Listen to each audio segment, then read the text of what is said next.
Yo, what's up? Are we online? Because I'm not sure. Okay, yes, we are. Yo, what's up?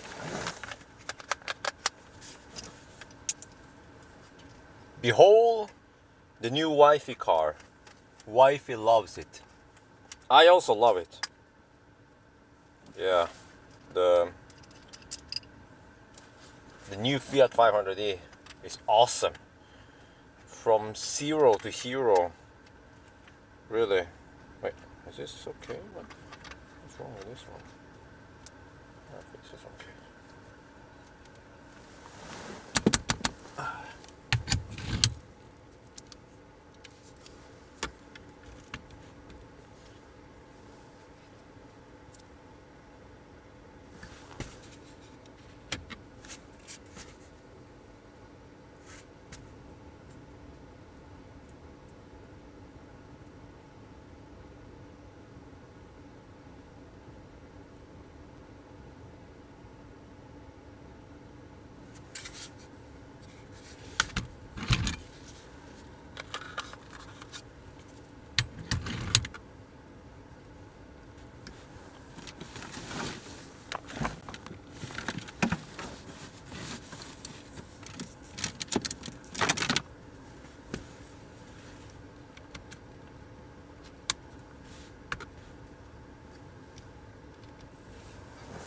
Okay, I think I'm fairly ready now. I'm supposed to start at 9. So I better hurry. I have to do the intro. I have to move the car. Also, I have to unplug.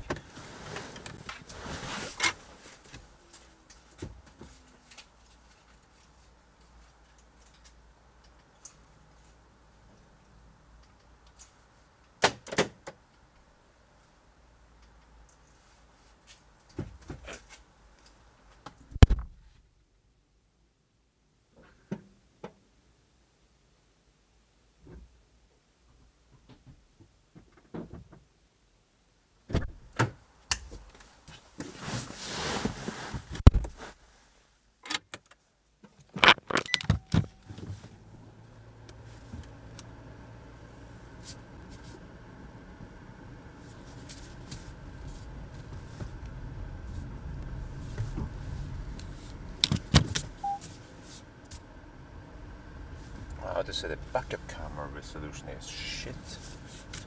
Holy macaroni.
Oh shit, in 5 minutes. Okay, I better hurry.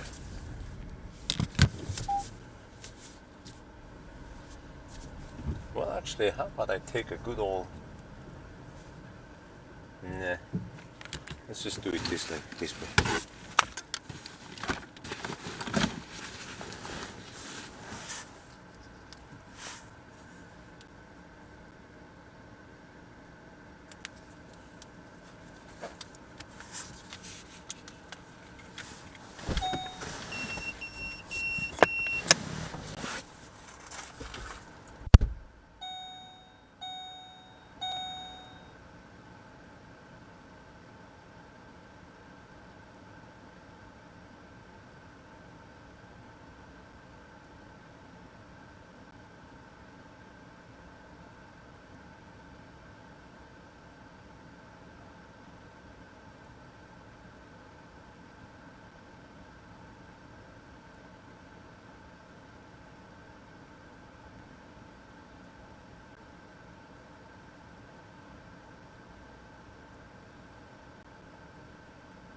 challenge. You see, we have also click with us. We have some luggage.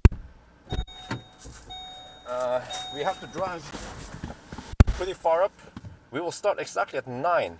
So according to a better brute planner, we're supposed to spend 13 hours and 45 minutes roughly to reach Mo i Rana. So we will see. Well, okay, I don't know how many percent I have left. Okay, but let's get ready. Live stream is up and running. So off we go then.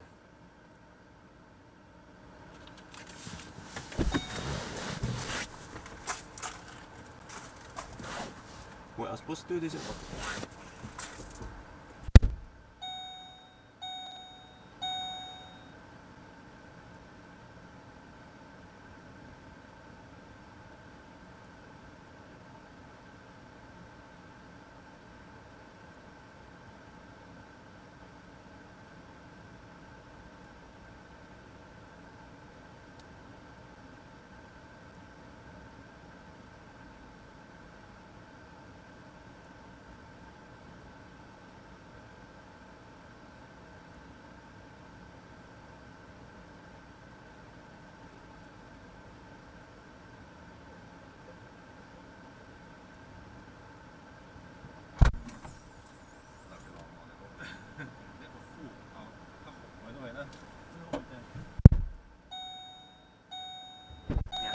เอาตู้เย็นมาด้วยเอาอะไรอาหารอะไรมาด้วยแล้วก็เรากะว่าเราจะเริ่ม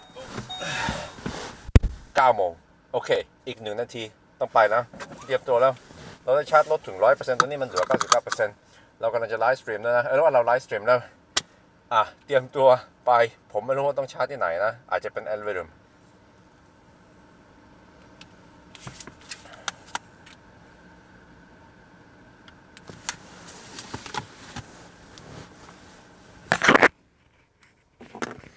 Okay, I think we're good to go. Let's see my reset here. Trip 2 reset. Trip 1 reset. Oh, it's 9. It's 9. Let's go.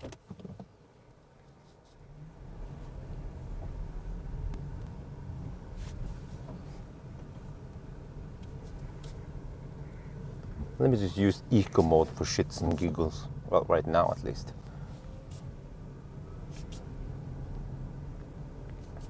Okay.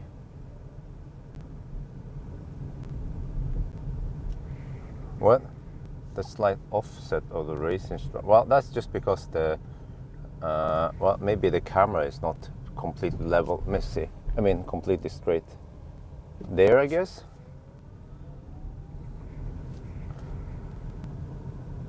Okay. Let's go, let's go. Yes, Wi-Fi. We need more Wi-Fi quotes. So it was charged to 100%, and then just by me preheating the car in the garage and getting ready, it dropped to 99%. Well, close enough. Actually, it doesn't matter because we will probably stop at wait. Okay, it hasn't updated yet. There, okay. We will probably stop at Elverum. That's my guess. I tried to look at the better route planner to figure out where is the best place to stop. Because I'm thinking about taking the shortcut Åkerström. Well, that's the thing though. This car, it doesn't have the best range. So, but I mean that shortcut's supposed to save us 10 minutes, but then we can't stop at Alvdal. But I guess we could stop at Åkerströmmen, or even the other one, Övre Rendal, instead. Wait, let me set the cruise control thing here. Okay. So man, this is going to be interesting. And I haven't been there in a while. I haven't been to Arctic Circle in a while. So I've been purposely avoiding it because of Corona summer. So this is the first time that in a long time that we actually try to do stuff in the daytime again. Let's hope the traffic is not that bad.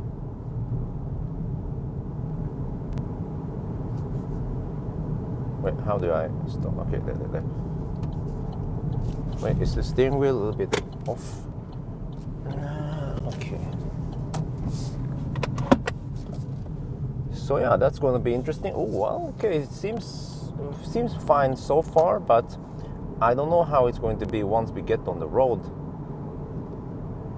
So yeah, but the Rupraner claims 13 hours and 45 minutes. Ooh. Let's see if I can beat the Rupraner driving a little bit faster. We'll see. So yeah, I still wonder, well, is it really over Corona summer? You see, good question, because some people are still on vacation. Yeah, so maybe it's not over yet. So in that case, what I will do is just subtract time. In case I get in a charging queue, you know, it's not normal to have Corona summer normally, then I can just subtract time. Yeah, we'll see. But I'll be avoiding Alda, at least on the way up. On the way down, I don't care too much. Then we just take it chill.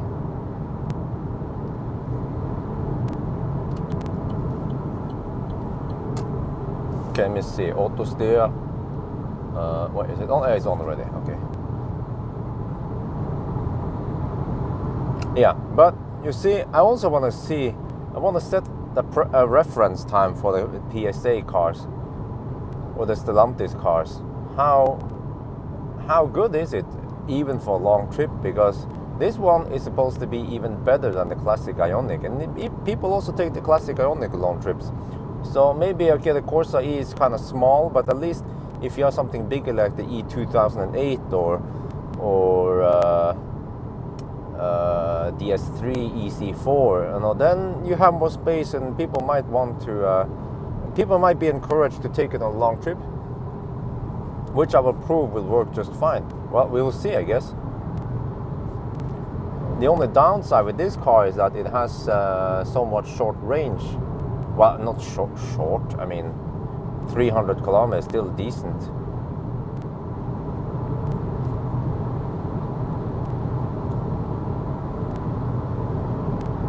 Yeah, I wonder if Corona summer is going to be an expression.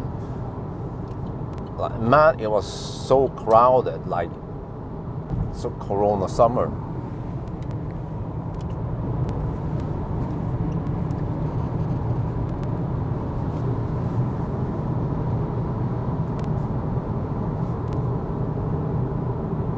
Well, I see them campers already.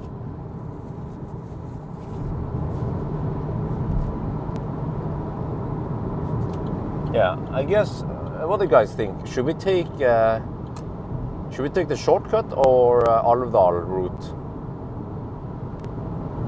The regular route or the shortcut? Because the Alvdal route has an advantage that we have a high power charger there. Åkeströmmen route,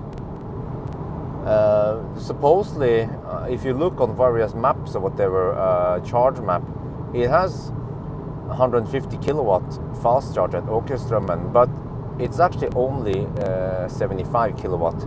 Actually, it's 2 times 37.5 kilowatt. Shortcut, okay. All right.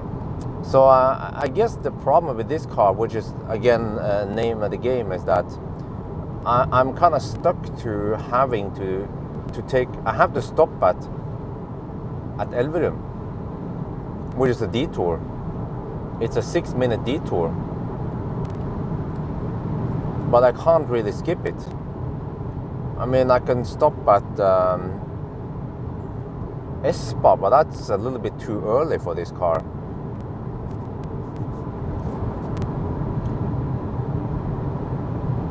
Okay, that guy, he just continues the same speed. Yeah, all right. That's why I'm on the left lane now, because the Volvo is on the right lane from me, so I can't change lane. It's too close. He's one of the guys who would just, when the speed limit changes, he doesn't change speed.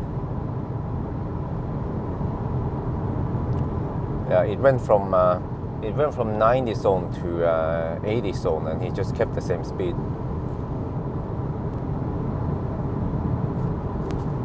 Because he's a Norwegian.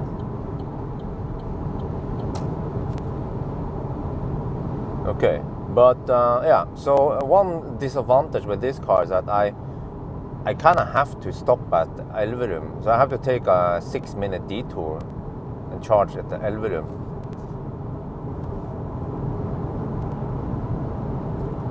And then I guess I will go for Åkerströmmen.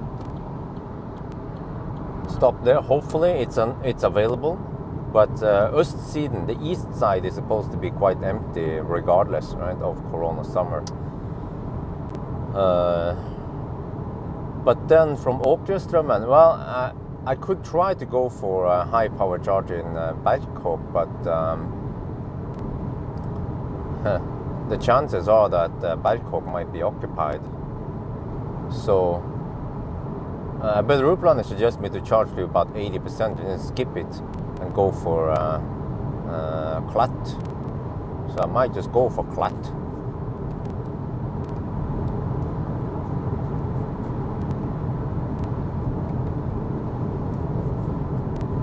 And I see we have them campers already on left lane.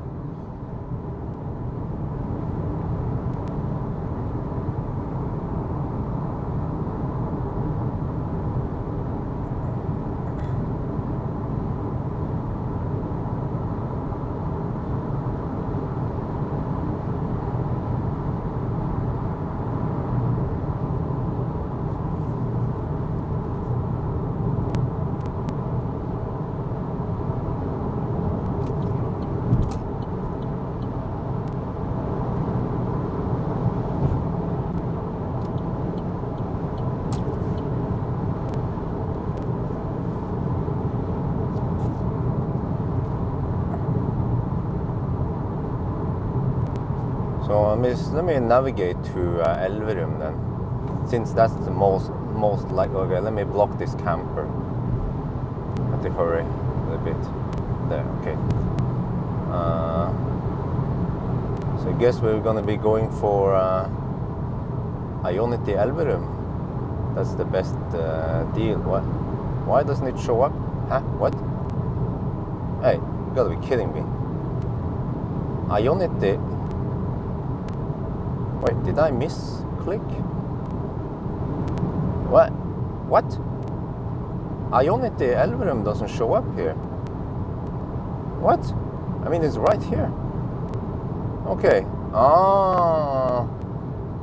Circle K Elverum. Okay, I found it when I long pressed, but for some reason it didn't show up. Huh. What's the weather prediction? We will get actually lots of tailwind and mostly nice weather.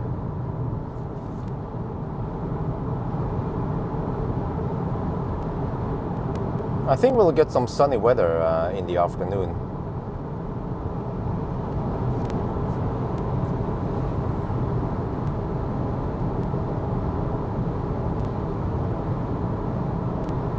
Now I have to block this guy. He's the type of guy who will drive slow, and then once he moves over to the right lane, then he speeds up. Yeah, see? But just block him and I'll be fine. And the funny thing is that if I didn't speed up, he will then block my left lane and then slow down again. So I kind of know how these guys drive, so I just have to drive accordingly.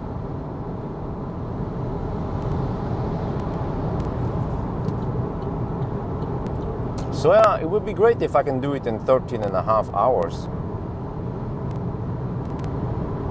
I actually had no idea how long it will take, but then I just inputted in about the route planner, and then about the route planner spit out 13 hours and 45 minutes. I was like, okay, well, that's the ballpark, I guess.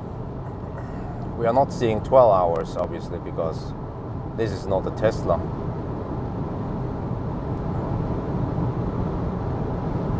Burger. Well, I have some sandwich. I have 3 bananas. I have sandwich with me.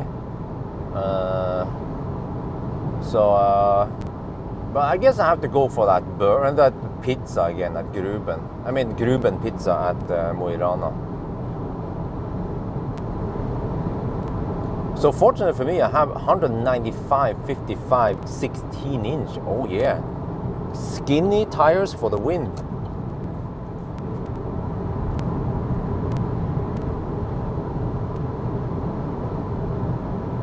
So I don't know how much, I don't know how many percent I have or anything, unless I plug in.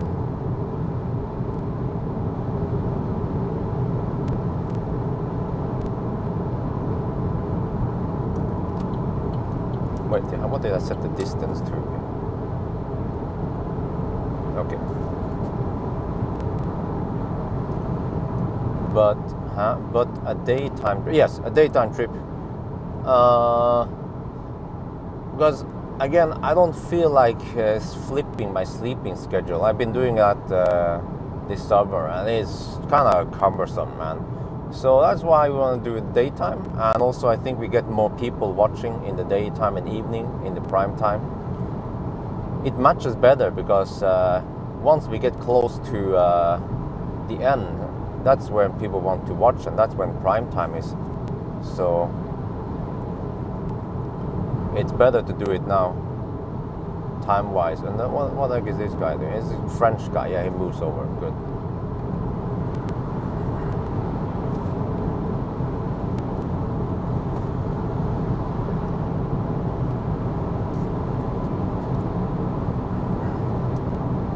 Each bar is 12.5. Okay, all right. Yeah, that's good.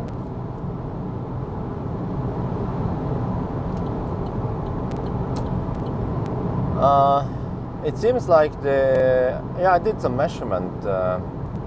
Corsa-e is not the most quiet Stellantis car, but I'm not sure if the most noisy one, because the E28 was noisy, but it could have been because it had 18-inch wheels rather than 16 like this one has. I feel like the E28 had lots of road noise mostly. So I guess it's not the worst combo. Not worried about traffic. Of course I'm worried about traffic, but again, it's supposed to be calming down, maybe almost over now. So also by the time we get to the north or past Trondheim, it might not be that bad. I mean, past Trondheim we will hit traffic anyway, but maybe in the evening it won't be that bad, and then we can always hammer people. So we will see, I guess. I mean, if the traffic is real bad, then I can always subtract some time.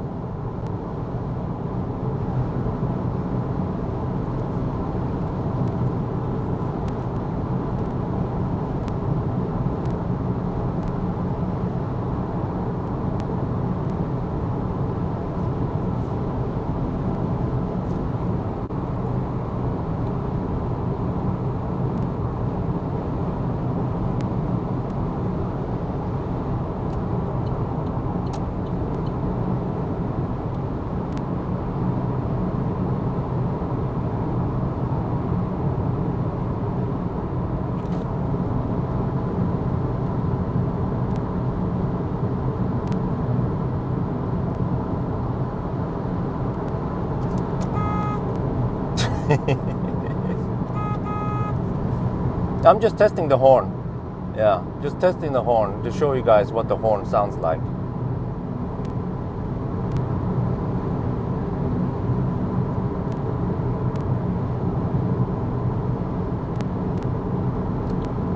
And it's the same as the other Stellantis cars. Not my favorite sound, but yeah.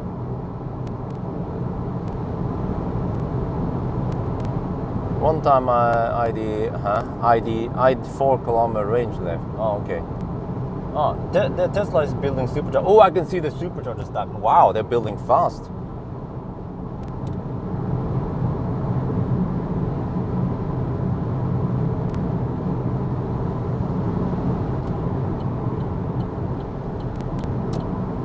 So I guess on the first sprint here, we just want to empty out the battery as fast as possible on our way to our Elverum, and let's hope that that we don't have any Ladestau at Elverum. Yeah, I think we're going to use the word Ladestau a lot today. Yeah, Ladestau for the win. But I know I didn't, just like camper mode, I didn't invent that word. I Googled about it and I saw that other Germans have been using it for years before me.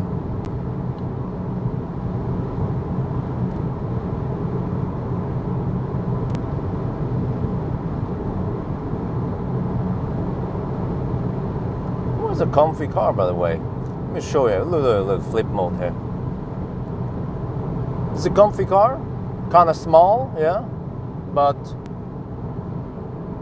we'll see how it is, I guess. Tonight, I have no idea how I'm supposed to sleep tonight, because there is no camper mode here, and the heater, if you just power it on, the heater will only run for 15 minutes, then it goes into sleep mode thing. It might, worst case is I might actually risk of discharging the 12-volt battery. I don't trust that the car will not do any stupid shit. You know, it's not foolproof. Yeah, I don't know what's up with this car, but it seems to be original. Unless they're aftermarket style it, but why would they do that with a press car, right? But yeah, I guess we'll see how it goes in here. How uncomfortable it'll be. I guess I have to set up lots of preheating schedules and hope that they work, and also hope that it's not going to be too cold tonight. So it's a pretty compact car. Ideally, it would be better to use the E2008 or yeah. Not sure about the EC4. I felt like the E2008 was bigger.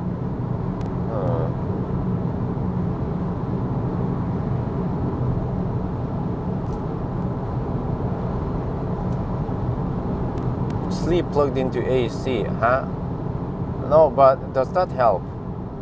No, the heater will still turn off, right? Where, or is it? You know what? I actually don't have Type 2 cable with me, because they didn't provide me one. I was like, okay, whatever. So I guess I'll just depend on DC all the way.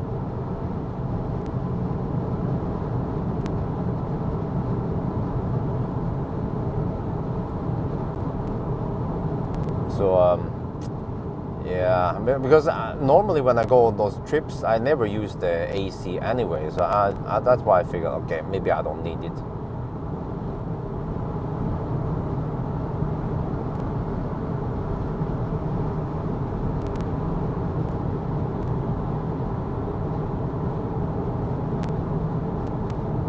But does it really help to stay plugged in AC though? Because the heater will still turn off after 15 minutes, if I remember correctly.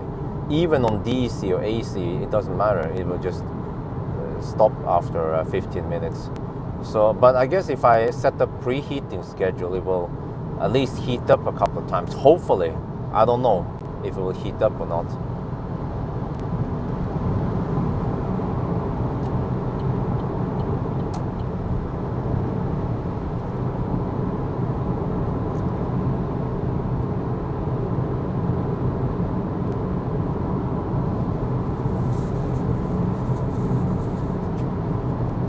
Corsa-e can't charge. Huh? Is it like what, really? So it's like the MG, huh? Well,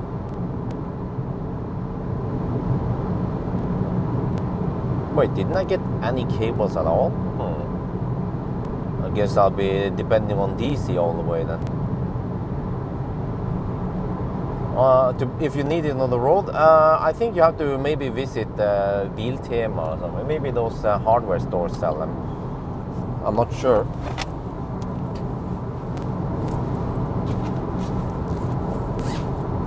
Let me see if I can find that RFID koppler. Okay, I might need koppler RFID. Just get it ready.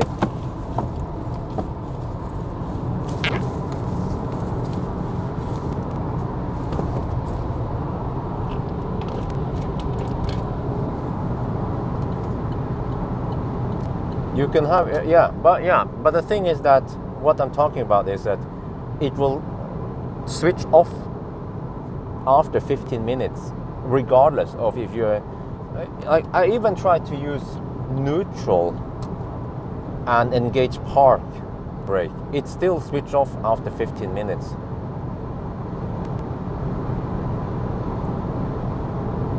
Yeah, I don't know if you guys are following me here, if you guys are listening, but the problem with the Stellantis cars is that after 15 minutes it will switch off HVAC. It will just run the fans, but the heater or the cooler is off. So I noticed that for every Stellantis car I've tried lately, because yeah, I've been, you know, it doesn't take that long to sit in the car for 15 minutes until it powers on off again. So I guess we just have to try to use that preheating, but I have bad luck with preheating on many cars. That you set up several schedules, but it seems to only run one, not all of them, or I don't know how it works. So I just have to hope that it's not too cold, I guess. Fortunately, we can do it in summer. In winter, it would suck big time. In winter, I wouldn't do this test, this trip. Or I would sleep in a hotel, I guess. Put something heavy in the brake pedal. Well, I haven't thought of that. I guess you guys have the brightest ideas ever.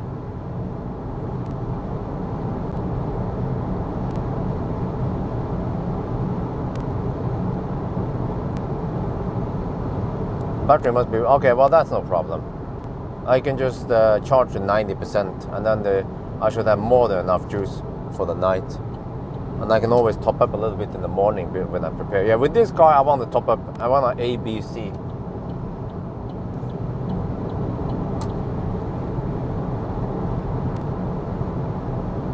So I guess the traffic is not too crazy yet because it's still early. But yeah, we'll see in the afternoon and evening even. So yeah, the days are getting darker now. That's sad. Summer is over. I really hope a camping mode, yeah, exactly. Or yeah, I mean, how hard is it? You have a big ass battery, you know.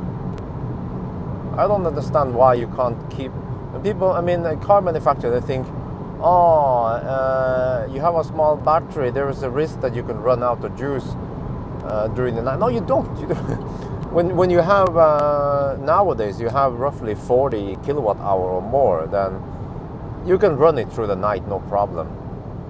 You can even run it through a whole day, or you can usually run it for 24 to 48 hours at least, maybe even more. Yeah, actually maybe more, maybe up to 72 hours, no problem. So, and people might want to just at least if you can run it for like an hour when you take a nap. That was super convenient. Well, I don't drink alcohol, so that doesn't help me.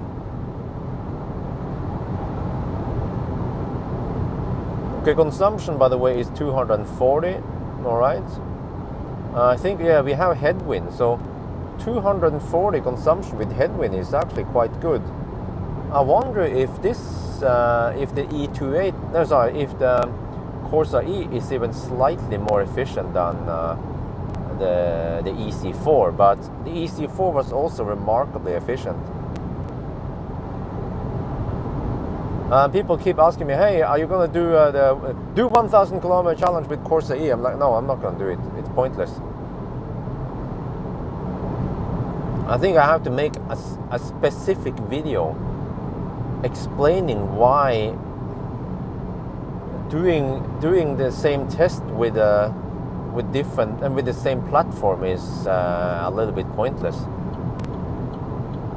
because you will get almost the same result unless the car is really that much different.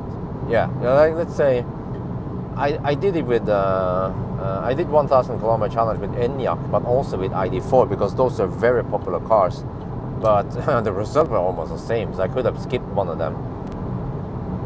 Do you know if XC40's ACC slowed down after? Huh? What? Oh, I don't remember. I guess you have to watch the range test to see if I tested it there or not.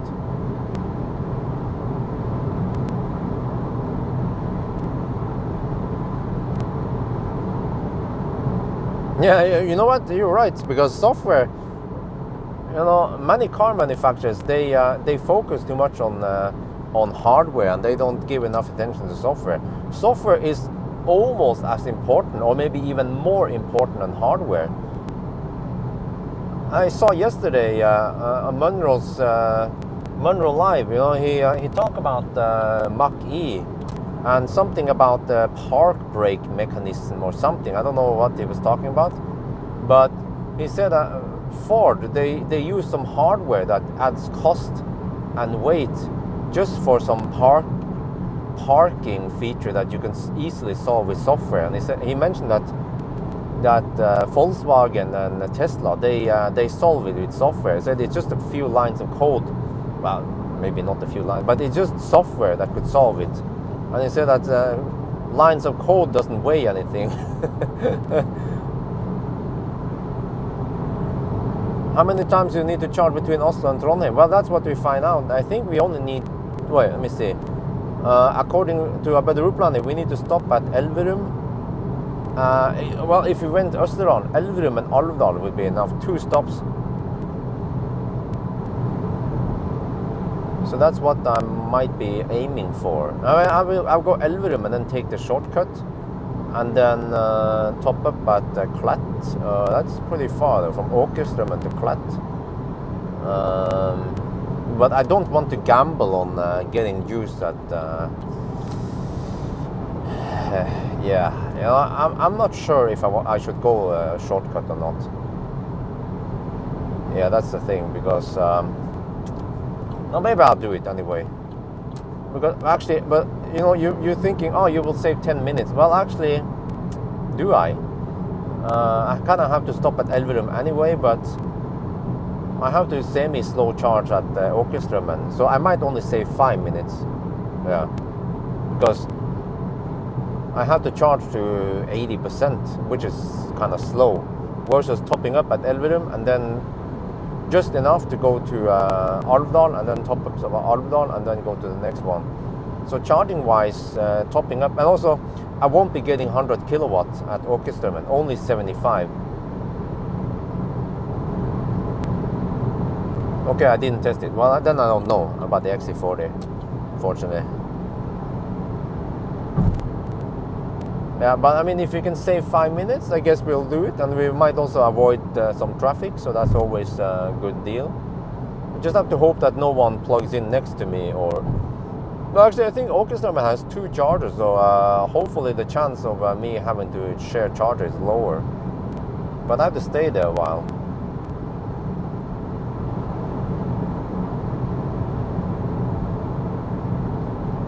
I use Tesla destination job. Well, did it have a red or a white sign? Because supposedly the Teslas, well, if they're configured correctly, the destination charger with red signs, they should be, the dip switch should be in the position where it's only for Tesla, whereas all the other ones with the white sign works for any EV. But many places they have not configured correctly. Oh yeah, I forgot Tynset Møller. Oh, wait, that's on cloud charge. Well, oh, you know what? Maybe I can use that one. Ah, like a ninja. But yeah, I heard that many people don't know about it. So that could be a good thing. Just that I don't know where it is, but I have to look up, I guess, once I'm popping up at Elverum. I should, oh man. All one, no sign. Huh? What?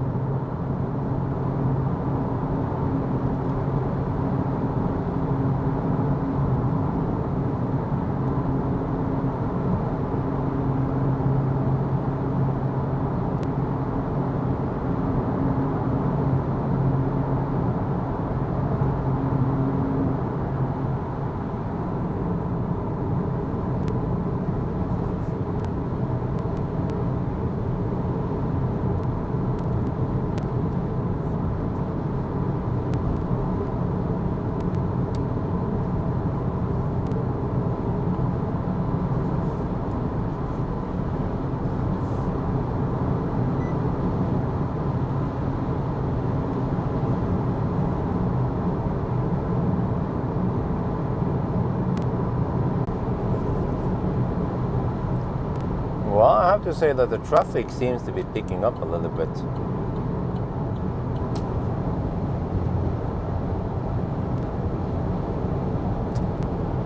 Well, so yeah, to reduce overhead, I might just follow the Bjørn Nyland's recommendation and charge to 80%. It will take a little bit longer, but then I skip one extra charging stop and I go for supposedly skip Clat and go for some of the other ones. Or actually, yeah, I might charge for a little bit more so I can reach Sluppen or whatever it's called over there, in case Clat is overrun. How are things today? Yeah, great, thank you. How about you? Bonnet, it's hood. I'm just kidding.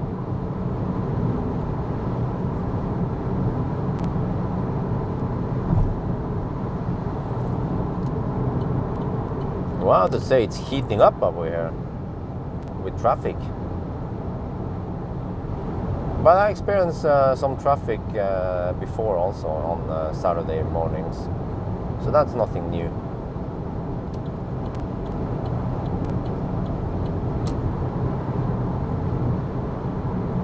Has no sign. Okay, well, they haven't labeled it properly then. Is this one still kaput? Yes, still CA on it. It's been broken for a long time. Well, I guess the CA means that it needs to be calibrated. Maybe after a while, I guess maybe there's a timer on it, and then you need to calibrate it, otherwise you can't trust it. That's my guess.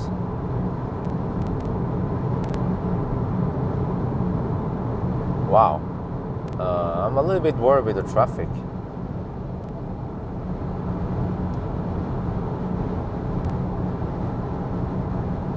And also it would be interesting to see what it looks like now in August. Like, do we already see lots of colors in the forest in the north, or how is it?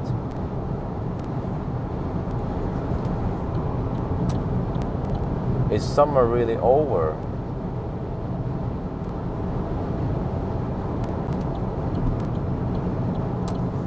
Or do we still have a little bit of summer left?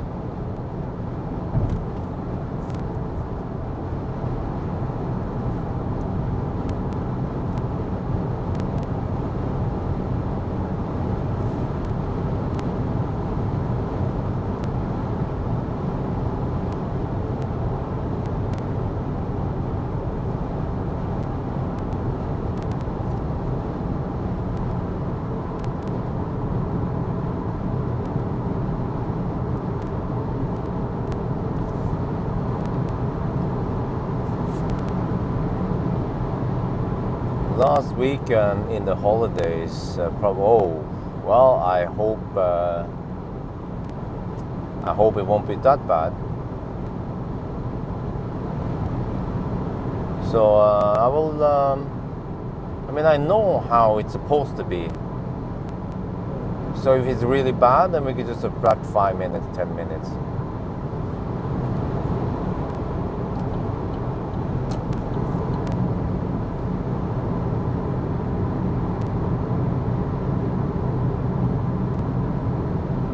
Yeah, and I think it's the point where, okay, well, now it's still bright. It's still, I mean, it's still brighter at night in the north, but it's getting dark quite quick now in the north.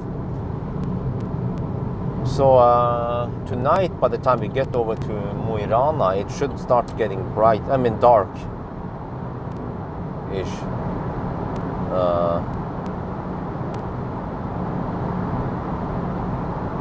And also, I guess I want to do this trip as a reference, because eventually, I guess people want to see me do it with Ioniq. So that will also be interesting to see how long Ioniq needs.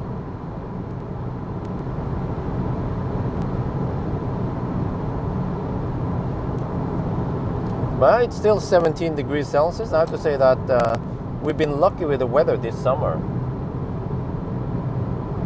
I hope it's just a coincidence, and it's not going to be like this because, because of global warming. So I see that we have headwind over here, but it's supposed to turn into tailwind after Elverum roughly. And then we get tailwind for the rest of the trip, if I remember correctly.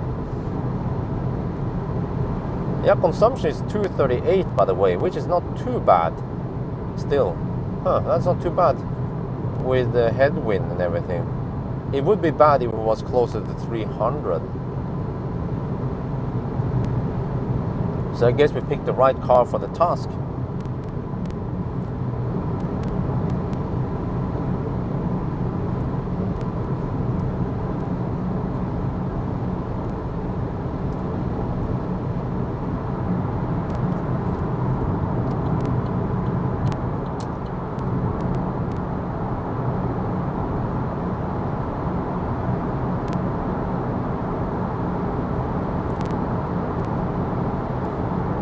Can you guys check on Charge Finder for me, please?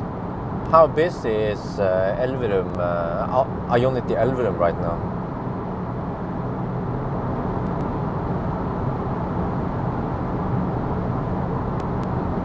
I hope it's not too busy, right? So early in the morning.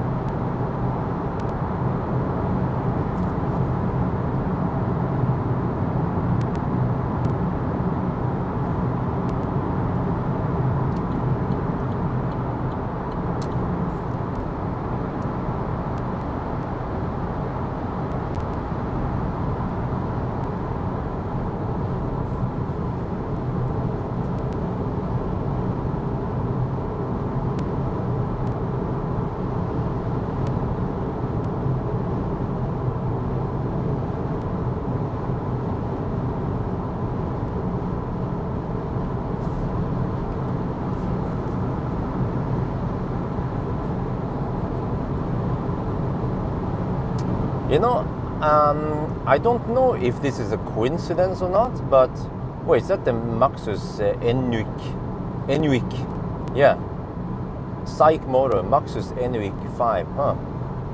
But I get the impression that with these racing stripes, when I approach other cars, they tend to move over. Or sometimes I also have to tailgate them a little bit and they tend to move over. But that doesn't happen with other cars. So I wonder if people see me in the mirror and they see the racing stripes and they move over. Man, if that is true, then I should just get some detachable racing stripes on every car I test. Just to get those Nisse to move over. You saw that Toyota. It moved over. It was camping on the left lane. They just moved over when it came. And I've seen it very often with this car, but that I haven't seen in other cars. They would just camp like they have no rear mirror.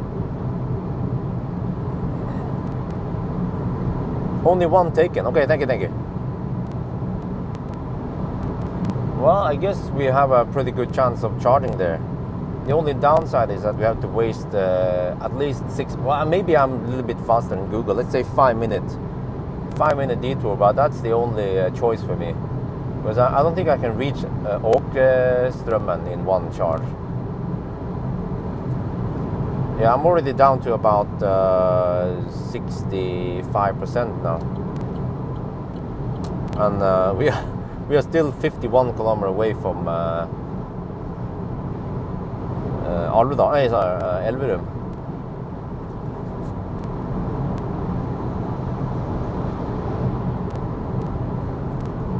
Okay, you see now we have a Skoda in front of us. Let's see if the Skoda moves over eventually when I reach them.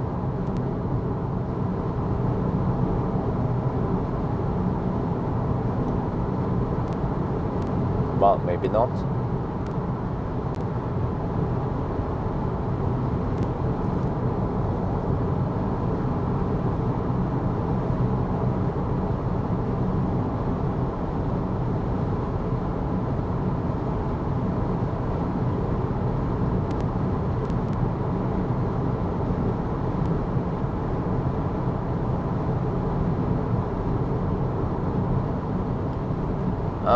Yeah, we might see some LED matrix in the evening. We'll see. I'm not sure how dark it will be in the north there. We'll also try to start early. I wonder if I would try to go for Arctic Circle tonight or not. I guess we will also see.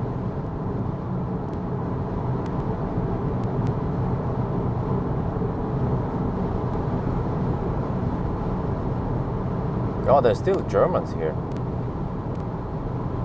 Why is that guy gonna move over? Okay, let's take the chance and pass him while I can.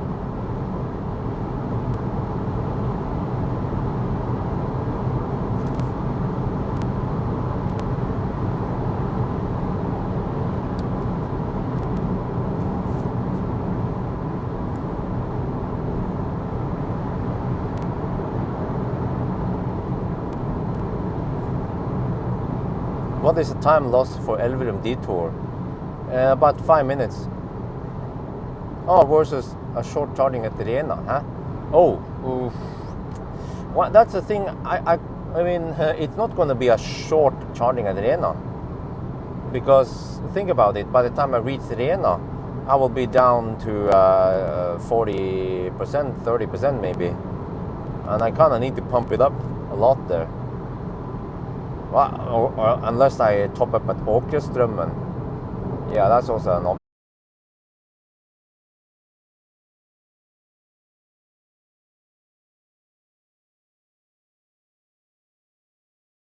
The stuff I do here anyway, so yeah, we just go without it.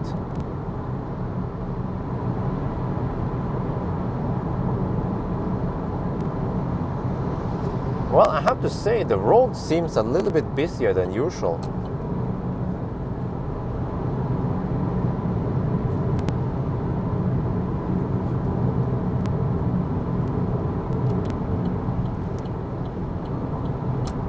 Here comes the sun.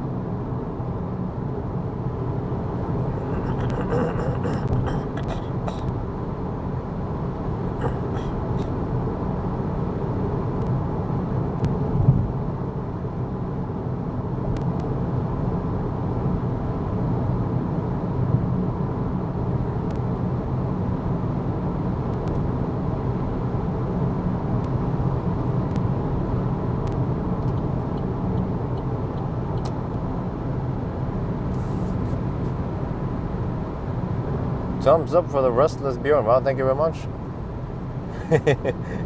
It's just that you don't have any idea of how much I've been slacking at home lately. I've mostly just been waking up late. Well, I usually wake up around 9 to take out Dolly in the morning, but then I go back to sleep again around 10, and then I sleep until noon.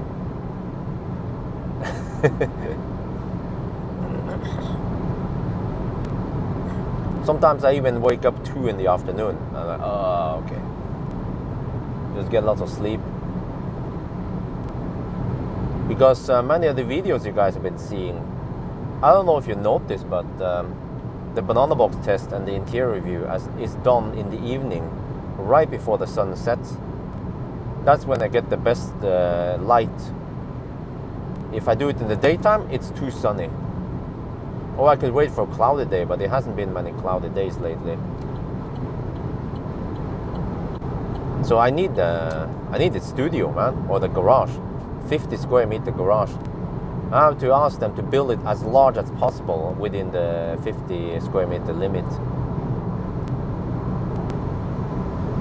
and make it noise. Well, you know, in 2021 we have something called dishwasher. You might not have it in your home, but most developed countries, they have dishwasher. Yeah, you should check it out. It's awesome.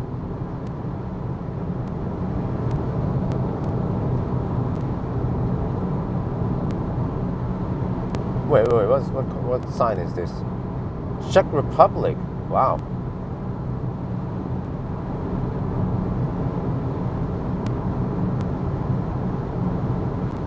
Okay, so that Skoda I hammered earlier, I bet You see, we go from 110 zone to 100 zone. I bet that Skoda will just keep the same speed as before, so that eventually he will overtake me again.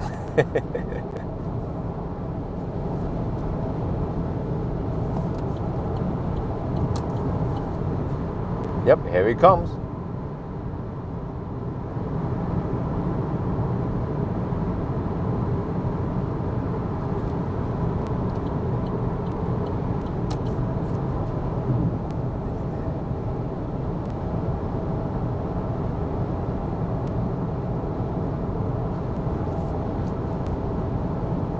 Well, actually, that's true. When I was living in Haugerud in an apartment, I also didn't have a dishwasher, but that was kind of old. Yeah, that was freaking old.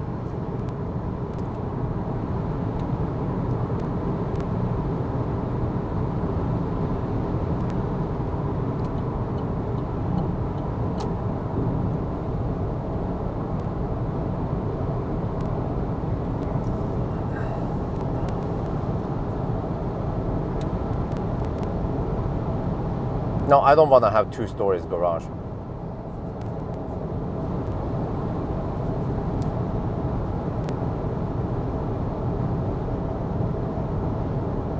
Okay, you guys remember the guy with the Skoda, the left lane hugger? I said many times that Norwegians, they keep the same speed. This is a guy again, you see? The speed limit drops, but he just keeps the same speed.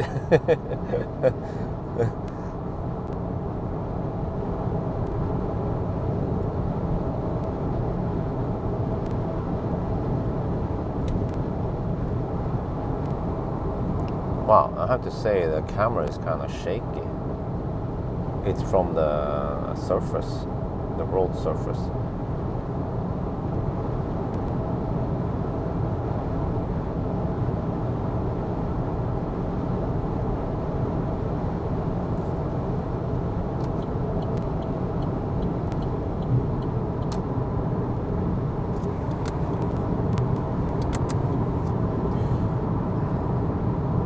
Someone type location for Harry.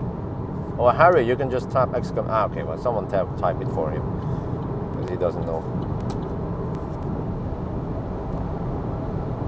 Because I even don't know where the heck this place is called. Tangen or Sørli.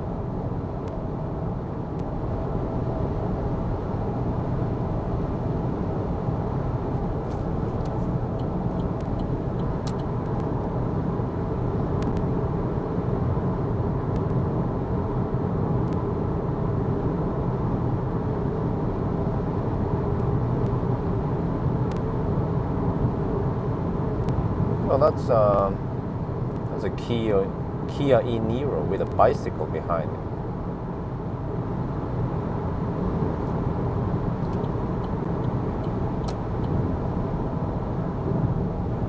There you go. Thank you.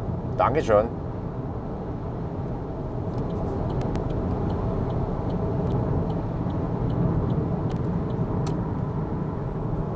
Alright, Østerdalen, here we come. Well, or actually, we won't be following Østerdalen too long. We're going Rendalen, I think it's called. Wait, is it Rendalen? Rendalen, right?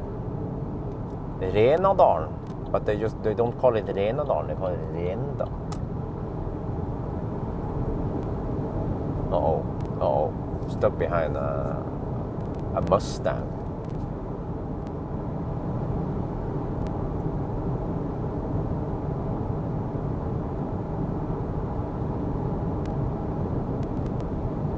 Well, don't expect people to read video description or the title. There'll be people asking me in the chat what car this is or where we are going. Yeah.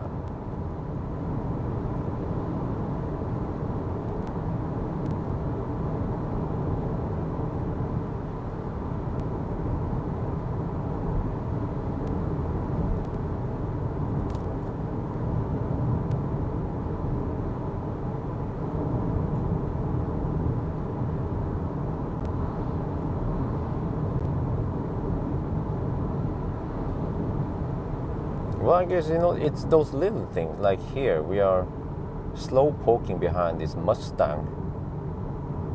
That is annoying. What about those going to set? Huh? What? Yeah, exactly. I've seen those guys.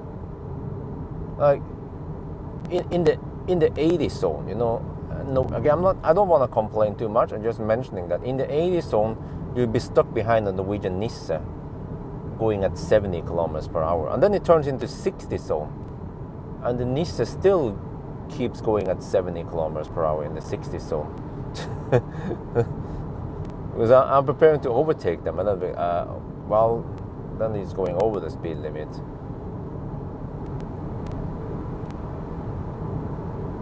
And let's see if the Mustang speeds up. We're coming to an overtaking stretch soon. And these Mustangs are everywhere nowadays.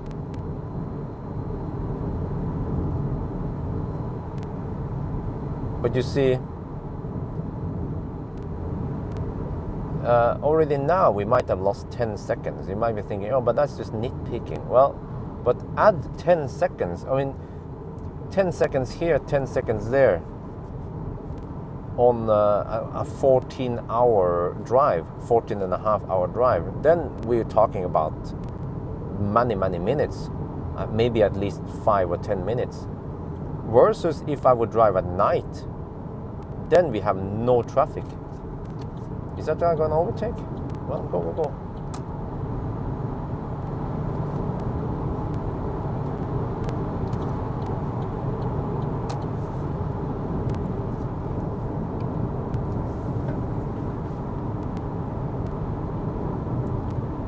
So I'm not sure how to measure slow poking. I need to know, for example, between Elverum and Alvdal, I know on a regular day without too much traffic, I can do it in 2 hours and 5 minutes. So if I suddenly do it in 2 hours and 10 or 15 minutes, then I obviously lost time because of slow pokes. But today I'm route.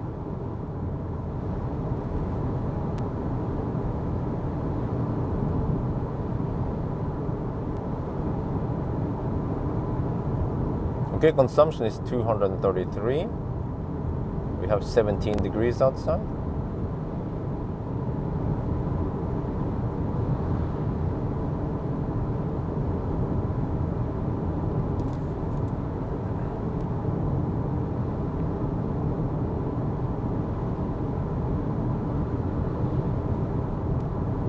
Yeah, so we'll see then, because I imagine that these Stellantis cars are pretty popular, right? In Europe, EU. I mean, you don't have the EU tax on these cars, right? Because they are produced within EU. So I guess in your countries, we probably have mostly Europeans here. Then the PSA cars, I mean, the Stellantis cars are fairly affordable cars. Unless you want to go for the next step up, which might be ID4 or something. But that's probably 10-20,000 euro, at least 10,000 euros more.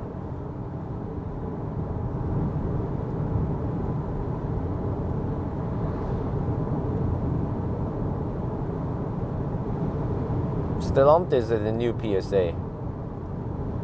They, I think, I haven't read how it was, but I think more brands joined, and it's now Stellantis.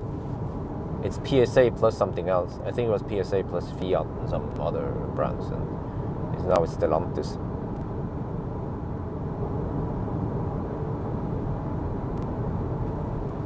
Yeah, wow, that Mustang is pretty slow. Mustang is already around 30 seconds behind us.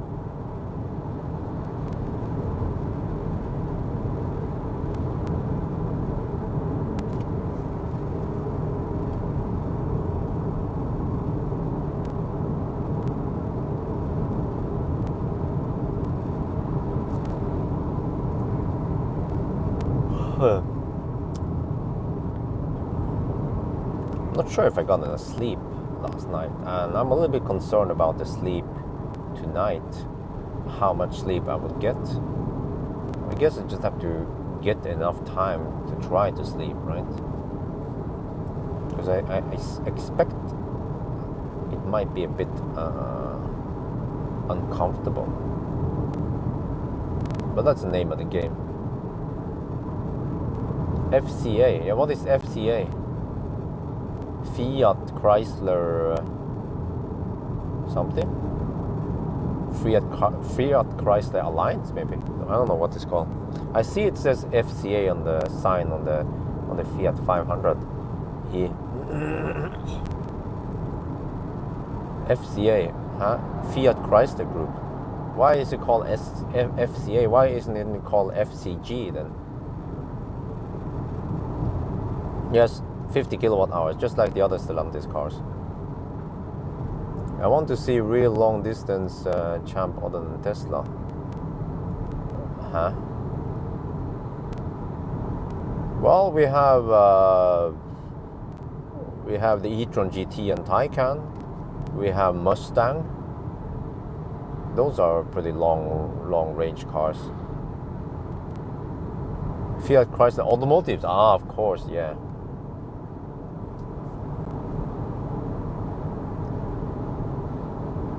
New house, nothing going on. There's been some vacation stuff. Not much stuff going on during vacation time.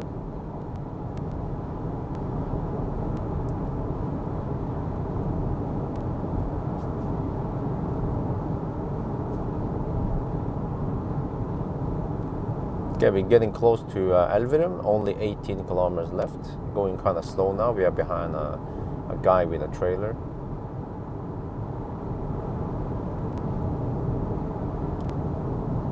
So I'm down to about, wait, how much is this? I'm down to about 45% roughly. So it might be 35% by the time we are there. Wow, this is pretty slow. Yeah, you see, we are losing even more time now. So if this was nighttime, I would be hammering towards Elverum by now. So you see, we might have lost already 1 minute here because of slow pokes. So how the heck do you measure it? Well, actually, I know how to measure it. I know that from Oslo to Elverum, on a good day, or a good night rather, I can make it there in 1 hour and 10 minutes. And it might be 1 hour. Well, actually, plus a detour. I will see, I guess. Yeah, we'll see. You see, we are stuck behind one guy with a trailer. Rena Tynset, okay, that's fine, I know about that one. Q's likely, okay, Stau likely, alright. Wow, this guy's really slow. We're doing 65 kilometers per hour now in the 80 zone. So what's gonna happen is that the van overtakes the trailer boy, the truck goes behind the van, and then this guy in front here, the Skoda, he'll be hugging the left lane all the way until he's past the guy with the trailer. He will not let me pass, that's 110% sure.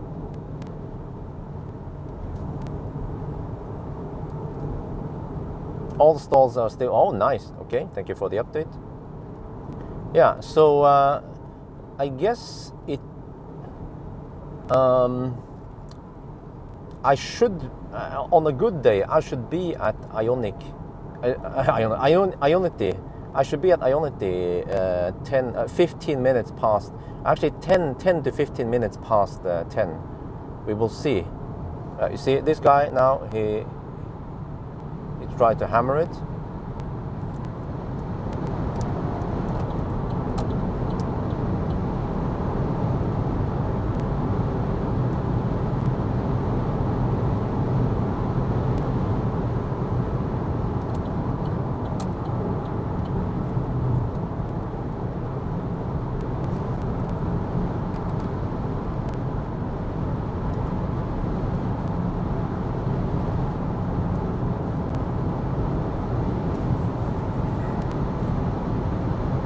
Okay, bye-bye. Well, or is it speeding up? Is it? I think it's speeding up. Okay, well. I have reached my maximum cruising speed. I don't want to go any faster. So then it depends on how fast you want to cruise, buddy. Yeah.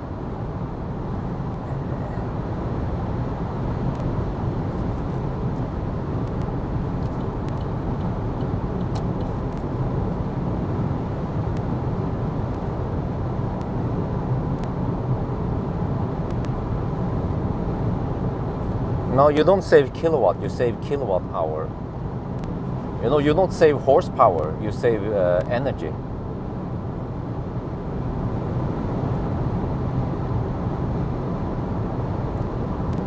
Nope, it's not a race. Le Mans, yeah. It's just me trying to get past him, that's it. Remember that we are in Norway, we have a Nisser. Where every time I say Nisser, it's almost like saying it's a clown, you know.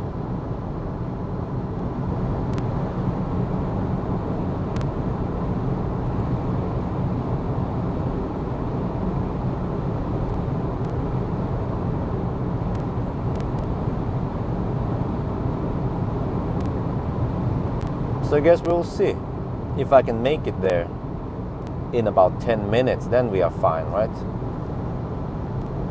12 kilometers left to Elverum. Wait, how many, I need 6 B-rolls. How many do I have? 4, okay, I need 2 more.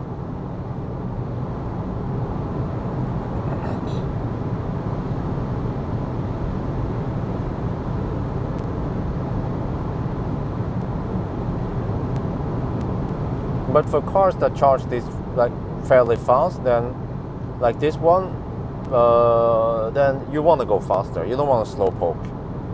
It's actually a general misconception. People think, oh, you'll be saving energy, so you'll be saving time. No, I mean, if you had to charge on 11 kilowatt or some shit, yeah, that makes sense. But as long as you're charging on 50 kilowatt or faster, then you want to go fast.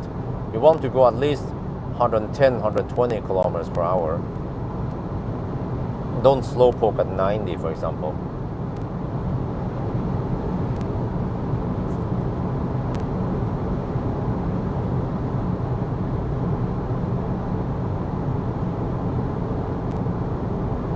Open pilot? Nah, I don't think so.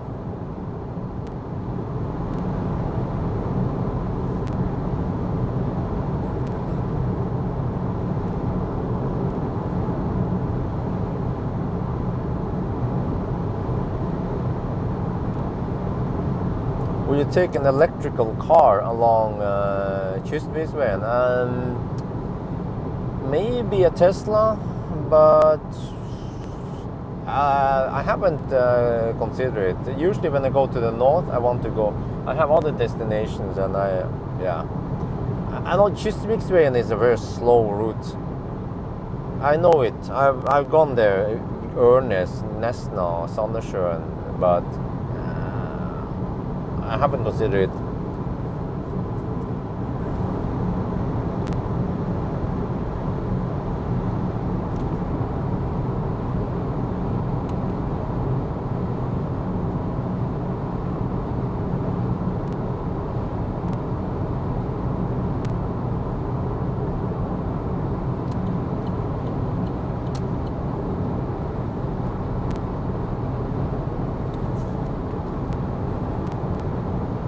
Starts at 70,000 euros. Huh?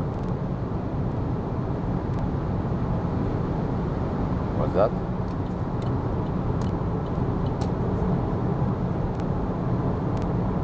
Man, I'm so grateful for this new road. Oh, the Elverum stretch was a nightmare sometimes, or dreadful many times.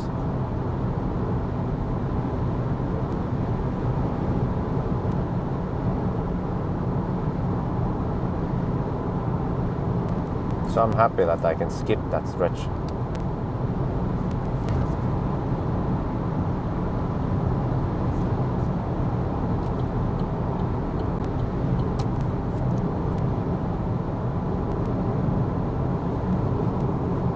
Now you see, we are not there yet. Well, I guess I only lost a minute because of slow traffic, so no big deal, right? Well, except for that we might be losing many of these minutes during our trip, but we'll see, I guess, how to do this.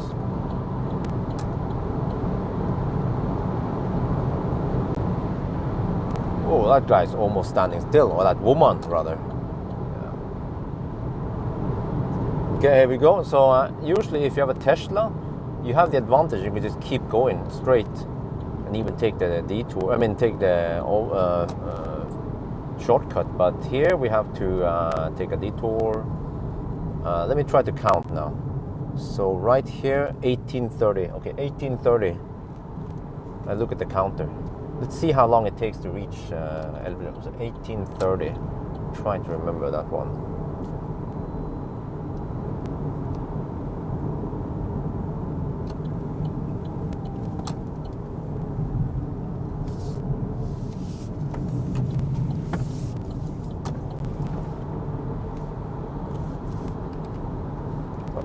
No. Set. Okay, there.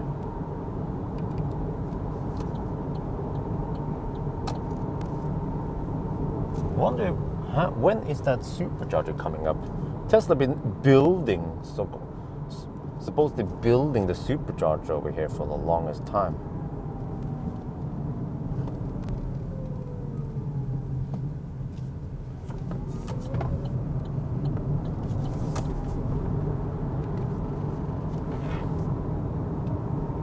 Okay, there you go.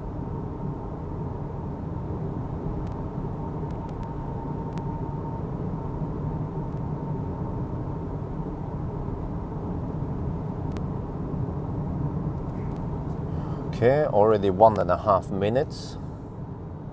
Well, maybe I'm a lot faster than Google, or am I? Google estimated 3-minute detour to get to the gas station.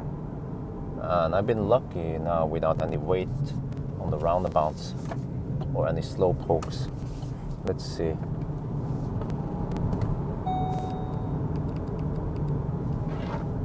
Go. Why is being so weird? Okay.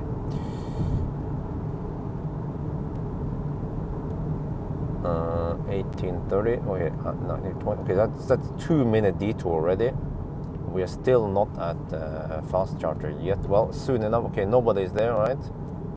So 2-minute detour. Oh, is it gonna be 2.5? Is it gonna be 3 minutes? It's gonna be 3 minutes. It's gonna be 3 minutes. Yeah, it's gonna be 3 minutes. Okay, so we have 6-minute detour just to get here. I guess on the other hand, if you go somewhere else, usually you will at least have 2-minute detour if it's right by the highway. So we in a way you lose 4 minutes by going here versus if you stop right by the road somewhere. Okay, let me mic off here. Can we see the charge port is on the left side, which is the right side? Oh, we need cleaning equipment. Let's take this one here. Okay. Oh, I have to record the stats. I forgot. For this car, I have to record the stats.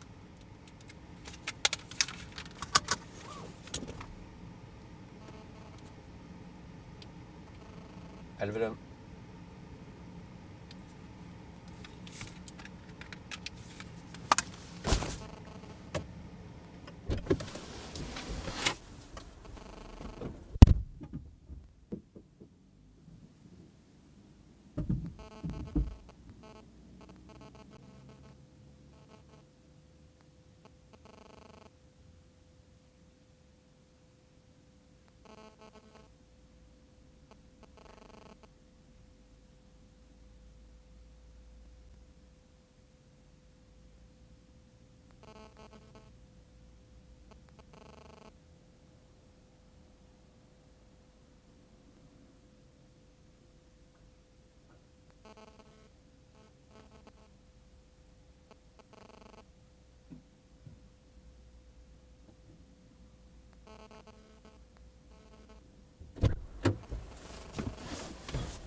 And then I go out and shoot some videos.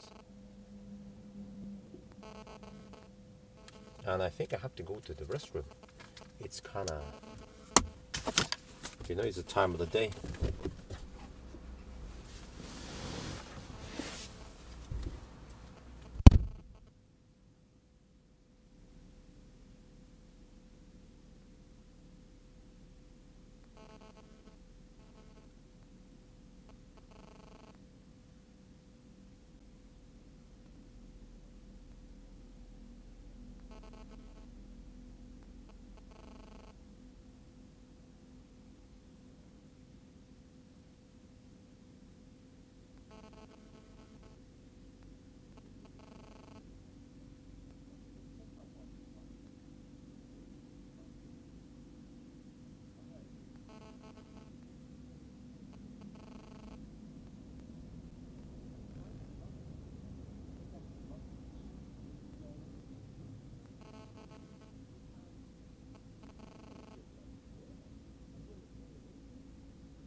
The car is nice and comfy.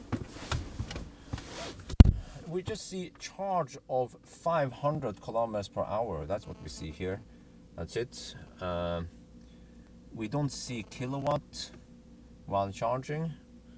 So, but at least we have a nice red panel here.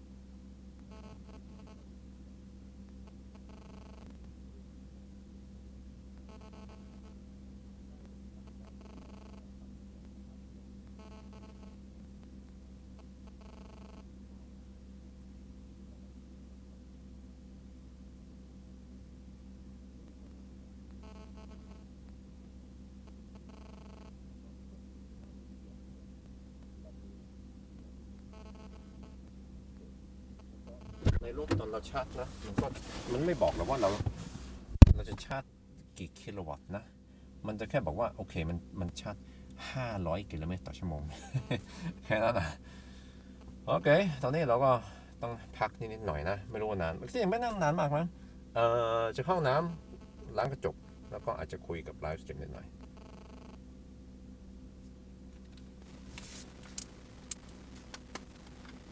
Well, they could have parked a little bit closer,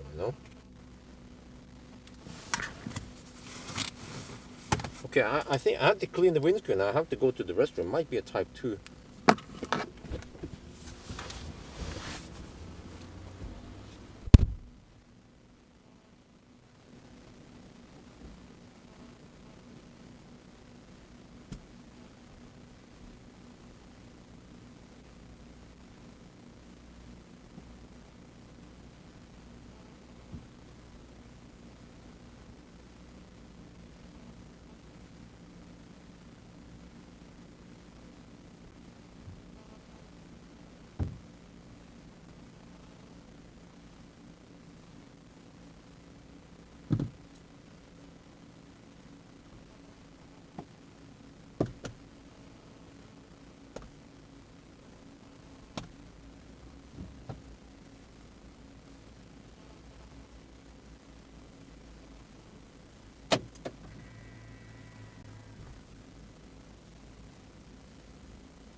Okay.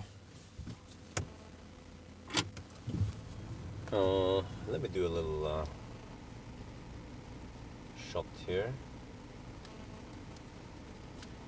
Well, I guess I can't count it. Okay.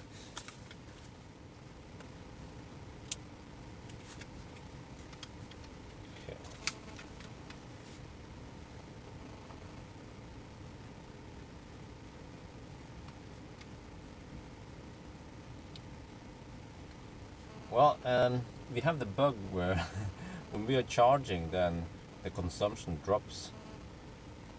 Let me see, 220. Okay, yeah, it's getting better. The consumption is getting better and better.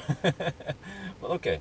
So, anyway, the next stop, we will take that well, no, it's not detour. It's actually a shortcut here via Rendalen, and it's 10 minutes faster. But we have less chargers there. So, fortunately, we have copper charger here at Åkeströmmen. It's not in the map. That's fine. Missed. Okay, what the Rendalen. I think this is it, roughly. Close enough. Okay, go. So, this car doesn't tell you how many percent you need and all that, but that's fine because I have about the route planner, and I see that we need roughly 50%. So we already have over 60% now. You can see it here. Oh, sorry. You can kind of see it here, roughly, in this bar. So we're good to go.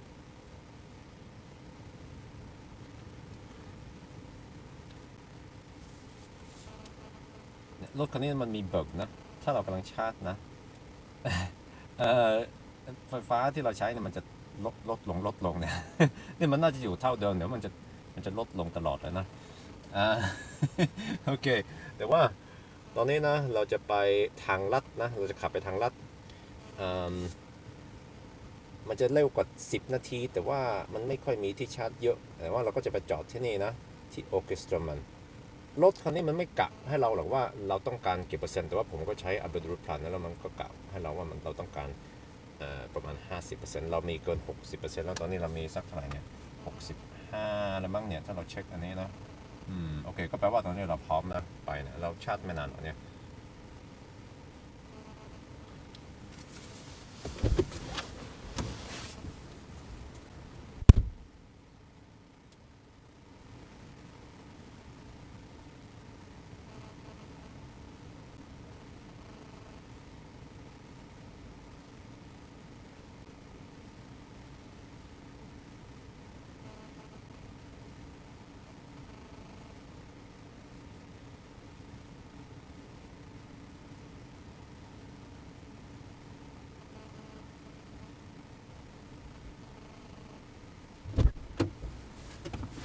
Okay, let me get ready.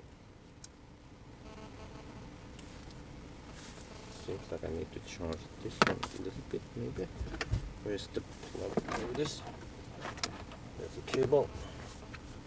Can I reach it? Can I? Okay.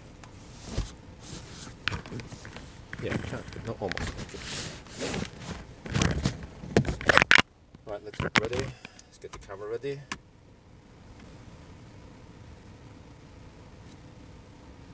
Yeah, it seems like all software version.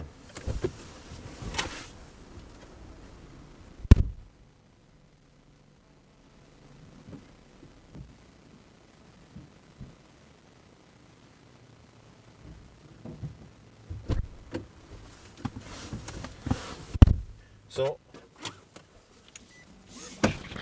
my concern was that the charging curve would also be old, but it's I have to reset this one. Let me see. Well, the trip is kind of messed up anyway. Wait, how do I reset the trip? Well, it's messed up anyway, I guess. Well, I can, I guess, no, this one. Okay, I guess I can switch to trip 2 and reset. Well, actually, let me keep trip 2. I can keep resetting trip 1. There, okay. So,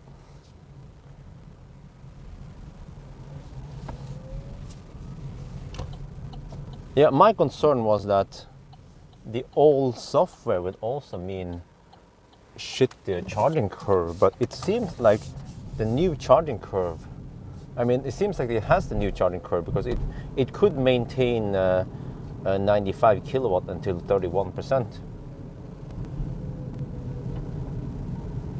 So that's good, I guess.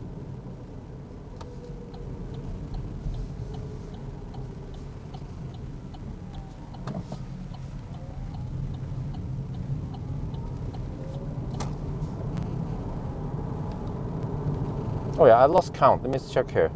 So if we left 15 seconds ago, oh, something, yeah.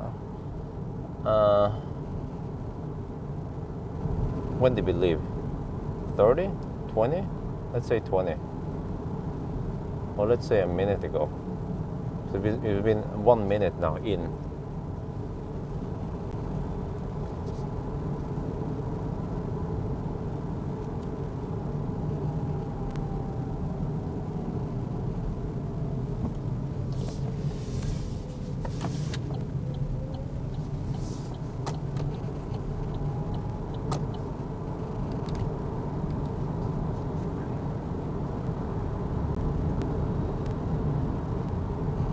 I found the acceleration. It's about 9 seconds.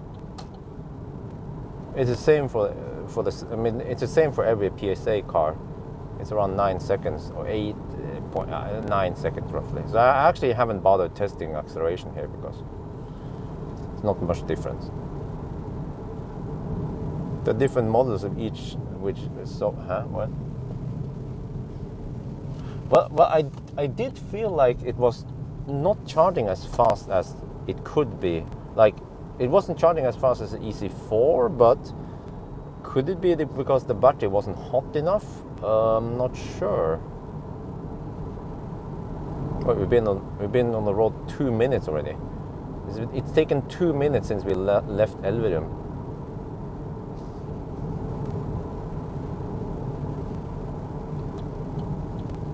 Yeah, so you see, it is in fact a 6-minute detour total.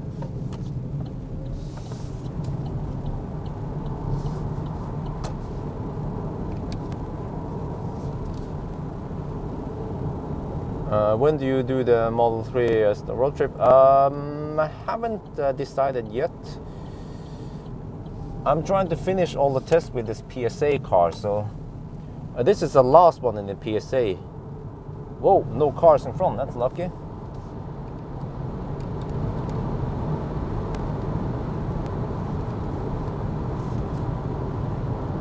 So maybe by the end of the month I have some stuff, some appointments, yeah, upcoming. So we'll see. Why is that car driving so slow? What? Huh? What? Is something wrong? I mean, if something wrong, then it should pull over. The Tesla is driving really slow. Like really slow. You know, this is not normal to drive that slow. I mean, if there's something wrong with the car, maybe you should call Tesla. Well, okay, I guess not.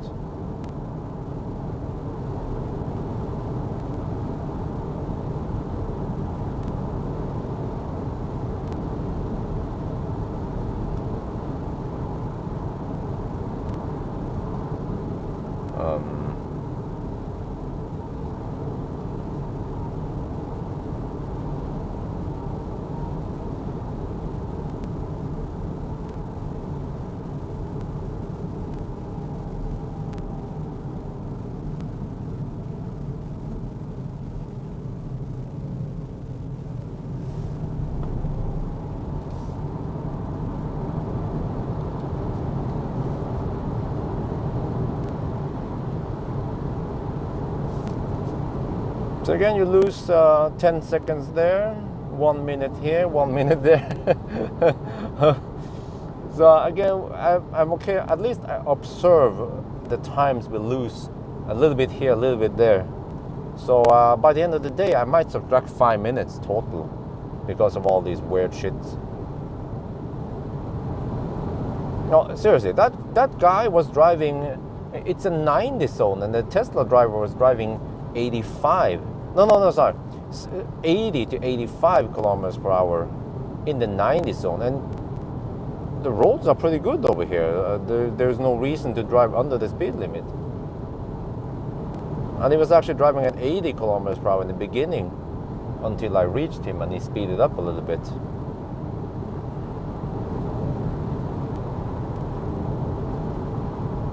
Well, okay, so we take Åkerstrømmen.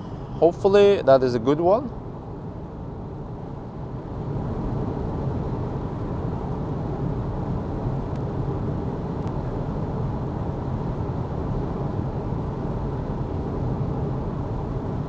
And yeah, we will be saving 10 minutes there.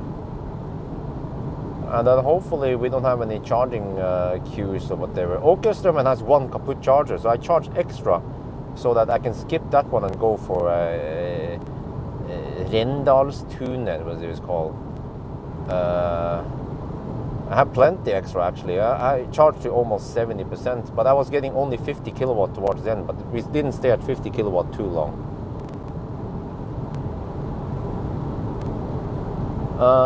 For your wifey dog and you, Model 3 or Model 3 suits us better. We don't need the Model Y.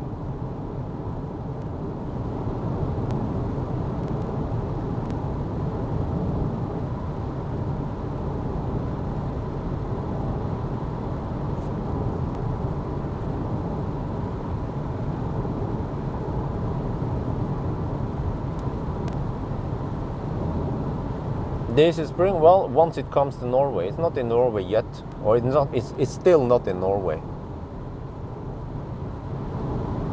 What are your thoughts on the Corsa? Well, what you want about what? I can talk a lot about the Corsa. I think you need to be a little bit more specific. Otherwise, I'll be talking about stuff you don't care about. You put the dog in the passenger seat. No, that's where wifey goes. So doggy goes in her dedicated dog seat thing for for car. We have a thing like that.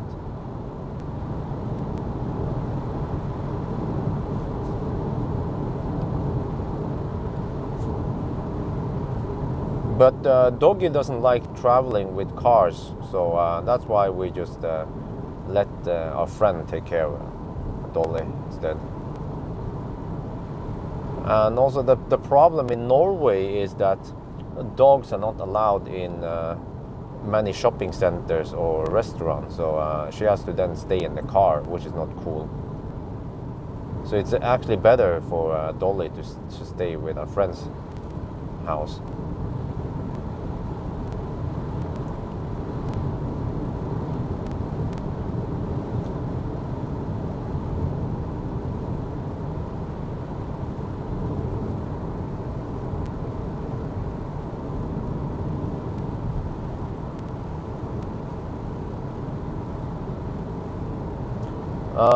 Video request, why Fortum didn't build? Good question. Ole, he doesn't work for Fortum anymore. He works for Tesla. So the reason why Fortum pull out is because Ole pull out. There's no need to interview him, really.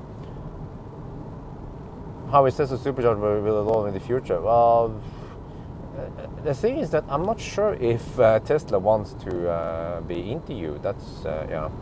Tesla is where that no, we don't want to talk about it. We don't want to. Yeah, they're not too open about things. I care about all noise consumption, etc. Okay, noise not the best. Could have been better, but at least with 16 inches, okay. Consumption also seems to be pretty good. Seems to be maybe the most efficient one, but the EC4 is also very close. Guys, how much? Pay attention there. Speed camera. Oh, it's a 99 kilowatt hour, not 99 kilowatt. You mix energy and power. Mach-E has way more than 99 kilowatt power.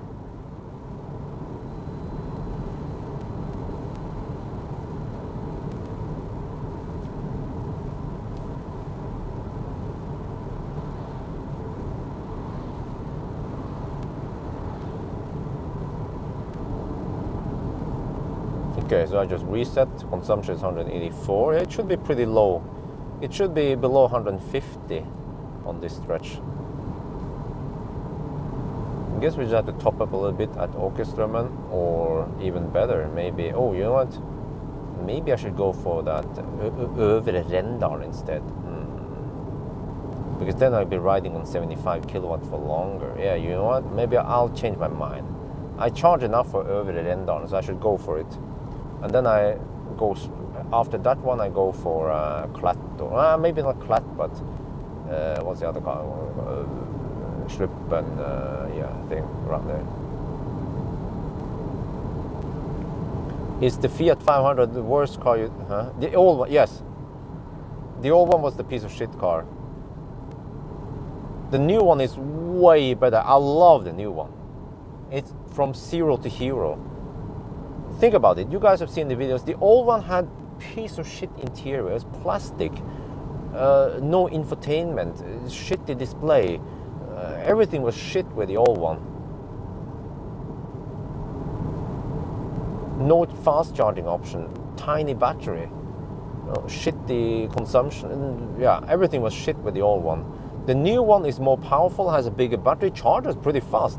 You know, it will beat the BMW i3 on 1,000 kilometer challenge. It's that fast, you know. It's more powerful. It's pretty fun to drive. The interior is way nicer. The infotainment and the instrument cluster is way better. Everything is better with it. But of course, it's a small car, so you have to keep that in mind. People will say, well, but it's expensive. Yes, it's expensive. You can buy EC4 Corsa-e or Mokka-e with more space, or Classic Ioniq even, but that's not the point.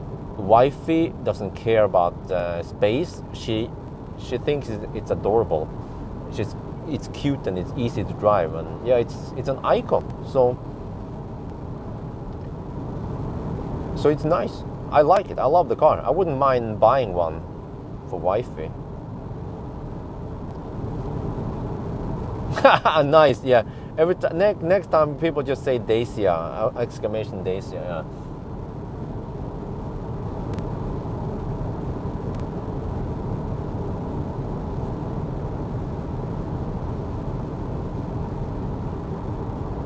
So I've done most of the tests now with Fiat. It's just staying home right now. One more test I need to do is the driving impression.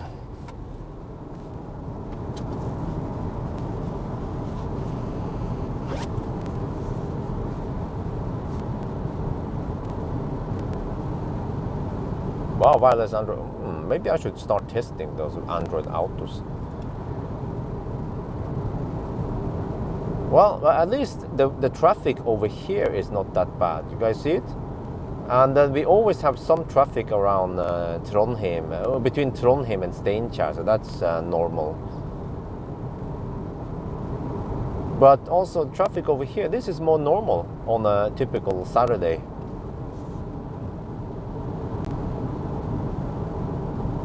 But again, I mean, I can't just base a test on no traffic.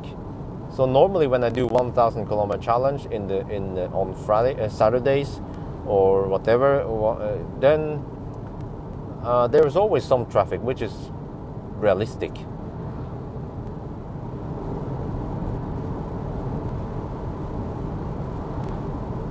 What's the mileage of this car? 1,657 kilometers.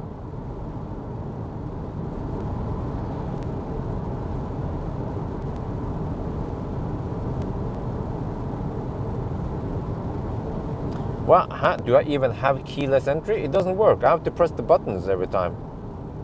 So I'm like, okay, whatever.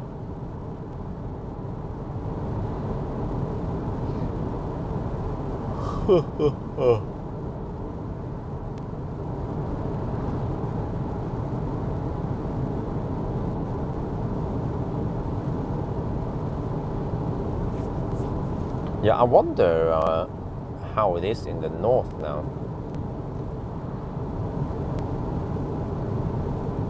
Is it autumn in the north? I mean, over here it's still nice and green, but we will see, I guess, tomorrow morning. I'm not sure how I'm gonna do it. Oh, we have donation. Whoa, big donation. Dr. Libra donated $50. I'm following you to Rendalen today. Then I'm going to on a hike, beautiful Rendalen mountains. Have a nice trip, Arctic Circle, Linda. Wow, thank you very much, Linda. Awesome, thank you very much. Highly appreciated. Try activating keyless entry in the Corsa from the menu. Okay, let me see. Let me try. 3 fingers, vehicle, vehicle settings, comfort, door unlock, comfort, driver only, automatic hands-free access. What does that mean? Allows automatic unlocking. Ah, okay, it's off. What? Blocking of door mirror folding. Prevents automatic folding of the door. Okay, well. Rear wiper in the. Okay, well, okay, huh. Comfort access was off. I mean, what is it called again? The keyless entry was off. Huh. Why would anyone switch it off? Okay, it's on now. Thank you for the tip. Well, it's funny they call it automatic hands-free access, because most other cars call it keyless entry. So it's kind of confusing. Oh, one slow poke and then a whole bunch of people stuck behind. It was a slow German.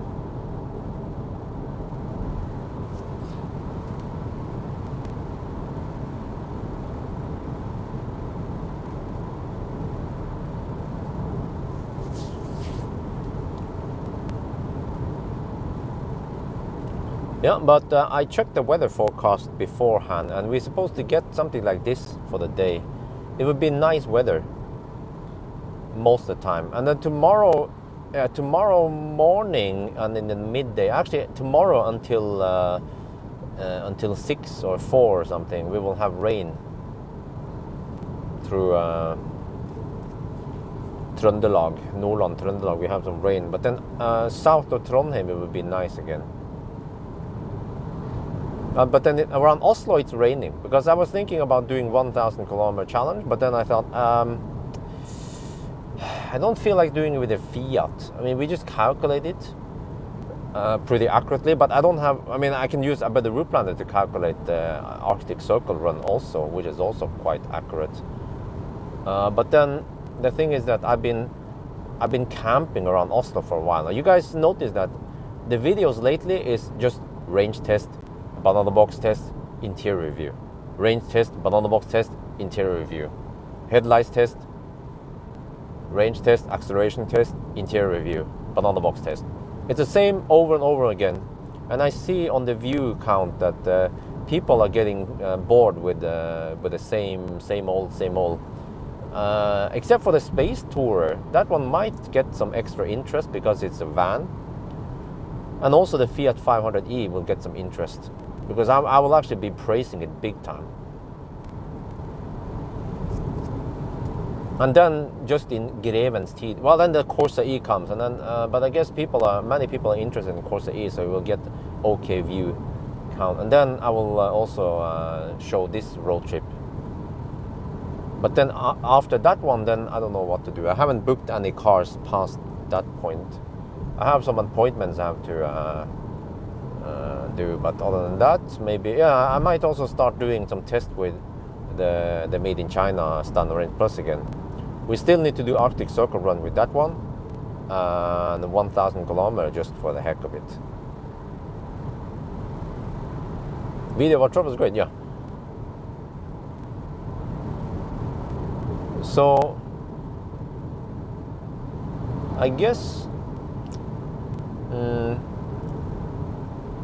well, I'm wondering, because every time I watch I watch StarCraft, you know, Beastie Cutie, and I just love watching him do his challenge or do whatever. Whenever he does his series, I watch every video, and it's the same thing over and over again. But I still watch it. You know, I watch when he's doing the Never Attack to GM or whatever. He usually has a battle cruiser and Reapers to GM. You know, he keeps doing the same thing, but I don't mind. I never get bored. I will usually watch him while I'm eating. Millennium Falcon, still not done yet. There's still stuff that needs to be done. I mean, it's very late, but yeah, I need to do Millennium Falcon stuff also. Truck videos are interesting. What happened to electric? Yeah, I also need to hook up with PA Entrepreneur and also check out that Volvo truck. It's a different job though. He's then hauling sand or rocks or something instead of hauling goods. So yeah, I need to spend the whole day with them also. I'm actually been kind of lazy contacting them, plus COVID, because I knew that I had to spend the whole day in the same car with that guy. But now I guess I'm fully vaccinated. The driver might also be fully protected. So 2 guys with protection, no problem.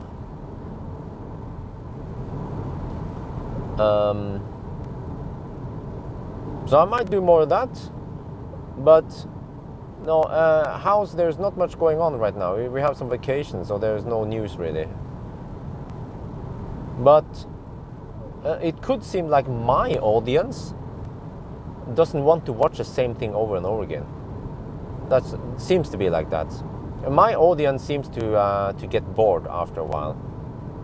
Unlike other people's, for example, MKBHD, I guess whatever he tosses at them, a phone, a headset, something, people will watch those videos because they subscribe to tech videos.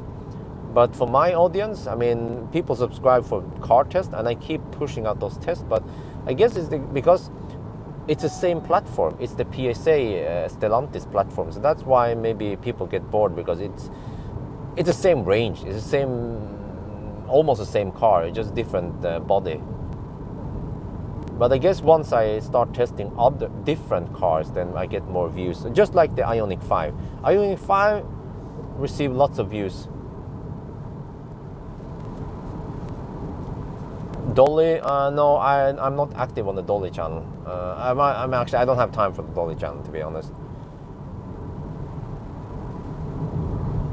Boat, well, yes, I have also planned it to do boat stuff. Just have to drive to Florø and check out the Evoy. It's called Evoy. It's supposedly the fastest electric boat on the planet. It's a rib, electric rib. It kicks ass for the Lord. I think it can charge on DC, yeah, something like that. We managed to make a summer video. Yeah, I guess. Well, you know what? But the driving impression, I can actually summarize stuff in the driving impression. I tend to talk about the car in general anyway, like how it is, how it's handled, how efficient it is, or whatever. Oh, shit.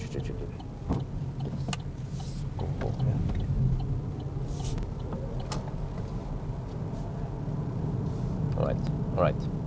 This is Rena. Oh. Now we take the shortcut.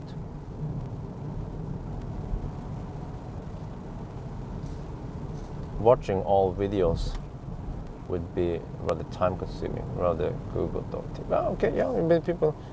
But the thing is that people who are genuinely interested in whatever car, they will actually watch those videos. Like, let's say Ioniq 5 videos. Lots of people actually spend lots of time watching Ioniq 5 videos. So you see, that's the thing, because I have such a broad audience. It's not only Tesla. So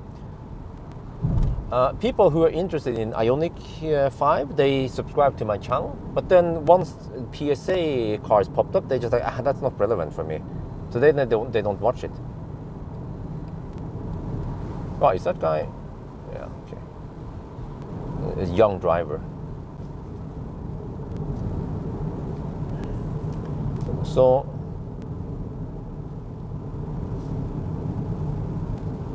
that's always a challenge for me, because I created a channel, you know, and I'm testing so many different cars. So I have to ask myself, well, rather I have to ask the audience, why do you watch those videos? I mean, you're probably not interested in buying it anyway. right? So you probably just watch them because you just want to watch something, you want to kill time. Just like when I watch food channel, I'm not necessarily interested in eating that food, I'm just watching it because it looks nice, or it looks like it's entertaining. And I think that's also the case for my viewers, that they watch something because it looks entertaining, but when they see the similar cars over and over again from the Stellantis, they were like, yet another Opel something, Mokka this time, or Corsa this time. So then they skip it, or then they don't watch it at all, or the banana box test, they don't care about it. Having videos like the interior reviews are banana box tests have been really helpful when considering a new car. Yeah. Whoa, whoa. This car is kind of underpowered, you see. But whatever, we have plenty of space there. I click on Ioniq video pretty quick. It's a cool course. Yeah. So MKBP is way shorter. No, but Christoph, have you actually watched my videos lately? I think you haven't, because I also have pretty short videos. When it comes to the range test videos, are getting shorter now.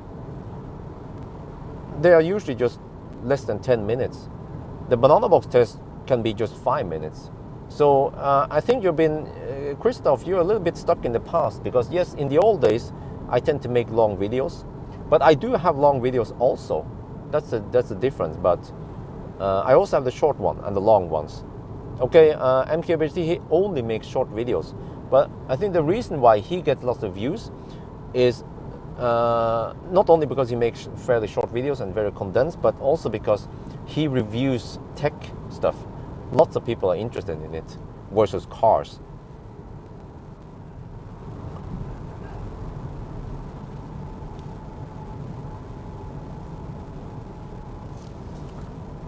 Yeah, you see, yeah, because you were interested in MG, so you bought it after watching the video. But I think it's always going to be like this for my channel, that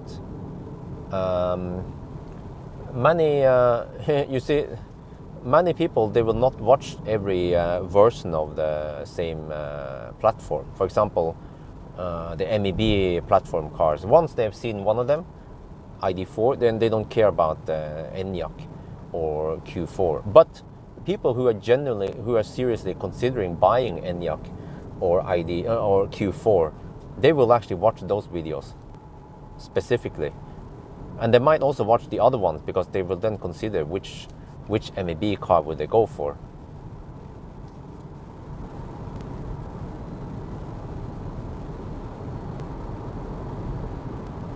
Well, really?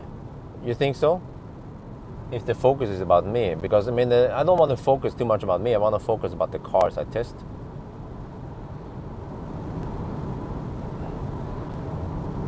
I've been watching most of the videos looking for a car, reason about a car, so naturally going to the down. Okay. Take more content with the popular cars, races with Chris. Yeah, I guess I should do more races, but the thing is that reviewing these cars are very convenient versus a race. It requires way less organizing. I can just do it whenever it feels like. It's way easier for me to schedule it and so on. But again, let me remind you that last year, so many people were bugging me about the Corsa-e. Like, hey, are you going to test Corsa-e? And I thought, what is the point? Because it's basically the same car as the E28 in size. And it turns out it is basically the same. The infotainment is very similar, or almost the same. The space is almost the same. Everything, the handling, the ride is almost the same. And the range is almost the same. So, and now I spend the time testing it. But I start cutting down on the test, so I don't have to waste too much time. For example, I don't do a full test. I know the battery size. I don't do charging test. I don't do a 1,000 kilometer. I can actually finish most of the test within 1 day or 2 days only, or 1.5 days. Yeah, also, that's true. I watch Beastie because I like his personality. That's a good point.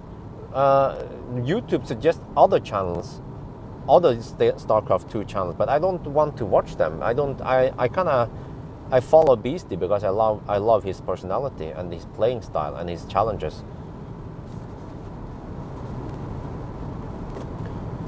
Have you considered we watch it because yes, that's the, I realize that people watch my video because of entertainment. They don't watch it for information only. It's like a mix. But at some point, because when you have a banana box test or interior review, it's mostly just for information, not too much of entertainment. Entertainment would be a race. More, yeah. Laser kind of.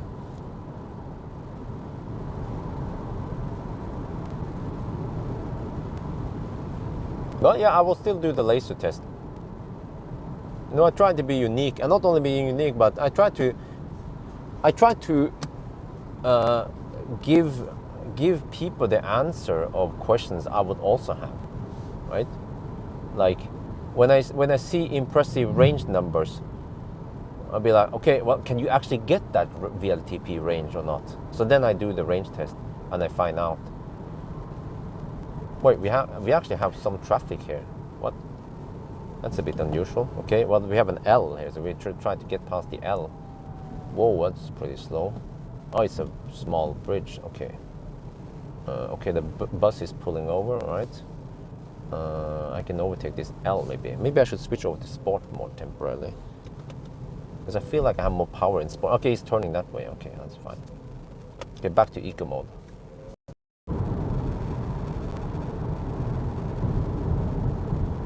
Yeah, well, at least they, yeah, okay, so people like seeing banana box tests. But I guess if it's too much of the same, especially if you have similar names even, or let's say Corsa-e and then suddenly Opel Corsa-e and then suddenly Opel Corsa-e, they'll be like, hey, isn't that almost the same car? But I'm expecting higher view count once I show the E-Space Tour, because it's a van. Suddenly something different than all the other cars we've seen in the past.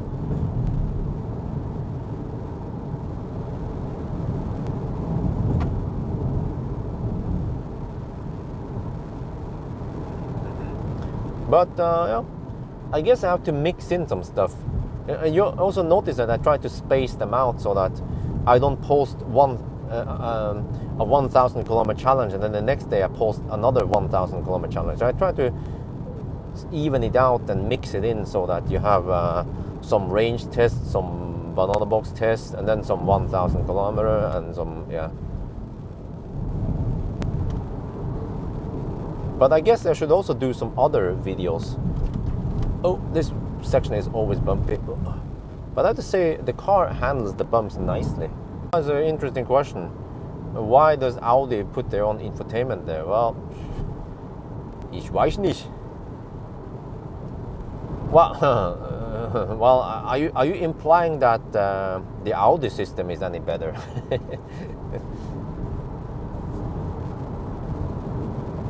Because I mean, the Audi system seems at least to be more stable, but it's also not very good. For example, at least the MEB system or the Volkswagen infotainment, you can have those nice dashboards and information and stuff. But then the Audi system shows you state of charge and percent, I mean, in the instrument cluster, and also shows you charging speed. So would be best to have the best of both worlds.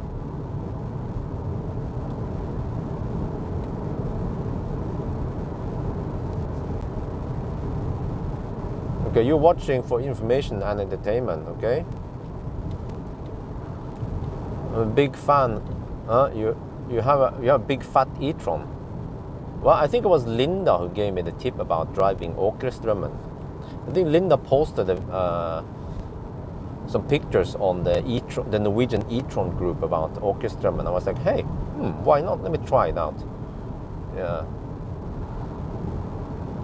New with EVs are great. Okay. Well, we have few of these female viewers.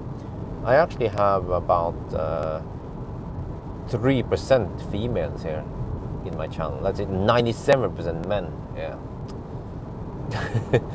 It's like being on an oil rig, right?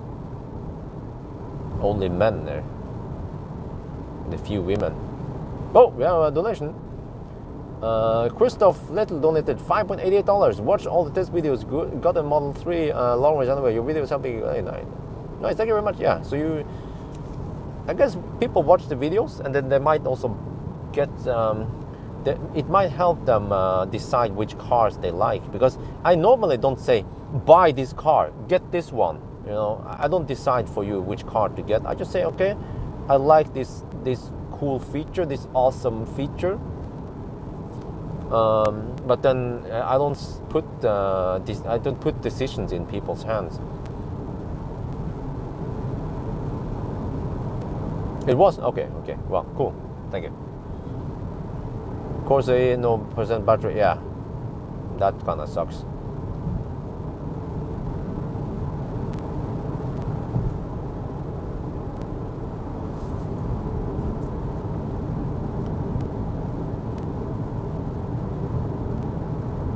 Okay, so let me see, how many B-rolls did I have?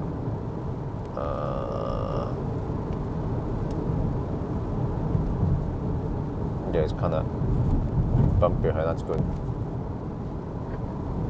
How do you know? I have something called Google Analytics. Google knows a lot about you.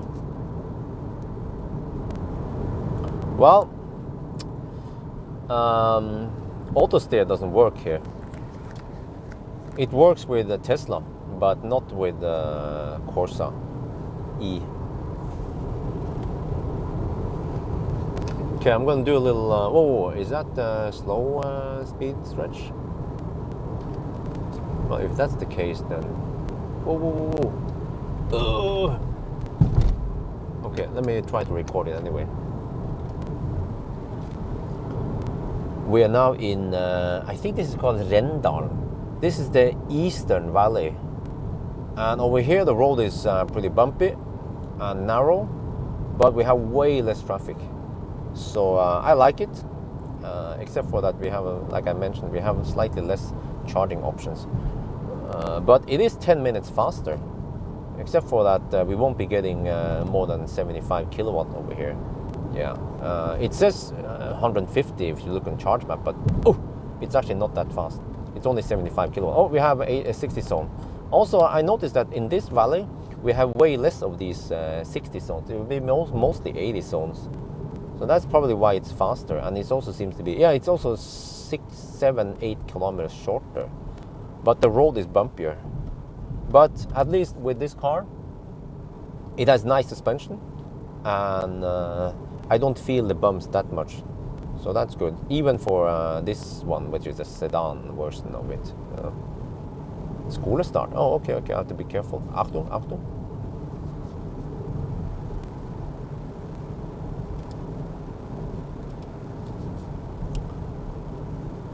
โอเคตอนนี้นะเรากำลังผ่านคิดว่าทางนี้มันชื่อเรนดอนนะมันเป็นทางลัดนะแล้วก็มันอยู่ทางeast นั่นนะจากทางถนนใหญ่แล้วก็ที่นี่ถนนไม่ก็ดีนะเนี่ย แต่ว่ามันมีรถน้อยแล้วก็ทางนี้มันเร็วกว่าแล้วก็สั้นกว่านะสั้นกว่าประมาณ7หรือว่า8กิโลเมตรแต่ว่ามันไม่ค่อยมีที่ชาร์จแล้วก็ที่ชาร์จมันเป็นแค่75กิโลวัตต์ถ้าเป็นเอาต่อทางอีกทางหนึ่งนั้นมันจะมีมันจะเป็น150หรือว่า350กิโลวัตต์แต่ว่าคันนี้มันก็รับ95กิโลวัตต์ไม่นานหรอกก็คงจะไม่เป็นไรหรอกขับไปทางนี้แต่มันเงียบดีนะโอ้เทสลาเงียบสบายดีทางนี้นอกจากว่ามันถนนมันแคบหน่อยแล้วก็ไม่ค่อยสมูทแต่ก็ไม่เป็นไรช่วงล่างคันนี้มันก็ดีนะโอเคตอนนี้กลายเป็น80ลิมิตแล้วนะช่วงล่างมันก็โอเคไม่ได้แย่ไปหรอกก็ไม่ได้รู้สึกว่ามันก็โอเคนะรู้สึกไม่ได้แย่ไปถ้าเป็นมอเตอร์3นั่นนี่มันจะแข็งหน่อยนะเดี๋ยวช่วงล่างอันนี้ก็โอเค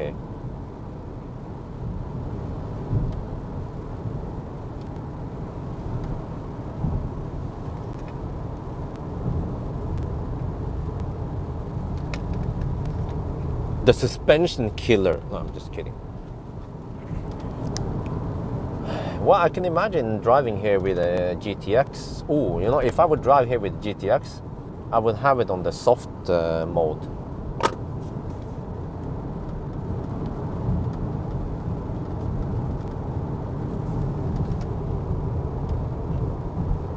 My garage has no Wi-Fi. Will I do fine, especially firmware? Oh, well, you can just you can tether from the phone the few times you need it.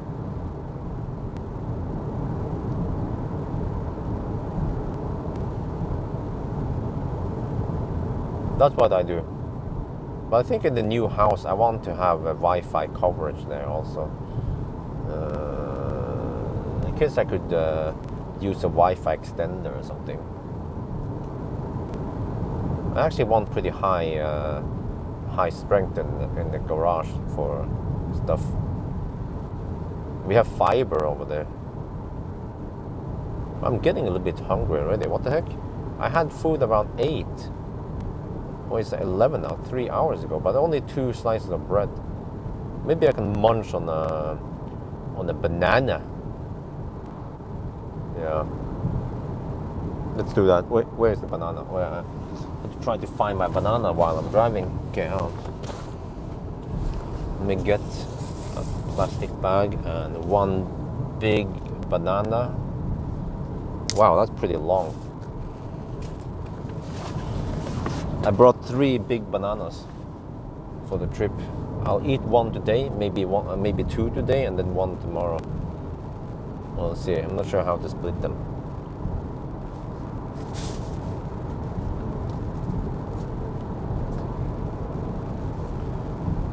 I bought this car a few months ago because I was running out of time. Incentives were running out. Bought it without Bjørn's stamp of approval. Huh? What car did you buy then? That's the big question. If weren't so far away, could okay. I'm very happy with the car. Well, I'm still wondering what car you're talking about. Okay, let me trigger people's OCD. The banana.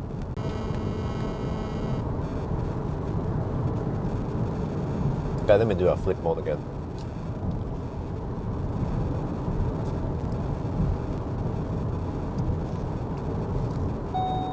What?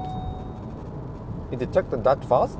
I mean, I just peeled the banana for 2 seconds.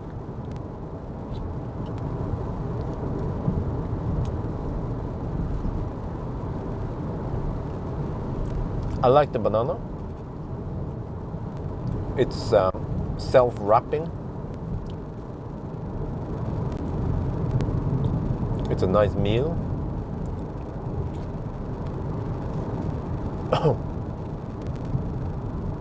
Oh yeah, we should get some disconnect soon. And then we should be back at Storsjøen, the big lake. Which is not, well, it's big, but it's more long. It's like Langsjøen, the long lake.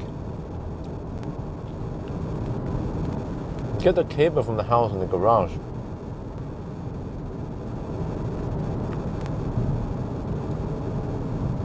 Why OCD? Because some people claim that you have to open the banana the wrong way.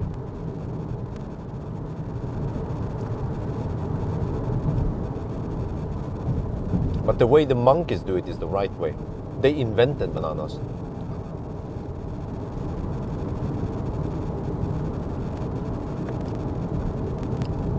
Does this EV have autopilot? Well, it has auto steer. Huh? But it doesn't work over here, obviously.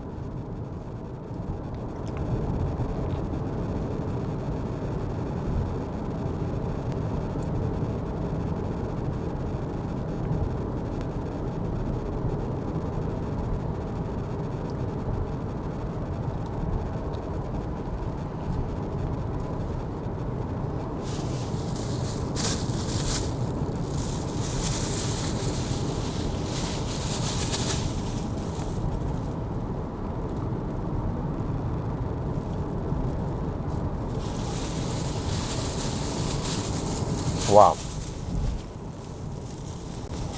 There's so little traffic here. I love it. What? I just made a big mess with the banana. Okay, it's like better now.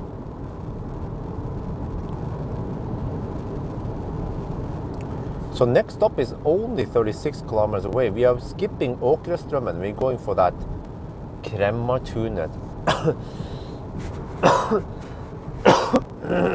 That weird place. Of course, it would be safer to stop at Åkrestrømmen, but on the other hand, maybe not too many people know about Kremmertunet.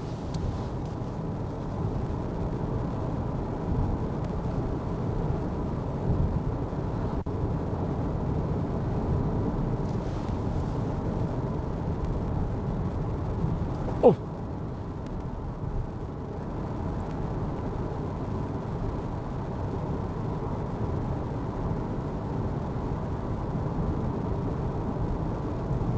No, my bad. It's called Rendalstunet. Where did I get that other one name from?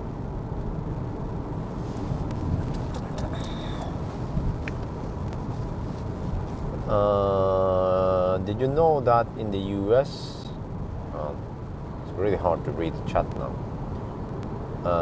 the infrastructure package will likely, okay, a very long message. It's really hard to read now, and auto-state doesn't work.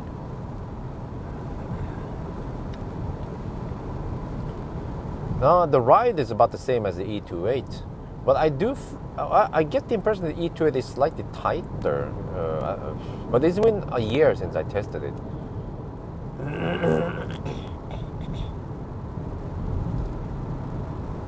Are you taking the shortcut? Yes, I'm taking the shortcut.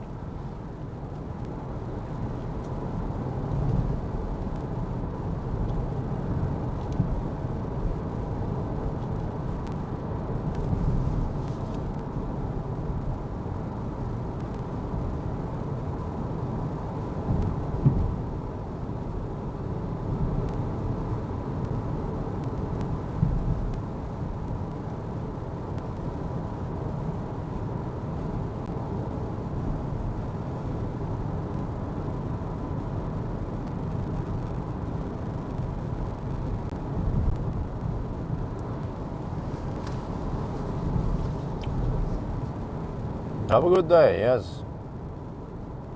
Take it. Yeah, so like I'm explaining in the video, sorry, this valley seems to have less of those 60 zones and more of the 80 zones, which is good. That's probably why it's faster. So I might be gaining about 5 minutes total maybe by taking this valley, or more, I'm not sure.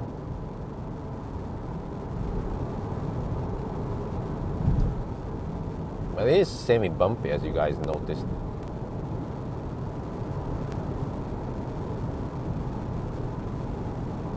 Is Arctic Circle test the updated yellow test? Well, yeah, it's not really the same test. It tests different aspects of it. I mean, it tests a different aspect. It tests more like how is it to ride, how is it on long trips, really long trips. It's mostly to test how good it performs outside of HPC network. Yellow test doesn't cover that. And also, I kind of didn't understand the point of yellow test, since we have a range test, so it's very similar. But this one is kind of similar to the like a test slash road trip. More relaxed on the return, at least.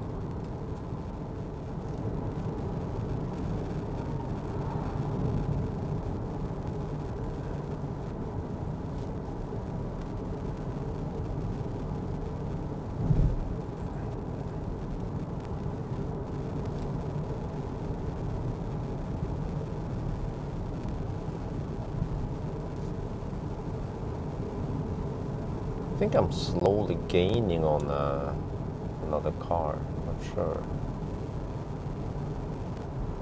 Why are these brake skid marks here? Well, you know, if you think that Østerdalen is deserted, then this valley is even more deserted than Østerdalen.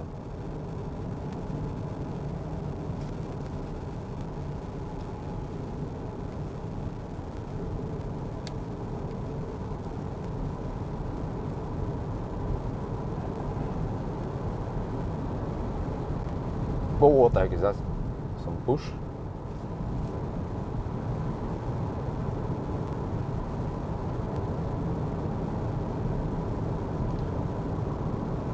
So yeah, we will see, I guess. I do this test with Stellantis cars. Let me check that it's on. Okay. And I only need to do it in one car. This one. The Corsa-e has been chosen. The chosen one for the trip. And then I don't need to redo it with every Stellantis car out there. It's going to be more or less the same result anyway. And I have pretty good headlights here.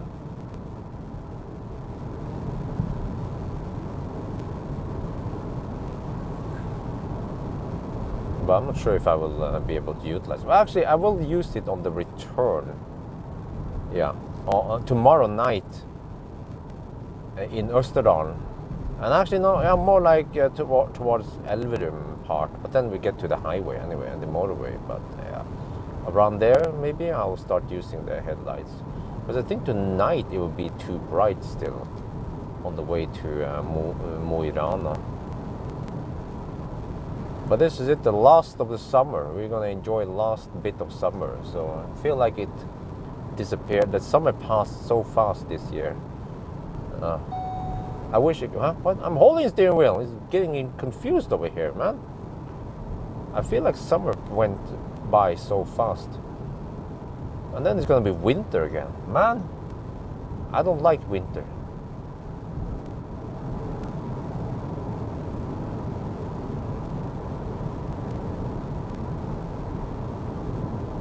Yes, it has matrix headlights. I already done the headlight test. You know, no joke. When I go back to Oslo now, I could slack for about 10 days, at least 6 to 10 days, without doing any road test or any videos. I just have to edit the videos I already have and then publish them one by one. But I tend to post 2 videos per day, especially the short ones, also, especially videos that people don't watch too much. Then I'll be like, okay, whatever, let me just toss in another one. Because I think it actually also hurts the algorithm less if I post one video that people don't watch too much. For example, acceleration noise test is not that much watched. Then no big deal. Then people who are interested in it, they watch it. And then I can post a range test or something else the same day. But at least I try to space it out to 6-8 hours after the first video. Because I have so many videos to push out now. And I mean,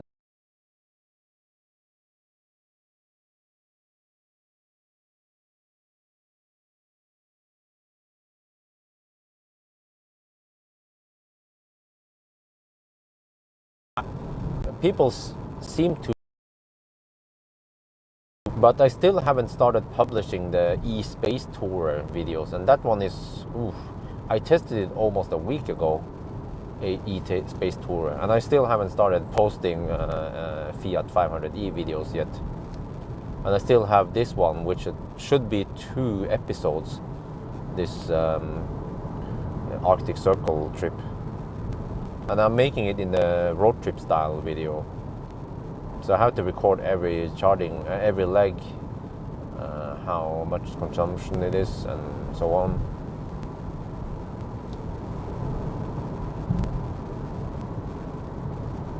So we're getting close to Åkrestrømmen now.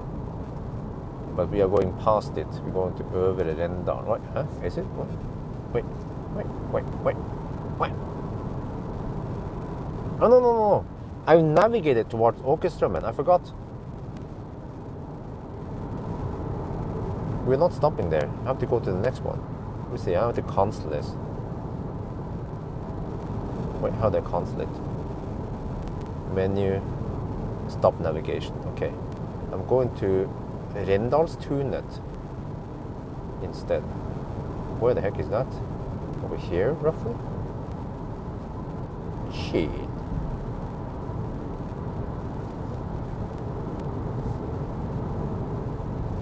Øvre Rendal, okay. I think I found it, roughly. I have to pay attention to the road here, it's getting quite twisty.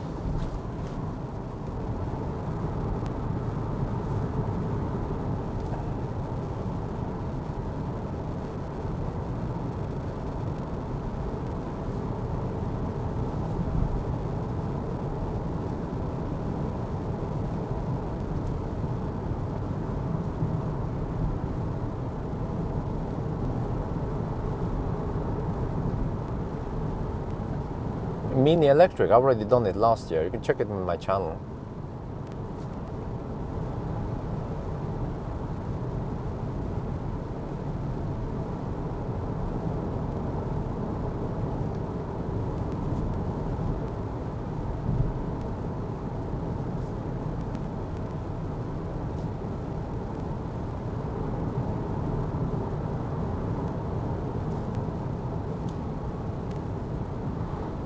Okay, I'm 42 kilometers away from Rendalstunet. Okay, I'll be kind of deep by the time I get there.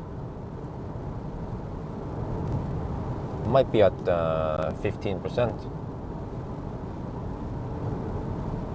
Then I'll be sucking on 75 kilowatt. Not sure what the heck to do there. And how long do you have to stay there? Maybe I have 25 minutes, half an hour there. Yeah, it is a nice and fun road. Semi-twisty.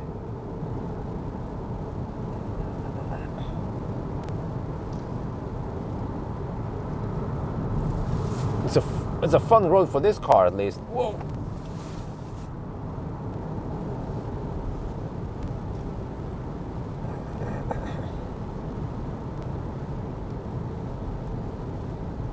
Well, you see the car in front, I'm not really gaining on it. It's been in front of me for at least 15-20 minutes. It means that people over here, they are hammering it. They don't slowpoke, unlike in Østerdalen.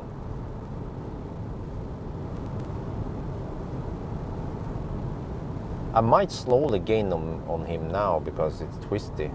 Yeah, they tend to drive a little bit slower in the twisty roads, unlike me. Are you going to Rendalstunet? Yes. Because Åkerstrømmen is too early. So it's better for me to stop at Rendalstunet, because then I can ride on the good charging wave, and then I can reach. It's called Nidarvoll. I think it was called Circle K Nidarvoll, rather than stopping at Klett, because Klett is a slight detour from the highway again. Whereas Nidarvoll, well, it's still a slight detour, but it's not that bad. Well, actually, is it really? Okay, I have to check again. But then I should stop at Steinkjer, because this car has fairly short range, so it's a slight disadvantage to. Oh, why does it feel like the water is higher than usual? Where is it?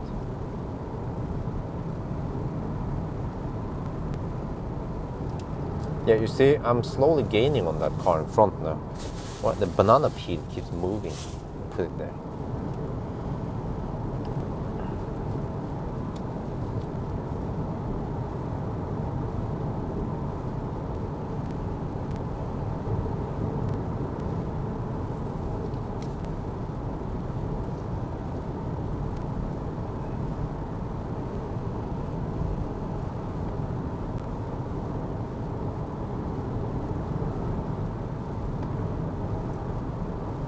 This is a fun car to drive in curvy roads, at least.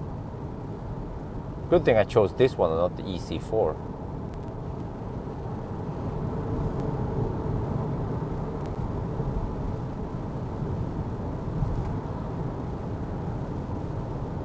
But also it's supposed to be raining in Oslo today. And maybe tomorrow-ish, or... Yeah, but I look at the... at 1,000 kilometer challenge, and I tried to figure out what to do this weekend. And then I decided to go for Arctic Circle trip. Has a museum and cafe that is open at noon. Oh, well, it will barely open, I think. I'm supposed to be there right at noon. Well, I guess you could check out the cafe.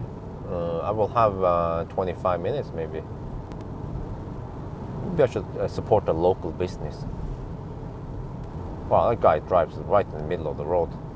He must be a local dude. Yeah, now he speeds up. You see, it speeds up on the straight, and then it slows down in the curves.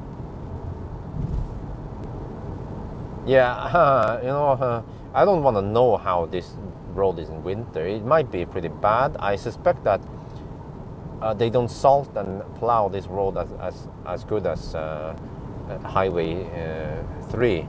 So it will be full of what do you call it? Isvulle. It's like washboard road.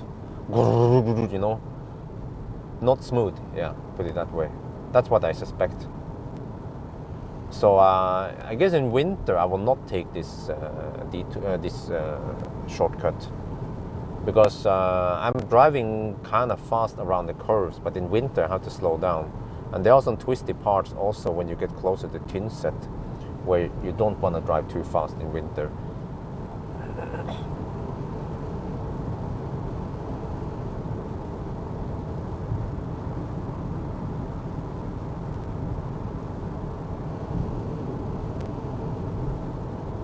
Oh, I have to avoid those bumps. But this is a fairly nimble car. I also weighed it, and it was only it was 1,640 kilos, I think. So it's not too heavy. That's good.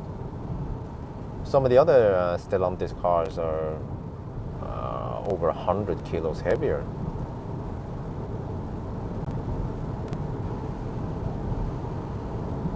Oh, okay. Oh, they don't salt over here. Ah, all right. Okay. Well, it can be icy. Well, that's the problem, because I only use studless tires.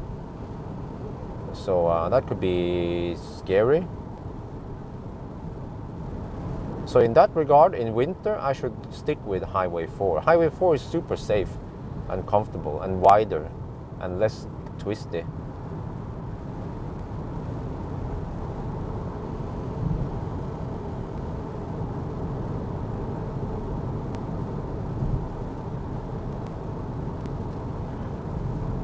So let me see. I will reach home tomorrow evening, and then Monday evening I have to do the driving impression. The asphalt might be a little bit wet still. I don't know, but that's the last chance I have, and then I have to return. Wait, I can actually, oh, you know what? I can return, yeah, I can return the Corsa-e on Monday, because I'm done with it anyway. And then I can return the Fiat on Tuesday. And then I guess I should start doing some tests with, I still have Millennium Falcon, Optimus Prime, and the Standard Range Plus China car that needs to be tested.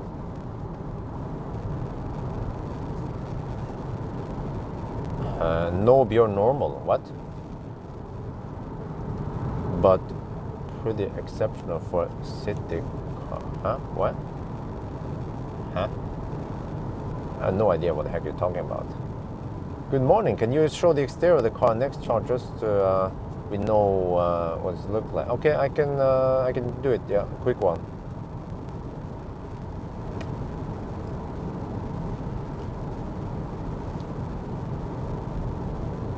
Well, that guy is literally driving in the middle of the road. Maybe it's for a good reason. Maybe he's trying to avoid animals coming from the sides.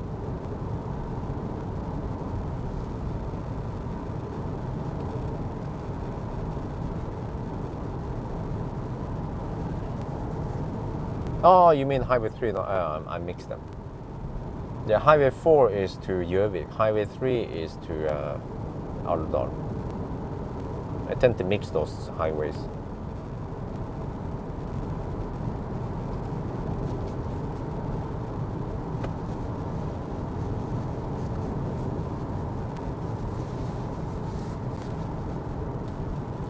Okay, we're getting close to Åkerströmmen, but we will skip that one.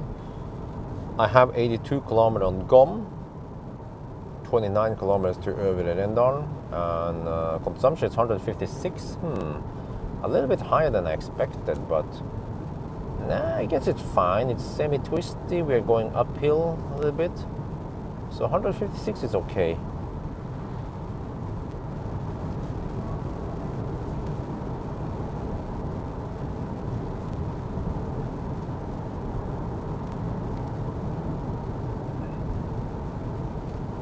I just remember that once we get to the other highway, it's going to be quite bumpy.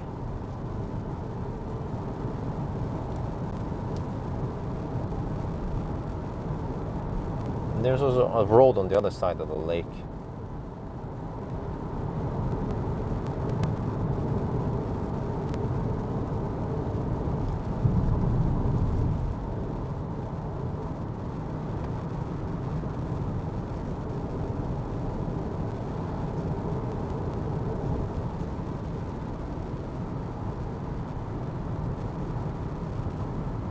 Maybe I should buy something. Oh, wait, didn't? Oh, I didn't bring it. Oh, shit. Wait, did I? No, I didn't. Wait, or did I? No, I didn't. What's that? I didn't bring the third shaft. Oh, I forgot it's because I have a third shaft, but I left it at home, and now I realize why I need it, because the third shaft is when I want to leave the car and bring you guys with me. Oh, that guy's driving in the middle of the road. He has to move over every time an oncoming car comes. That's kind of cringe-worthy. Cringy.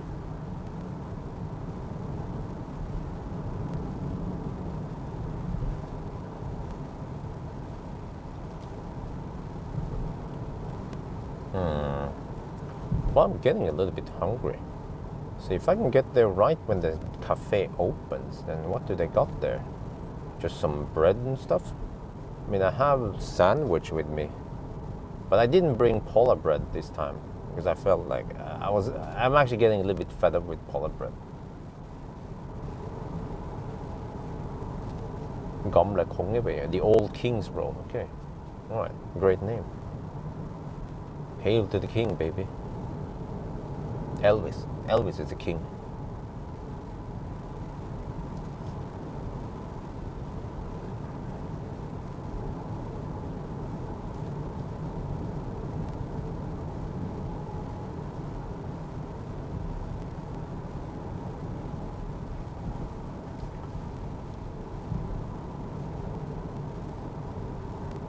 Well, I think we went past the worst dropout zone now. Yes, sleeping in the car. That would be very interesting, because it's a freaking small car, and there is also a weird hump into the trunk. So I just wonder how inconvenient, how uncomfortable it will be tonight. I guess there was only one way to find out, and then I might also freeze a little bit. Okay, let me see. Here we have Åkerströmmen. We have two of these. They are not even considered high power chargers because it's just 75 kilowatt. But then one is kaput already. They just installed this a couple of. They opened it a couple of weeks ago, and one is already kaput. There you can kind of see it to the left. There are some green chargers.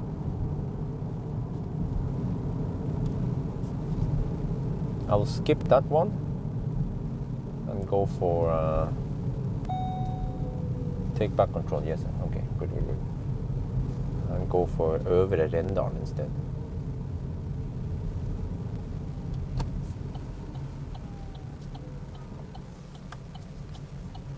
Well, there's some traffic here. What? What's up with the traffic over here?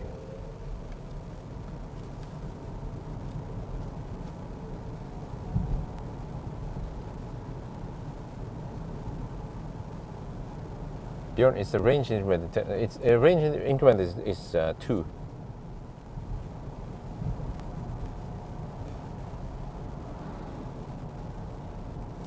Do you have any particular video clip which is especially popular years or months after being recorded? Yes, the one that says, "What do you have to do when you run out of juice?" Well, actually, a good. Yeah, I could look at the view count on the last 30 days, for example, and suddenly one of the old videos will pop up there. But also, oh, okay, it's going that way.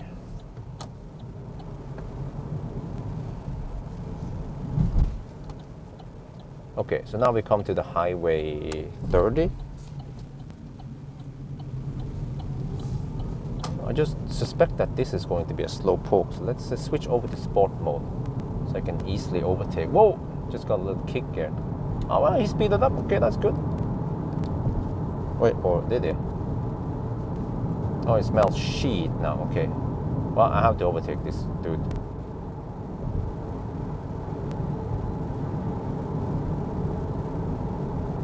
Okay, we are 22 kilometers away.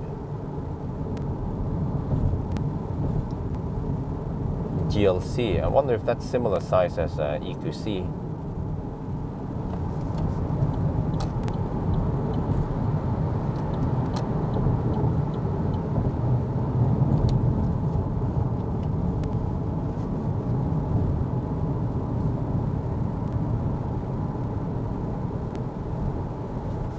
But also another indication I have is that when I read comments, suddenly people will start commenting old videos, and that's an indication that people are watching it. For example, you know the video of that, well, it's not even a bicycle, but whatever, the eco, otherwise there was a thing, the bicycle thing when you were pod bike or whatever it's called.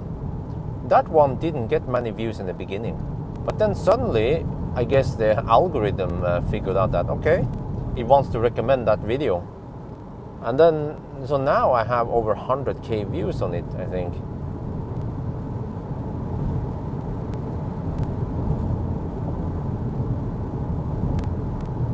Yeah, good morning. Guten Morgen. I think that's what they say. Yeah, so this road for some reason is bumpier than the other road. So I guess paving these roads is not the highest priority because of low traffic numbers. So it's in worse shape than the Highway 3. Look at the bumper. Oh, shit. Man. Almost killed my spine there. Oh, the road is trying to kill me. What? Oh, okay. All stores available. All right, thank you. You will turn to the right, following sign to. Yeah, but yeah, I know it. Thank you. Yeah, I remember roughly now how to get there. Been there a couple of times. Well, I was there with the Tesla at least. I don't remember other cars I've done it. But this time I'm dependent on charging there. I have about 35% left now.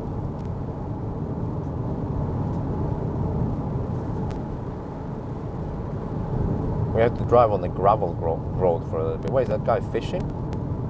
He's gone fishing. Yeah, that guy has some advanced fishing equipment.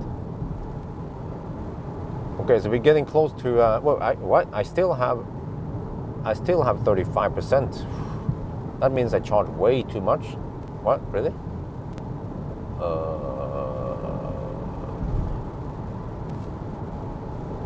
I should have left earlier, but I charged for only 16 minutes at Elverum. Makes me wonder. Would it be better for me to just top up at Espa instead? But that would be too early, right? This is always the dilemma if you have a car with short range and you have limited charging network. How do you know the percentage? Roughly 1 bar is 12.5%. So I have around 2.6 bars left, roughly. So 2 bar is 25%, and then plus another 10-ish%, so that's 35 roughly.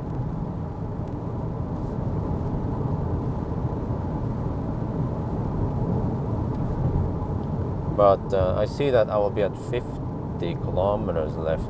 Oh, over there. Oh. Consumption is 154, still nice. Well, we have to stop there. Yeah, we can't make it to the next one, which is Bangkok. If we would stop at Bangkok, but Bangkok is a bit risky. And this is always the name of the game for a car with short range and no supercharger access, is that you have to figure out where you should stop and, you know, avoid those busy areas, regardless of if it's Corona summer or not. It's a nice little place here, but you know, I can never live around here because it's too far away from the big city. But I don't need to live right next to a big city, but at least, let's say Jessheim is okay, because then I live around half an hour away from Oslo, if I need something in Oslo. You connect about the route planner. Oh. Well, but I don't have app support. I'm not sure how to get it. Well, maybe I should. Can I get the app on this one? I've never tried to get the app on the Stellantis cars. Okay, we are supposedly 14 kilometers away now. I have 66 kilometers on GOM, so we will be at around 50 kilometers on GOM by the time we arrive. Are we on the same route? Yes, we are. Same route as long range. I mean, I will try to make, you know, there is actually no excuse. Every time I do those Arctic Circle runs, I should take the shortcut, at least on the way north, and on the way back I will take Østerdalen.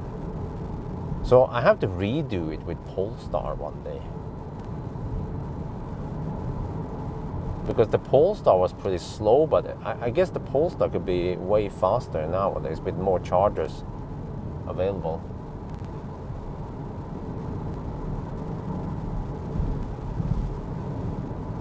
So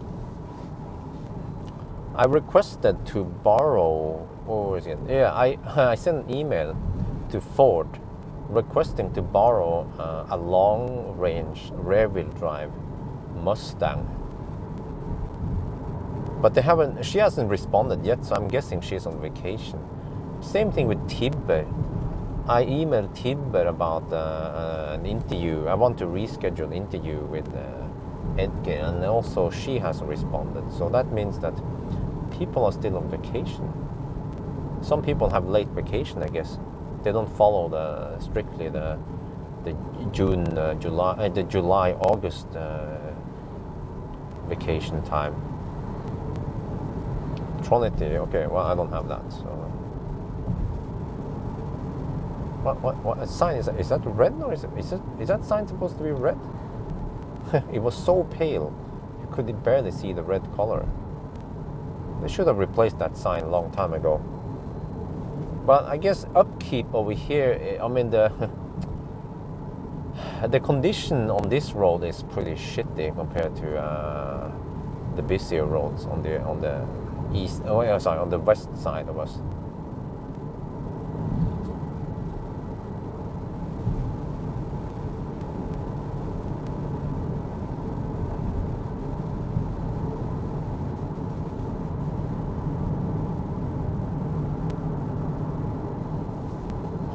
Set.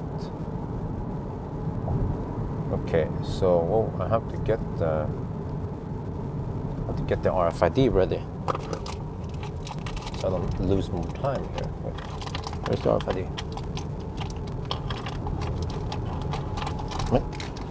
How can it be so hard to get it? Okay, there.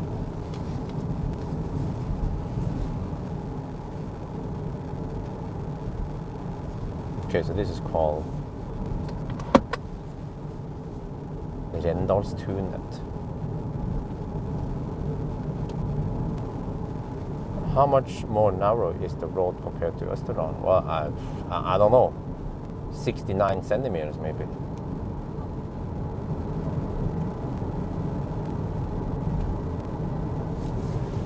But you guys know Østerdalen. Actually, I don't know the answer, but yeah. At least this stretch is not that bad. It's just bumpy.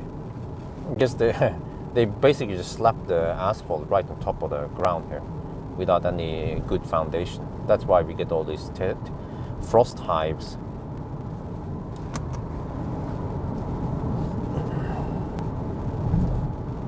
We call it telehiv. But Ruplan Electronity Opel native. Okay, I'm not sure how that stuff works. This is the problem, because I'm not driving my own car nowadays. I'm just borrowing cars left and right.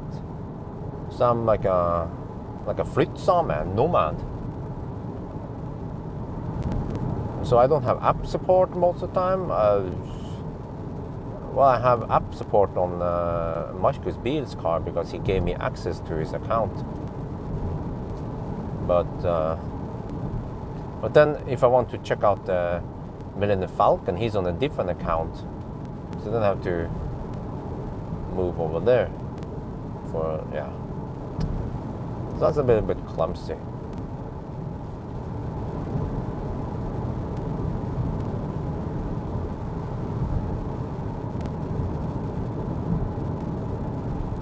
Okay, let me see. I have to look out for that exit soon. So it's hopefully available still, the charger. It's only one Delta charger, and it's been configured for only 75 kilowatts. So we have to pray that nobody plugs in next to us, or that anyone is charging there. That's I guess the disadvantage, right, of taking this route. It's very vulnerable.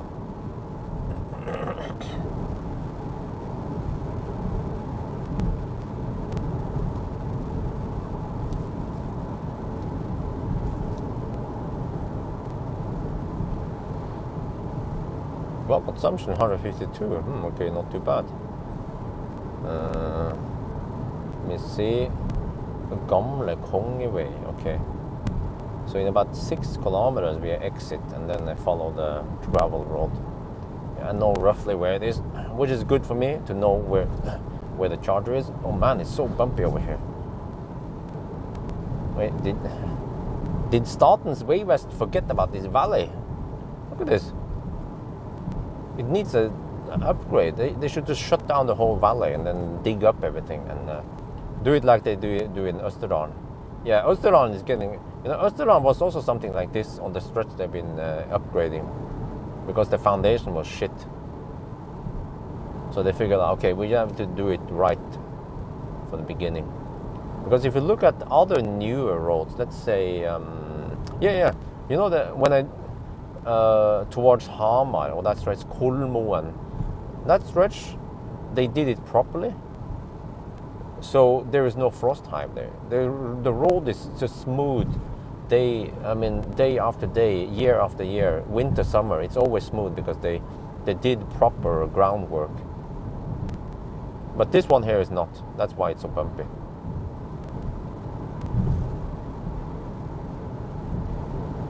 $270 viewers. Wow, nice. 275 now. Thank you guys for joining on this TED Talk, this 18-hour TED Talk. Okay, 4 kilometers left before we get to Rendalstunet. Oh, it's supposed to open in 1 minute, the cafe.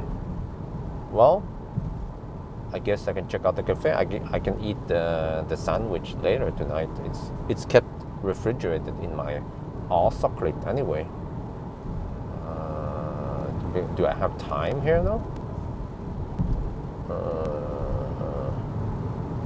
Or should I just eat that now? No, maybe I'll check out the cafe. I want to see how it is over there. But I have to bring you guys with me. And then I didn't bring a third shaft. Why didn't I bring the third shaft, man? Always bring the third shaft next time. I guess I could detach one of the things here, or yeah, I'm not sure how to do it. Yo, what's up? Yeah, what's up? What? So, Morten, since you are studying in Stuttgart now, does it mean that you are learning Deutsch? You're becoming a German?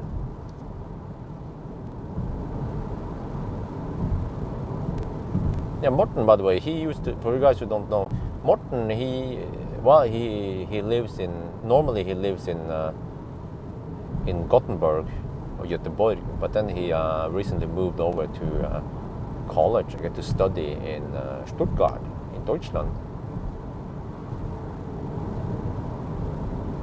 Okay. Yeah, 58 kilometers. Wow, I have over 30% now. 32. What the heck, man? I charged way too much. What? How can I have so much juice left? What is I bet the route plan way off? Must be. Or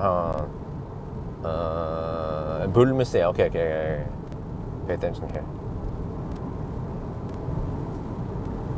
The Bull Museum. I have to turn right soon.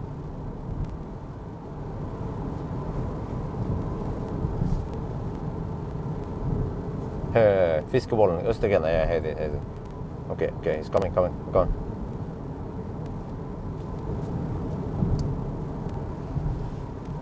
Øvre Rendal. All right. Let me see, bus stop, and then okay, I see where that car is coming from.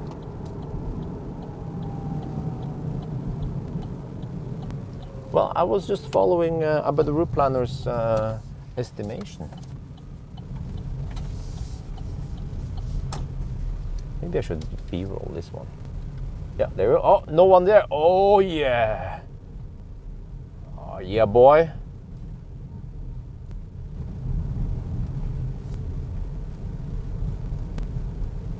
What, is it open? I guess we'll check it out, right?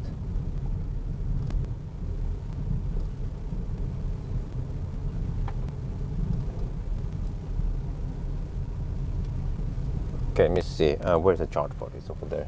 Okay, I have to take this one. Well, I can drive around that way, but well, I forgot they have two chargers. Oh, yeah, 2 times 70. Okay, that's how it works. Okay. Let me just take this one, I guess. It would be nice if they just output 150 kilowatt instead, but whatever. This is good enough.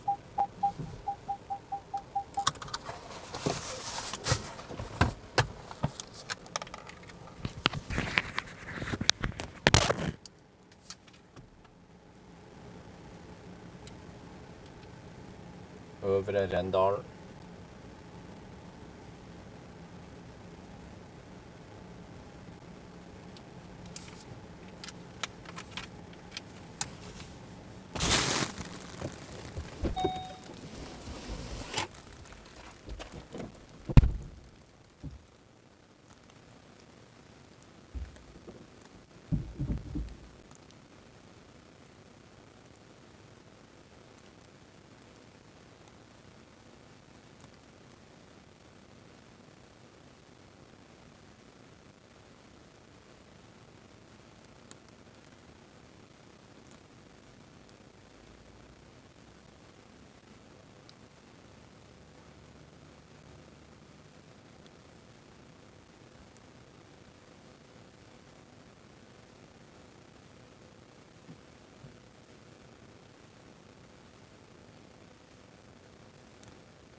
Okay, I had 27%. Let me shoot some video, and I think I have to go to the restroom.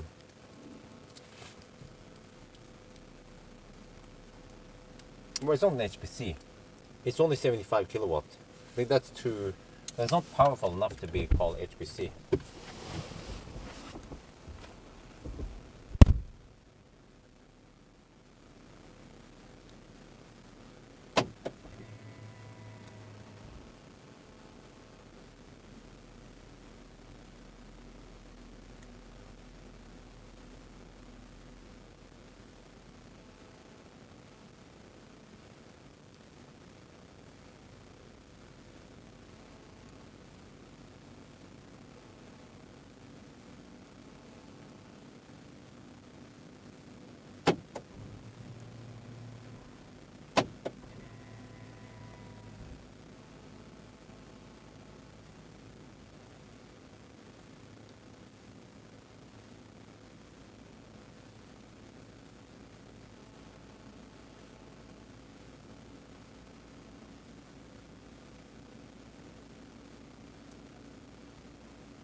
Why didn't I bring the third shaft? That always, that is a big question. Because I kind of need the third shaft now, I just realized. Okay, but I have to go to the restroom, and then I have to eat something, and I guess I'll be taking you guys with me. I can put you guys, well, actually, this is a bit cumbersome. I guess I can put you guys on this one, but I have to move it, and wait. Okay, this is a bit cumbersome, guys. I might have to leave you guys in the car for now, or unless I can just move this. Let's try that. Okay, I have an idea. It seems like, oh no, it doesn't stay. Look. Uh-oh. Uh-oh. Are we not supposed to get 75 kilowatt from this one? You see, it's supposed to be 75 kilowatt. We're only getting 61 kilowatt. This is not optimal. Okay, guys, I have to go to the restroom soon, but I also have to grab something. So that was a quick one. I'm actually running a little bit out of time, so just pump it in here again.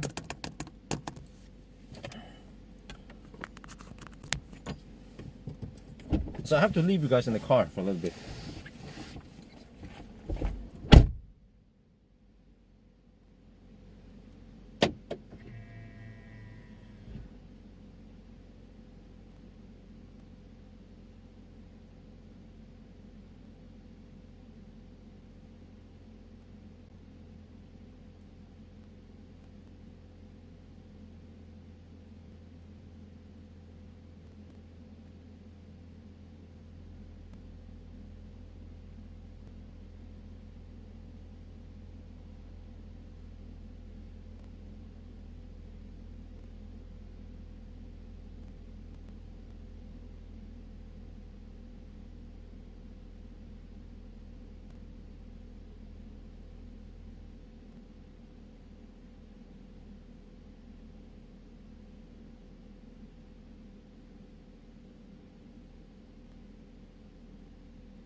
Okay, you guys are going out with me.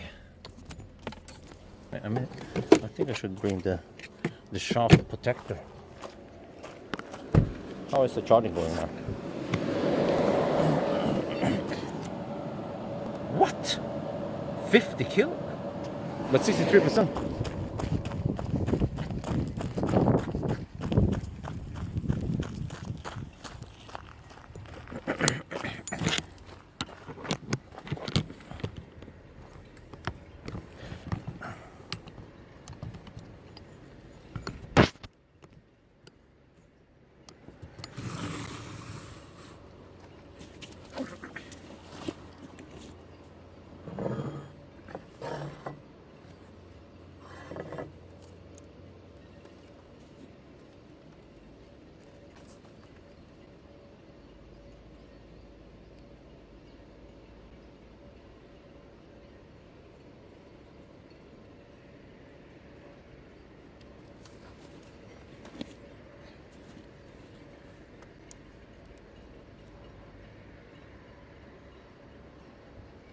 Well, I have to hurry. I have to charge at 80%. So I don't have too much time here. It actually took a while.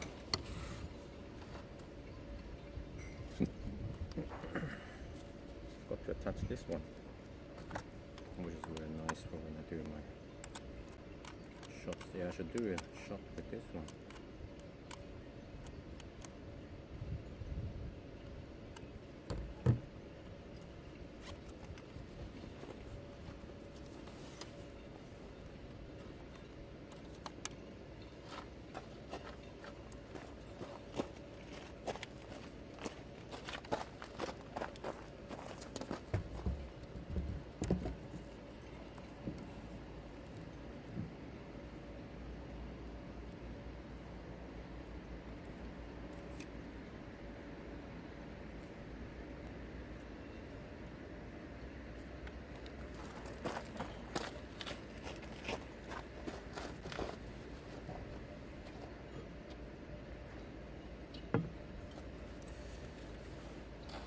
This is awesome. I bought a waffle from the cafe over here, homemade waffle with strawberry jam. Try this.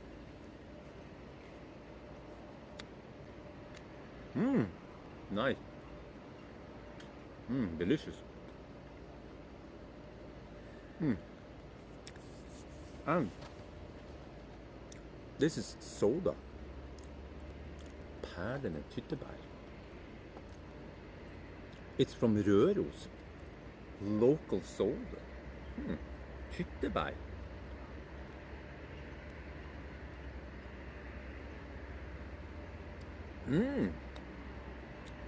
This is nice.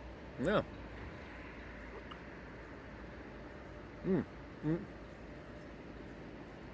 It tastes tyttebær. I don't know what tyttebær is called in English, sorry.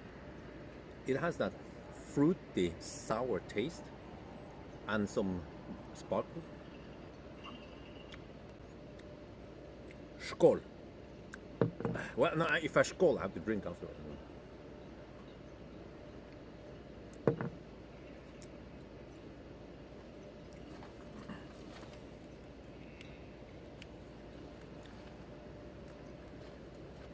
เราซื้อวัฟเฟิลนะจากร้านอาหารเนี่ยจากกาแฟที่นี่นะแล้วก็อร่อยดีเนี่ยเขาทำที่นี่นะทำสดเลยลำเลยวัฟเฟิลแล้วก็อันนี้นะเป็นน้ำอัดลมจากเรือรูสก็ไม่ไกลจากนี้นะสัก2 ชั่วโมงมั้งจากนี่แล้วก็มันเป็นชิตบายลองชิมอร่อยดีคงจะเป็นของแท้แล้วเนี่ยเขาใช้ชิตบายเบอร์รี่ของแท้เขาไม่ได้ใช้อะไรแบบเขาเรียกอะไรartificial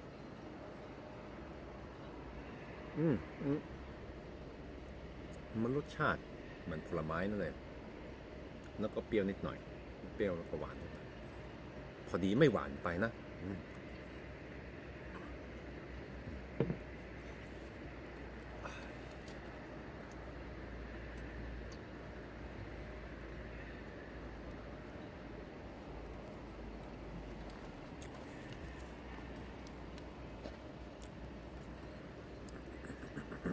Okay.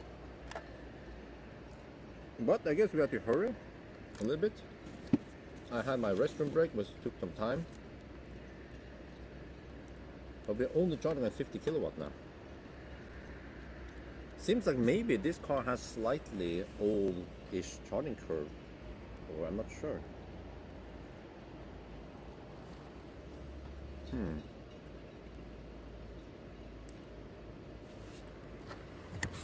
Move a little bit closer here.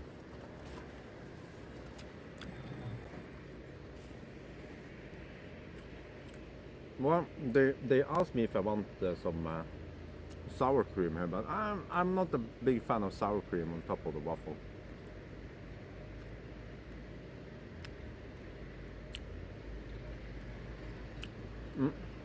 Not Bangkok. We're going for Trondheim. Too risky to go for Bangkok. Bangkok is not available right now. I mean the high power charger. So it's safer to just go for Trondheim, Klatt or Nidarvoll.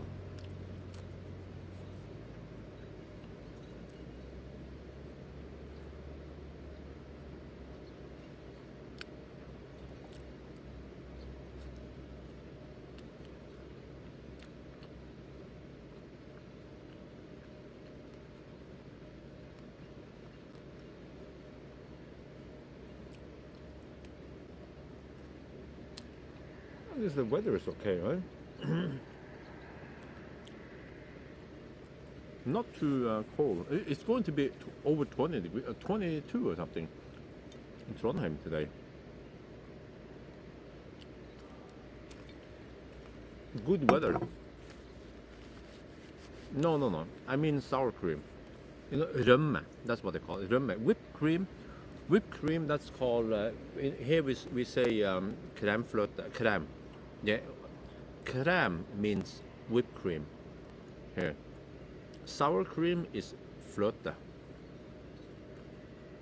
Is there enough space for sleeping? That's what we find out today.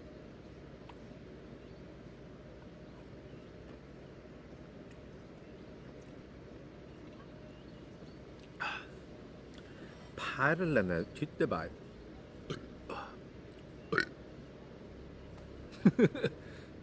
I guess it was a good one. Is that a Kia? No. It's the other Kia. Opel Ampera E. No, sorry. Opel Corsa-e.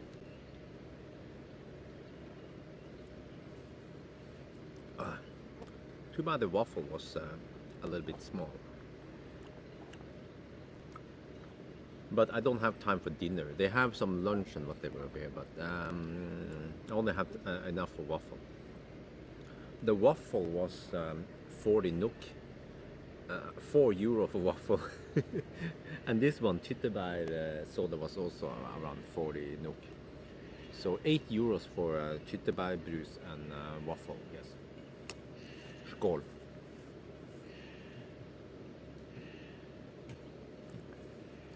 Yeah, Mokka-e is slightly more comfortable than Corsa-e.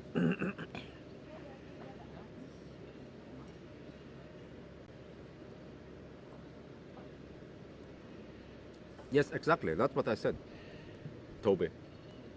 Let me repeat. Whipped cream means crème. They use in Norway. They just call it crème. Sour cream is rømme. Yeah, and people ask me the whipped cream. No, usually we don't put whipped cream on waffles in Norway. But many people they put rømme on waffle. Rømme is sour cream. Just like I told you, if you just rewind 3 minutes back, you will see that that's exactly what I said.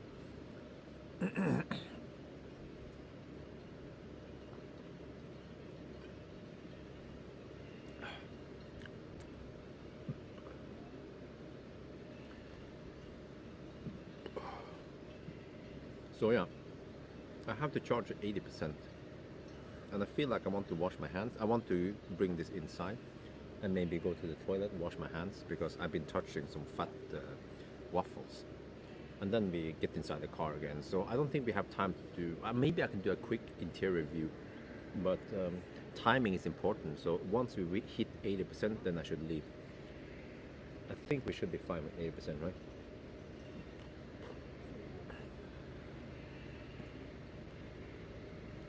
Consumption at 90 is around 100 and oh, I don't remember. 140 something, 135, 140.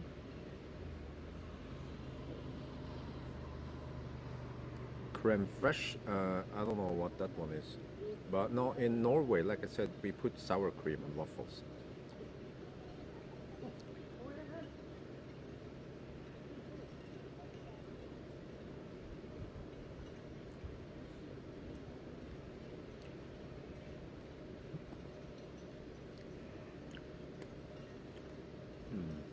Well, but it's nice and quiet here. I like it.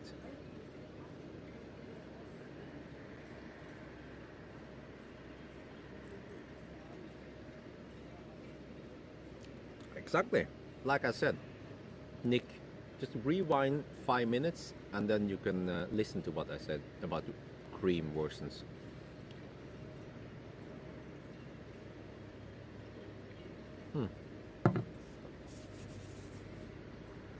So here, I wouldn't mind taking wifey here to have some lunch.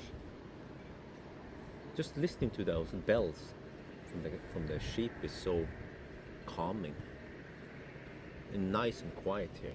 Well, actually, I should avoid saying nice. I stumbled upon an English YouTube channel. They teach. It's an English teacher. He tried to, you know, he had a video saying stop saying nice, stop saying very, because if you say very and nice a lot, like it's nice here, it's a nice car, it's a nice interior. The language is not very rich. You should say it's an awesome car, it's wonderful over here, the weather is great. You know, stop saying nice, stop saying very. I'm very tired, I'm very cold, I'm very hungry. You say I'm starving, I'm exhausted, I'm freezing my ass off. Then the language become way richer. So I'm like, wow. So I just subscribe to that channel. I need to improve my English and make the language more, yeah, richer, more rich, not too monotone. Okay, anyway, let's get the out of here.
Let me see now.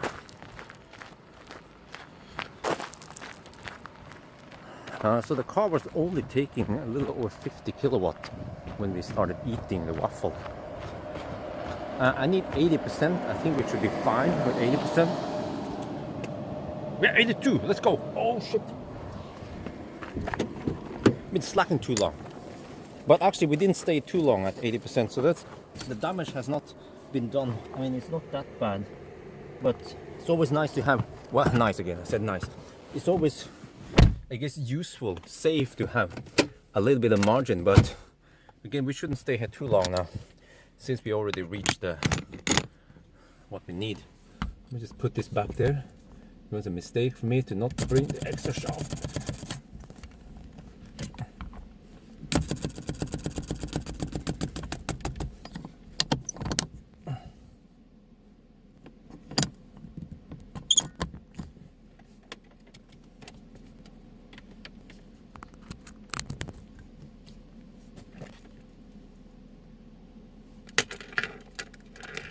There you go, if you want to see the interior.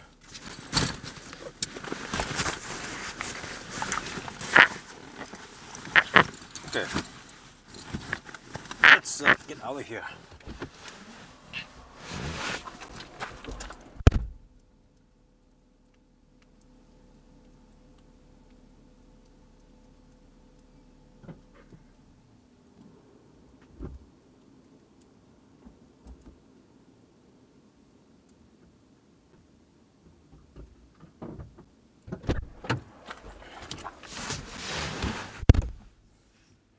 Start your engines.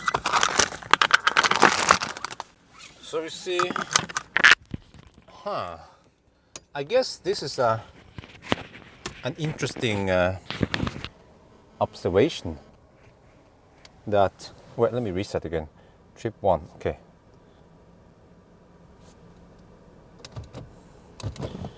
That you actually don't get, well, I can switch now. You don't get 75 kilowatt here. We peaked at 62, I guess. That's it. Which is kind of bad for, and I guess it's the same at Åkerströmmen. So you see, you can take the shortcut, but you can only top up at 62 kilowatt, and this car even has pretty high voltage, so other cars might be getting even worse than this, maybe 58 kilowatt or something. So you see the problem.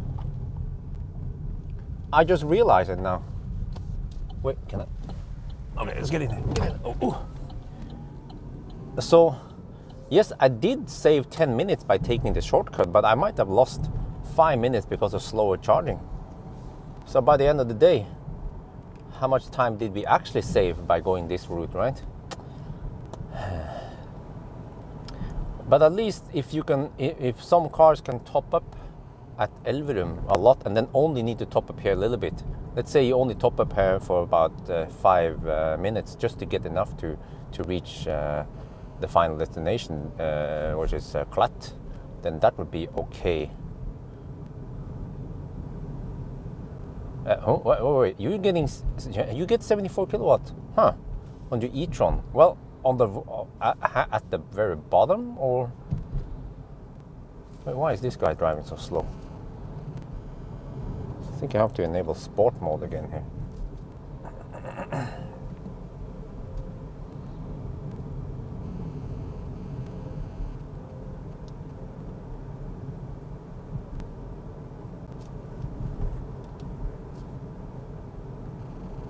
This is Øvre Rendalen. So you get it, but the voltage on this car is about the same as e-tron. So I wonder why I was only getting 6. Oh, you know what? Maybe that one charger was semi-kaput. I've heard about it. That one power unit might be down. But the car was kind of throttling anyway. But we stayed here over half an hour, which is pretty long.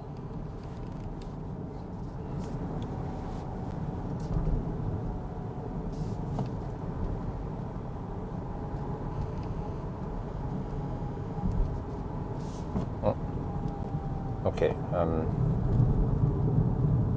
I think it's a woman driving. Drives the same speed before and after the speed limit change. Okay, let's try to hammer past this.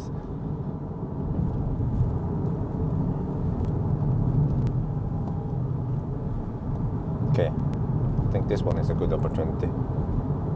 Okay, let's go.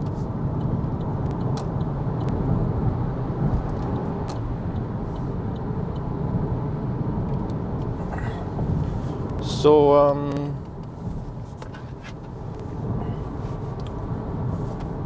yeah, I'm not sure what's up with that charger.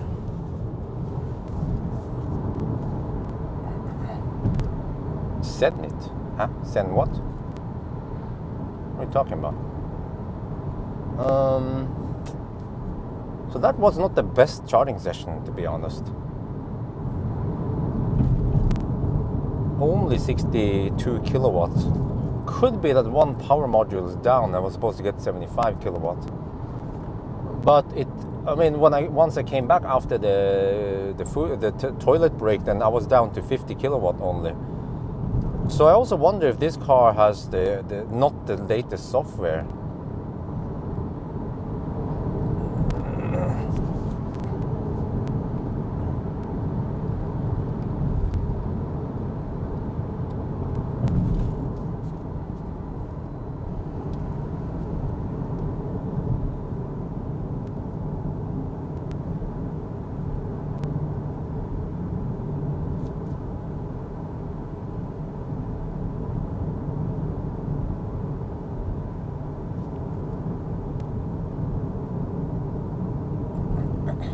Okay, now I have to drive over 200 kilometers.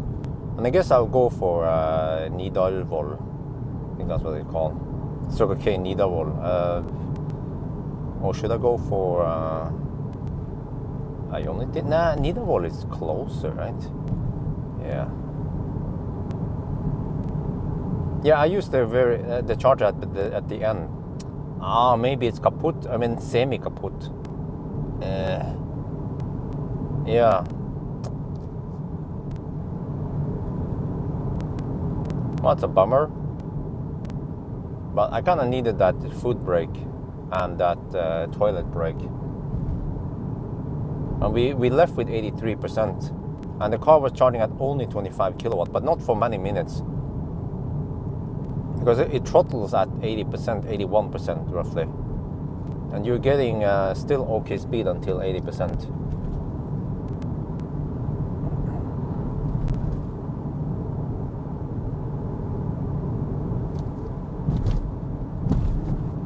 So I already have a slight disadvantage here. Wait, I haven't navigated to the next one yet. Let's see. Oh, birds! Okay, nav. Let me see. Can I find it? Oh, shit! Well, fortunately, I don't have low profile tires now. I have 16-inch, 55 profile tires, yeah. I'm immune to this shit. Okay, let me see. Trondheim, where is it?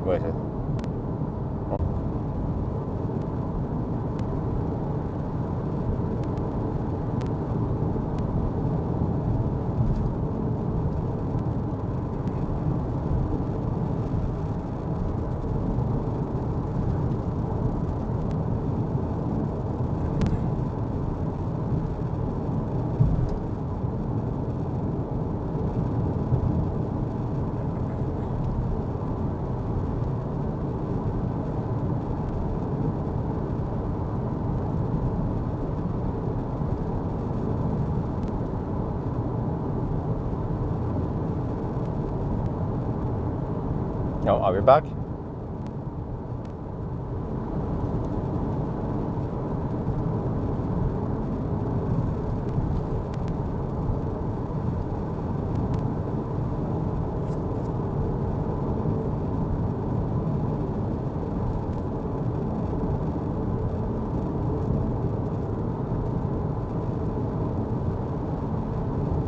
Back, okay. So, wait. We're really back? Okay. You know, I was thinking, it's supposed to take 3.5 hours to go to that Tynset intersection. And then we have about 1 hour charging total. So if we will be there, if we are at the intersection let me see, well, in 45 minutes, then we'll be okay, right? So then it boils down to, okay, how far away from the Tynset intersection are we? Well, you can try that charger. Yeah, let's see. Maybe Linda, if you have time, you seem to be a local, you can try the left one. I mean, try both chargers. See if they quickly switch also, since the e-tron has the maximum. Yeah. See if you get 75 kilowatt from one of them, the one closest to the main road, and then try the other one, the further in. See if you get only 62 kilowatt from it.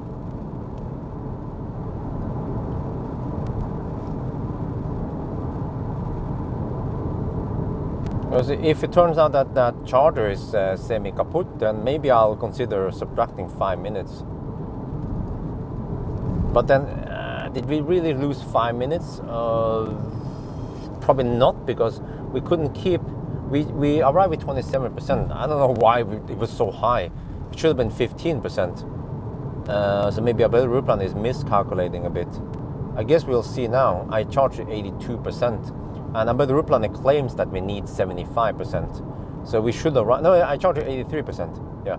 So we should arrive with 8%.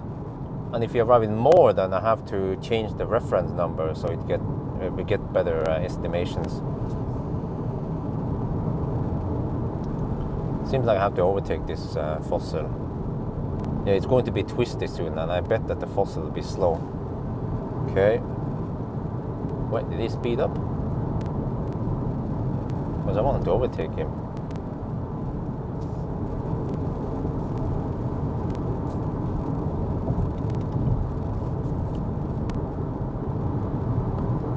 Let's go.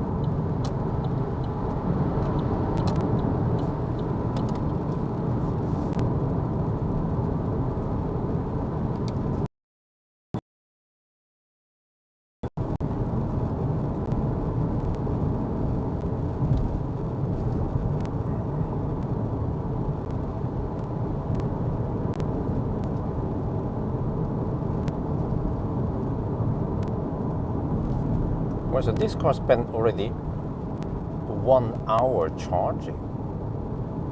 Yeah, around 16 minutes at Ionity, and another, almost 40 minutes here, 35. Yeah, I think around about 40 minutes here total by the time I unplugged. Well, 36, 37 minutes, plus that little detour. So, man, almost an hour charging already. We haven't reached Trondheim yet.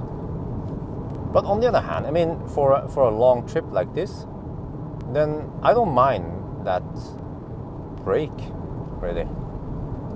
So far, at least.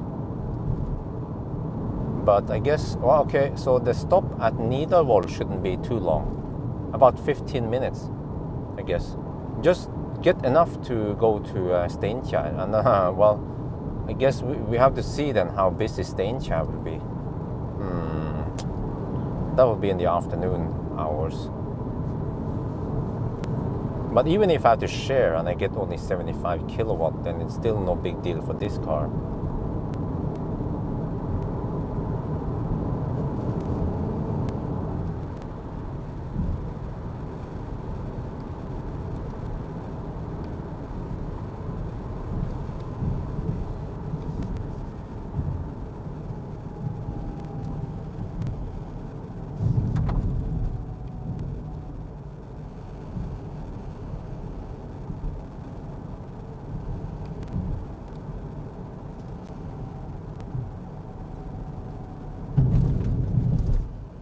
Little bit of Baustelle. You will reach Tynset in 45 minutes, so okay.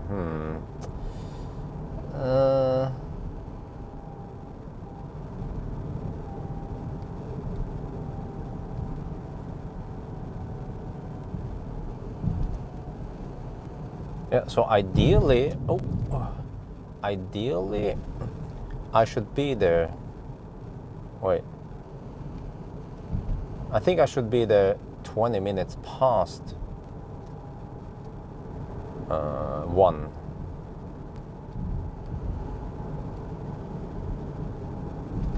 If the shortcut would work, but yeah, it seems like we lost the advantage of the shortcut, mainly because we are charging slower. I mean, I don't think we would charge for half an hour in Alvdal, put it that way. We would probably charge for only 20 minutes in Alvdal. 20-25 maybe. Well, given that it's available, yeah, that's also a thing. Because actually I was charging kind of slow in the second half of the charging session here. And okay, so I went from 27, so I filled up roughly half the battery in over half an hour, which is pretty bad. That means only 50 kilowatt or less. Yeah, the average charging was less than 50 kilowatt. That's pretty bad. I should have been riding on the 75, or at least the average charging speed should have been around 65, 70 kilowatt on ideal conditions. How about AutoStay? Yes, we have it. Or what is your question? Do I have it or not, or?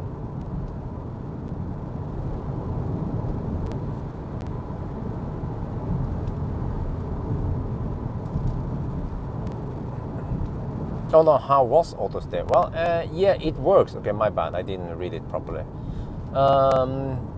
It works here, but it didn't work without the middle line. But it works okay. I mean, same story for every non-Tesla car. But I kind of have to hold it and make sure it doesn't do any weird shit. I don't know about Arctic Circle today, we'll see. Because if it takes almost 14 hours, then I'll be in Mo i Rana by 11-ish. And then I probably want to have that pizza break. And that means midnight, I can leave Mo i Rana.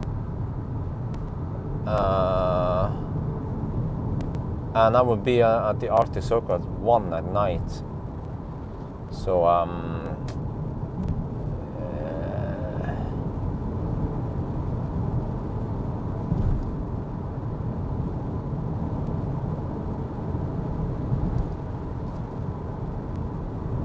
maybe I should just try to go to bed early and then wake up early tomorrow. Start the day early. Let's try to start at 8 or 9 in the morning maybe. But I'm gonna be home late tomorrow. Yeah, past midnight, 1 at night maybe. Especially because I'm not stressing it too hard to go back.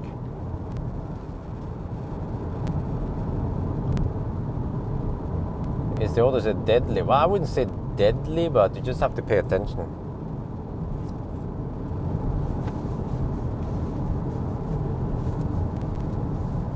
So I might go for Arctic Circle tomorrow morning, like I always do.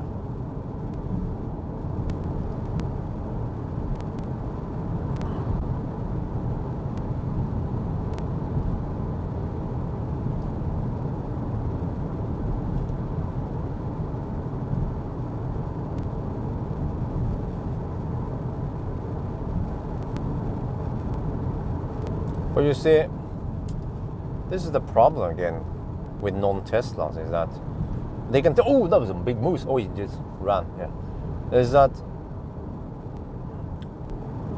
wow, it's uncommon to see moose in the daytime now. You know, people ask me, hey, so the Taycan, you have to redo the Taycan, I mean the e-tron GT, because this time you took the shortcut. Well, you see, if I took the shortcut with the e-tron GT, I would still have to charge on slow chargers.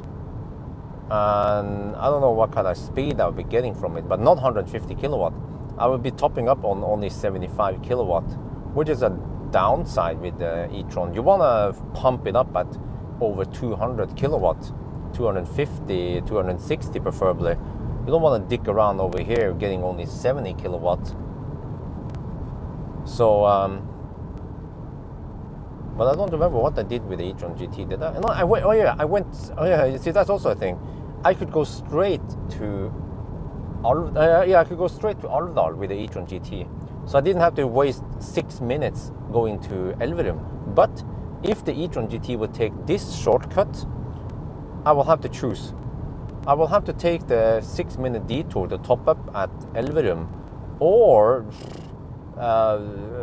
drive to Åkrestrømmen, I guess, but then top up on 75 kilowatts. So either way, it's a lose-lose. It's not a win-win for the e-tron GT. And even if the e-tron GT tried to go for Berkåk might be occupied. But they have one high-power charger and it's only 150 kilowatts. So again, disadvantage. But for Tesla, they have good range, and they can, even if I can go to Berkåk, we have plenty of stalls in Berkåk, and it outputs 140 kilowatt for a Model 3, which is very good, or pretty good. So that's why the cars with good range, and especially Teslas, they benefit from this shortcut way better than other cars, and I start feeling it now. And I see that it will be more or less the same story if I did it with the e-tron GT here. But people, they don't understand this. They'll be like, huh, Bjørn, he didn't take the shortcut with the e-tron GT, you know, it's like, it's being biased. Well, it's not, it's actually not. So I suspect that the e-tron GT, if the e-tron GT tried to take this shortcut, it would be about the same or maybe even worse.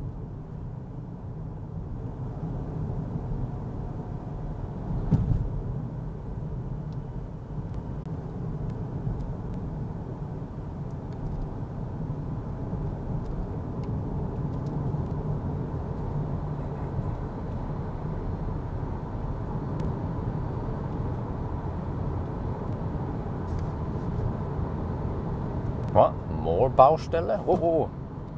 Guy with a dog.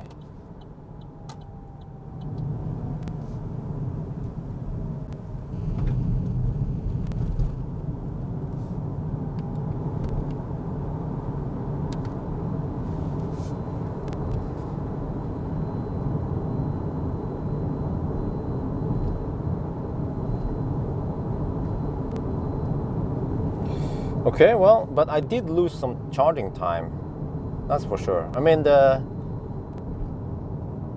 actually the charging at Elverum was also not optimal. Seems like I charged too much there, because the Ruplan didn't have good enough data, which is it's still an alpha on this car, and this car is over a year old now, so it shouldn't be alpha. So I guess I have to correct the reference consumption. I will see once we get over to Nidarvoll. If I keep arriving with way too much juice, then I have to correct it. But then can I trust it from now on? I guess I can. After 2 legs, if I keep arriving with too much, then that's got to be the only answer, right?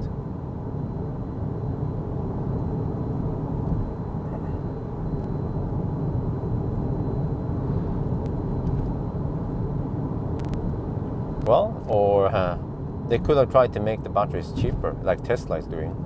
Tesla seems to focus highly on getting the batteries as cheap as possible, because battery price is a big portion of an EV price. So you see, Tesla, they can offer well, the Model 3 Standard Range Plus. I mean, it has around 50. It's more like a 60 kilowatt hour pack. They can offer 60 kilowatt hour for a decent price.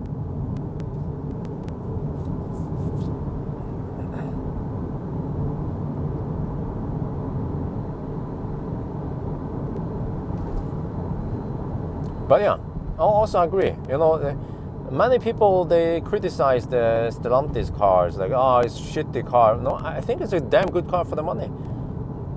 Affordable car, okay, not the best spec, not the best range, but it charges fairly fast. It's like the new Ioniq.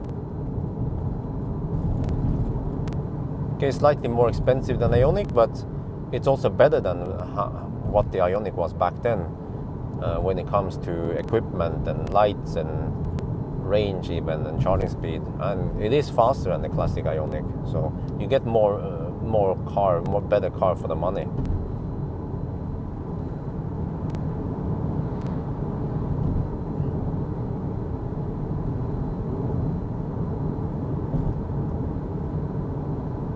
Well, have you guys heard about the Blade batteries from BYD?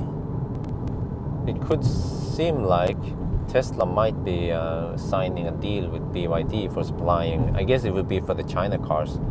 So that would be pretty cool if Teslas from Giga Shanghai will get Blade batteries from BYD. And they are lithium free.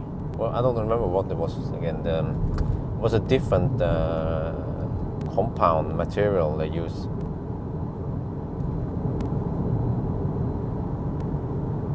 How does it compare with Kona? What do you mean? In terms of what? Ride, noise, charging, speed? I think this one, at least for 1,000 kilometer challenge, it was on par. Mainly because Kona has better range, so that's that initial edge. And you can actually also keep 75 kilowatt for a pretty long time. Compared to this battery, which is smaller. So you will be riding on the 75 kilowatt for a while. 57% on the Kona. Here you get 75 kilowatt until well, actually in the latest charging curve you're supposed to get it to I think it was 45% or 50%, but I suspect that maybe this car doesn't have the latest charging curve, but it has an upgraded charging curve at least. Oh no, it's through a Cobalt. Okay, maybe I mixed up that.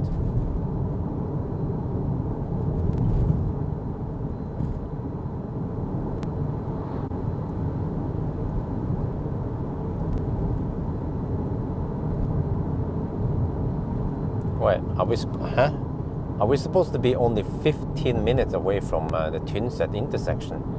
I mean, we are not even in Tynset yet. Huh? We are not even in the twisty parts.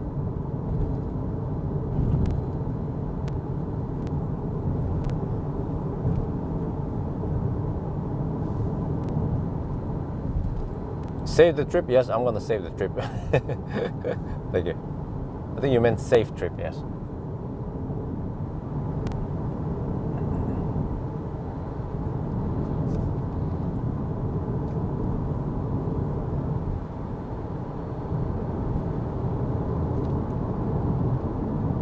Yeah, Kona is heavier. Kona is about 150 kilos heavier. But also a bigger battery, but more range though. But Kona is not very nice over the bumps. It has, I don't know what's up with it. It has a weird ride, bouncy ride over the bumps.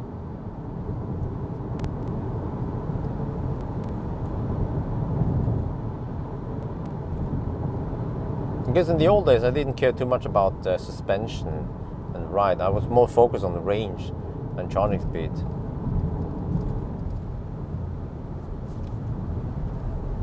So that's why I didn't criticize Kona too much when I reviewed it back in the days. Because to be honest, back then, you know, Kona was the first non-Tesla that could match Tesla in range. We were talking about 450 kilometer real world range, 500 in a good day. No other car could match that range back then. Okay, now comes the twisty part, which means that we should be around 10 minutes away from Tynset. You might see it tomorrow. Yeah, maybe tomorrow. Oh, we have a slow poke. Oh shit. Oh, that's pretty slow. Just came out from nowhere.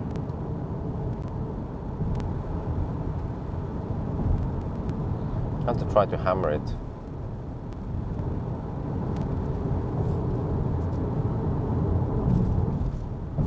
think in Deutsch they say langsam.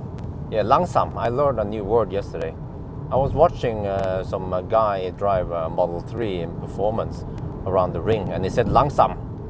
He was behind this, what was it again? It was some fossil, and he said langsam. So that's the same as in Norwegian, langsom. Langsom is slow, langsam. Yeah, this Golf is langsam. Wait, I have to switch to sport mode. Quickly switch to sport mode. Achtung! Ich komme! Okay. Bye-bye.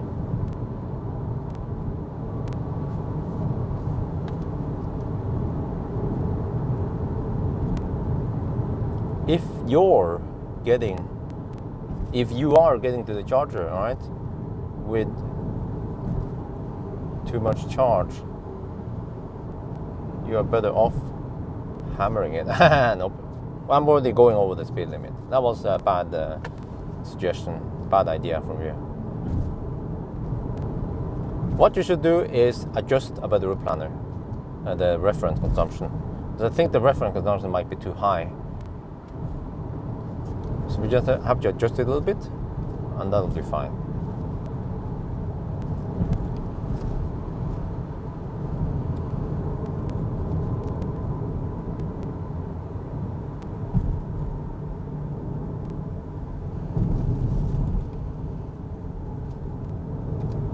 Okay, we should be in Tynset soon, right?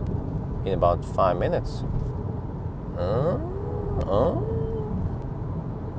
Okay, I might be at the intersection by 1:25 then. Okay. Now, did I save time by taking the shortcut? Probably not. But at least I didn't lose time.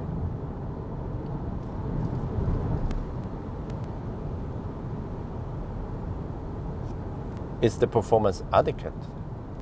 I really don't know. That is plenty.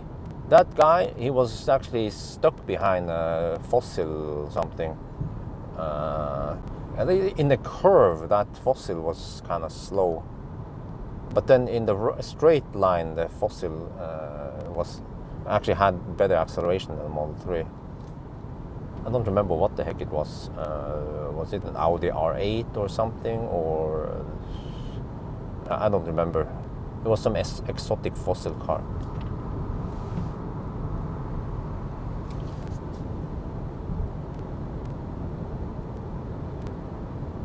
So the Model 3 is quite fast around the ring, or around racing tracks.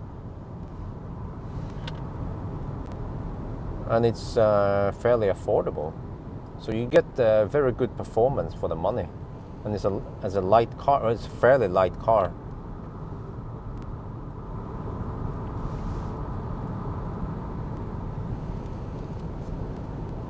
I can imagine in 5-10 years when Model 3s are getting older and people buy them and use them as track cars. Well, it will have slightly less range, but who cares, right? It's a nice track car. Oh, another slowpoke. Well, I said nice again. I would say it's a great track car.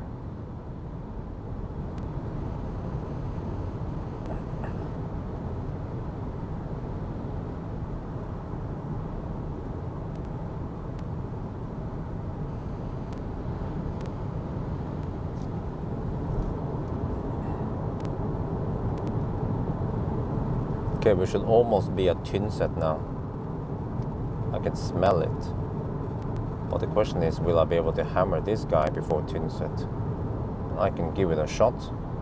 Okay, I have to switch over to sport again. I have to unleash the horsepower in sport mode.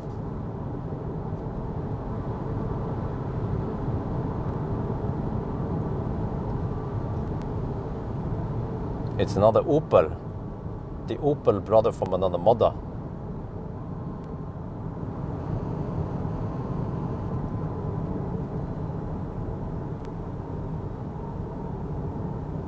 Again, another langsam fossil.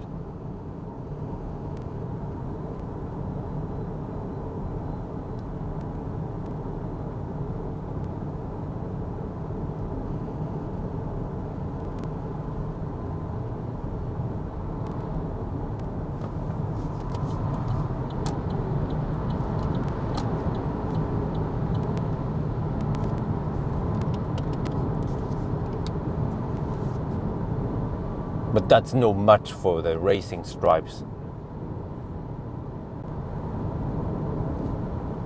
Did that guy just speed up after I hammered him? I think he did.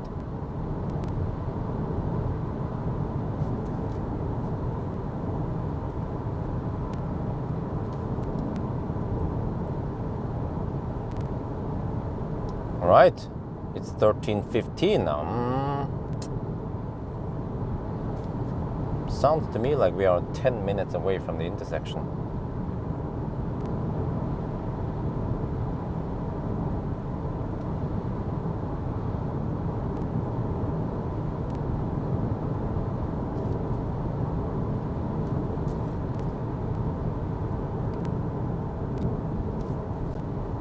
Tynset, here we come. The land of Hodor. Well, I haven't seen him in a while now.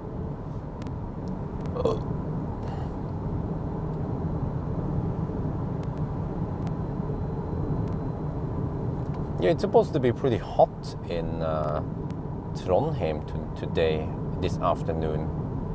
Oh, I wonder how busy Highway 3 is by the time we join it. Yeah, it's supposed to be 22 degrees in Trondheim.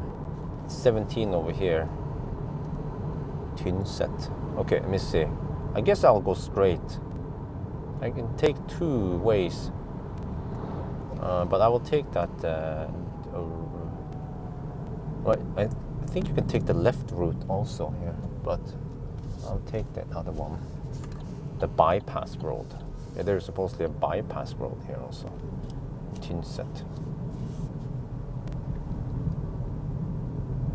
Corsa or Mokka? Well, it depends. Depends what you need, what you prefer.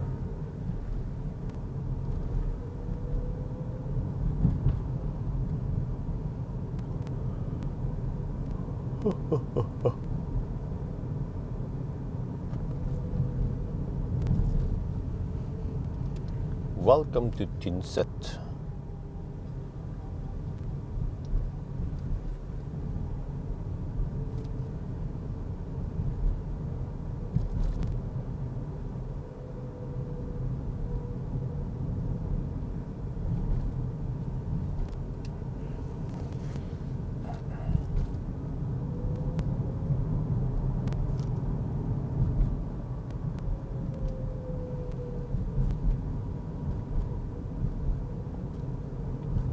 Yeah, okay, yeah, so yeah, this car also wants me to go straight here. This is the bypass road.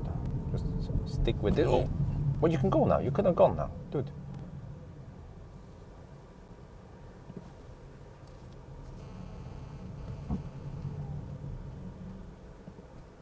What? The guy with the Nisse with the trailer, he blinked left and then he went straight in the roundabout. That's not how you're supposed to do it. Doing it wrong, dummy.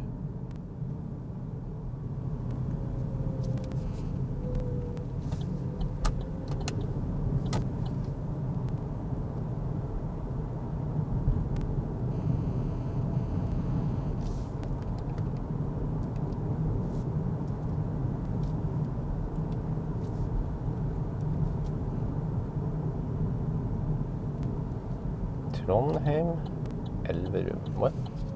Oh, yeah, I guess you can go to Elverum this way also. Oh, pedestrian.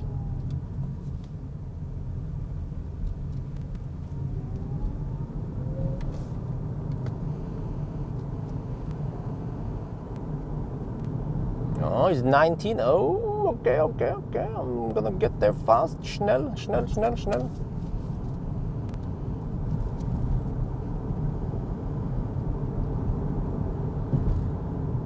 Okay, my gut feeling says that I might have lost 5 minutes of charging.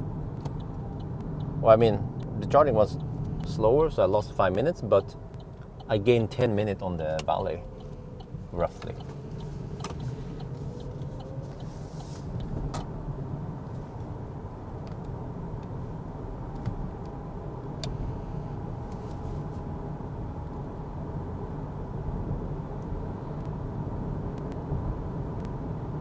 I buy it at Circle K and it's called Gruben pizza.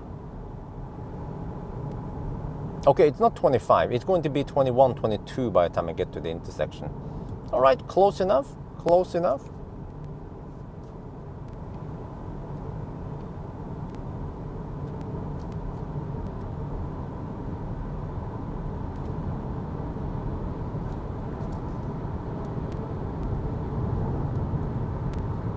Wow, it's so important to know the name of the pizza that they have to spam it. Spam the question. All right. I guess you're planning on buying it then. Okay, now this guy, is he gonna go for it or will he just slow poke? No, he could just go for it, you know? Because the tractor is quite slow. So I guess it depends where the tractor is going. Is he going left or right?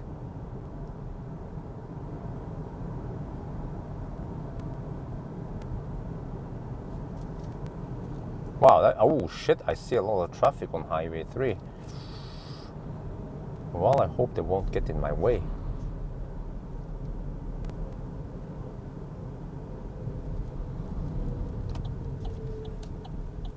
Okay, they're going the other way. Okay, good.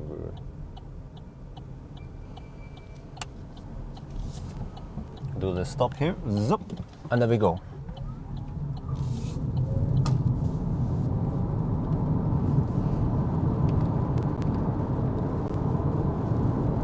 Well, we're back here, yeah. So 22, yeah, I think that's okay.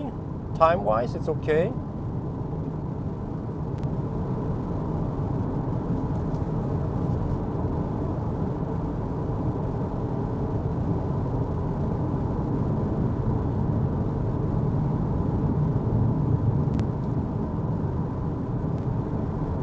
Oh, you're gonna buy. Oh, I see. Okay, yeah. Oh, it's called Gruben. It's at Circle K in Mo i Rana. But mind you, it's kind of salty. Just like me, I'm salty, yeah. So I'm still thinking if I should buy that pizza or not. But it's become like a tradition that every time I go there, I buy that pizza. So I guess I'm doomed. I have to buy that pizza. And then I drink too much. And then I have to pee in the morning. Yeah, story repeats itself. Why are you confused? Tell me.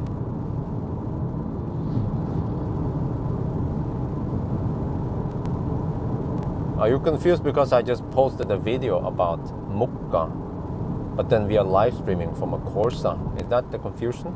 Remember that live stream is live and then videos are a little bit delayed.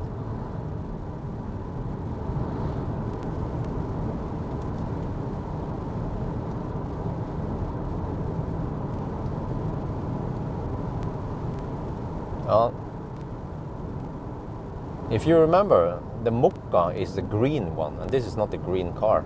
This one is white with racing stripes.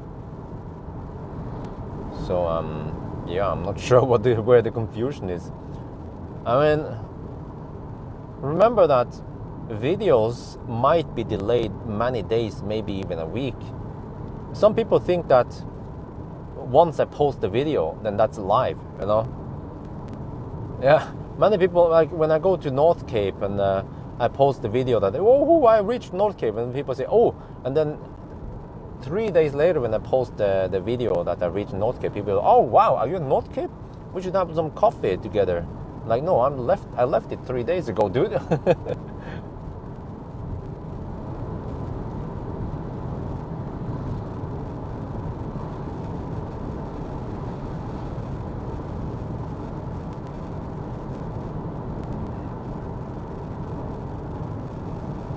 Salt Luckies, yes, we have it here, but yeah, I don't usually eat it.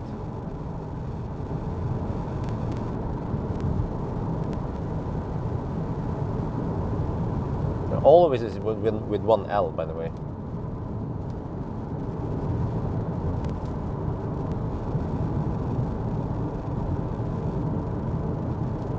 But I guess in Norwegian, alltid, that is with double L, but in English, always is one L.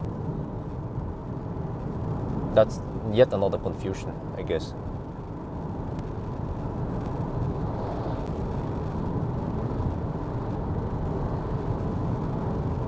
because actually there are some confusing differences between English and Norwegian language. For example, in Jeg lagde en feil. I made a mistake in Norwegian, so that's confusing. And also, when you say, "Oh, let's check it out, see what it looks like," you say in Norwegian you say "se hvordan det ser ut." Hvordan means how. What means hva. You don't say let's take a look and see. La oss se hva det ser ut som. You know, you don't say what it looks. So that's also confusing.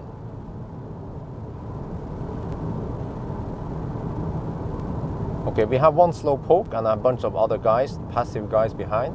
So I guess I have to switch over to sport mode and start hammering soon.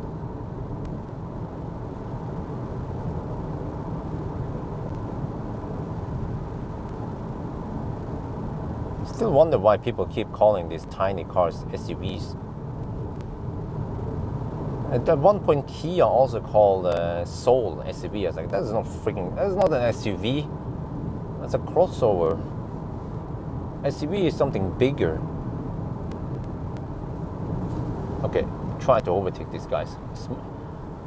Sport mode has been enabled. Okay, let's see these passive guys here. There's one slow poke and a whole bunch of passive people behind.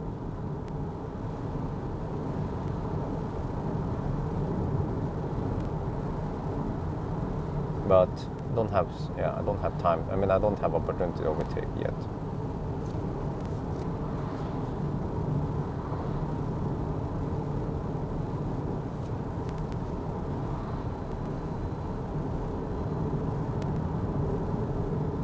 Over here I can overtake.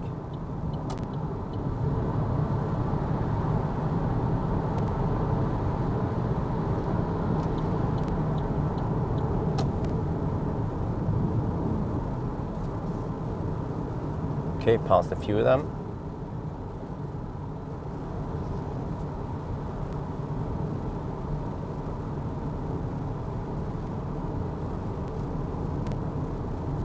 Well, we might be looking at subtracting 5 minutes maybe.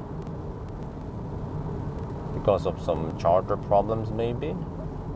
And unusual high traffic.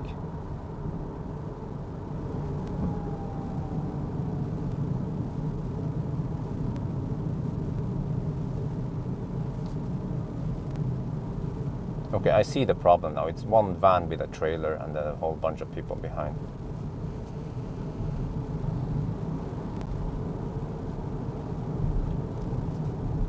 And the Norwegians are quite passive, so none of them will overtake. You will see that I have to overtake all of these cars. No other cars will overtake.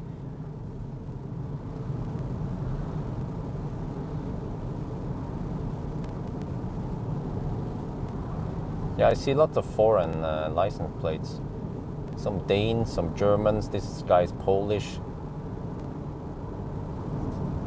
Okay, let me see. You have another overtaking opportunity coming up soon. With a downhill advantage also. There's an oncoming car, so I will pass.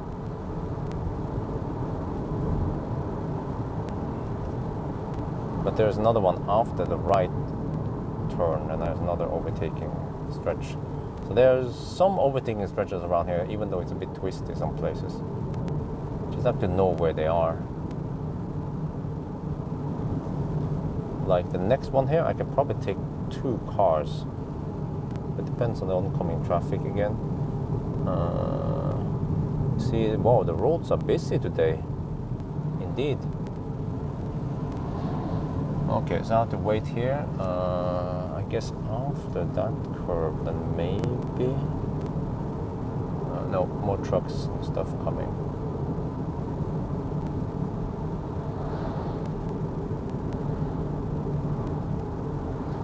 Wait, is it clear now?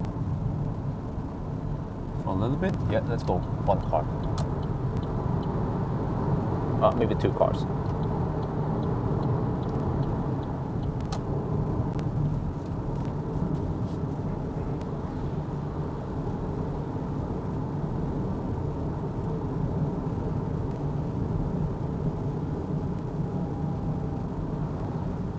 Well, it's good because this car is fairly light, around 1,600 kilos, and still 136 horsepower. So it feels quite nimble. Well, I mean, not like not Tesla nimble, but at least it's not sluggish. Because when you have those heavy cars like EC4, then yeah, then you kind of feel the extra weight, the extra 150 kilos.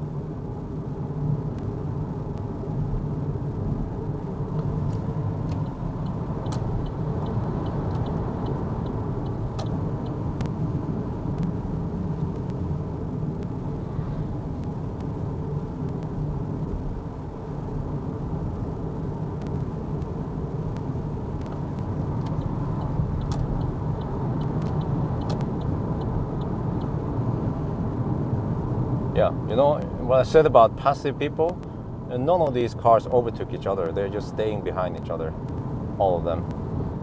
Even this Volvo has 400 horsepower, 300 kilowatts.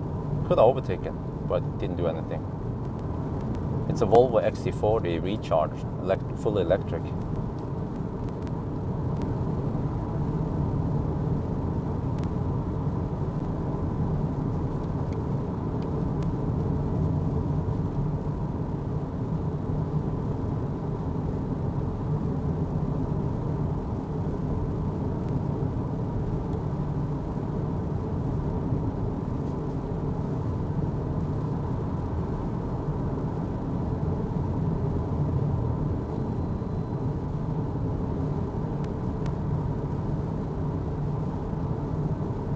Arctic Circle pizza, yeah.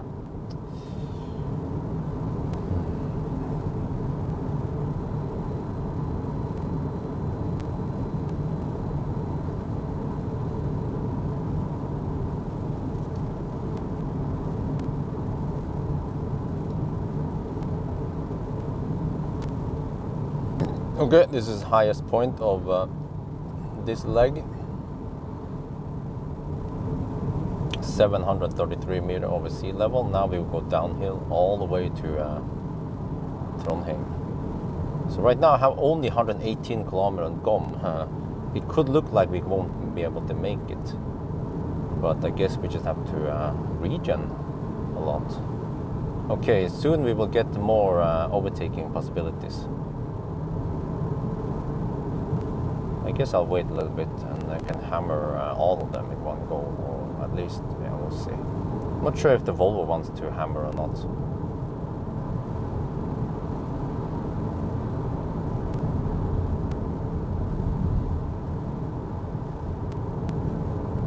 Probably not, I'm guessing. Let's go for it, okay, okay.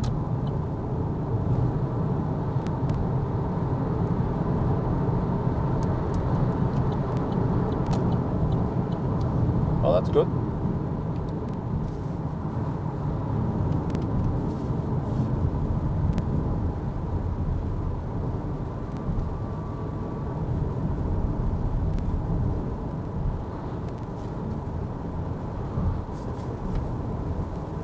We're getting some sunny weather here. I have to pull out the sunshade. Okay. Uh-oh, more slow pokes.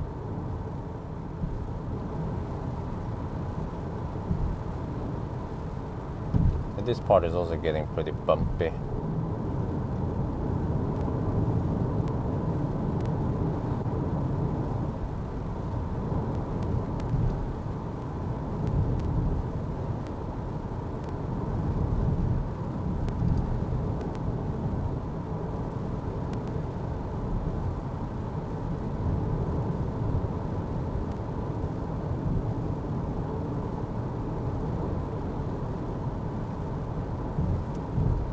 The car is trying to hug the right side of the lane all the time.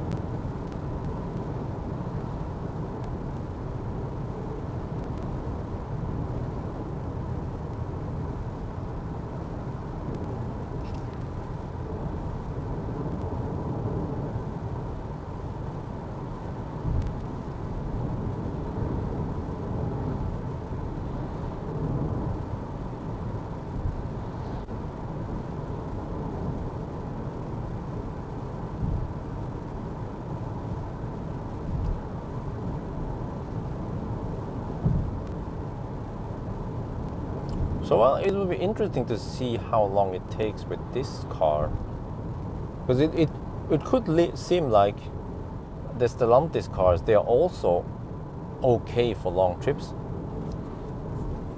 I mean, not great, but not terrible.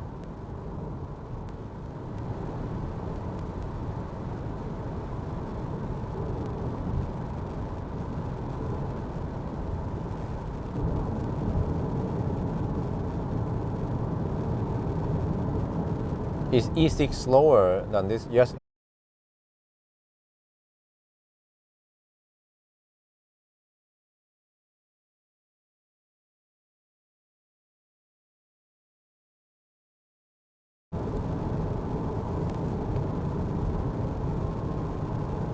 This is a pretty long average speed, so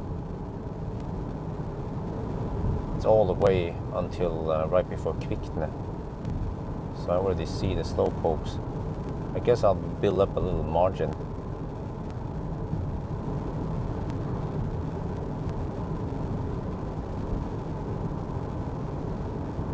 Wait, how is the consumption? Trip to what? Really? Copyright.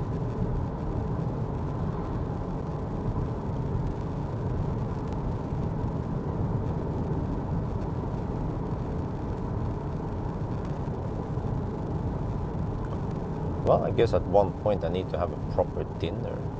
But I guess that would be the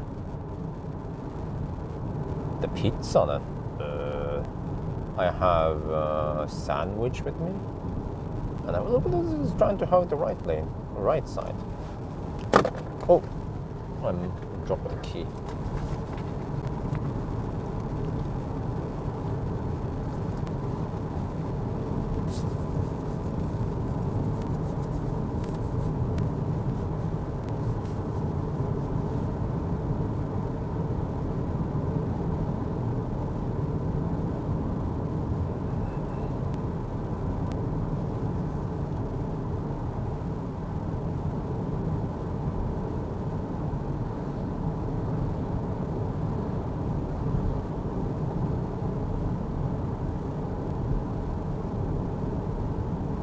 What? Is that the range test or something? Consumption. Oh, that's the status is old. It's from the E-Space Tourer range test. Wow.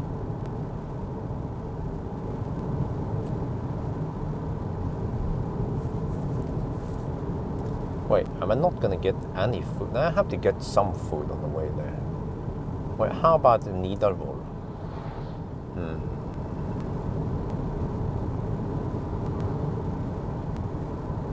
What about that Amphi place?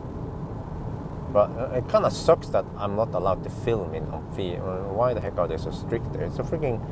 I mean, okay, it's a mall, but people take pictures inside the mall all the time. And video is not that much different than picture. So, I don't know, man.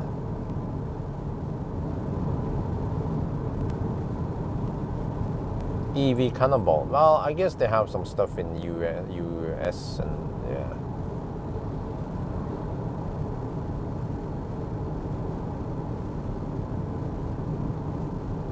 But why does the car keep hugging the right side of the lane? It makes me a little bit uncomfortable. Look at that. Look how close it is. Dude, stop doing that. Shit.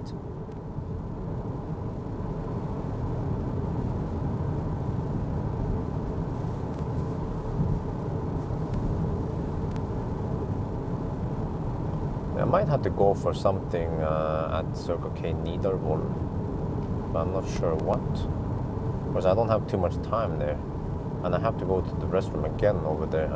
Seems like I have a little bit bad stomach from something, I don't know. I ate something yesterday.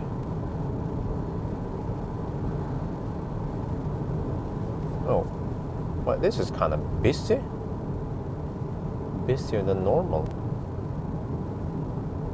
What are you guys doing? Okay, Germany have an e-cannonball, okay.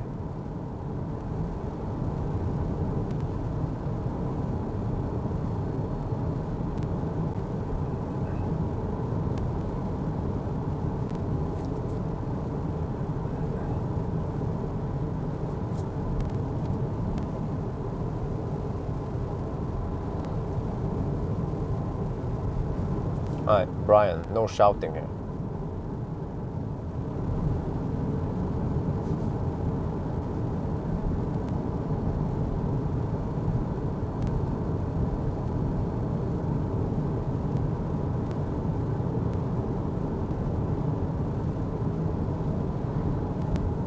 Oh, I see a truck and some other stuff. But well, they are going at okay pace. But I guess eventually I have to overtake them. They're still 136 kilometers away, and I have only 126 on gone. But we're on the highlands.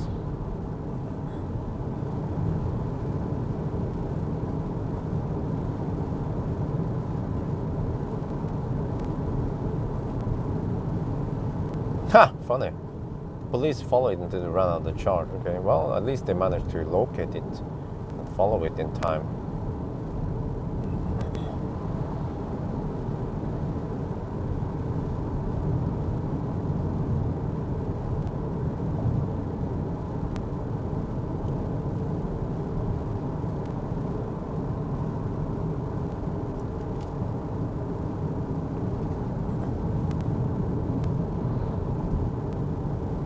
Why did I have to put an average speed zone over here? Huh?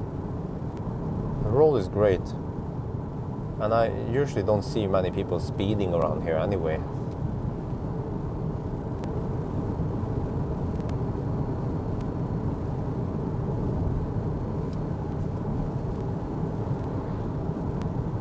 Oh, they removed this speed camera. Well, it's not a speed camera; it's a speed measure thing. Huh.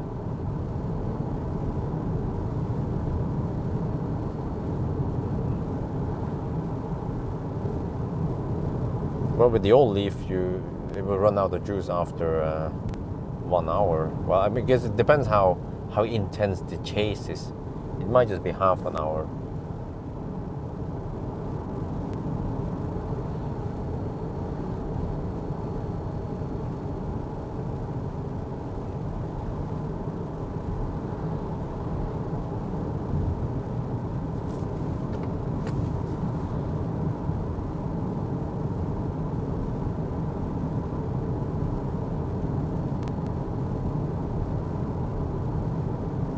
Or it might not be a problem in the future because prices on battery packs are dropping.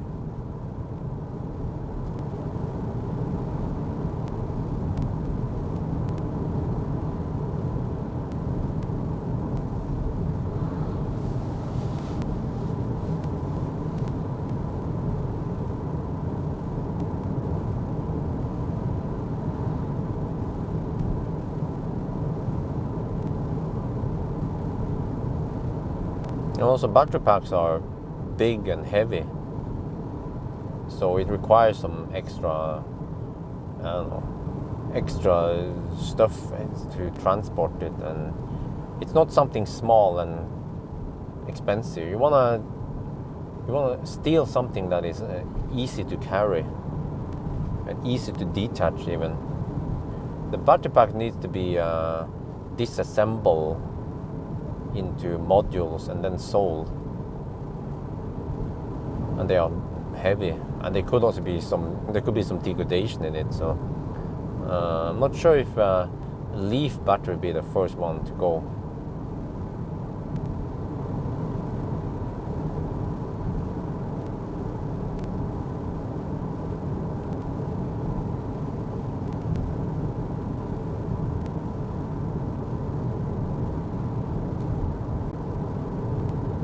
Well, Tesla is it's on the mission to make batteries cheaper. Exactly, steal some gold instead. That's way easier. You know? Pro tip. I bet nobody has thought about that before.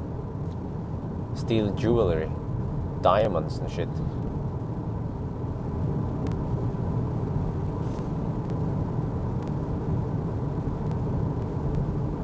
Well, to my big surprise, the other guys in front here, they are going at good pace. I was expecting them to slow down quite a lot, but they didn't.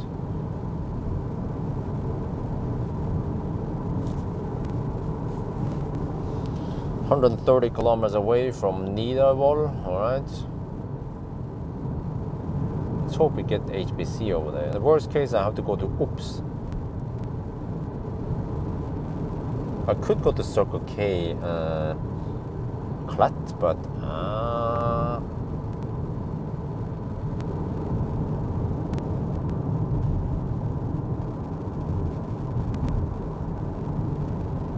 they also heard about that catalytic converters. They are expensive. They have platinum in them, and they are fairly easy to transport and sell versus a big ass battery pack.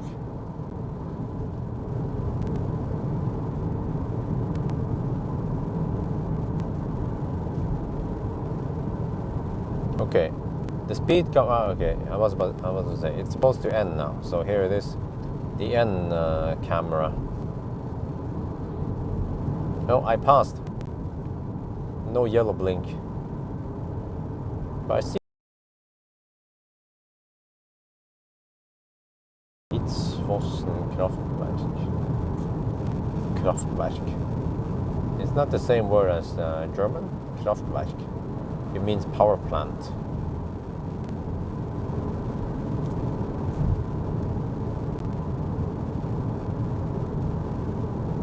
This is some big headache. Well, I can imagine.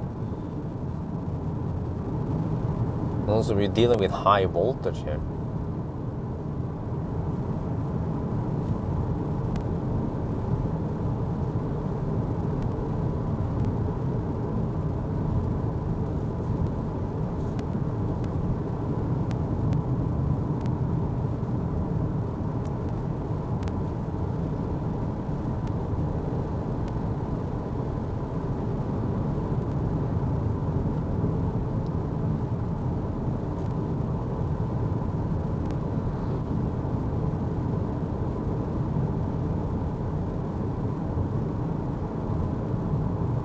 Okay, we have a truck and 1, 2,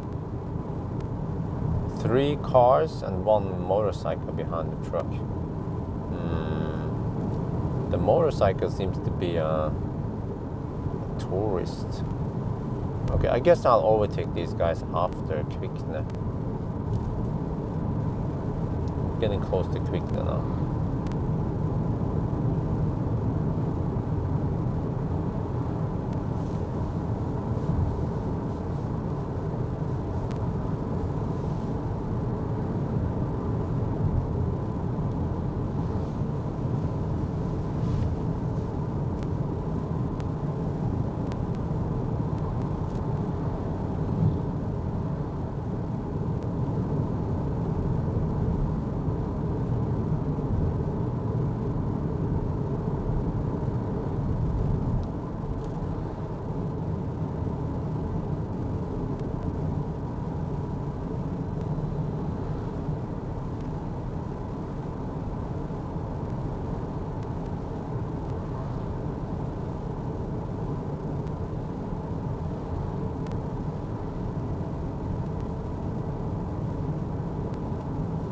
Man, just realized that adaptive cruise control is super useful.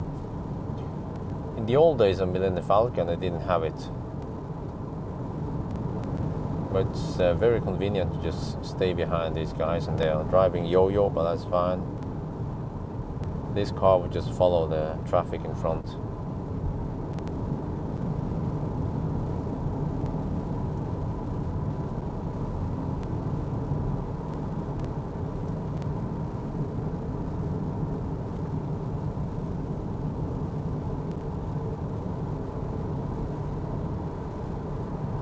But we have a Tesla and a Volvo and some Mercedes, I guess, and then a motorcycle. So I guess I'll stick behind them until after Kvikne, and there are plenty of overtaking stretches.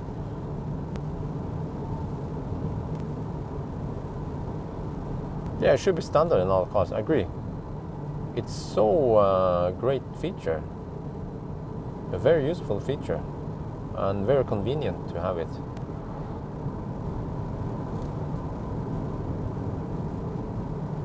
And also auto steer.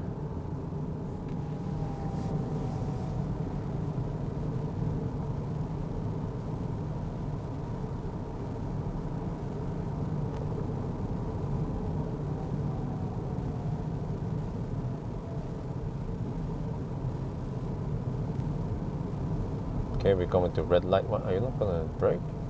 Okay. Oh, green. Perfect. Why is that guy so much to the right? Let's go more in the middle, because this... Yeah, see, this car is a bit confused. He doesn't see... Maybe it does, the car doesn't see the motorcycle. We're at least stop high. We got green. We're lucky. More motorcycles. You have to hail them. Yo, what's up? It's like the code, the international code to hail the other guys.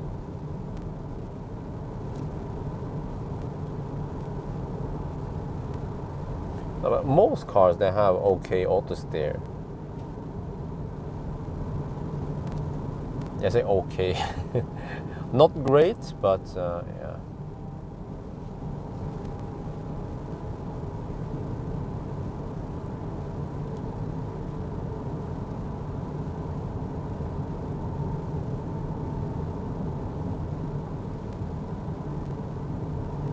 Okay, I think it's time to prepare for hammering. Switch the car to sport mode again. I could overtake the motorcycle here, but I'll wait. I was a little bit slow on the trigger there. Okay, but I can take it on the next stretch, I guess, which is coming up soon.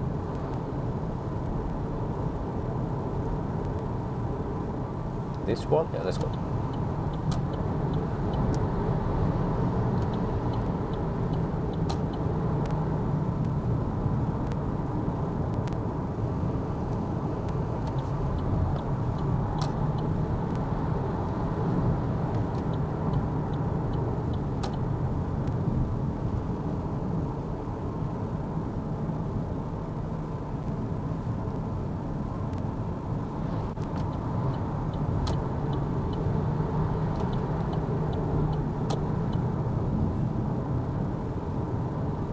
You see, this guy, you know, like I said, Norwegians are very passive people. We have a Model 3 long range here. He has, I think around 500 horsepower. And he's been stuck behind the truck for the longest time. But does he care about overtaking? No. Why should they?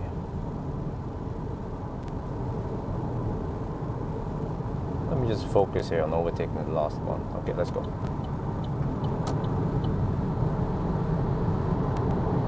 Oh, I see a car coming. Let me just finish this quickly.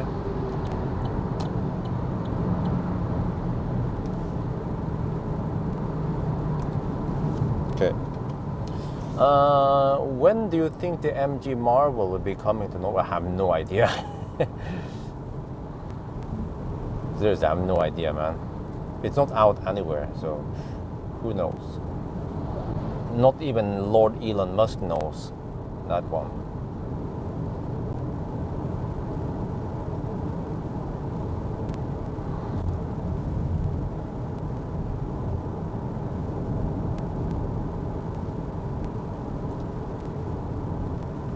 Okay, 117 kilometers of range left.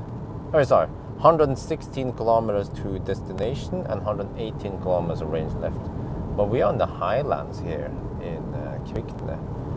So, well, maybe we will arrive with 8%. We will see. According to a better route planner, it should be 8%. We will see. And if they're the Genesis electric, huh? What? What is that? What is das? Genesis Electro Auto?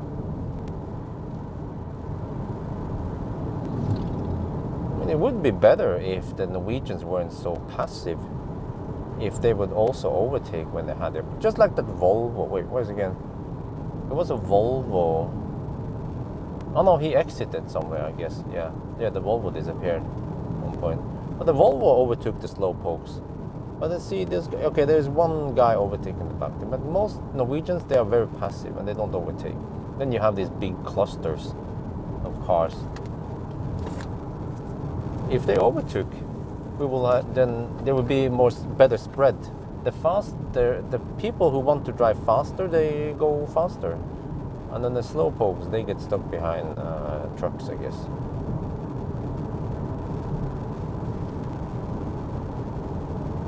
Model 2, yeah. Model 2 is going to be awesome. Imagine a car similar size as an Ioniq, classic Ioniq, with, I don't know how big the battery will be. By the time it's out, it might also be 50 kilowatt hour. What is your favorite low budget EV? What, new or second hand?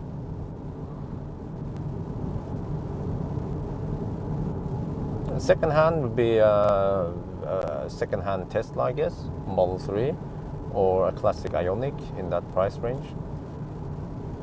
And then new, a low budget. Well, a low budget. I forgot that one. So new must be something like, oh, maybe they're Stellantis cars. Yeah, they are pretty good.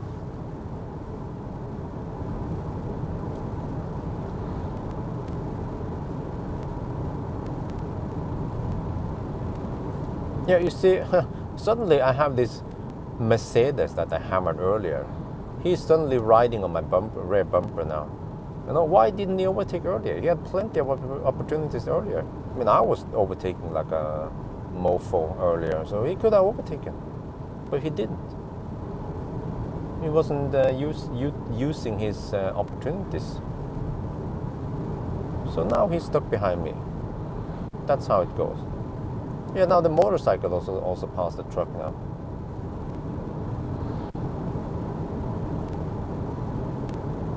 Good weather there, yes. For now, yeah, I mean, it's nice. Yeah, it's well, I have to avoid saying nice, but it's good weather, yes. Nice and warm. Well, it's nice. Man, I just realized how often I say nice. If you actually watch my videos, you will realize how often I say nice. So it's poor language, and it gets monotone. So I have to train myself to avoid saying nice. Use other words instead of nice. Yeah, you agree. Yeah, that's how it goes, I guess.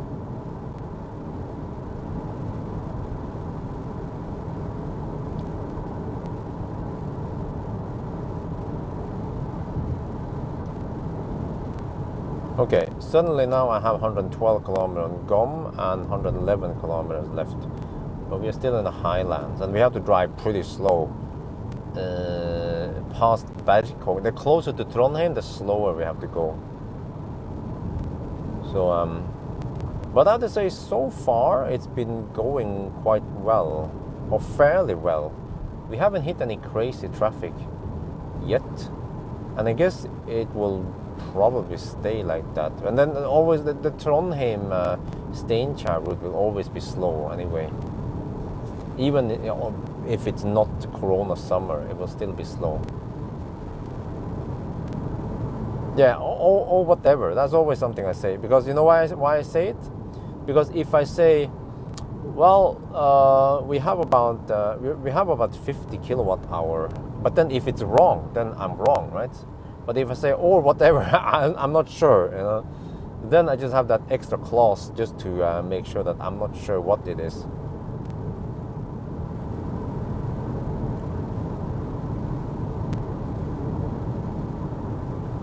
Huh? What? LDVT90? What the heck?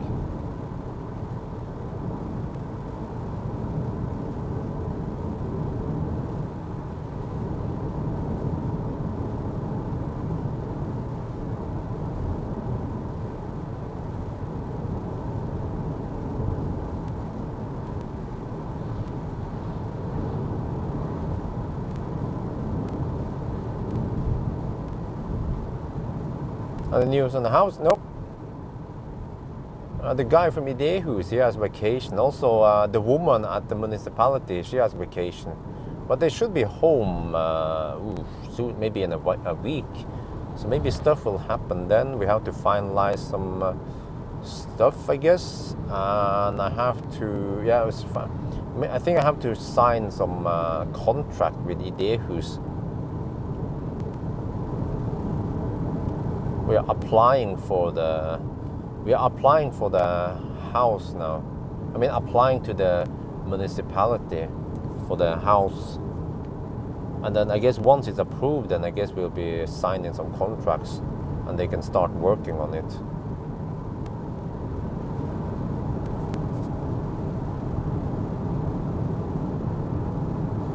Well, there's still some campers here, you see.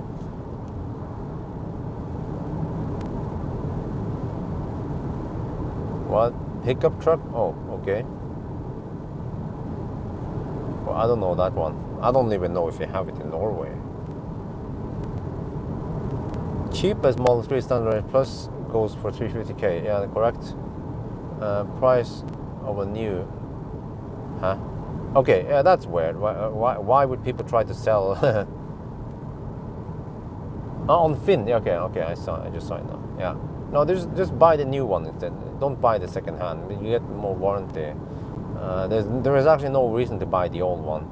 The new one is better. It has an octo valve, and you might also get the one with the LFP battery, which I find to be good. But I have to test it in winter.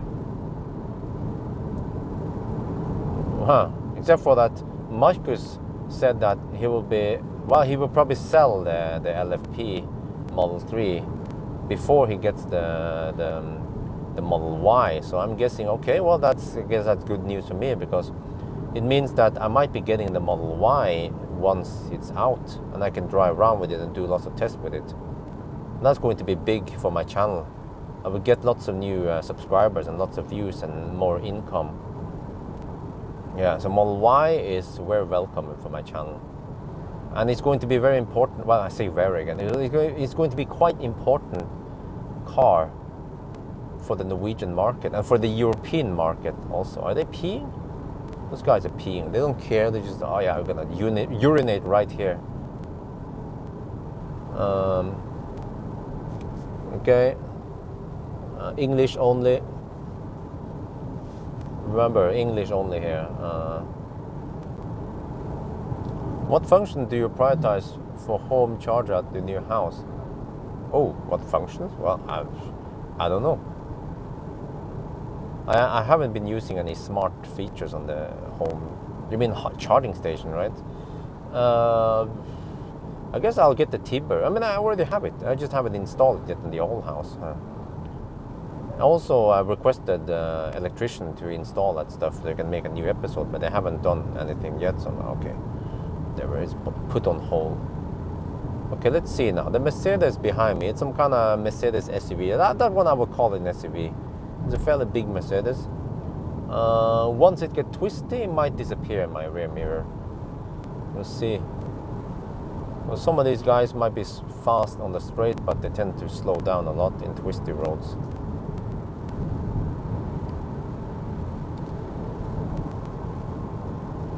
Dual chargers? Yeah, probably. I will have several charging stations there. I will probably have one 11 kilowatt and maybe also one 7.4 kilowatt for cars that cannot take three-phase, and maybe one or two more 3.7 kilowatt. I'm thinking, yeah, I probably want to have 11 and 7.4 kilowatt in the garage. No solar roof. And I probably want to have 2 times 3.7 kilowatt in front of the house. So 4 charging spots then. 4 charging stations. Maybe I should just use Tibber, all of them. If I can get a good price from Tibber, yeah. And if they have some kind of smart load balancing. I guess they can just do that via software. So they don't even have to be physically connected and talking to each other. They can just talk via the cloud, talk to the hand. Would actually be even better to get 22 kilowatt, but I don't think I can. I don't think I have enough power for it.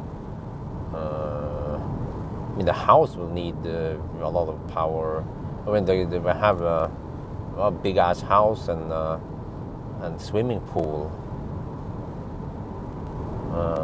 and so on. So the house should need at least 11 kilowatt, maybe more. Maybe not. Actually, maybe more. We have a water boiler and tank, and so maybe the house needs 22 kilowatts, and I don't know how much I have into the house, but I'm hoping for around 43 kilowatt. so that I have 22 kilowatt left for heating. And first I wanted heated entrance, but I think I'll skip that one. I'll probably get a battery-driven snow, what do you call it, snow cleaner thingy.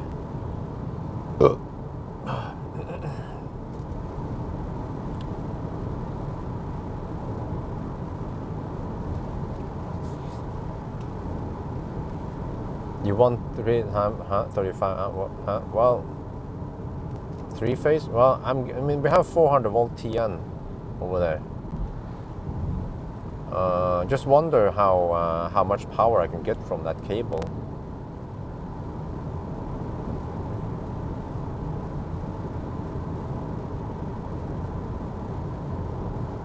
Oh, yeah, or load balancing. That would also be pretty cool. If I can get, I mean, because most likely I will not charge 4 cars simultaneously. I might, more rare occasion, I would charge 2 cars simultaneously. But most of the time, only 1 car. So if I can actually have load balancing and then up to 22 kilowatt on any point, that would be the best. So it doesn't matter which point you take for 22 kilowatts. And then you can also go lower, 11 or 7.4 or 3.6 or whatever, you know. Yeah, like I said, whatever that it's needed. Yeah, that sounds like a good plan. Get 4 of those easy boxes and then enable some load balancing and see how that works.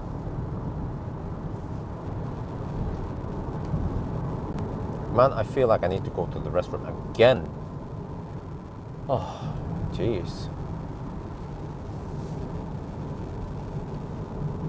Snowblower. Oh, okay, so you call it snowblower. I take it. Yeah. What do you say about BYD bought Tesla? Huh? What? Are you talking about the blade batteries? Well, yeah, it's just rumor, so we don't know yet if it's true or not. But I'm not sure what you mean, by the way, about BYD and Tesla. Yeah, in Norway we have there's the single phase and the stuff. Oh, he doesn't want to move. Okay, okay,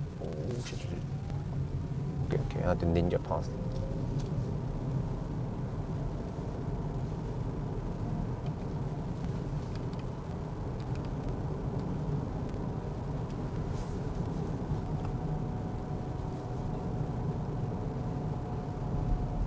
Well, it's expensive. Well, I mean, the whole house is quite expensive.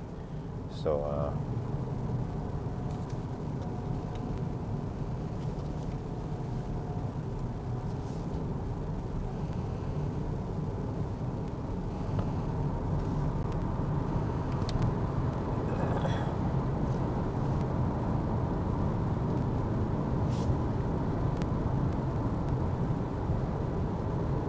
well, if it's 3-phase, then I guess I'm hoping for 63 amp main breaker to the whole house and for the whole property. Even more, it would be even better. Well, unless it becomes very expensive. Chinese, yeah, okay, that's what you mean. Yeah, well, I mean, it's just rumors. It hasn't been confirmed yet. But that would be interesting. Oh, caution again. Well, I don't need coffee break. Yeah, but we don't know yet. But yes, model Tesla with BYD blade battery sounds like a good idea. Cut down cost.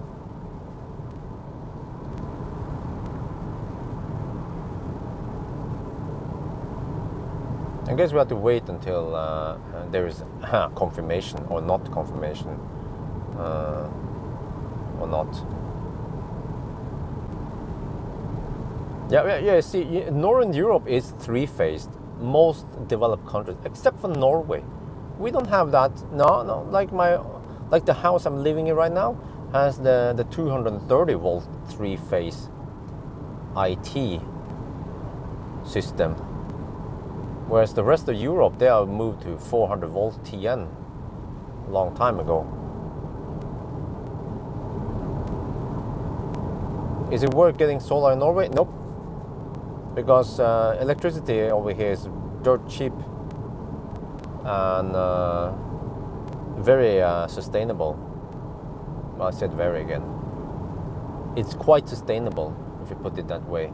It's 98% renewable energy from solar. Sorry, from hydropower.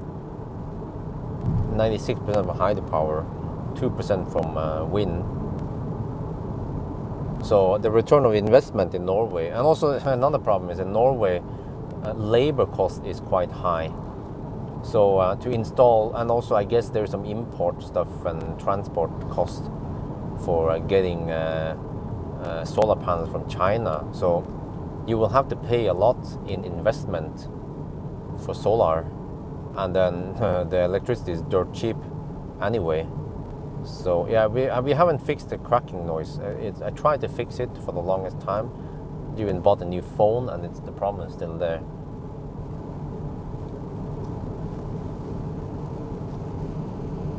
Is that a French guy? Seems like it. Yeah, it's a French.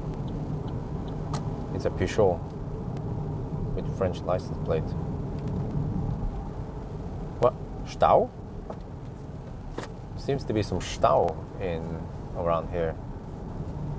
Maybe. Okay, 91 kilometers left, and I have gum range of 114. Oh wow. Okay, I have to overtake this dude. Let me see. There is some overtaking possibilities. Actually, soon, if I can just get ready. I don't want to be stuck behind this French guy.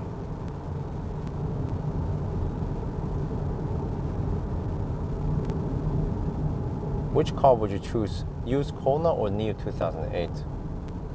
Huh?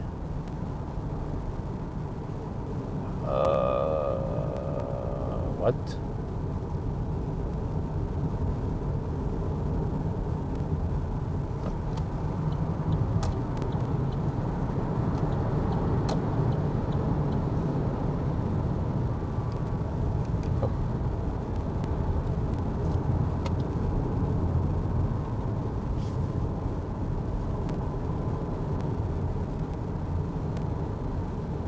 Rimac, Bugatti. Well, yeah, I also heard about it. How much power company charge per kilowatt? They don't charge per kilowatt, they charge per kilowatt hour. You pay for energy, not power.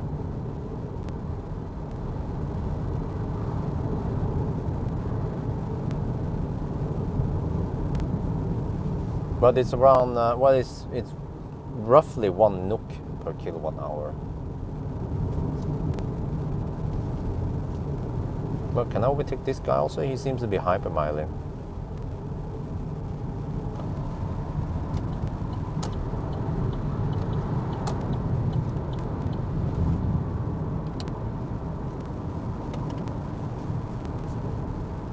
Yeah, including taxes, including the transportation fee and whatever also. It's called, I don't remember what it's called, nettleie and all that stuff. So, all inclusive, around 1 NOK, or 10 cents, 10 euro cents. That's dirt cheap. Kople at getting 61.7 at the one use and oh.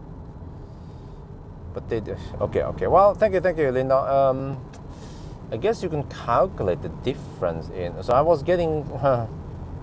That charger was semi-kaput. Probably one power module was down.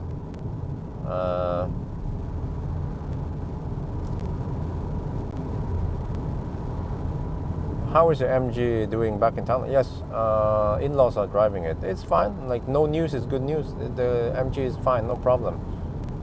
Amory's dad takes good care of the cars. You just look at the Honda. It's in mint condition after 20 years, or 25 years.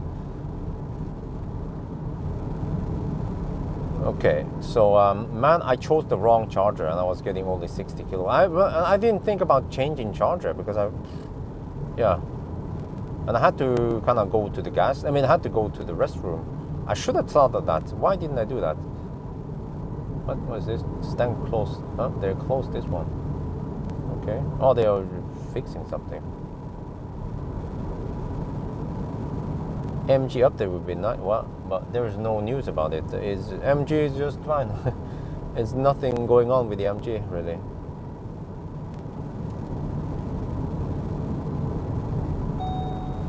Have you checked the MG5? Nope, it's not in Norway.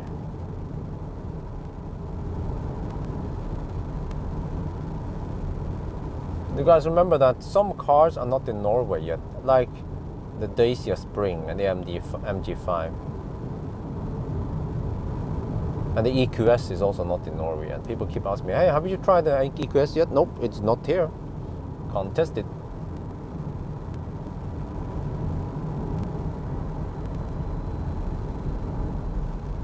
I would love to test the EQS. I think I need it for about a week. Just so I can pick the days with good weather. Okay, let me see. There's supposed to be some stau over here. I think they have still not fixed the bridge. So we have dirigering. Manuell dirigering, yeah, I go.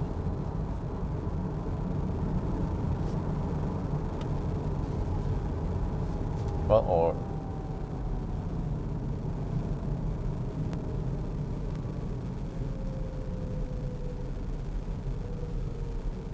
Okay, yeah, I could just go.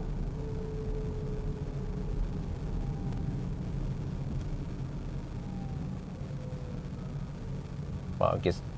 Oh, people were speeding, so they had to put that freaking hard speed bump right there.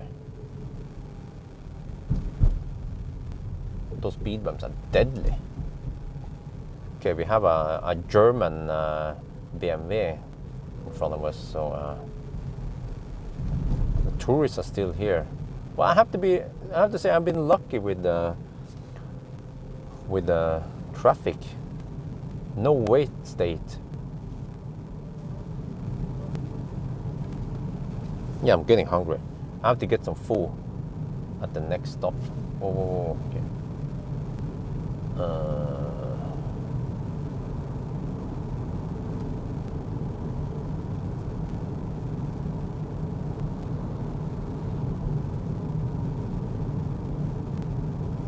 Well, it's a bummer. I was never invited. Maybe it could have been because of Corona also. Oh, is that? Okay. Taycan. But, too bad. Headlights. Well, there will be a video about it anyway. And the video is actually way better than the live stream. But again, Model Y is not in Norway yet.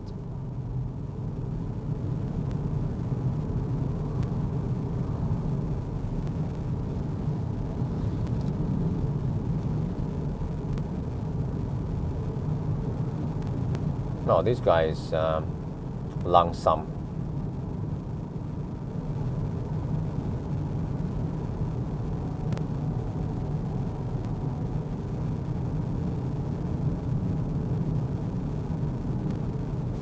Okay, there is a stretch I can overtake him. But it depends on oncoming traffic. I want to try to get past him before Berkåk. If I'm lucky with the oncoming traffic, I can take it soon.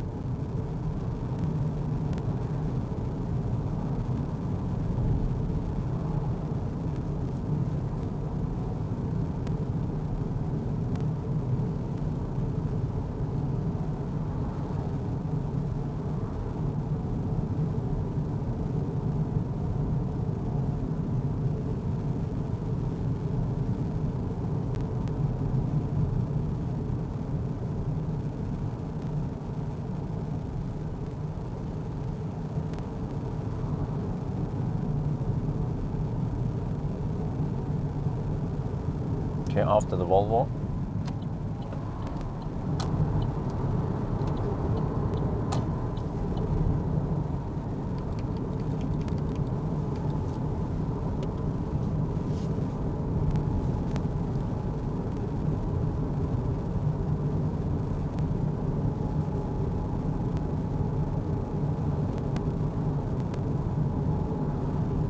the earlier Model Ys will come from China, and then eventually they will come from Giga Berlin. But Giga Berlin is not up yet. But you guys probably knew that.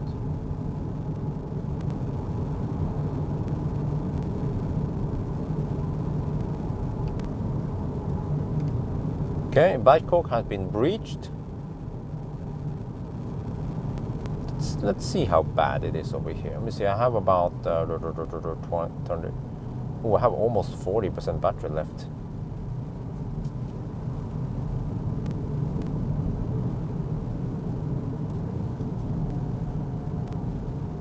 Bangkok.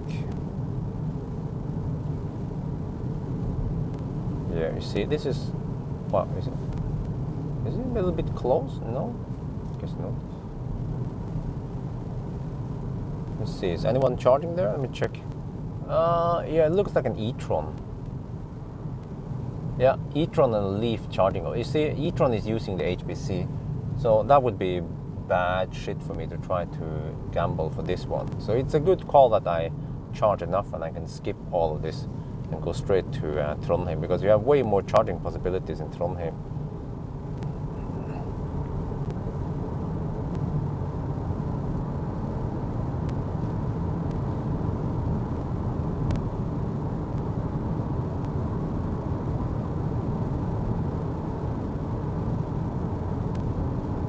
Oh, you guys remember this one? When I came here, wait, no, I didn't live stream. I was I was driving the Tesla. Yeah, I was driving the Model X. That was a month ago. They paved this section, and it was we had a convoy at night. But now it's up and running. I guess the asphalt work might be done soon for the summer. It's always like that. Every summer we have asphalt work. I'm getting hungry, so I have to get something big. Maybe a burger, if that's safe.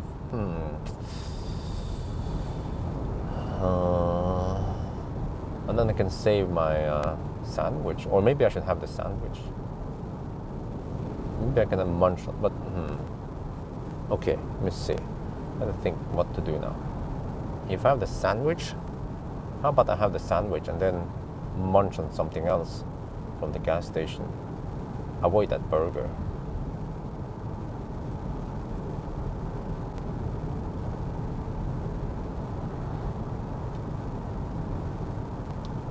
Are the chargers busy up? No, I have no idea. You can check on plug. Always called it Charge Finder.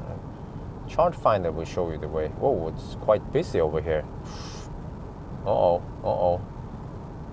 Well, or is it? Maybe just one slow poke and a lot of passive people behind it, as usual.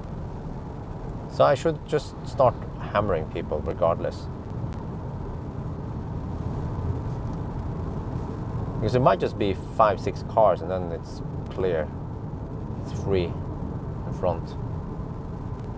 Oh, we have a Model 3 Performance in front of us. But this one is the old one, I guess. Wait, is it? Let me check for Chrome delete.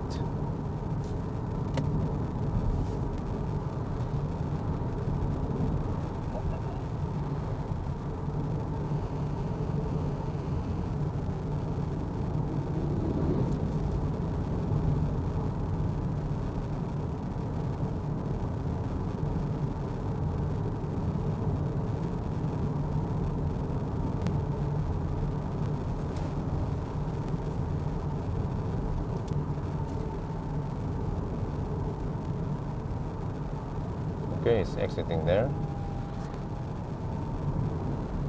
Yeah, it's been Chrome deleted. That's the one with the octovalve then.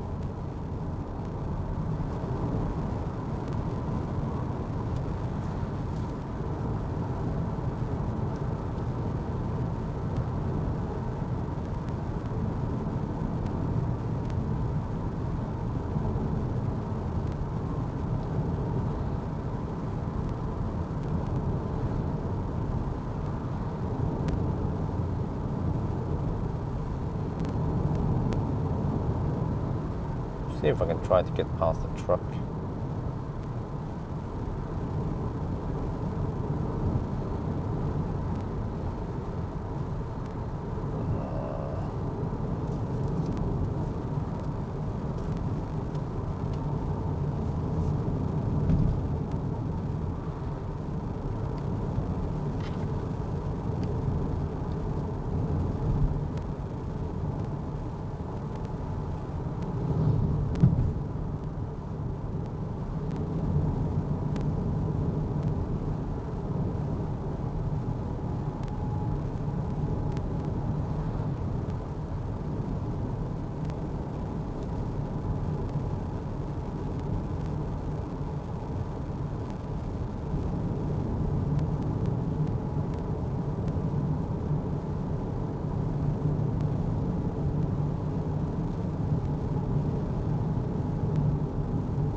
Well, consumption is 138. I haven't paid attention to it. We have 96 kilometers on GOM and 73 kilometers to go. Ooh, but I kind of need to go to the restroom eventually. Guess I have to just plug it in and run into the toilet at Nidarvoll. Oh, the problem over there is I don't have too many toilets. Wait, or is it just one?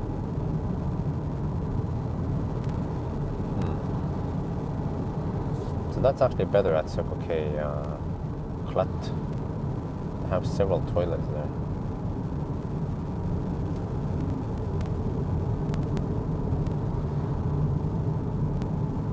Maybe Clut is a better deal.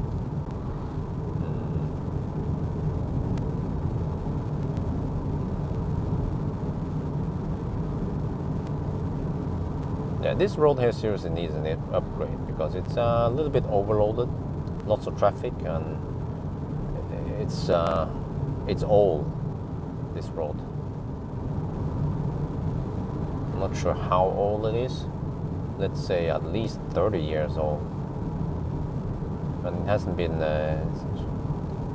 dimensioned for the increased traffic for the past 30 years.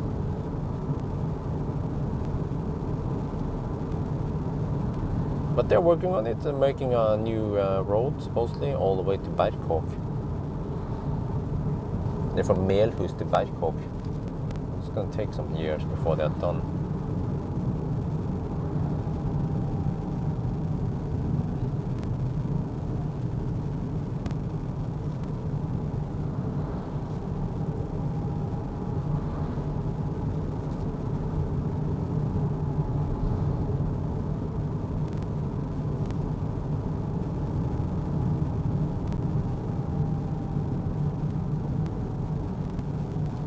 Midtre Gauldal kommune. Yeah.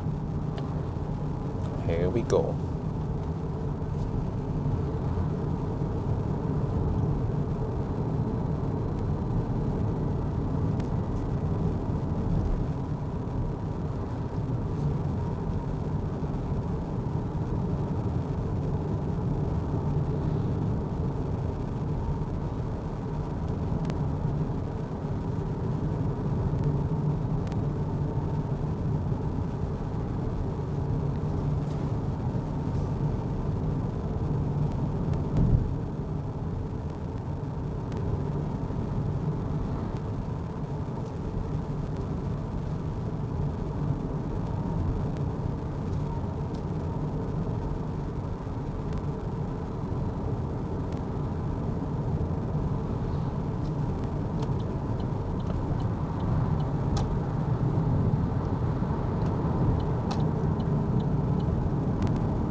Well, the road still seems kind of busy.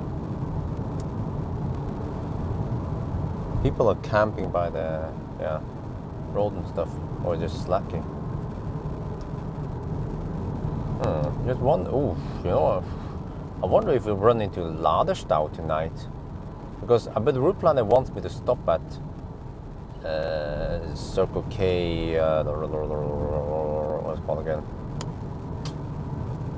Namsskogan. Well, I hope that's a good idea. But it's going to be semi-late. Yeah, that's right. And every time I pass by Namsskogan, it's always empty in the evening. But there's nothing to do there, because the gas station will be closed by the time I get there.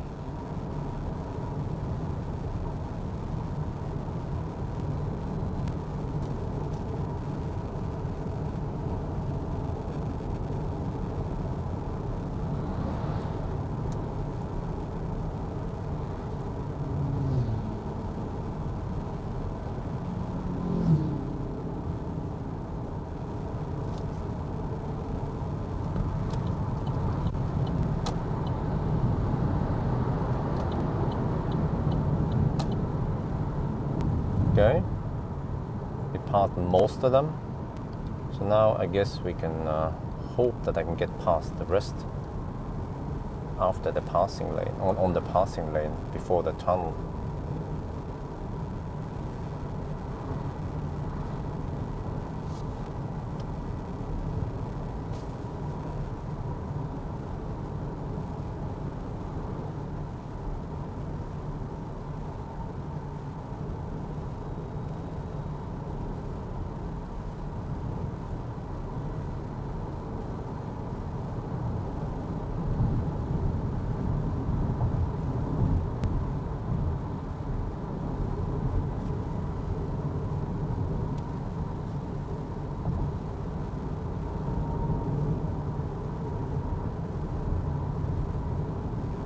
So I just wonder how much time I've lost, but I mean, you have to expect some traffic on the runs anyway, so we can't count on no traffic. But I have to say that the traffic here is not bad, not that bad. So as for now, I wouldn't subtract anything. Okay, maybe that kaput charger, semi-kaput charger was not optimal, but how much time did I actually lose on it? Maybe just a couple of minutes, because I couldn't maintain even 62 kilowatt for too long anyway before it starts throttling even more. Yes, I usually, it works okay. It tends to go a little bit to the right, but other than that, it seems okay. Seems like, unfortunately, I can't overtake all the slow pokes. I could try, but okay. Let's see now. They are just too spread out. Okay, let me see. I might be able. I have to aim for. There's a black car I have to take. They are just too spread out right now. So I have to be real quick because yeah, that black car is pretty slow. So I want to go past him. Let's see now.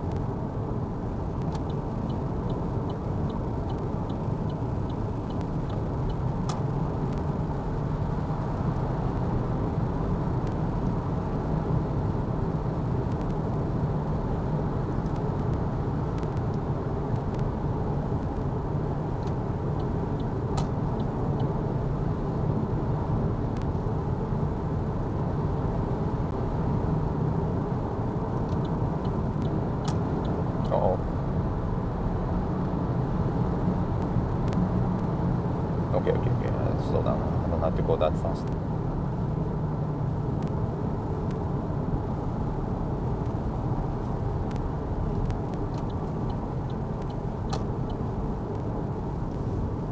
Okay, just get past the slowest poke and then we're fine.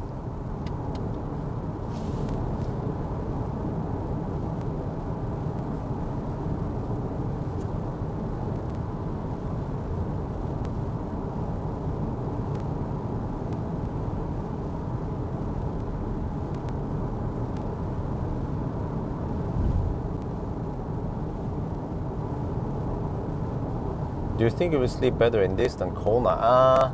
Kona has a utility mode, so that's one thing that this one doesn't have. And what did I ever sleep in Kona? Oh yeah, I did.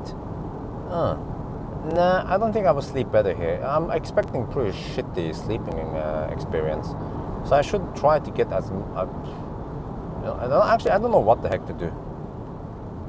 Maybe I should go to the Arctic Circle tonight and then just go back to Mo i Rana and sleep at the hotel. No, okay, we have to sleep in the car. We'll try. It's part of the test also. I do that with every other car I test anyway.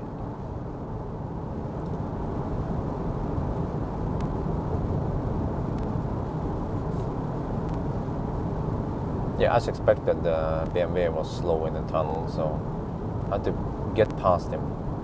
Was a dude. Okay, 102 kilometers on gum. Consumption 132. Yes, I only go home. This is an efficient car.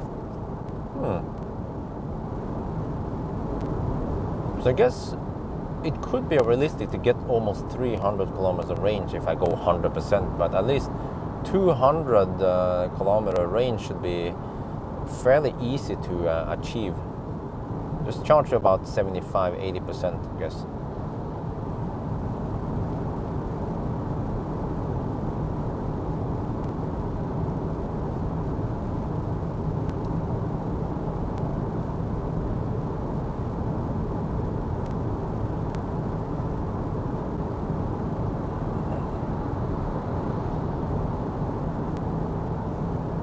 Okay, but most of the descending is happening now. So we have 131 consumption. Well, but it's going to be slow on the last stretch towards Trondheim. Yeah, I see more slow pokes in the front there. So we can't go too fast here, the last one. But this is a long stretch, 160 plus 50. Yeah, it's 212 kilometer stretch. Huh. And then we go for Steinkjer. And it will be interesting to see if I get maximum speed there or not. Steinkjer.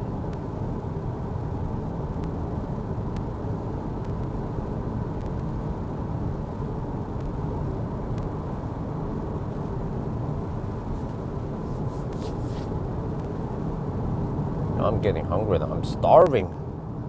I don't feel like popping another banana, so the waffle didn't fill me up that much. So I need some food here. But I don't know how much time I have. So I need to film a little bit, go to the restroom, and maybe just have that sandwich then. Well, actually I can buy something from Circle K. Not sure what.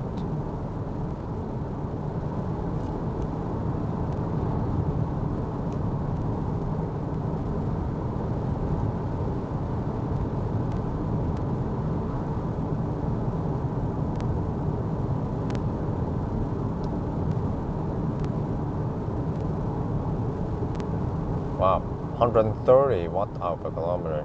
Actually, it's less than that because the car under-reports distance. So it's actually 129 watt-hour per kilometer.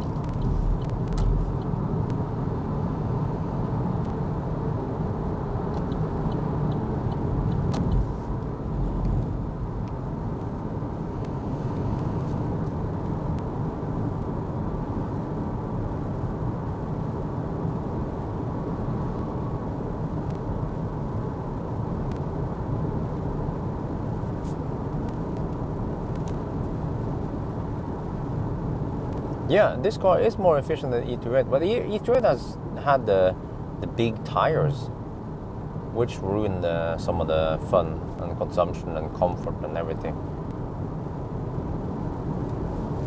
Oh, I had to pay attention here.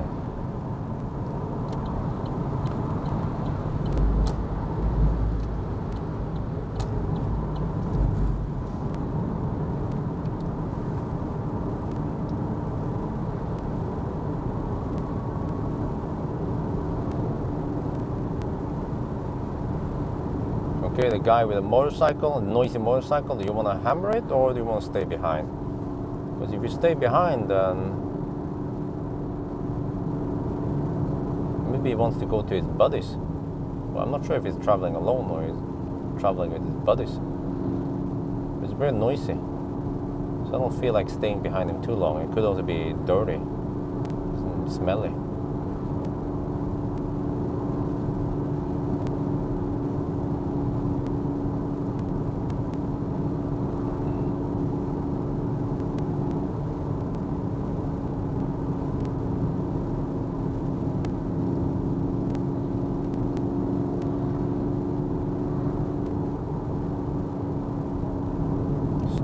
Here we come.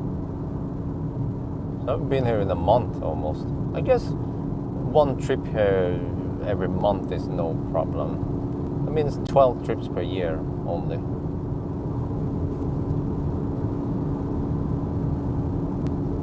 But I don't feel like coming here every week, unless there is some car that just we need to test it to the Arctic Circle.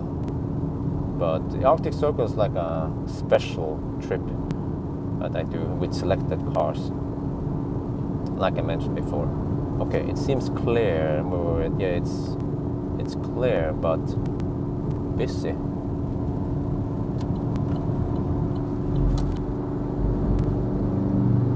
Oh, guess I'll squeeze in here. Yeah, yeah.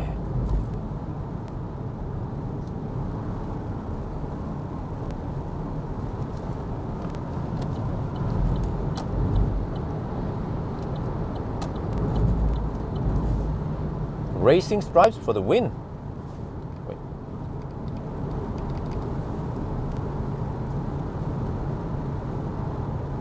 But you see, it might be pointless to hammer now because, well, I hammered some pretty slow pokes, but at this point we will have way too much traffic, I guess. Especially now on Saturday.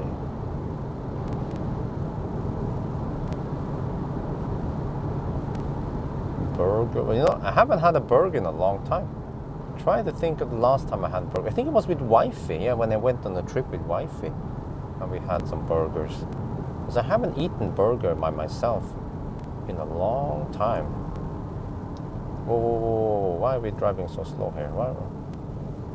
Why are we driving 70 kilometers per hour in the 90 zone? That is a big mystery. Big mystery indeed. Wow, but that traffic.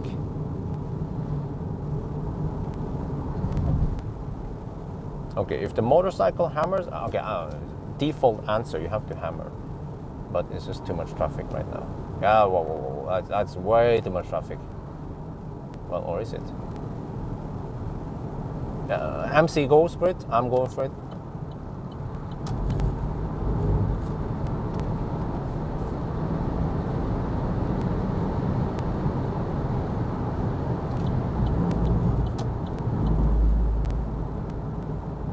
If the MC hammers, I hammer.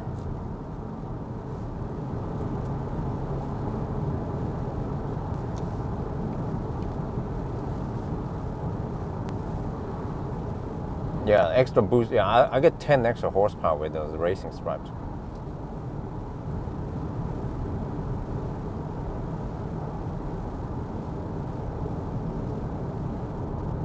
But I have to say, I noticed it several times now that this car, when I'm going fast, it jiggles a little bit, like lengthwise. Not sure what's up with the motor. Seems like the motor has a weird, I don't know, pulsation at higher speed. Oh, we go! Oh, wow.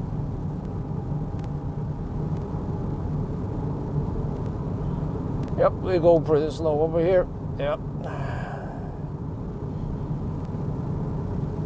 74 kilometers on gum, 45 to go. Okay, we might arrive with 8%, as but the route planner predicts. In that case, then I don't have to update any reference number thing. Just a big mystery why I arrive with too much at Rendal, Øvre Rendal. Is it punchier than, well, it's lighter than EC4, so it is, yeah, it is quicker. Up until a certain speed, then it seems a bit sluggish. Oh, wow, we're going slow now. We're going 65 kilometers per hour in the 80 zone.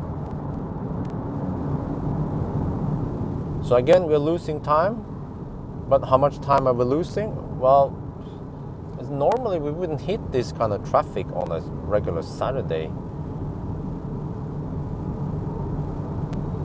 Yeah, it's one slow poke with a trailer. And then 8-9 cars stuck behind it. So I guess I'll try to overtake it.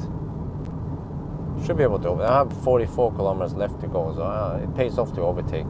But if I only have 10-15 kilometers left to the next destination charger, then I don't bother overtaking.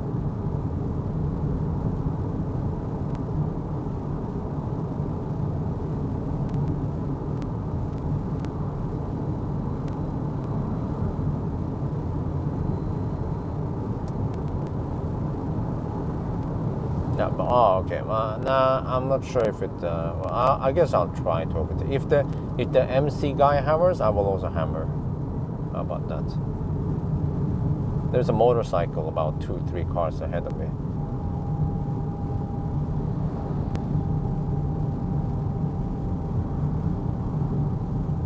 There's just one guy with a trailer driving slow, and you see all the other guys are stuck behind him.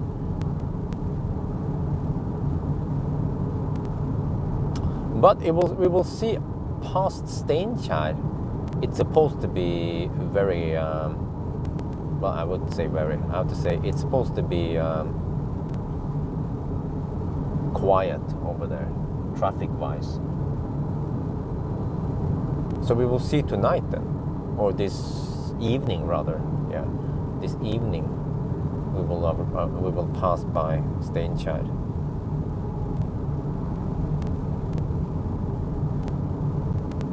And if it's still very busy, and also I might run into Laderstad at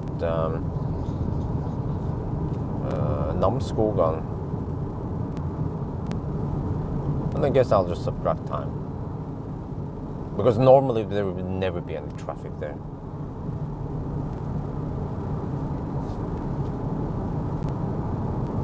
Yeah, these guys did it wrong. They say speed limit minus VAT. They didn't get the memo. But it's quite yo-yo. Sometimes they're going 10 over, and sometimes they're going 15 under. What's up with that?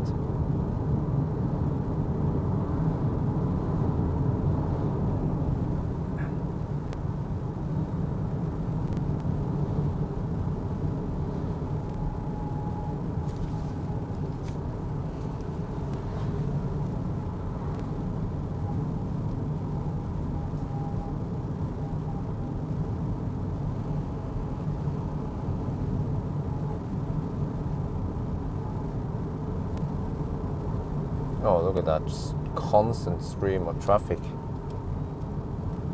Lovely.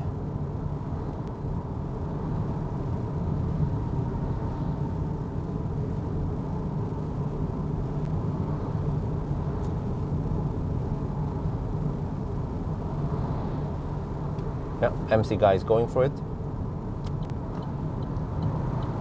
I'm also going for it.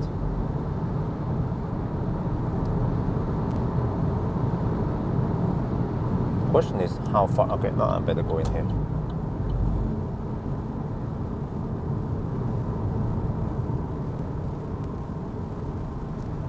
Well, I can still ninja a couple of more, yeah, after this van.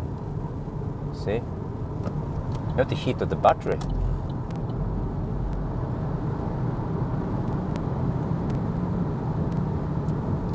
I guess I'll squeeze in here. You see what I mean? It's just me and the motorcycle overtaking. All the other guys are quite passive. It would be better if these guys also overtook, because then I will have less cars to overtake.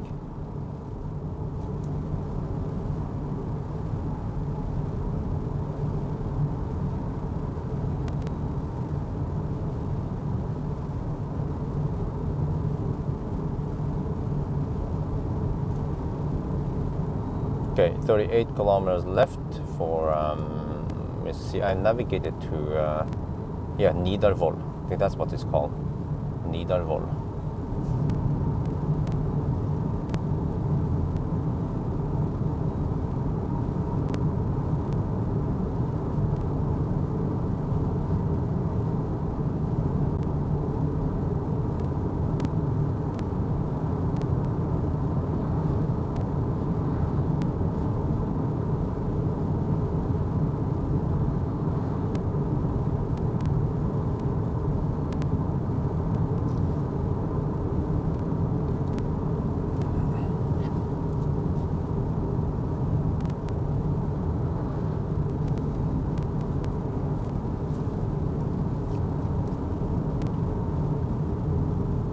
ah, that motorcycle has only one car left. Yeah, he's the motorcycle is right behind the slowpoke, so he's like, one more.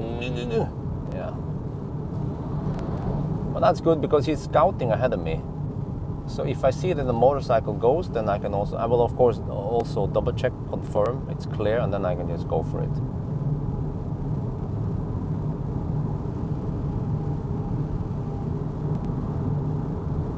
We have to make sure that we are not cold gating when we plug it in.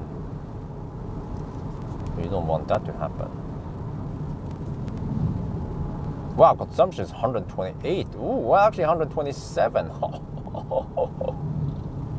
Well, but remember, guys, if you look in the wind map, you will see that we have tailwind. So that's a little bit unfair, right? Okay, I know that we can overtake around the church here. Yeah, we have this one, and so let's see. Build up some momentum. Go, go, go. But how many cars? Nah, I'll wait for this one. Okay, 2 more, and then we're good. But have to be careful with, yeah, I have to watch out for the laser cannon.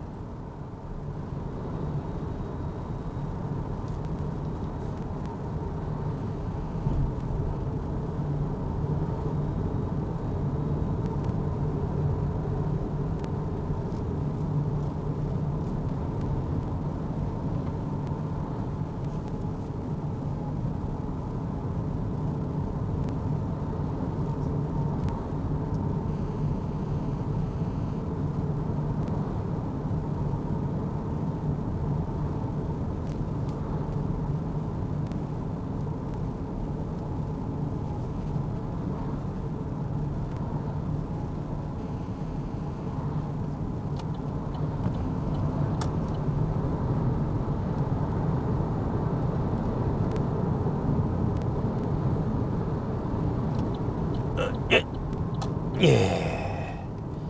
Oh man, I just let out a big fart. Yeah.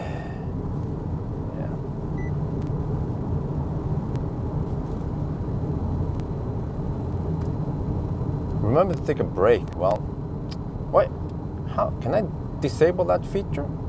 I don't need a break, bro. I'm almost there. 34 kilometers, I'll be there.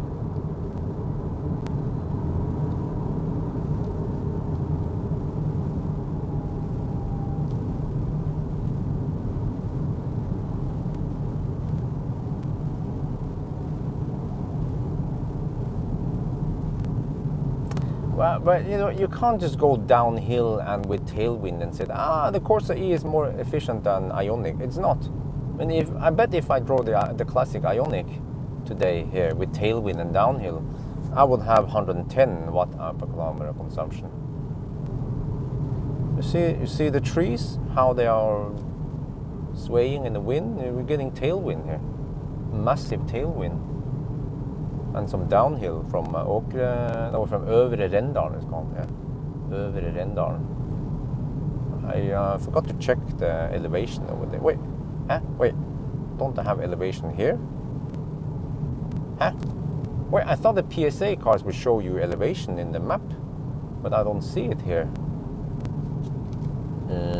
Wait, didn't I have it in the EC4? Huh. That is a bit strange, my friend.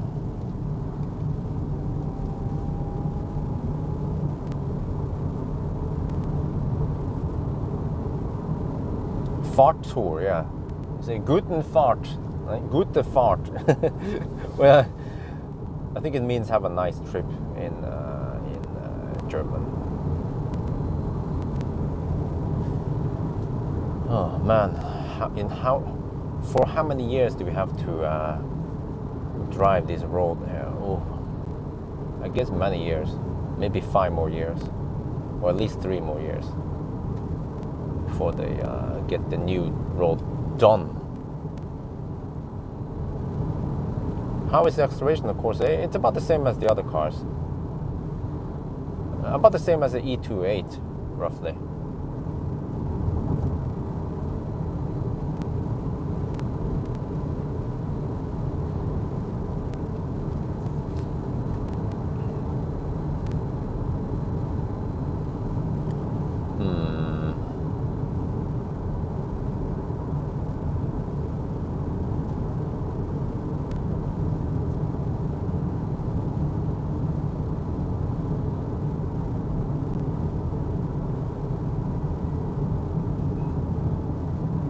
Wow, I need to record this, that we have so much traffic. Look at this. Okay, this is not normal for a Saturday. You guys remember, right? How many of you guys have seen me drive an Arctic Circle trip on Saturdays? Well, these guys should be home. They should be in the cabin or somewhere else, not driving around here. So I mean, I could of course just go to Arctic Circle and say, okay. I mean, go to Mo i Rana today and say, okay, well, it did it in 14 hours. It was a bummer. It took 14 hours. Boo boo boo. It didn't take 13 and something. But it's slower than usual.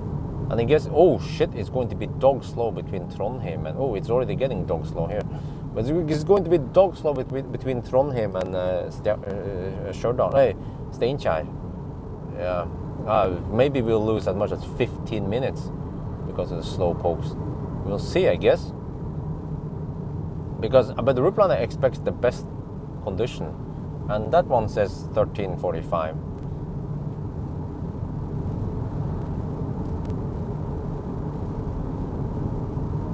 Well, somehow my stomach just got better out of the blue. But it probably still means I have to go to the restroom, right? Wait, is it just one slow truck? No, it's not a slow truck, it's a slow poke. It's always a slow poke. You can imagine how slow it will be around in the road construction area. Is the MC guy giving up now, or is he going for it? If he hammers, I will also hammer. He can hammer it, but I guess he just gave up now, the MC guy. He figures it too many. Yeah, he's getting butt hurt. He has to stand up a little bit. He's like, oh shit. So you see, those MC guys, they can't drive too far before they have to take a break. It's getting cramps and shit now. He has to stand up and do some exercise while bicycling. Wonder how far they can drive before they have to take a break. I'm guessing that electric motorcycle would be perfect. You drive, wait, how much is it again? You can probably drive 2-3 hours and then you take a break, and you want to have a break anyway. And not just a 5-minute break. No, you want a 15-minute break. You can walk around a little bit, stretch your legs. He's stretching his legs right now. He's like, oh shit. He's squatting. You see, doing the squatting there. Oh.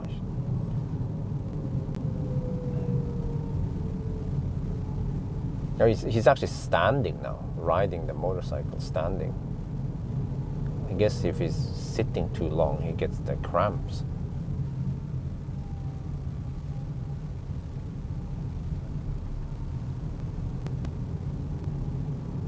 Well, a Zero bike has, was it 14 kilowatt hour?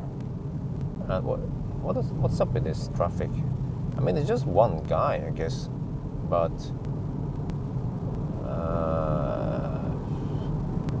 yeah, it's just one guy. Oh, those guys didn't greet back. What? Okay, now it's a truck.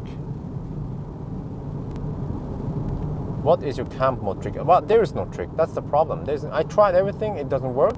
The only trick is to set the preheating schedule. Several of them. See if that helps. 2 hours on a speed bike and your back is kaput. Yeah, I can imagine.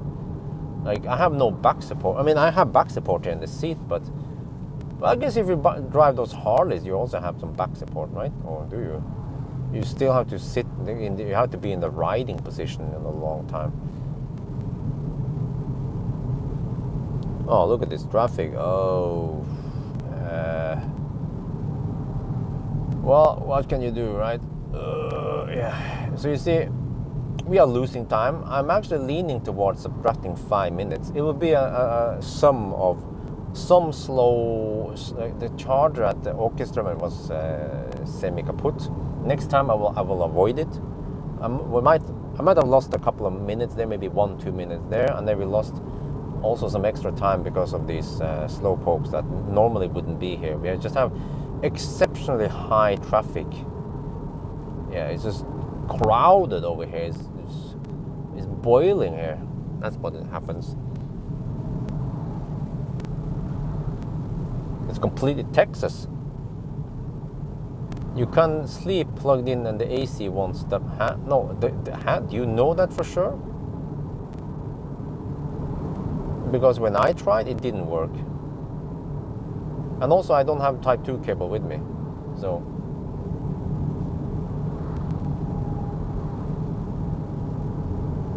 And also another problem, I don't feel like I'm not gonna sleep while plugged in because that charger gets noisy.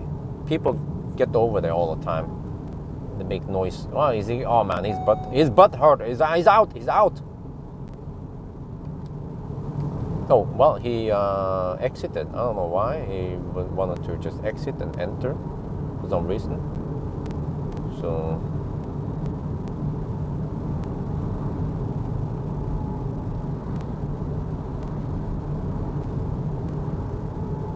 Okay, now we get to the Baustelle. Wonder when they will open this. They're getting somewhere, you know. Hopefully, by the end of the year, they can open parts of this.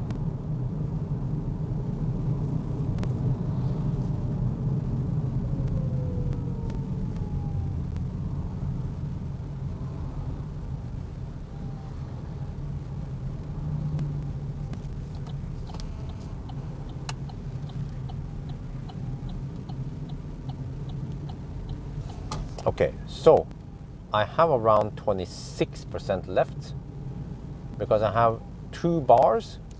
I have 2 energy bars and a little bit more than that, or let's say 25% now, roughly.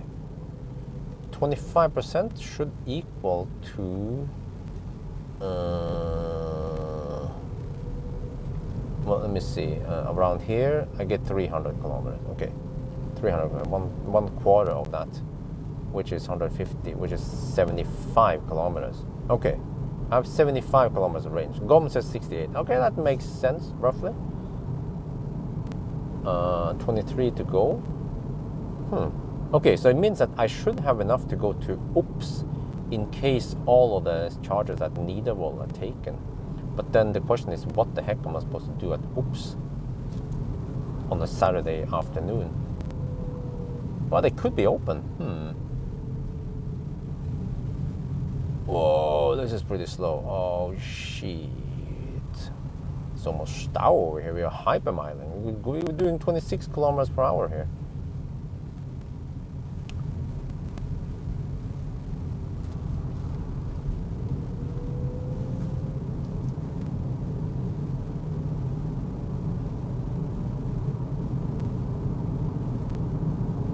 When charging, the AC is not stopping. What? Huh? Dude, when I try to charge, I mean, when I'm charging and I have the car on, it will stop the HVAC. Wait, do you mean the AC? Do you mean like the fan, right? But the fan is still running, but it just cuts off the heater or the cooler. Or is it different from AC and DC? Because I can't AC charge because I don't have Type 2 cable. They didn't provide me with one. I could bring one from the home, I guess, but I didn't bother.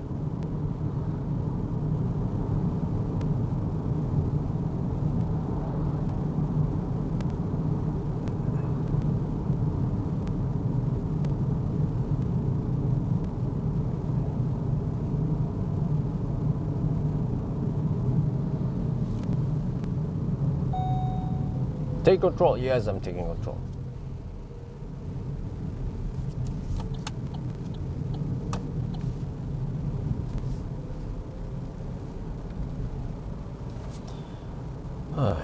All right, let me see. How long did it take to get here? Oh, okay, we are past the 6-hour mark now. We are still not at Klat, so about 6.5 hours to go to Klat. Okay, that's not the fastest time ever.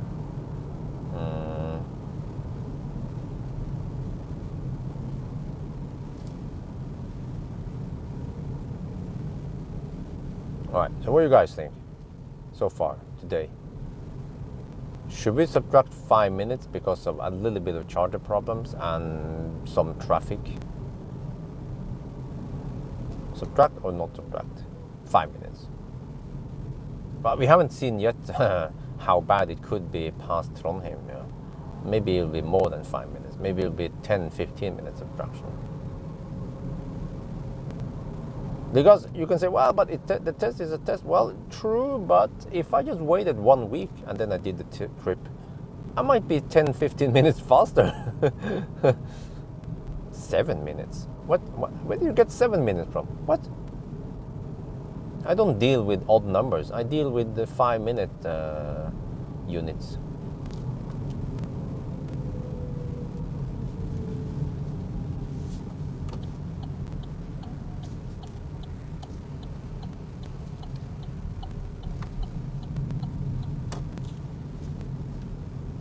Well, I guess all the Corsa-e fanboys will be, subtract. The more the better.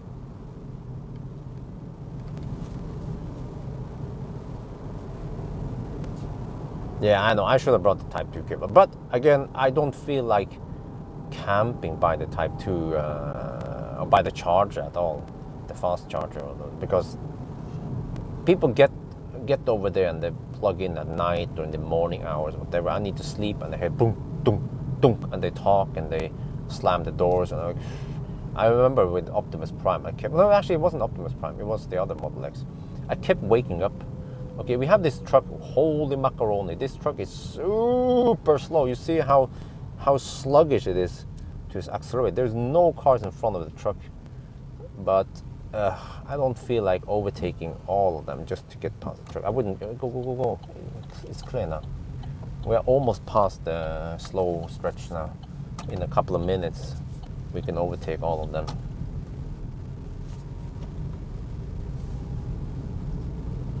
Oh. What?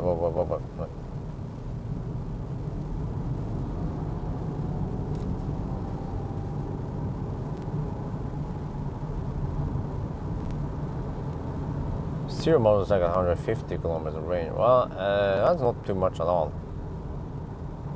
If you hammer it, you can empty out the battery in 1 hour. 5 minutes to mess with the people. Huh? What? Add 5 minutes. But this is ridiculously slow how people have been driving around here.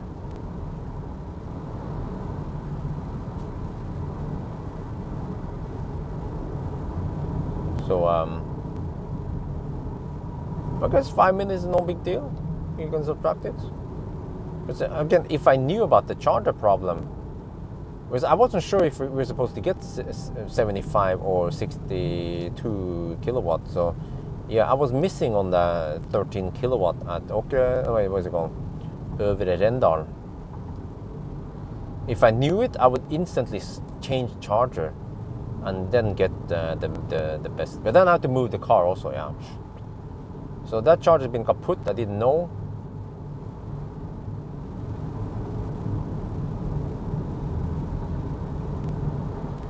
Okay, 18 kilometers left for Nidarvoll. 60 kilometers gone. Whoa, I wonder if I can reach Steinkjer. No, not Steinkjer. Stjørdal. Oh, does it matter? Because I have too much juice again. Yeah. See, I keep getting. Oh, you're not. Oh, I still have around 25%. So okay, I have to adjust about the route planner. About the route planner giving me false information ish, and I don't think it's because of the slow traffic. It probably overestimates how much we spend on juice. So I have to adjust it down. Not sure how much though. How the heck I'm supposed to calculate it?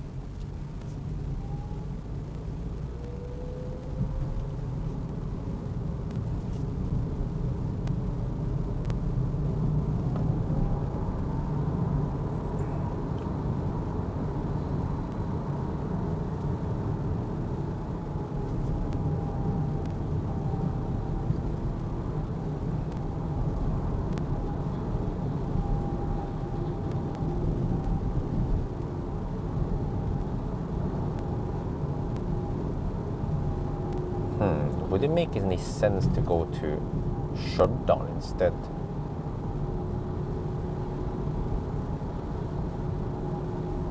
And also, can I make it there? Oh, actually, no, I can't make it there. No, whatever. I have to stop here.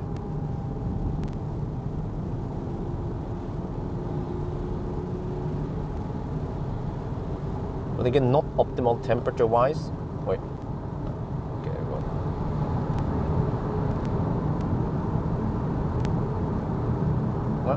What? Why is the guy in the trailer? Why is the guy with the trailer in the left lane? The fuck? Well, I forgot we're in Norway. Oh, shit.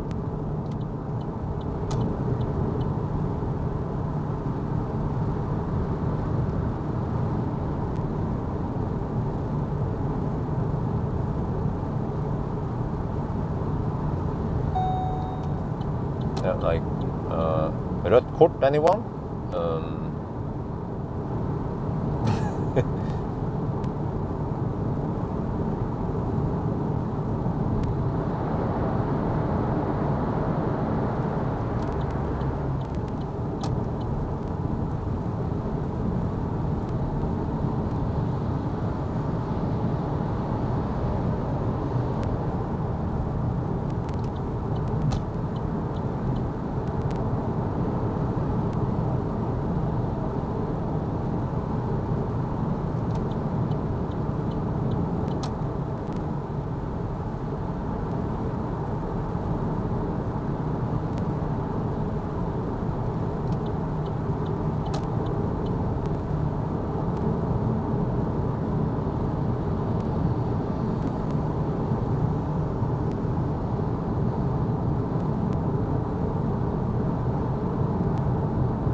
Okay, let me see. I'm gonna try something. Wait, this motorcycle in the way. I want to get on this side of the. Wow, what the heck is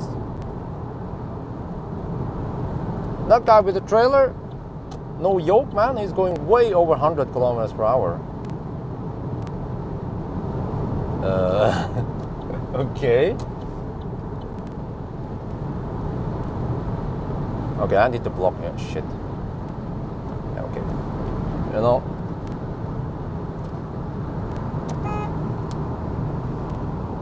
Yeah, I don't know if he got the tip. No, probably not.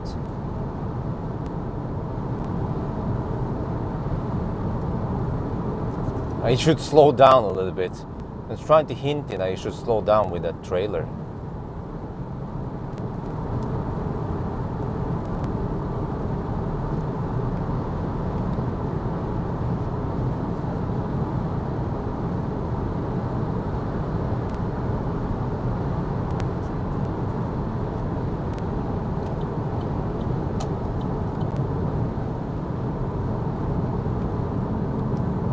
Could be an accident, you know. You never know.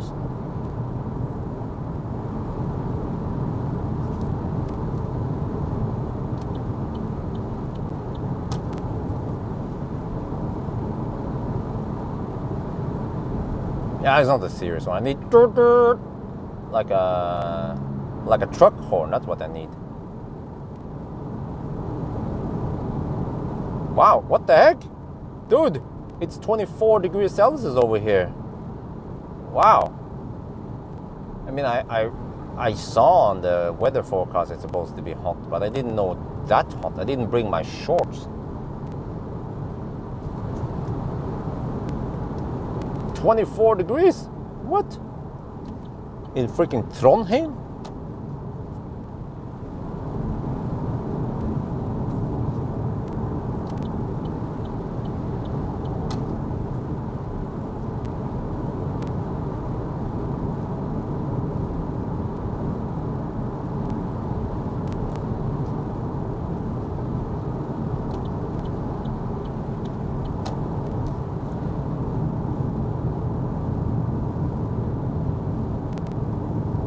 Are the road signs flashing? Nope.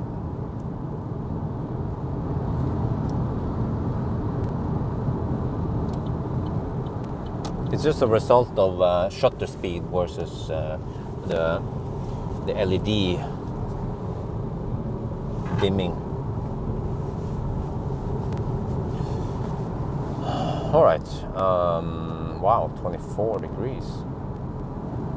Föhnwind, that's right. Okay, so we reached Trondheim, no problem. Consumption 131. Okay, what's wrong with the navigation? The navigation is stuck. Okay, I can't trust the navigation. It's calculating, doing something.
Okay, I don't know how many percent I have left. Maybe around 15. Not sure.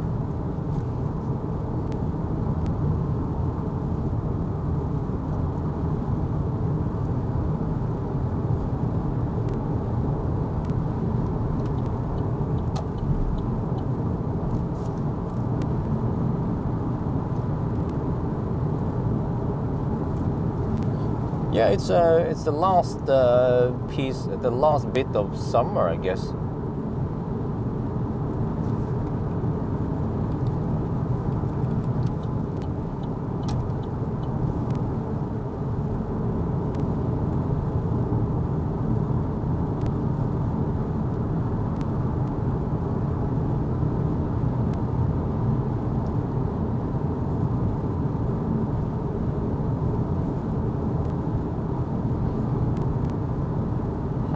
But I guess I have to stop here, because if I don't stop here, then yeah, suddenly I have 28 kilometers on GOM.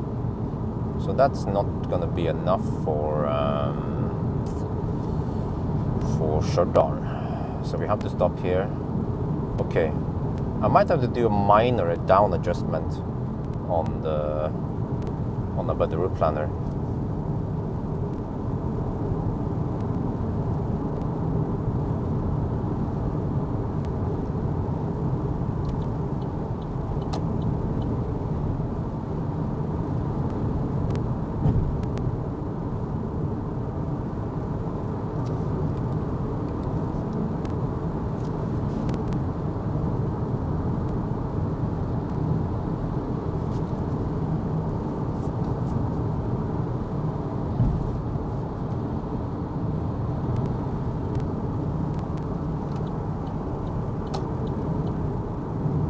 Okay, stop here or go oops. I guess I'll stop here. Well, I haven't checked, by the way, the charger status, but we have supposedly several high power chargers.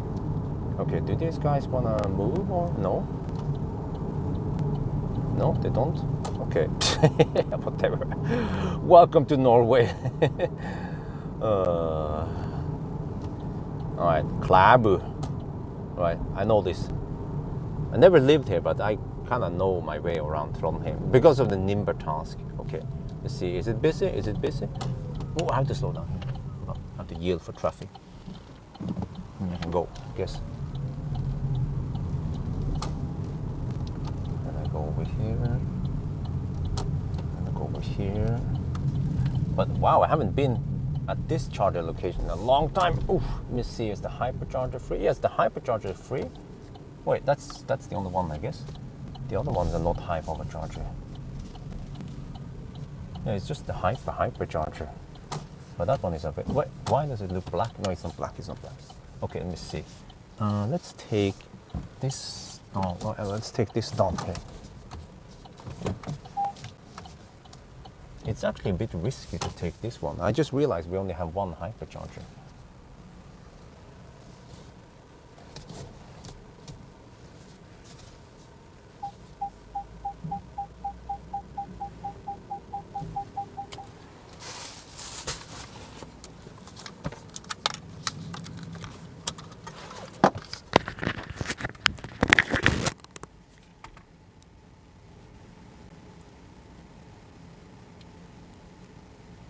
Trondheim.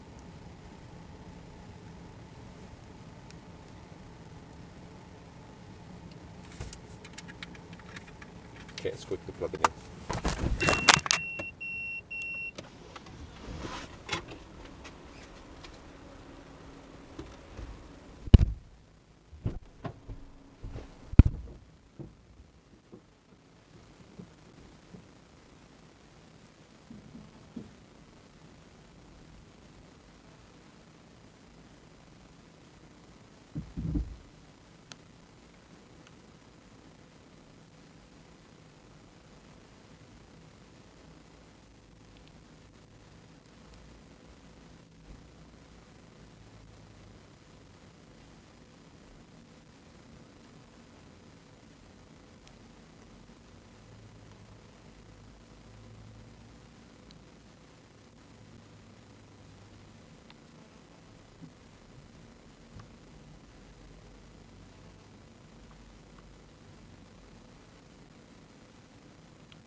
Man, we keep getting here with way too much juice. I have 17% now. Let me do a little charger report. Where's my thing? Right there.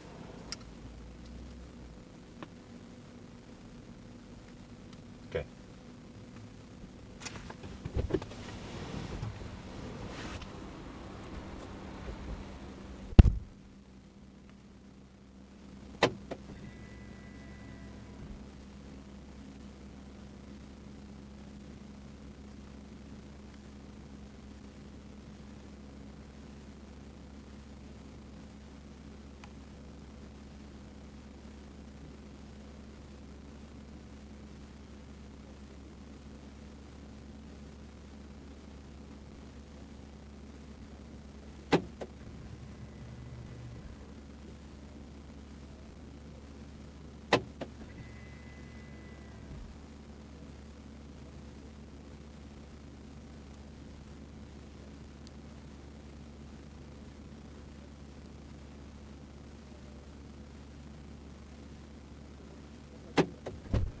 get inside here. Oh.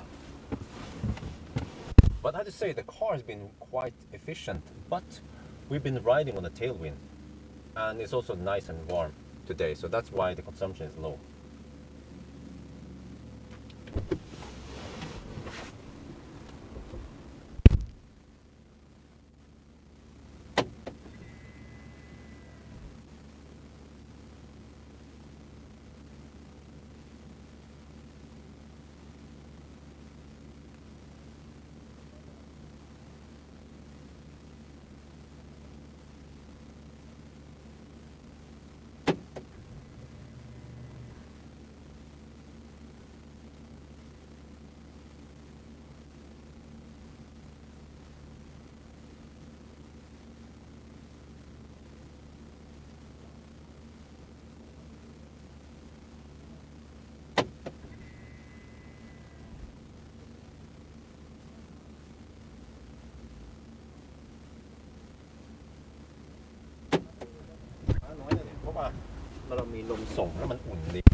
Okay, I bet the route planner, the reference consumption is way too high. I adjusted it down a little bit.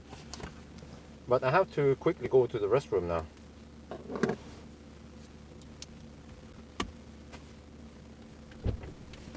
Oh, and clean it.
I have to heat up, I mean cool down the car.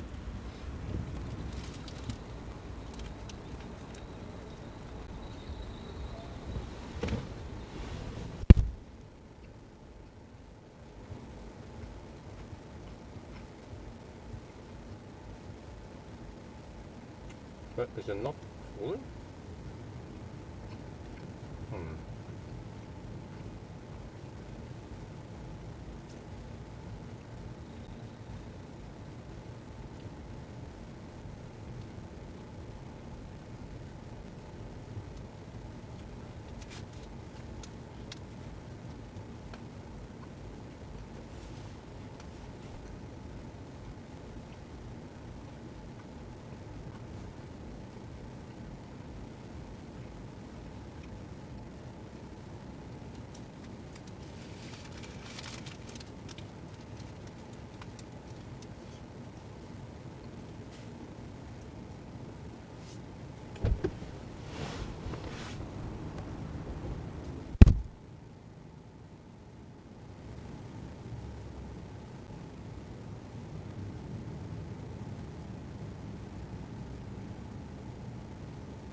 No, we're not staying that long.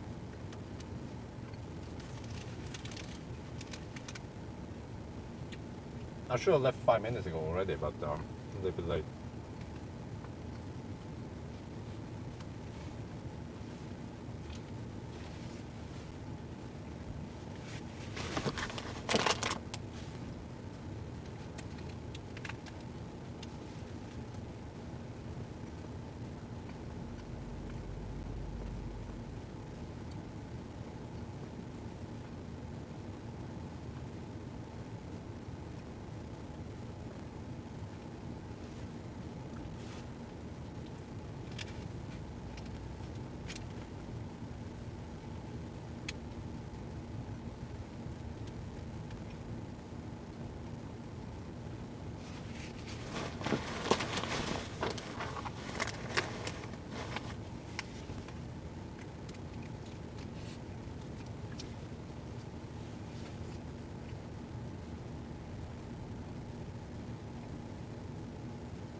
see.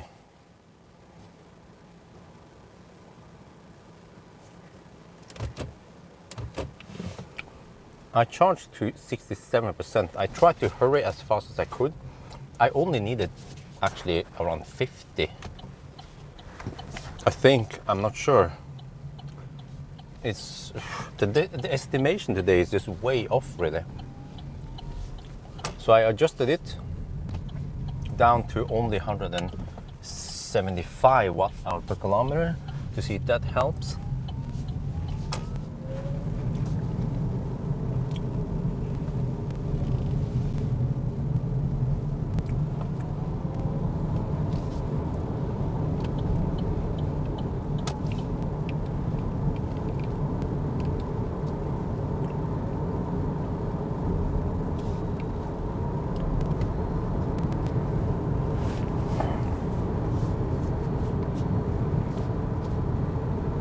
So we haven't really been hitting the charging sessions today. I've been constantly arriving with 15-20%. Well, the first stop you can't blame it, but at least second and third stop I arrived with too much. Around 17 on this one, and I think it was over 20% at Kremma, Øvre Rendal. Why do you keep calling it Kremma? Øvre Rendal, I mean. So I don't know what's up with the consumption numbers on about the route planner. It was way too high, but it seems like the consumption number, the reference consumption, seems to be stuck when you switch between cars. That could be a bug that they should fix, because what is the point of using a better route planner if it keeps getting bugged like that?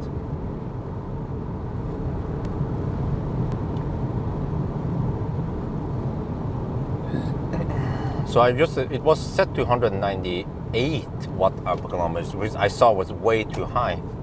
So I reduced it to 175, which should be more realistic.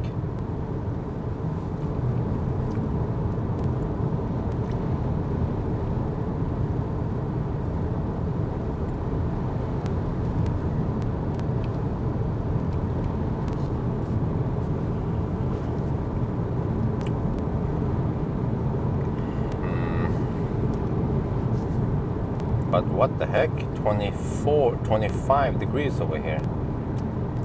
Yeah, so this is just a fairly short leg.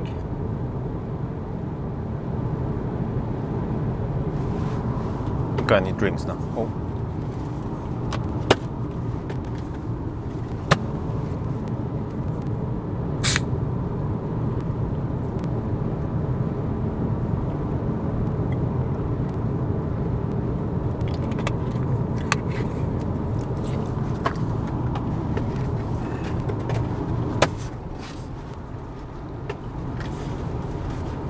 So I still don't know how it can be bugged like that. I keep... So it's actually kind of bad, because I keep charging way too much. And I could have lost at least 5 minutes because of bad charging, or charge too high every time.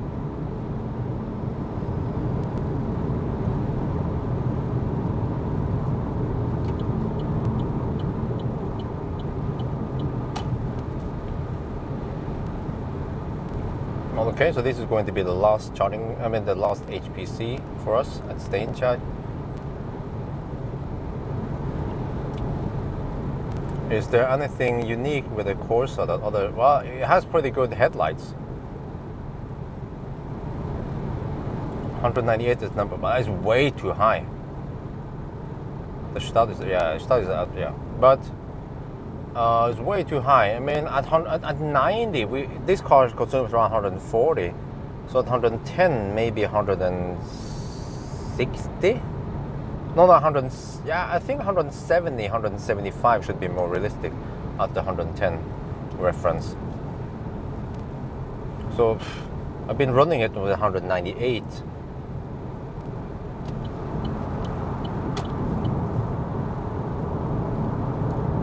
But I guess that is good news then. It should mean that we can make it there in 13.5 hours, maybe even faster. Because I guess the car calculated that we will actually spend all that juice also, not only charge it up, but we keep arriving with too much all the time.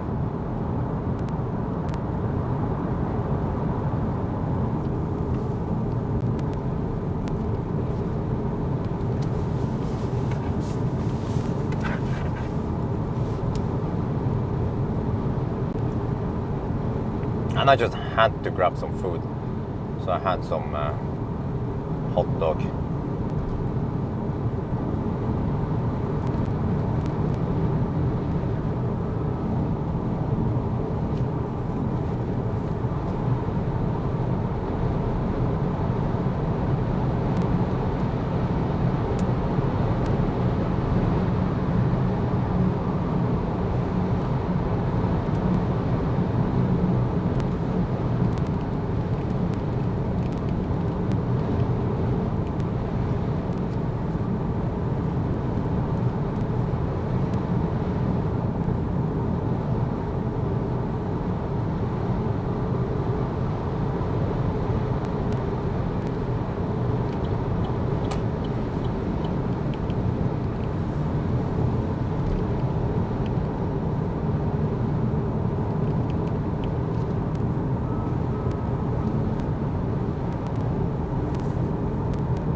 Forced to communicate the worst number than for show for. Huh? What?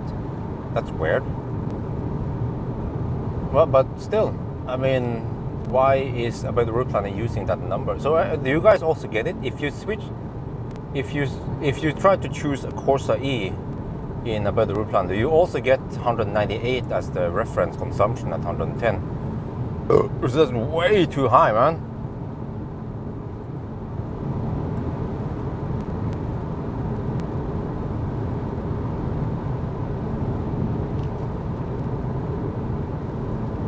Okay, average speed zone shit.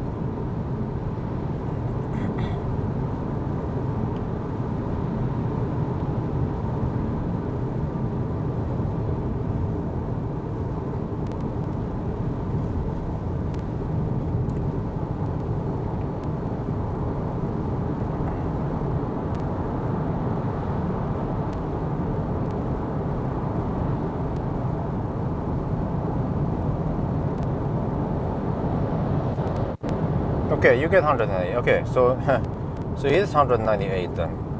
Man, why didn't I realize it before? I mean, I didn't pay attention, I guess, at the first charging stop. But then at the second one, I noticed that, hey, this is not normal. But at least for the third one now we corrected it. But it's well, I wouldn't say it's late, but it's half the lap has been done already. And we only have one more HPC, but at least that means we don't have to get tricked by it again on the. Well, we have two more charging stops. This one at Steinkjer, and then the last one at Namsskogan, I guess.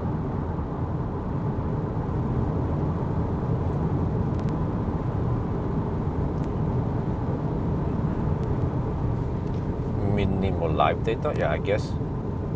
But I mean, can we blame About the Route Planner? No, we can't really. If the car would give me some indication that whether I make it or not, would be great. But I will probably just subtract that 5 minutes because of traffic and a little bit of charger problem. And I guess we have to see now how bad the traffic is from here to Steinkjer.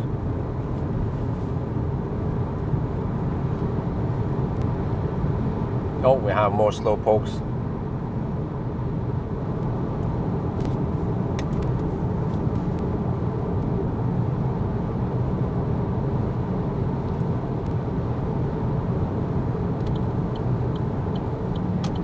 A guy with a boat.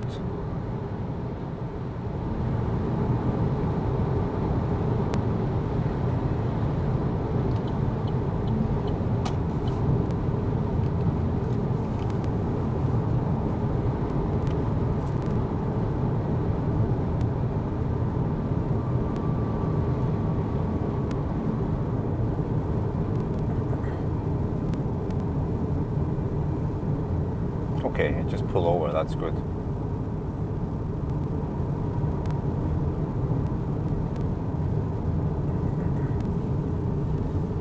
what about the rest of the guys? Well, nice weather at least. And hot also, 24 degrees. Wow.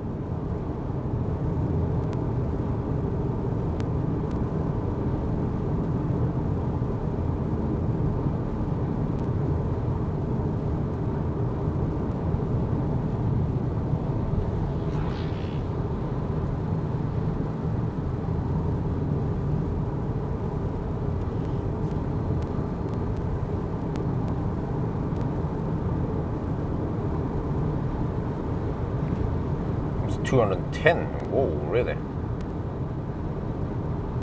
You know, it makes me wonder, that E28 I drove last year, was everything alright with it, or was it also kind of pre-production?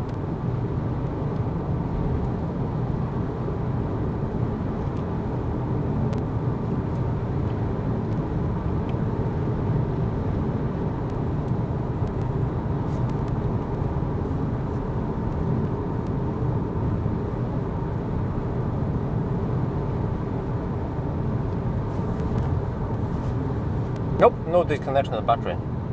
None on those other Stellantis cars also. So seems like they must have fixed something since last year. Maybe they're watching my videos now. Oh, okay, they took notes. They fixed all the bugs.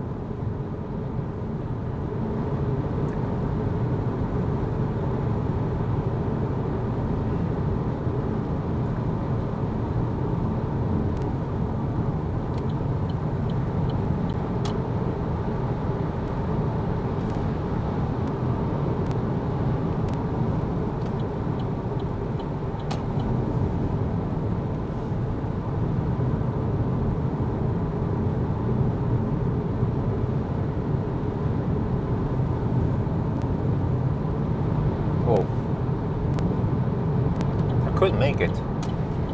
Yeah, it's a pretty slow truck. Yeah, okay, there you go. No problem. Nice.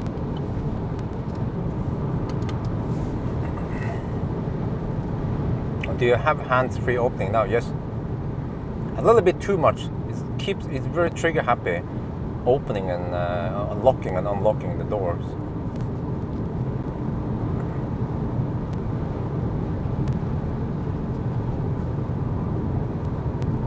Okay, so this is a long drive, 100 kilometers to the next charger, but it just feels like forever. We will probably spend 1.5 hours driving there because it's a slow stretch with lots of traffic.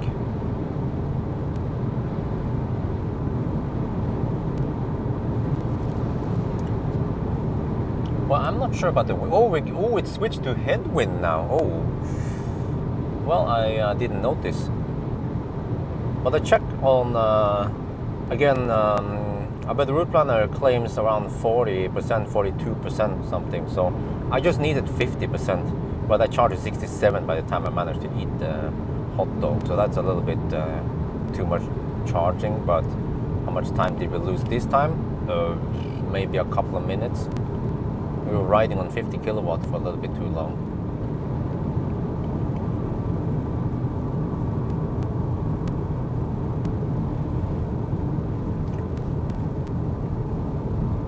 No, remember, it's a reference consumption. You know what it means, right? So it means that the weather route planner knows about the weather, and it will of course correct for it. But it's plenty. I have 144 kilometers of GOM left and 98 kilometers to go. Man, this motorcycle is slow poking.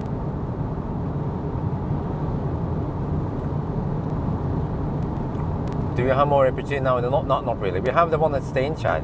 Usually I would go to Stjørdal and charge there as the last one. So now we have another one about 80 kilometers past Steinkjer. We have another one, which helps, of course. But then I have to leap like this. Charge up to about 50%, then hammer to the last one. And then over there I want to charge up enough. So I guess I have to pay attention to the charging. Maybe go for about 70% or I'm not sure. until it drops below 50 kilowatt, then I should go to the next one.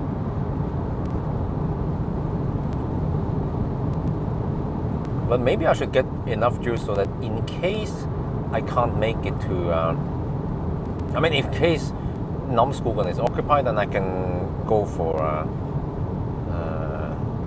Majavatn.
Okay, it's an 80 zone with average speed zone.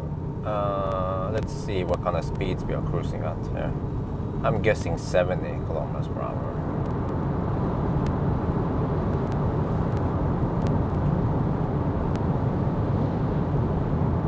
Oh, look at that traffic. It's boiling over here.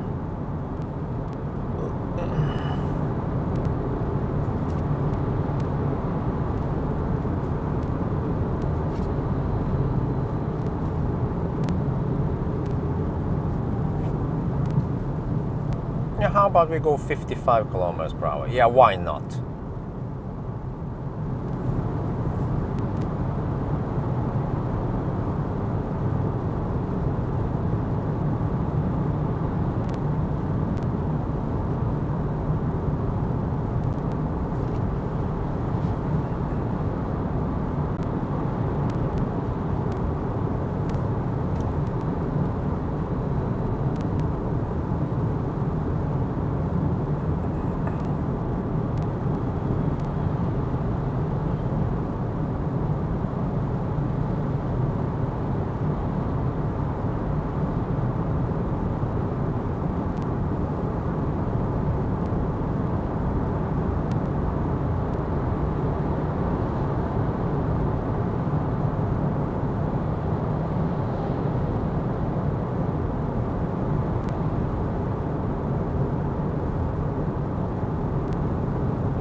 $50 kilowatt hour.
Okay, so how many hours we spent now? 7 hours. Holy macaroni.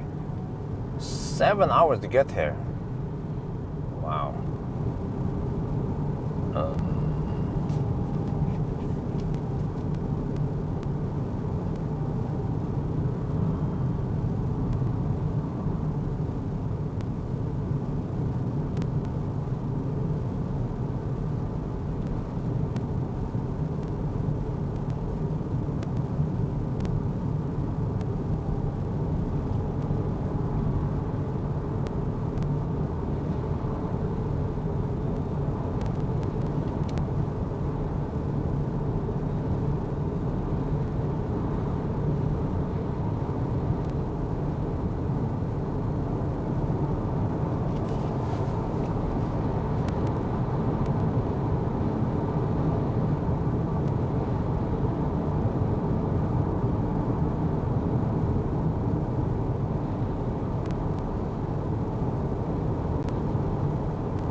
Oh, it's a Dane. I was thinking, why the heck is this guy driving so slow?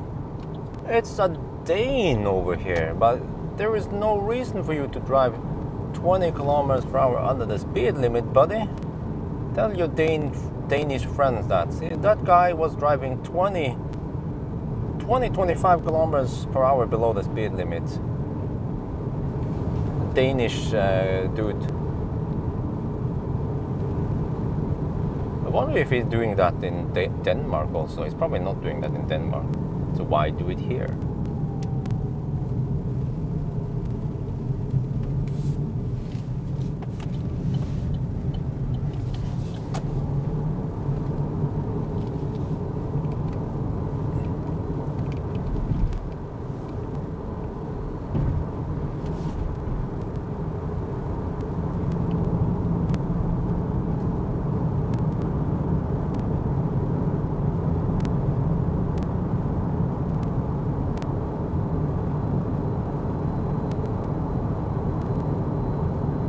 Oh, is that today's video? Yeah, I think it was the video where I shut up for 3 minutes, right? With oh, which car was it again?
Can I make it past that one?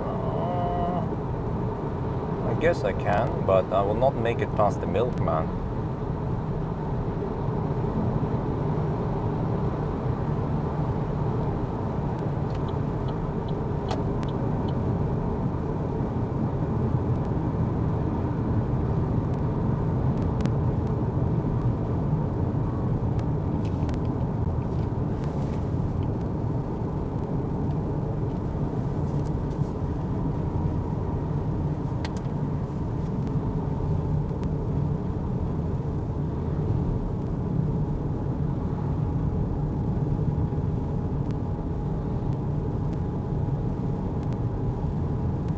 Good engine noise. There is no engine in here. I think you didn't get the memo that electric cars don't have engines.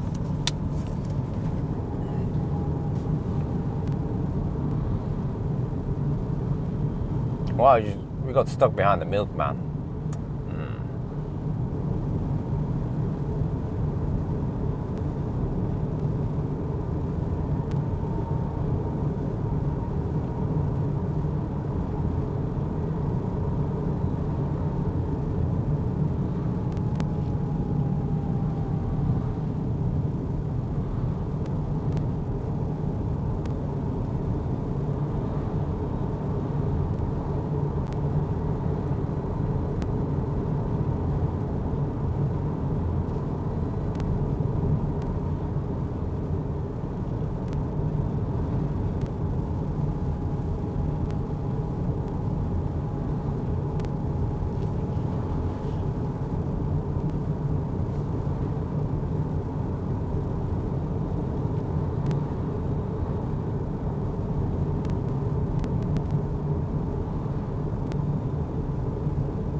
And I have to record that I'm behind the milkman here.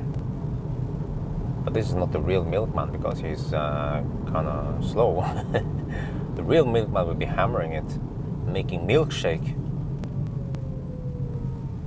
Okay, I see now an opportunity to... Okay, he's going that way. Alright, that's fine. That's actually pretty good for me. Well, is it... where is he going here? That way?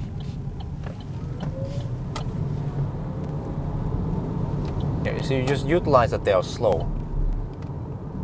So then you don't need too much overtaking stretch. Just utilize your acceleration versus... Well, it's an Ioniq 5. Oh.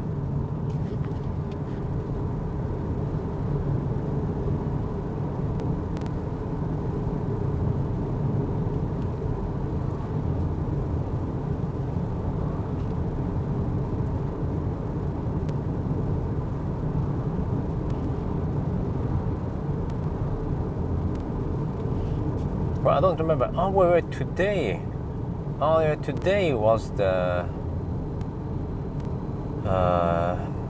interior review. I think tomorrow is the driving impression. Okay, I just don't remember which one was which. I have to look up.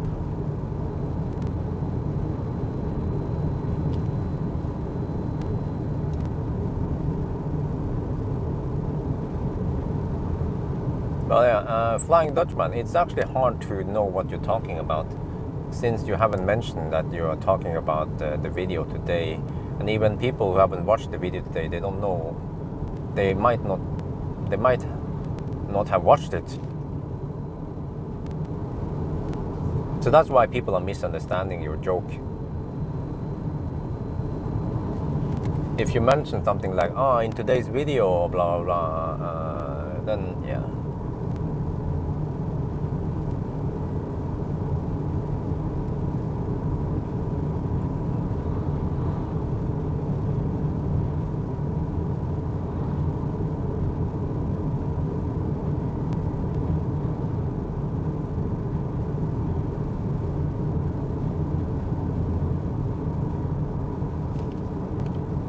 What?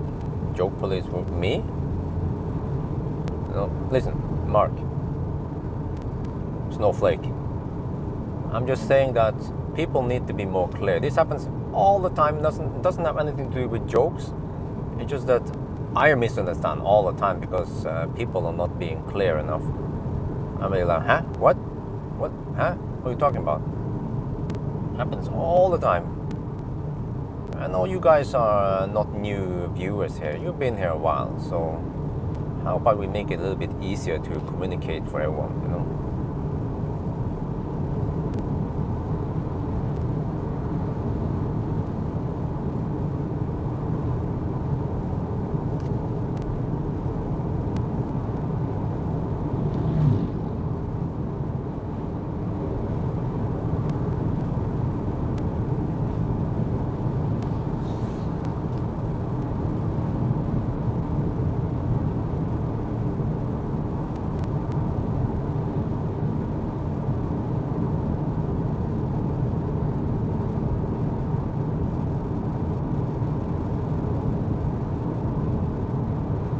Well, I guess some people here are still noobs or they are still fresh in the channel.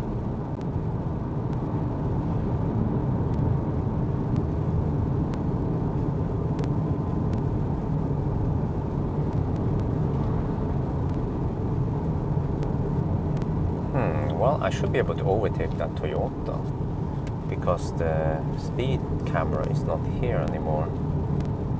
But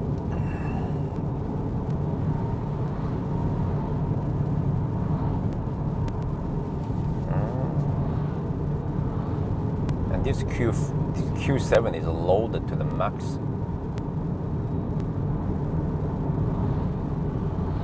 It's been debadged. What are you trying to hide, huh?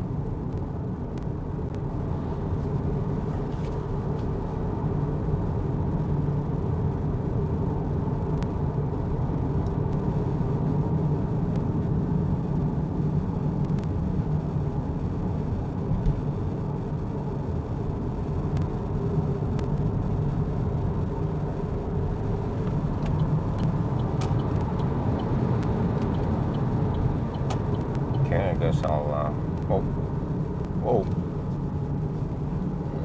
okay, I guess I'll slow poke behind this one for a bit.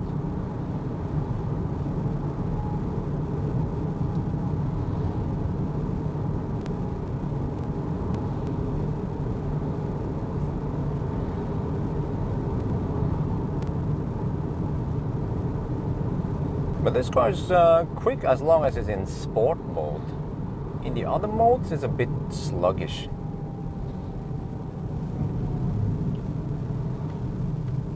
So you want to be in sport mode before you hammer it.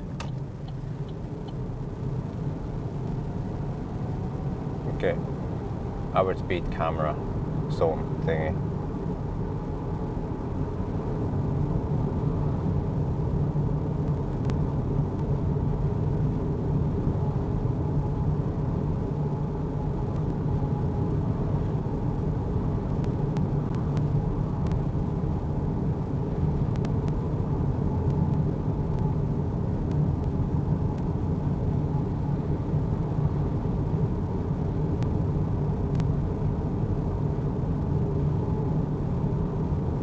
Kilowatts, 136 horsepower.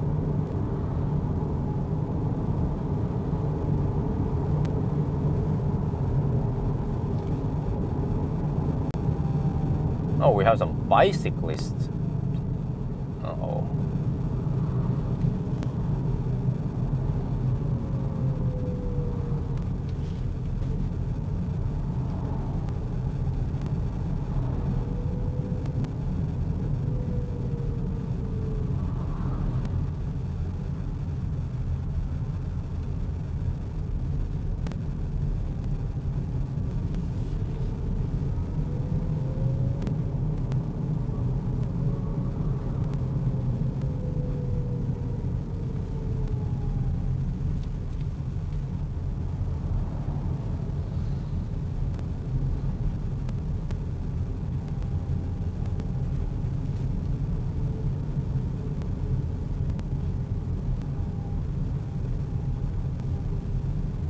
Yeah, this is probably the most demanding stretch between Trondheim and Steinkjer until we enter. When we go from snowman's land to no man's land.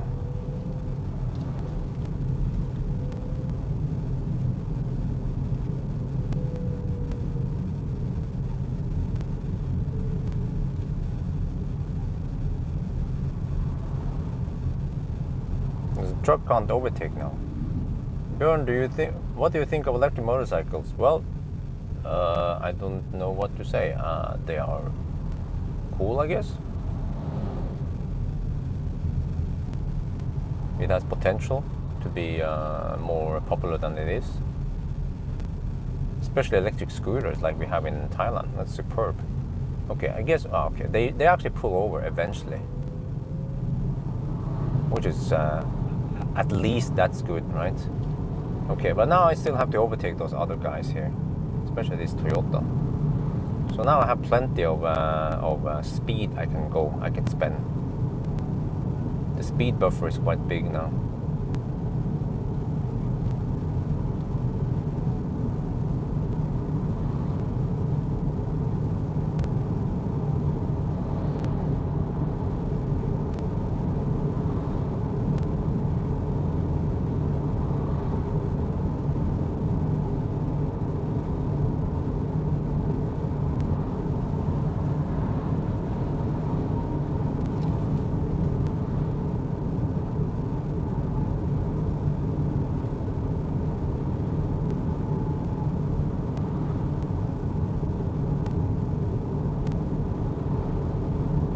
majority drivers. Well, for me, I need around 500 horsepower or more. Preferably 1,000 horsepower. Yeah, that's why not. 1,000 horsepower, that should be fine. Somewhere between 500 and 1,000 is what I prefer.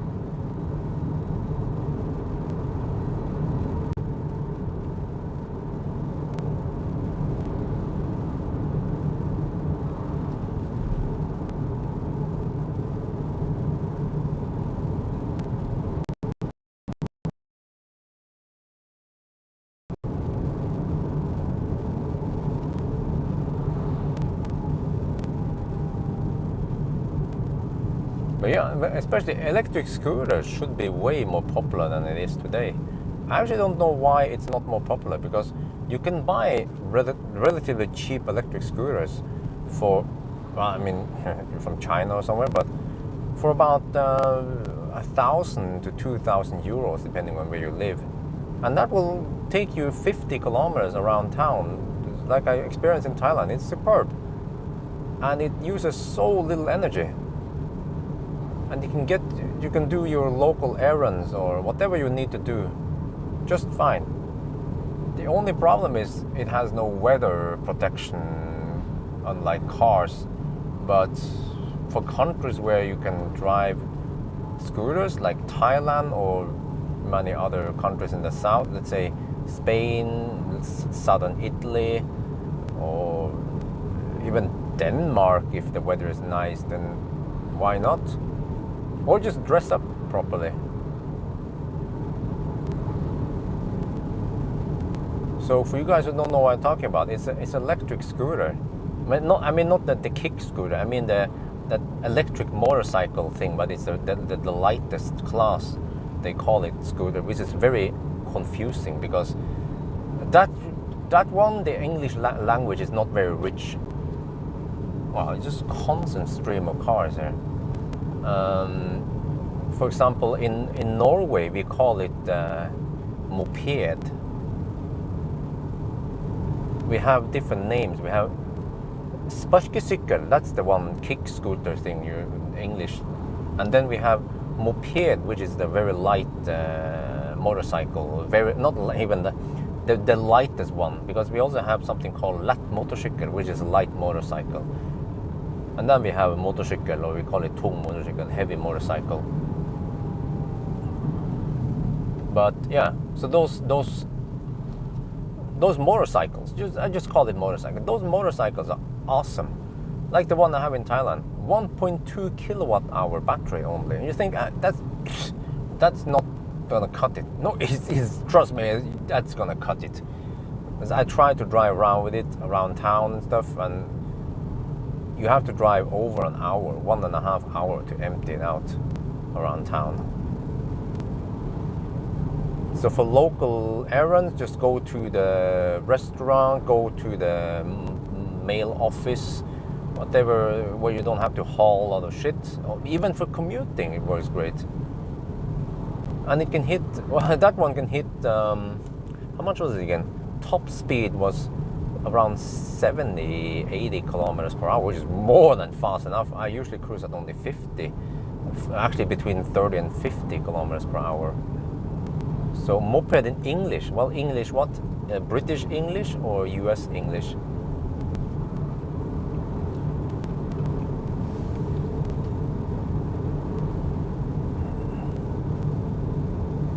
So, and also the motor is only, how much was it? I think it was 500 watts. Yeah. Just 500 watts. That's less than 1 horsepower. It's roughly 0.7 horsepower. And you think, well, that's not gonna cut it. It's plenty. Even for me and wifey combined, we weigh 120-ish kilos. And it would do it just fine. Okay, maybe if you have lots of hills, then that's not enough. But for more flat roads, like in Denmark, Netherlands, plenty of power, 500 watts. Maybe if you think that's not enough, then maybe go for 1 kilowatt motor. So yeah, I'm just super happy with that. We bought another one. Yeah, and next time you go to Thailand, you can see we now have a blue one, the blue original, and we also bought a green, exact same one. Same spec, same motor, everything same, just green. So we have one green and one blue, so we don't have to fight over the electric scooters. And we all love it. All the, you know, so the people at home, the wife is home, they love it. Well, I wasn't prepared for that one, but it came a little bit late. Trying to overtake that truck. But so now we, now I have more money, so maybe we just buy another one next time I go to Thailand, or I can just tell wife we just order another one. So we just replace all the other scooters with electric scooters. We don't need those fossils. We just go full electric. They only cost how much was it again? In Thailand.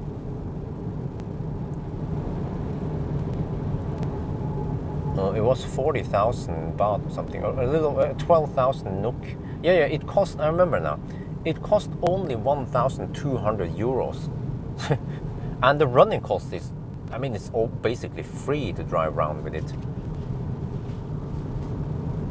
Let's think about it. You have 1.2 kilowatt hour, roughly. Let's say 1 kilowatt hour, and you can drive 50 kilometers with it.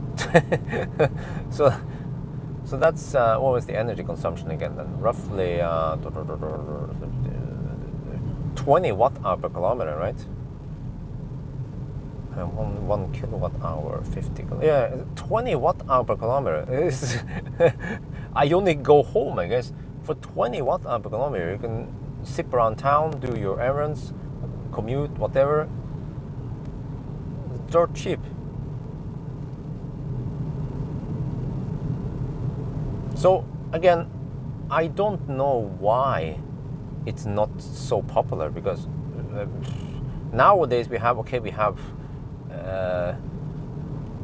electric those kick scooters thing all over the place, which is becoming a problem in Norway. Norway is getting more and more strict about it. They were way too liberal earlier, and then people. It's just the problem is that the problem with the electric scooters. The kick scooters, or sparkesykkel, I should call it sparkesykkel. Top of the bike, well, it doesn't matter. It's only a 300 watt charger, so it takes around 3 hours to top it up. But you can. The thing is that you can swap the battery. I have a video about it. You should watch it. It's called Deco scooter, electric scooter, something. You can swap the battery, which means that if you live in a dorm, in an apartment, you can just take the battery out upstairs. It weighs only 8 kilos. Even a weak sauce can carry 8 kilos. And you know, in Taiwan, we have the e-goro thing, whatever it's called, and the same they have it in Germany also. It's like a battery swap station for scooters, and I think you rent or you lease the scooter or something. It's a big win. That's the way to solve transportation need. Scooters, when you don't need a car.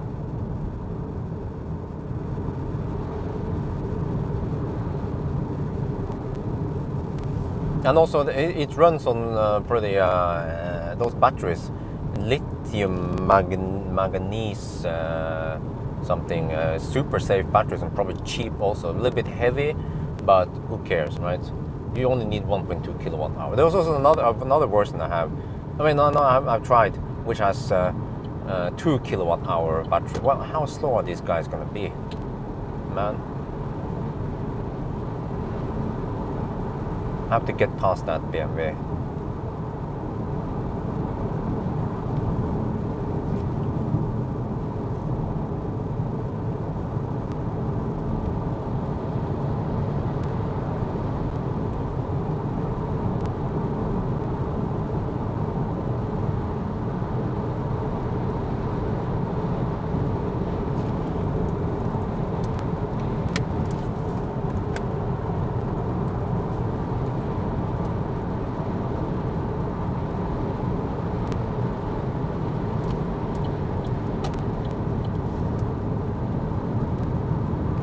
What about this guy?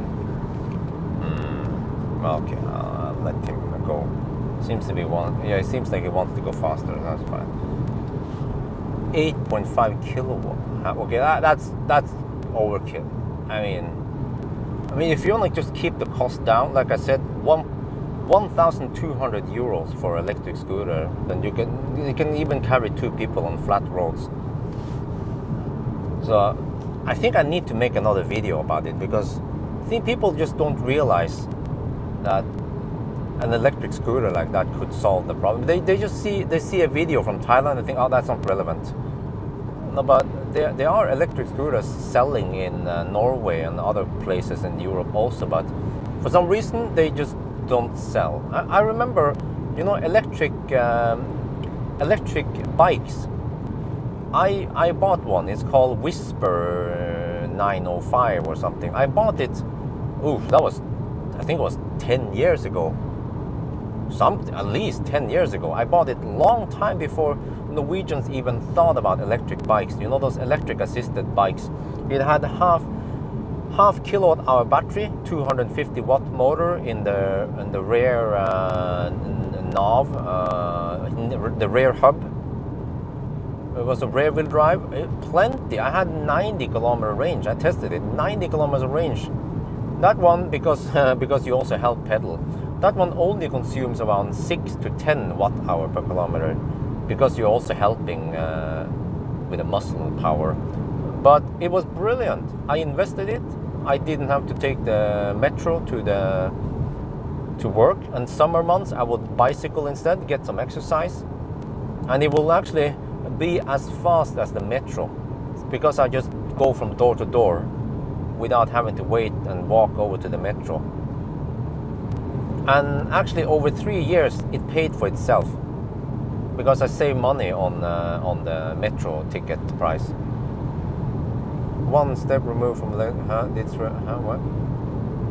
In Spain we have cost 5k, right? Okay, yeah, 5k. Oh, yeah.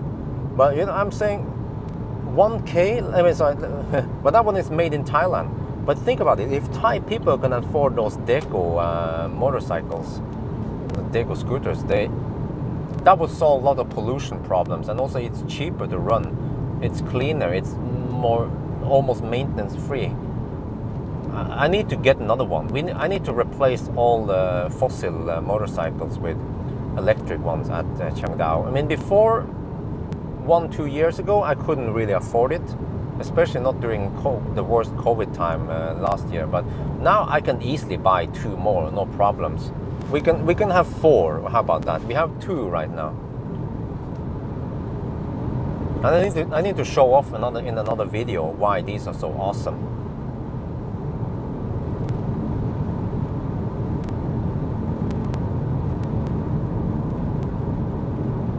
Because in a way, you know, in a kick scooter, you have somewhat limited space for battery and motor and everything, but in a motorcycle, moped, you have plenty of space for battery and motor in there. There is no need for exhaust crap, so there's plenty of space, really. But yeah, so anyway, what I was ranting about was that around at least 10 years ago, I don't remember, it was, no, I wonder if it was more, it was almost 15 years ago, yeah. Around 15 years ago, I bought electric bicycle. And Norwegians, they didn't care about it. Most Norwegians. A very, very few people had it. And the whole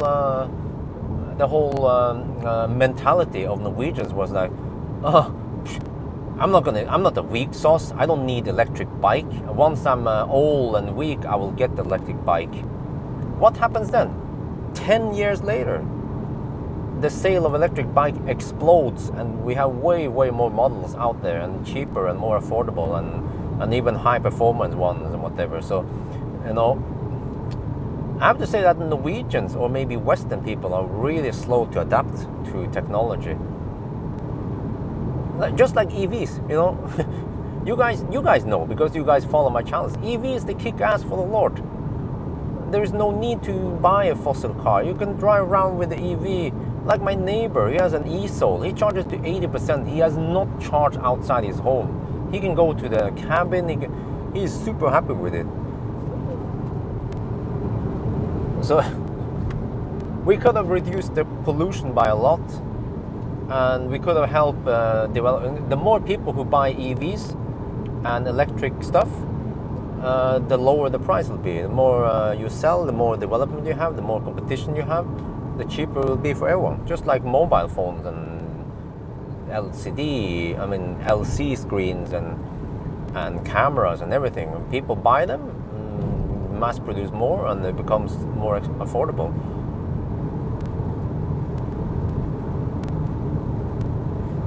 I remember it was freaking awesome, that electric bike I had. I would zip past traffic in the Stau time. The cars would get stuck in traffic. I would just hammer past them. I would slowly, there would be plenty of space for me to bicycle between the cars in the Stau. And uphill. And also uphill, I will also overtake those other manual bikes. They would be huffing and puffing going uphill. I just zip. And they may be thinking, but you're cheating. Well, actually, am I? Because I'm just using this one as an alternative to public transportation. So I'm actually getting some exercise and also getting home about the same speed as metro. And also, it's not the metro is highly unreliable. Well, not highly, but it's somewhat unreliable. Oh, I want to get past that one. I remember I used to take the metro. Holy macaroni, it would be problems again with the metro. Problems again. Yeah, you have to get home by yourself or some shit.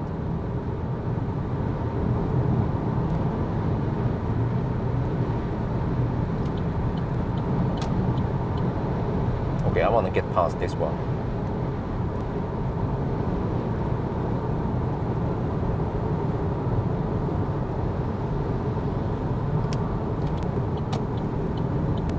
Uh-oh. An EV, an e-Golf. Okay, but anyway, back to the ranting. We are limited, yes, we have 25 kilometers per hour limit, but that's plenty, man, plenty. You know, those Birken runners, those guys with manual bikes, they would usually only crawl around 10, usually 10, maybe 15 kilometers per hour uphill. Because I have this uphill from downtown to Haugerud, where I lived before.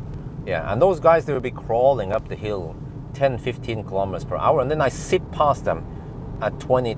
Usually I would manage to maintain 22 kilometers per hour uphill.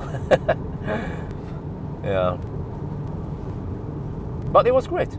That bike, and then I sold it eventually. I actually kind of made money because I bought it, and then I saved a lot of money from the månedskort, the monthly. I don't know. I see an opportunity to overtake this e-Golf. If you can overtake an e-Golf, do it. No questions asked. Well, I can't right now. There's too much oncoming traffic. Well, I could do it here. No, it's too late now. I hesitated, you see. Maybe after... No, after the truck, maybe? Depends. No, you see. Nope, you see. I had the chance to overtake the e-Golf, but I was hesitating.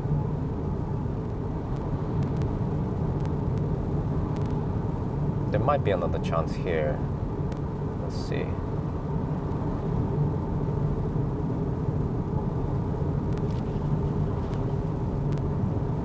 This one here, I guess. Yeah. Okay, let's go. There's an oncoming car, but that's fine. By the time I'm done, you see. That's the beauty of sport mode.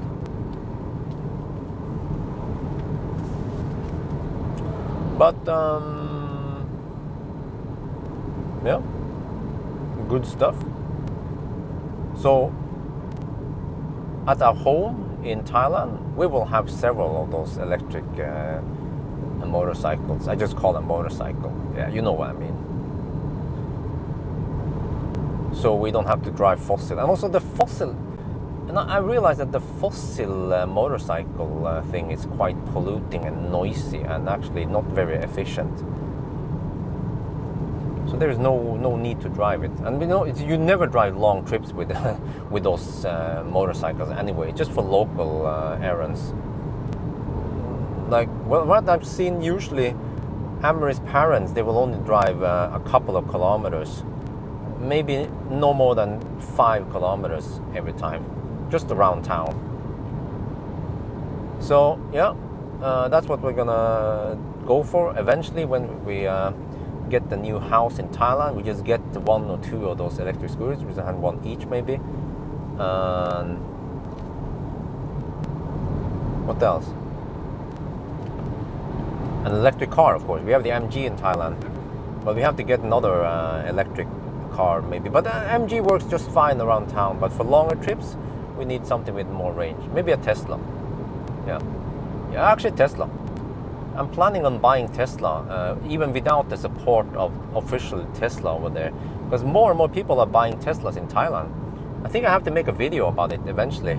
We have this company called Vasuta Group. They import Teslas from UK or Hong Kong, and they sell them with some warranty and shit. And I think you even have app support. And they know me. I contacted them and asked them how much does it cost. Well, it's quite pricey. It costs, a Model 3 long range costs around almost 100,000 euros. Oh, wait, prepare time.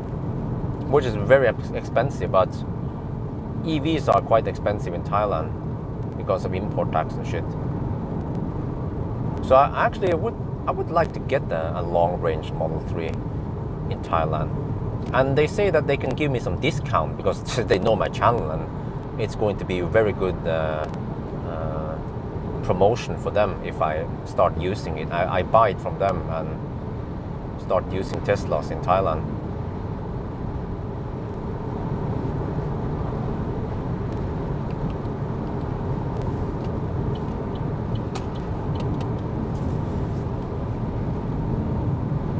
But yeah, and also yeah, I also want to buy an electric bike. I guess there are a few times where maybe I should take the electric bike rather than the car. I keep taking the car when I go on local runs somewhere, yeah. But then I don't have space for too many bikes and electric motorcycles. But eventually with a new home, maybe we should make a little shed or some shit. So we can have more bicycles and scooters and stuff in there for local runs. But on the other hand, I guess for most cases, like where I live right now, around Alnabru, then everything is well suited for cars. You always have parking at the post office, at Remen, at shopping malls, so really no problem to drive the car around. But in Thailand it's a little bit more cumbersome, especially in Chiang Dao. It's more easy, more nimble to just take the motorcycle rather than a car when you want to try to find parking spots. But there is always a parking spot for motorcycles. That's why motorcycles are so popular in Thailand.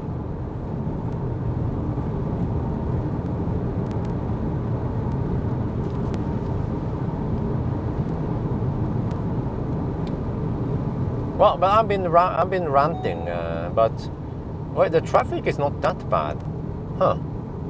Or is it? Well, we have those clusters of people, those clusters of passive people, the PP, passive people, and the slowpokes, the SP and the PP, yeah. But as long as you don't run into them, then actually it's fine, right? Like over here. Thailand need to import chips. But you know, Deco is actually manufactured in Thailand. I mean, man, I have so many plans for Thailand next time. I need to stay there at least a month. Dolly's gonna forget us. But I actually want to stay there for, maybe if possible, I want to stay there for 2 months. I have so much content to make about Thailand, and I think it's also going to be interesting for my main channel, because I'll be showing some cool floating solar panel farm and that ferry with 12 CCS ports in Bangkok, and the Deco factory. I want to go there and make some videos about it. Also show off the Deco motorcycles, electric motorcycles, and also go to that importer, yeah, the Tesla importer, Matsuda Group. Check out the cars there, talk to them, interview them maybe. So I can easily spend 1 month, maybe more, 1.5 months, making lots of cool videos in Thailand, because Thailand is now coming. And we're getting more and more 50 kilowatt fast charger, plus some 90 and also 100, 120 kilowatt HPCs in Thailand. So finally the electric revolution is starting in Thailand.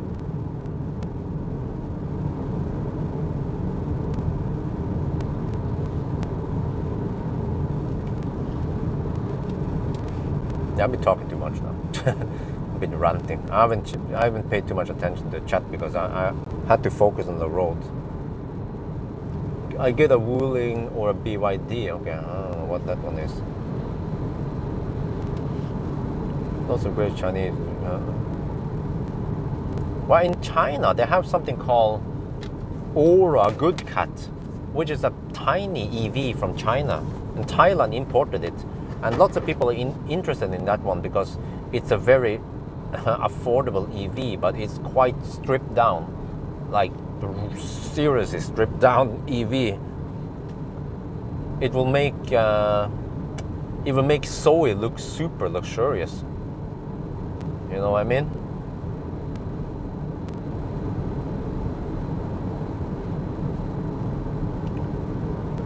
Please make some friends, huh? Yeah. I have contacts in Thailand, and it seems like many people in Thailand, they know me either from my main channel or the Thai channel, which is a good thing. It's easier for me to get in touch with other companies in Thailand. You know, it's not like I have to start from scratch in Thailand. I can always refer to the main channel, and there is a chance that someone there knows my main channel. It's actually it's quite awesome that many Thai followers they refer to me as the EV guru. I mentioned this before because I still feel new in the Thai community, but for them I have been existing for a long time. So we'll see what kind of cool stuff we can do in Thailand. We can also do road trip with Wi-Fi. Yeah. Even with the MG, because we have plenty of DC, 50 kilowatt DC fast charger now.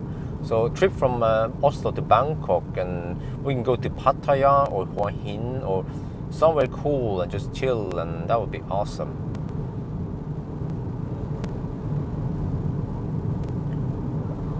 Yes, no import tax from China, correct? There's a FTA, fair trade agreement, whatever you call it. If so is luxury compared to those China models, what means luxury? Huh? What? Okay, I don't know.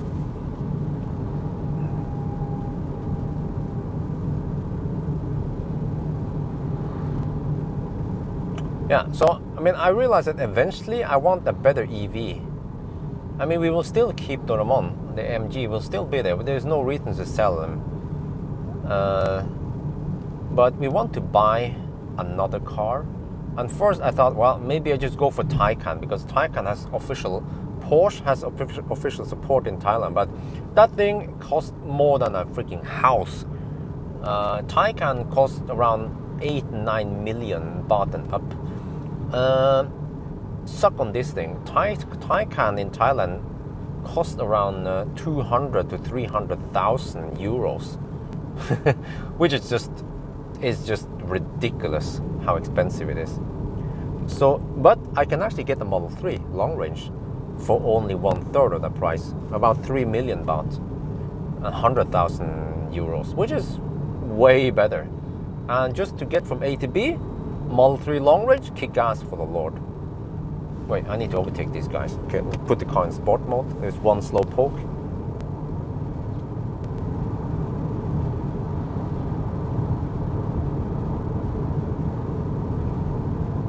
So I guess eventually, after I finish the house in Norway and after I need to buy, I have to get that Plaid, and I also have to get money for paying the tax for Roadster. But I might do some ninja stuff with the Roadster since I can get it into the company. But eventually I have to buy. Oh, yeah.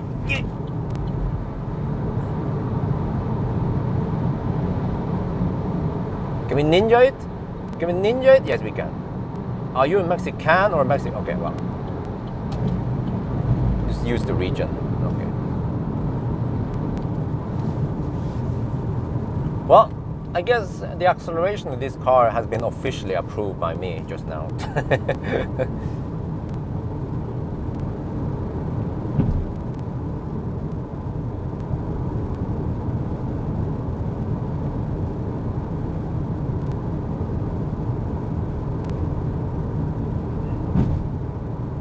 But yeah, so yeah, man, with Model 3, I mean, especially if I have app support, I have to ask those guys, how do they do it with the Hong Kong Model 3? We have to, the steering wheel has to be on the wrong side, the right side, I mean, which is the wrong side.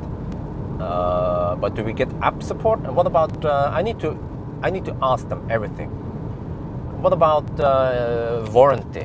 What if something breaks? I mean, they can fix brakes and suspension, and they can fix most things.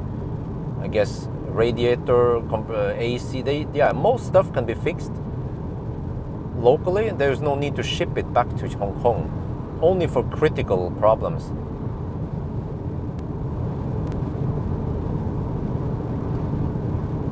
So yeah, I guess I'll just buy it from them. I don't have to wait for Elon to get over to Thailand. And man, with a freaking the latest long range, with an 82 kilowatt hour battery, in Thailand we might be getting over maybe 650 kilometer range, because it's so hot there. More than plenty enough.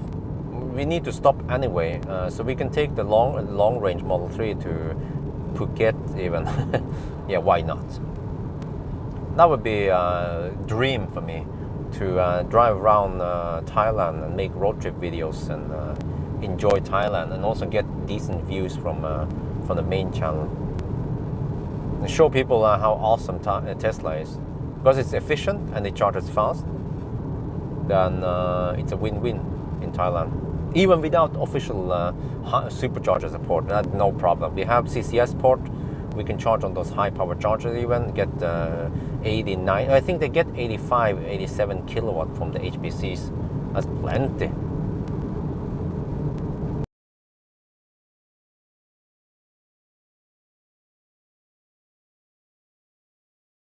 And this is made in Hong Kong though. I'm not sure if it's the same, but okay, well, that's fine, no problems. But I just want the one with the octovalve, at least. But the Model 3 long range kicks ass. So much power, so much range. It's plenty. And also the new one with a better soundproofing, a better ride. Plenty.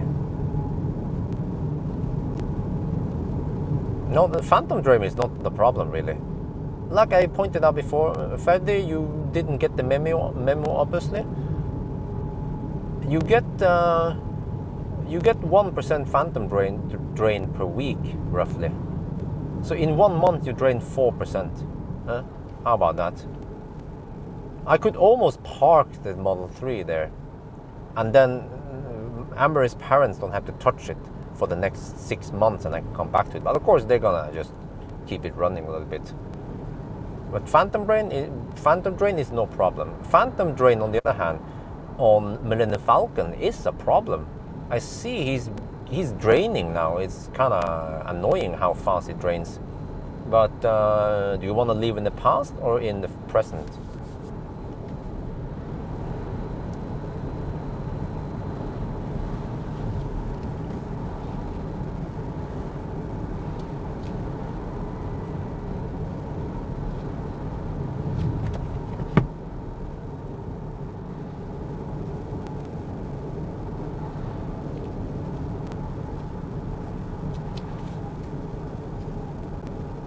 What can I? Yeah, I can. Yeah, I think I have plenty as well. Actually, do I have space? Nah, let's wait.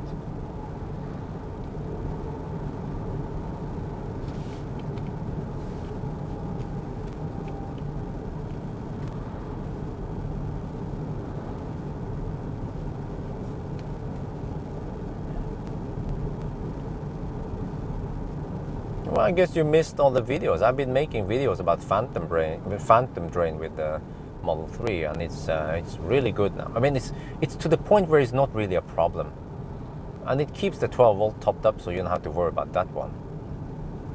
Because I don't know what the heck happens if you leave other cars for 6 months, for example. Will the 12 volt go low? What's going to happen with it? Who knows, right?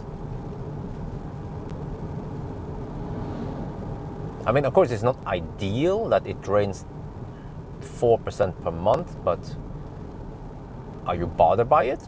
Probably not. Just like you can say, well, but your phone loses 5% overnight. Is that a problem? Probably not. But if your phone would lose 50% overnight or 20%, that would be a problem. So, I mean, people can already accept that phone, because you know, listen, you don't switch off your phone at night, right? You just keep it on. That's what most people do.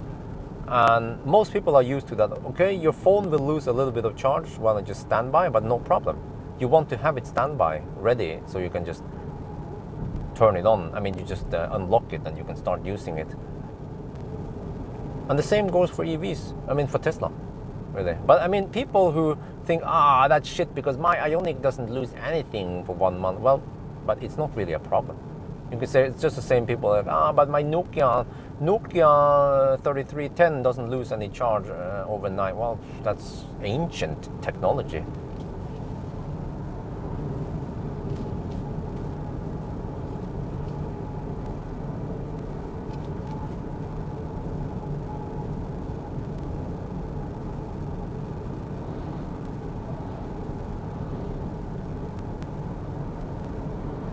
Yeah, the 12 volt might be dead, DED, after 6 months, or I don't know. Maybe after 1 month it could also be in a little bit of trouble.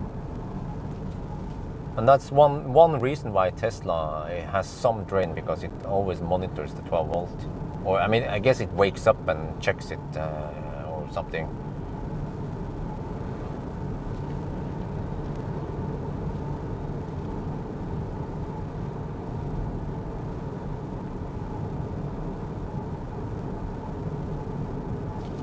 But why is it that every time I have a stretch where I can overtake, there's always someone in the opposite direction?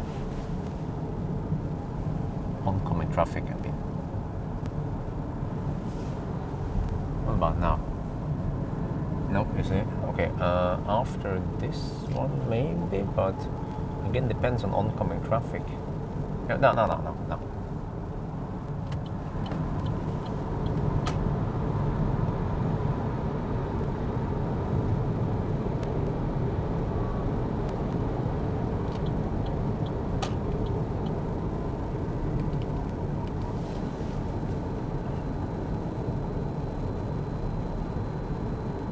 How is the comfort? Comfort is quite good.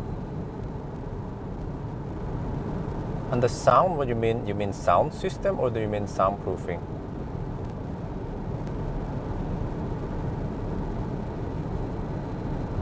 What, Phantom or Vampire? They're same thing.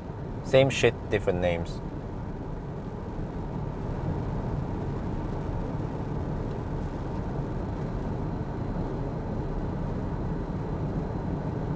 But I have to say, this is the noisiest Stellantis car. But there is some motor noise from here. So I wonder, you know, recently I watched Munro live, and he talked about the motor in the how to pay attention. I'm going to overtake this taxi. But he talked about the motors, that they have those lamellas, and they have a little bit of they have a design where they reduce noise from it, and also improves efficiency a little bit. but I don't know if it's for noise or efficiency, but the the MEB platform cars, they have it. The Tesla motors have it, and also Mach-E. But I wonder if these ones, the Stellantis cars, have it or not. What is called CMP or something. What is the platform called again? CMP platform or whatever it was.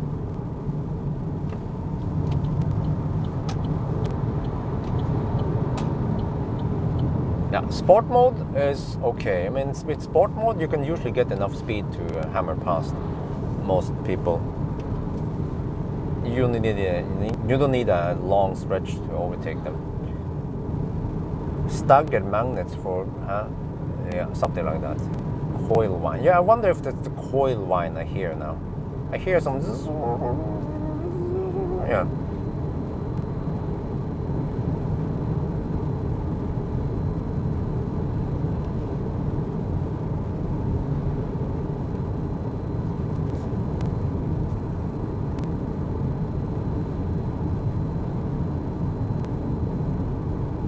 Okay. Oh, I'm only okay. I'm 15 kilometers away. I charged too much again. I know that because I had to eat the hot dog. I have about 25% left. Yeah, it's going to be around about 20% by the time I arrive. So that's way too much again. But man, I just couldn't keep up. So I guess it would be somewhat fair to. I mean, if I tried harder, I have to admit I was a bit sloppy today. But also I've been tricked by a better route planner. So okay, we'll most likely subtract 5 minutes by the end of the run. I will explain why. Mainly because of the semi-kaput charger and because of well, more traffic than usual. But at least over here it's not that bad. But I guess we have to look at the final verdict by the time we are in Mo i Rana. We don't know yet what's going to happen for the next, how many kilometers now? Yeah, still have a far way to go. I think we have around 400 kilometers left, roughly. Sound system? You know what? I haven't tested it. So I don't know.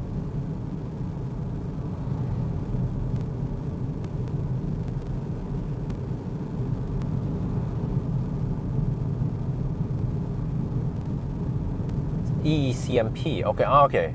Well, maybe I should call it the ECMP platform. So we have the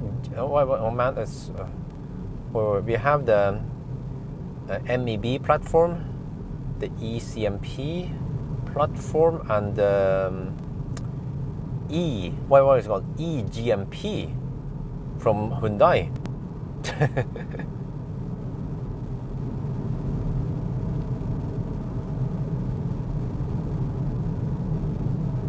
Well, I guess P is for platform, and then E is electric, and then what is it again?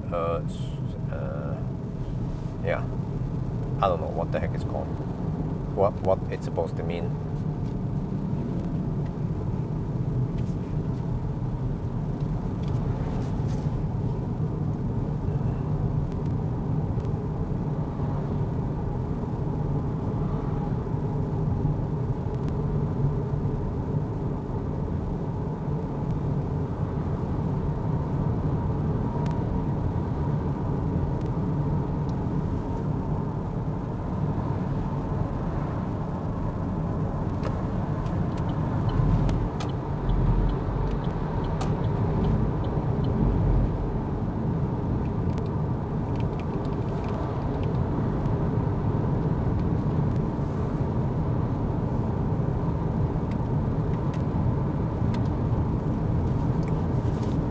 Electric car modular platform. Okay, what about EGMP?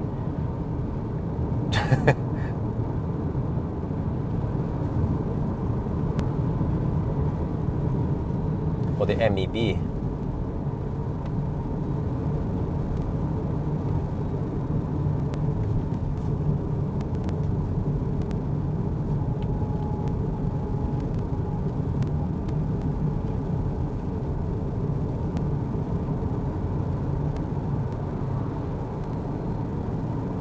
Well, it's an 80 zone. Oh, lady, it's a German van. Go, go, go.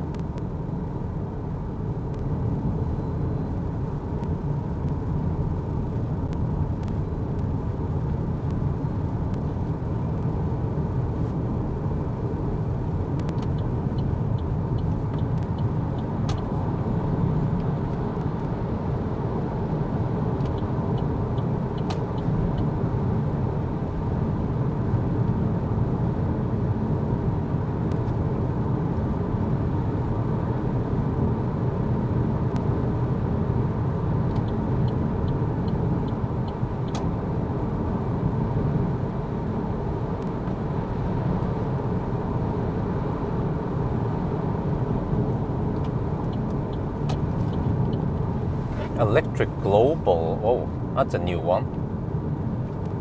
Electric Global Modular. Okay, so they have the modular platform. MP, yeah. MP modular platform.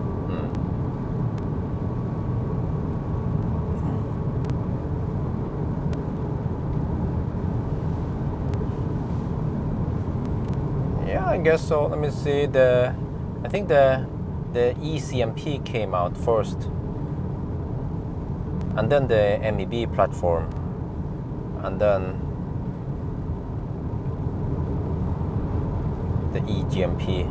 But then Tesla's been having their platform for a long time, since 2012. Tesla's skateboard platform. But they didn't call it anything. For them, I guess it's just, it's just the platform for electric cars from now on. Yeah.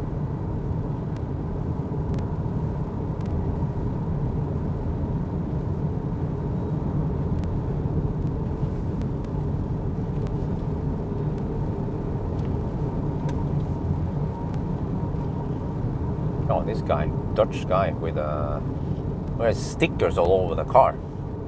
Wow.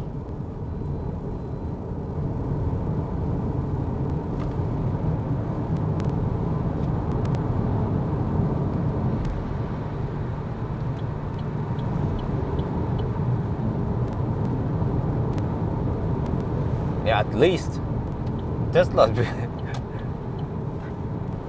having the platform for a long time. They've been improving it.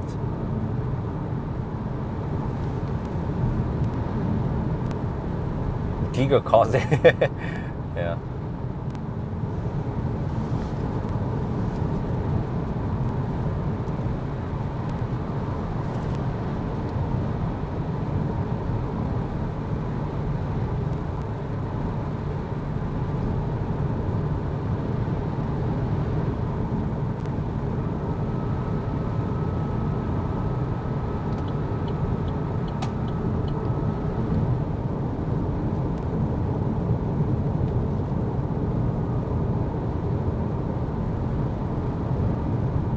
Oh yeah, the Porsche platform. Yeah, I forgot about that one.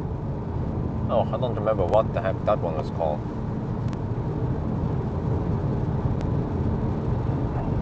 It actually belongs to Volkswagen? Okay.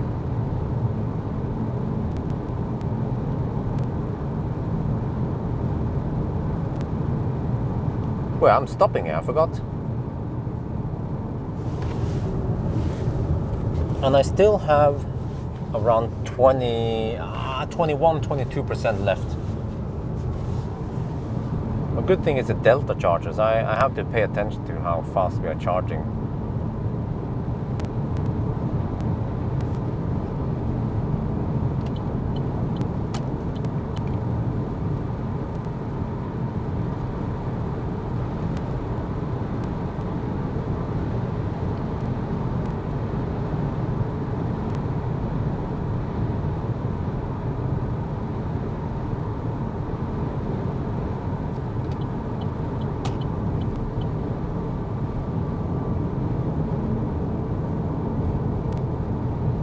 Porsche Premium Platform, PPE, Porsche Premium Okay.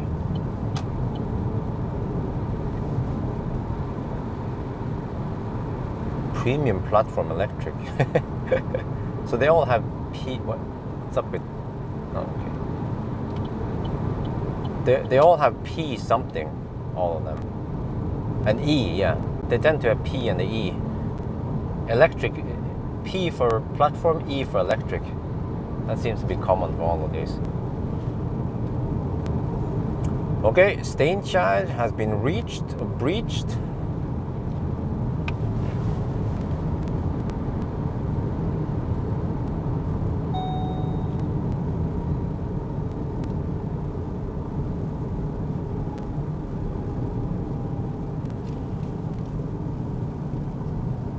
Fat e-tron. Well, really? Oh, that one also has a platform? Huh.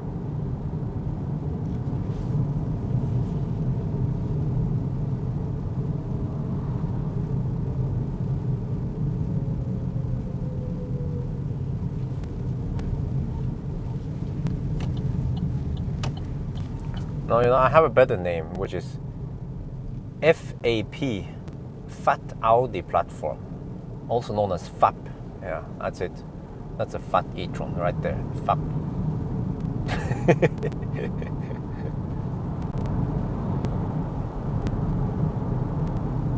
Okay, let me see now. I have to go to Amphi. Where is Amphi? Wait. Here's the next one. Wait, that Amphi is over there. Wait, can I turn around there? Or no, I think I should just keep driving to the next one before I turn around, right?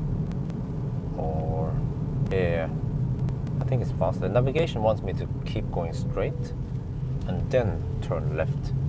I have to get used to this.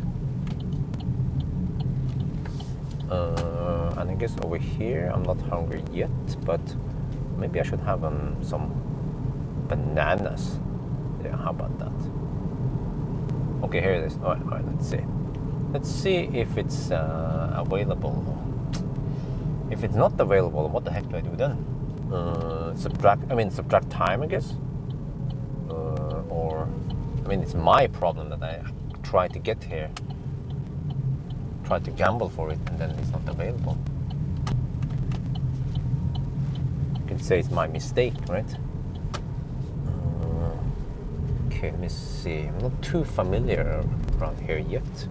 I should be, right? Okay, we get to the roundabout, turn left. Oh, shit! The heck? Wait, is there one stall available for me?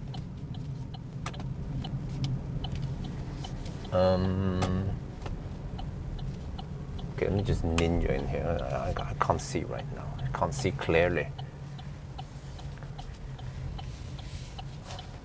Wait, if I can just get 75. Well, I could have gotten it, except for that these guys are parked like this.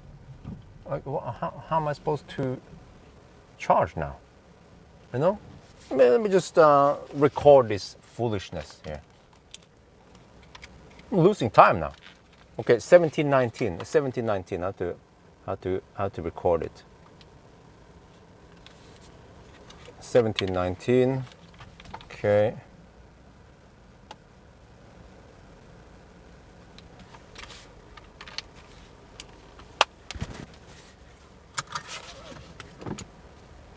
Do I have enough ground clearance? Not.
Ja, selvfølgelig. Men jeg skal kanskje mulig at han skal...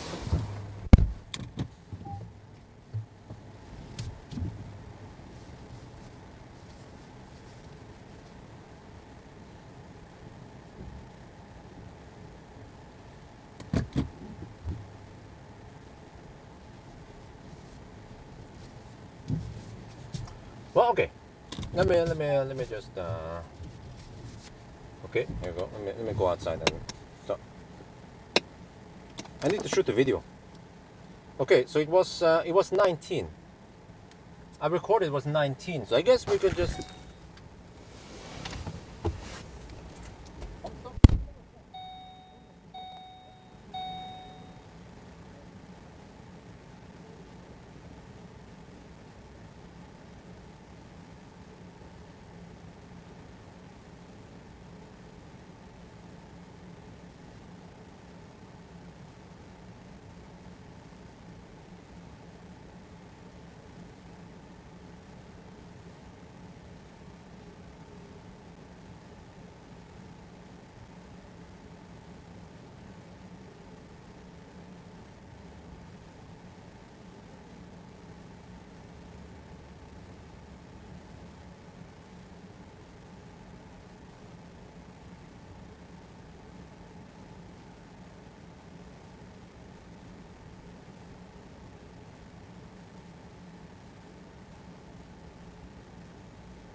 Wait, did the heater stop? Oh, it's ready. Okay. But okay, guys, let me show you guys what's going on right now. Since we are just camping here anyway, well, maybe I should stop the car and start it. And start it again, restart it.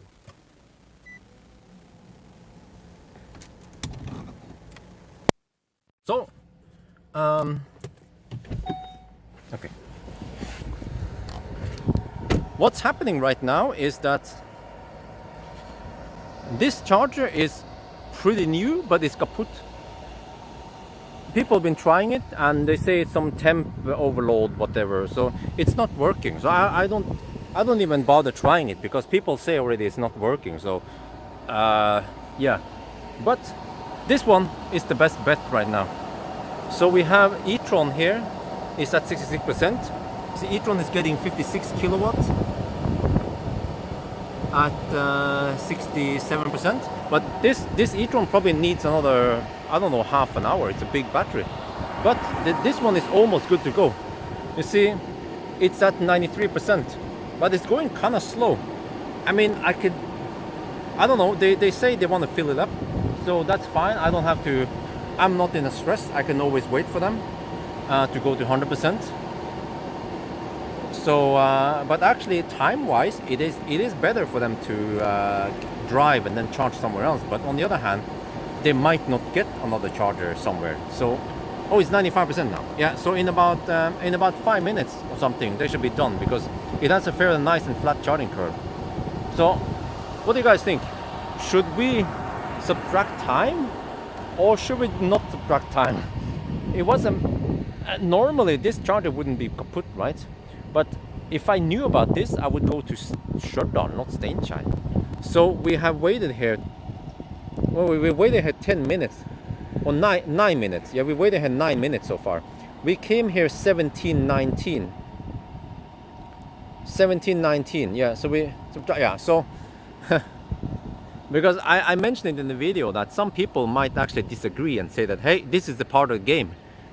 You were stupid enough to not buy a Tesla. You have to queue up. It's the part of the game, really. It's the reality. Yeah, this is the reality. Call me. They can restart the charger. I don't know. I heard they say that the Volvo that came here. I just told them that it's not working, and they were like, ah, shit, yeah, because they said that it was not working a week ago when they came here also. So that's why I figured that it's probably pointless to even try it. Subtract, not subtract, subtract. It's called subtract. Subtract 15 minutes. Well, it's 10 minutes now. It might be 15 minutes by the time they are done.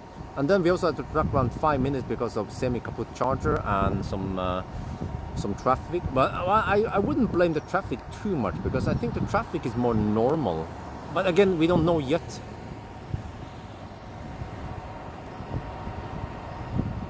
You wouldn't subtract time if you're on a Tesla, which is what makes it faster from us. Well, yeah, well, you see, now you guys disagree because should we subtract or not subtract? Well, but good thing, you know, the e-tron that was here, I made him leave. He was also queuing up, but he was going to the south. And I told him that, well, you know, if you, I said that, man, I should have gone to Stjørdal instead. And he was like, huh? And I said, yes, at Stjørdal, Circle K, you have several chargers, 150 kilowatt at Circle K, and also you have at Hell several options of high power charger. And he looked in the map and he probably found them in the map. So he went. You guys saw he left because he had enough juice to go to Stjørdal. So there was no need for him to dig around here. So that's good because then I'm next in line. Always be a ninja. But okay, I think it's almost done. Again, I don't want to stress him. I could of course tell him that he can leave now, but this one is at 56. It's getting 56. You know, I'm wondering why he's only getting 57 kilowatt and not 75 kilowatts. That is also a big mystery. Yeah, I should have known that it was broken. If I know it was kaput, I would have avoided it. We could have stopped at Stjørdal. Easy.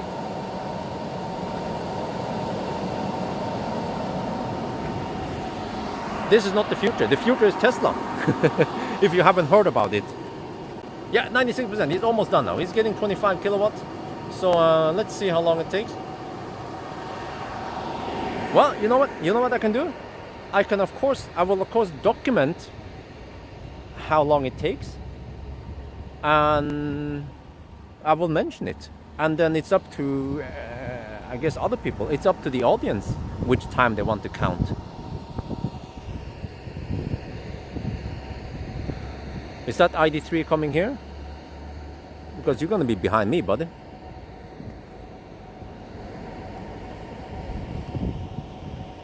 Oh, seems like the ID3 is coming here. Well, it's help yourself. It's kaput. I mean, they can try it, but it's kaput.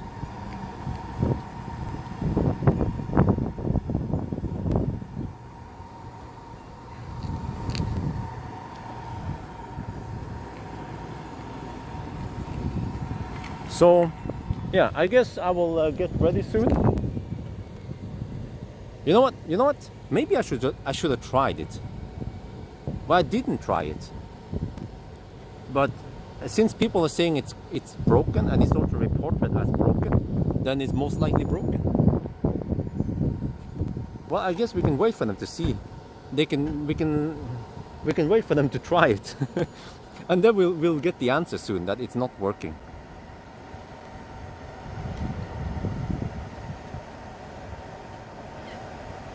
Well, yeah, I mean, the guy with the EQC, he's a little bit new. I mean, I talked to him. He's a nice guy. He's my follower. He's a bit new, so he's not sure how far he can go and all that. He's going to Mo i Rana, but for me, no stress really. For me, I was expecting to take some time anyway. So if he stays at 5 extra minutes, no big deal. Okay, I think he's moving soon. But like I said, he could run into places on the north where the chargers are broken or unavailable, so he will be wasting time. So I mean, as long as he can charge here, then why not? I should tell those guys that it's kaput.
Well, for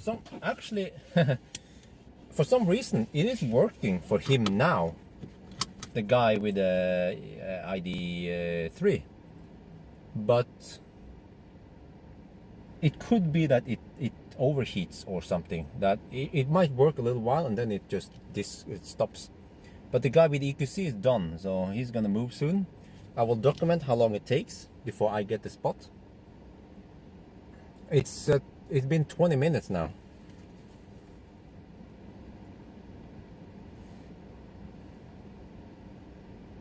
Well, he's really taking his time. What is the I wonder if the e-tron guy is back now. So he might want to move his car. So I might get that charger for myself, which is good.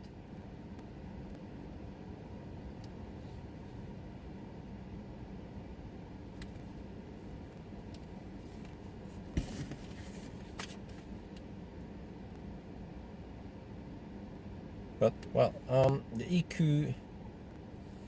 EQC guy is done, so he should move soon. Well, I think he disconnected now.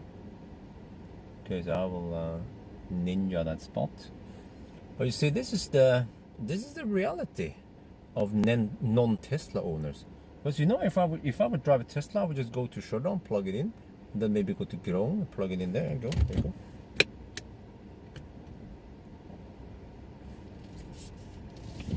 All right, so let's see now. We have to subtract. Okay, let me just park here first. Let me just grab the spot. How many minutes did it take? Well, 20 minutes, right? I mean, I can actually park properly, unlike these guys. I don't know where they learned to park.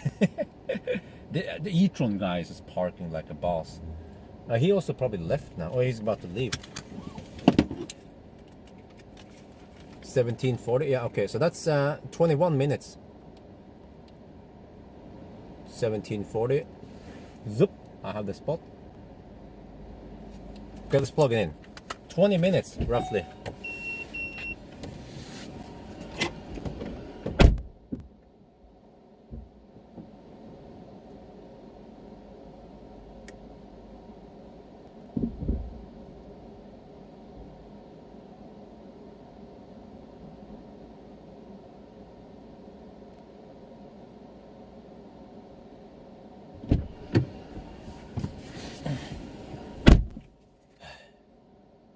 Yeah, heat issues. All right, let me go outside and document again.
Oh shit!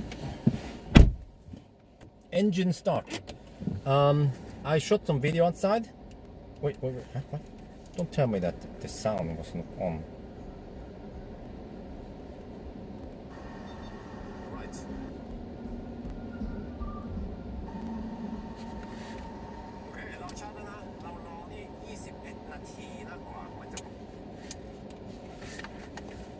Wow. I was... Guys,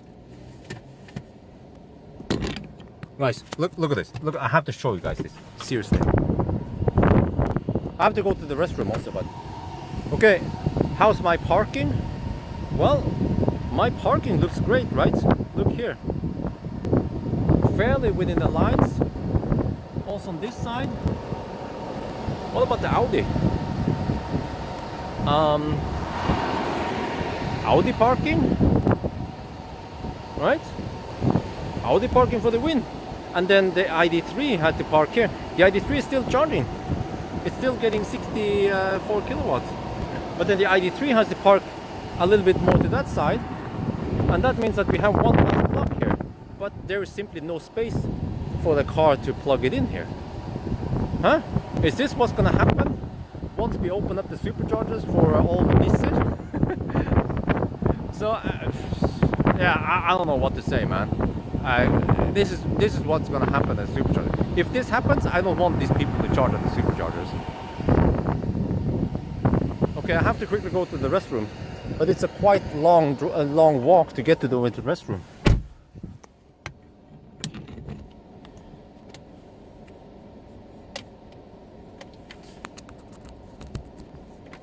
What do you mean Insta Karma? What does that have to do with it? Huh? Hi Pacer, please explain. What do you mean with Insta Karma? Who did something wrong? The e-tron, he's actually a bad parker, but he got away with it, supposedly.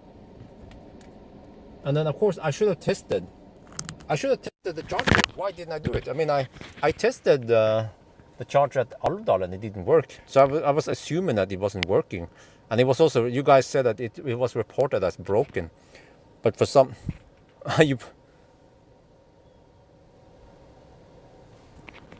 well, have a nice one. So, yeah, I was assuming it wasn't working, but it was in fact working. But for how long? Well, I guess it works now, but it might overheat or something. People say it was overheating. Maybe it's not overheating now because the power output is too low. So, yeah. Yeah, it's gonna be freaking chaos, man. Once the other car. But I have to hurry. I have to go to the restroom. We are at 50%, so I have to hurry.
But what's up? Guys, you guys have to see this. Okay, I need to film. These guys, they want to charge. They cannot charge. The lady is not too happy about this because they cannot fit in here. Not only that, but look here, the Audi is done. He's done charging.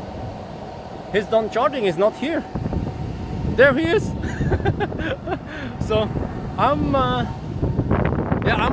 70%. So I still need to charge more because you see I'm getting over 50 kilowatts.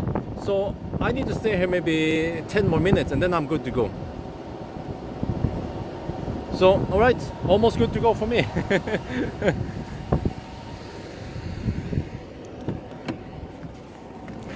So those guys were not too happy with the Audi driver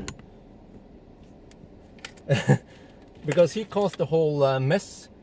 They can't charge because he's blocking. Well, technically the other guy is blocking it, but yeah. But I need to stay here a little bit more. I mean, I need to stay here about 10 minutes more. I have to ride on the 50 plus kilowatt wave.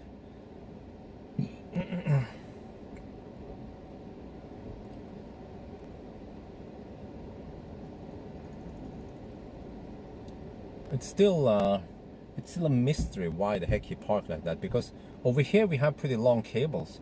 There's no need for the Audi driver to park like that, park like a typical Audi driver. Okay, nav. Let me plot in the next destination. Yeah, now the Kia can get in. The guy is not too happy. The Kia guy is, and the lady is not too happy about this Audi driver. Well, what do we have to deal with? Huh? I mean, I'm glad I'm driving a Tesla. You know, if I would drive on a trip with wifey next time, I'll take the Tesla. I don't want to deal with this shit. Okay, let me see. I think this is one, Majavatn. I might go for Majavatn. Grane, is that Majavatn? Yeah, Majavatn, okay. Yeah, because that one is easier to estimate.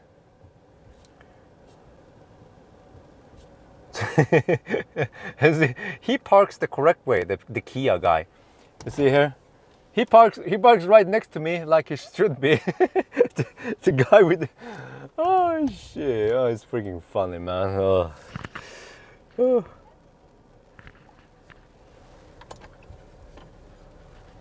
They were at McDonald's. I mean, he should at least move the car, or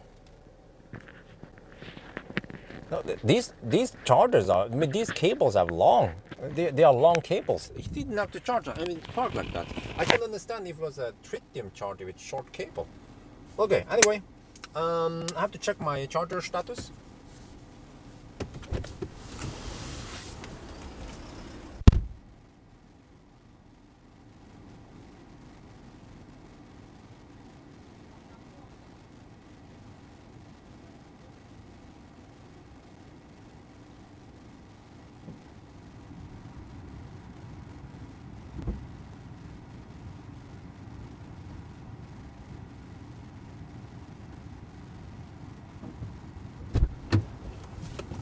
Yeah, I'm at 75%.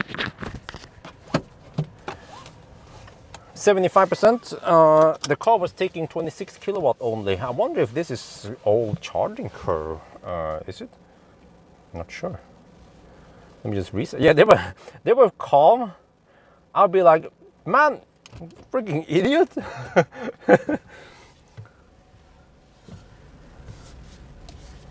Oh, let's just leave this place. Oh, and I think next time I don't want to come here. I mean, it's a nice charging location, but I would say you wouldn't lose that much time by coming here versus going to Stjørdal. Stjørdal is way better space-wise, because here people just dick around too long. Unbelievable over here. Go to Stjørdal. I'll go to Stjørdal next time. That's 80 kilometers. Okay, so you'll be missing out on 80 kilometers because you can then. Well, I guess it does help that you can drive here and charge the last bit before you hammer it to the in no man's land. But the risk of running into idiots here is quite big, as you guys saw. Well, actually, maybe it's a one time. Okay, I'm gonna give it another chance. All right. So next time I come here with a non-Tesla, I will try it again, see how it goes. Yeah.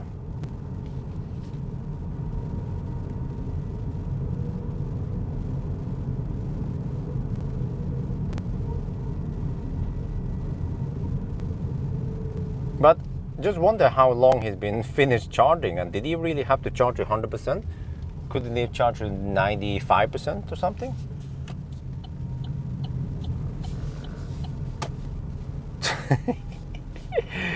Oh, the foolishness that these non-Tesla drivers have to deal with. You see, this is daily action going on. You know, it's not unique.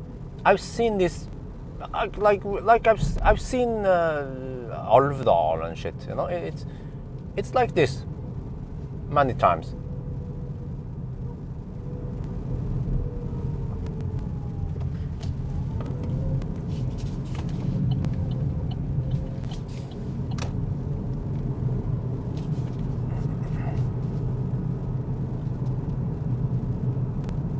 Yeah, that's the problem. I think that's the problem, because this is at the shopping mall and the McDonald's and shit. At the gas station, people just top up enough so they can get the heck out of there. But here we have shopping mall, restaurants, Burger King, McDonald's and shit. So they stay here too long, or they do shit like this. I don't know what the heck they're doing. They're ordering food at McDonald's. But how long have they been charging really? He was there for a while, you know. He wasn't just popping in there. So. Yeah, well, what the heck? We are past it now. No problems now. So, but the big oh shit! What the? Who the heck is making noise in here? Okay, and you, Mister. Yeah, good.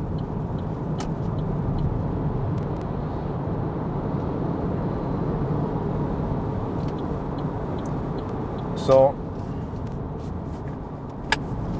I'm not sure how far I can drive. Oh, I'm not sure if I can reach Majavatn even. But when I unplugged, I had only 26 kilowatt. So that's really that. Then I have to unplug. But I was riding on 52 kilowatt right before it dropped to 26.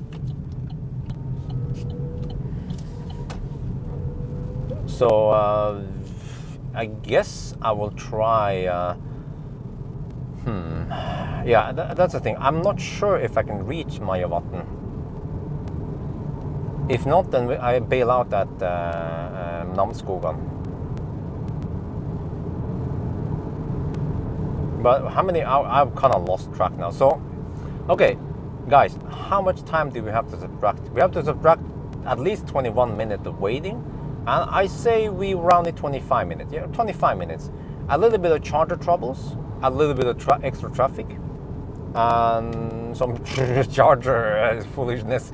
Yeah, 25 minutes is my suggestion. Do you guys agree? Or do you want to make it half an hour? But I think half an hour is a little bit unfair, to be quite honest. But 25 minutes, that's fair. I mean, okay, for example, if I would have tried that other charger, it would work and I would instantly get it. Maybe right after the guy leaves, yeah, the Audi guy leaves, I could try it and then I would lose only 5 minutes. Rule number one, always test the charger. Even if people say it's kaput, just test it. I didn't know really that it did work. Or okay, I have another theory that it might work, but wait. I think I need to hammer this guy. It might work, but then if too many people load it, if it has too much load, then it overheats. And you see, because the ID3 was charging there alone, and it was kind of hot outside, then it's simply not too too high load for it to overheat. But if I would plug in and if someone else would plug in there and we suck 150 kilowatt from it, then it will overheat. Maybe that's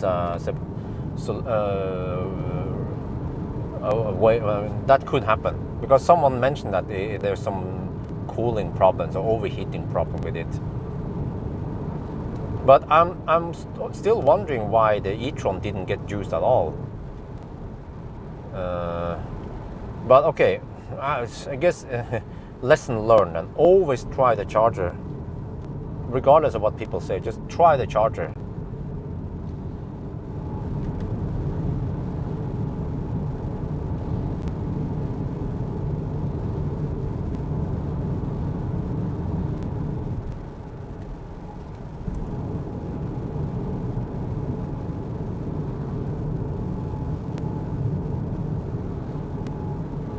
But also, it's kind of funny because the Volvo guys, they could have charged there. But I told them that it's not working, but I didn't know. And they were like, damn it, it wasn't working 1 week ago. And then they left without testing. Oh, shit. So much action going on here when you don't have a Tesla. With Tesla, it's too boring. You come there, you plug it in, and it just works. And no one is parking like an idiot and so on. And oh. Yeah, I don't know what's up with that Delta charger earlier today. It seems like one power module was kaput, so it was only outputting 62 kilowatt instead of 75. Yeah, you know, I heard from Delta that each power module is about 12-13 kilowatt. That makes sense.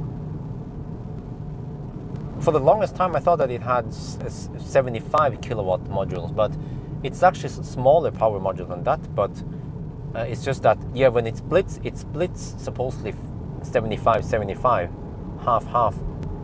It doesn't do other splits, or I'm not sure. But yeah, so by the way, that EQC guy, he left a while ago. Yeah, quite a long time ago, before me. I charged for about half an hour, I think. So, but will I catch up with the EQC guy? Because he's going north. He's going to Mo i Rana for today. Same destination as me, kind of.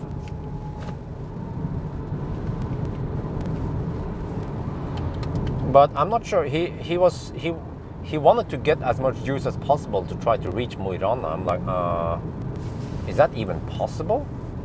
I mean, he can go 400 kilometers maybe on a good day, but let me see. Let me try to estimate here. Trip to 600. Oh, well, it's 350 kilometers to Mo i Rana. Yeah, he could make it if he drives like an EQC guy. Yeah, he can go straight to Mo i Rana if he takes it easy.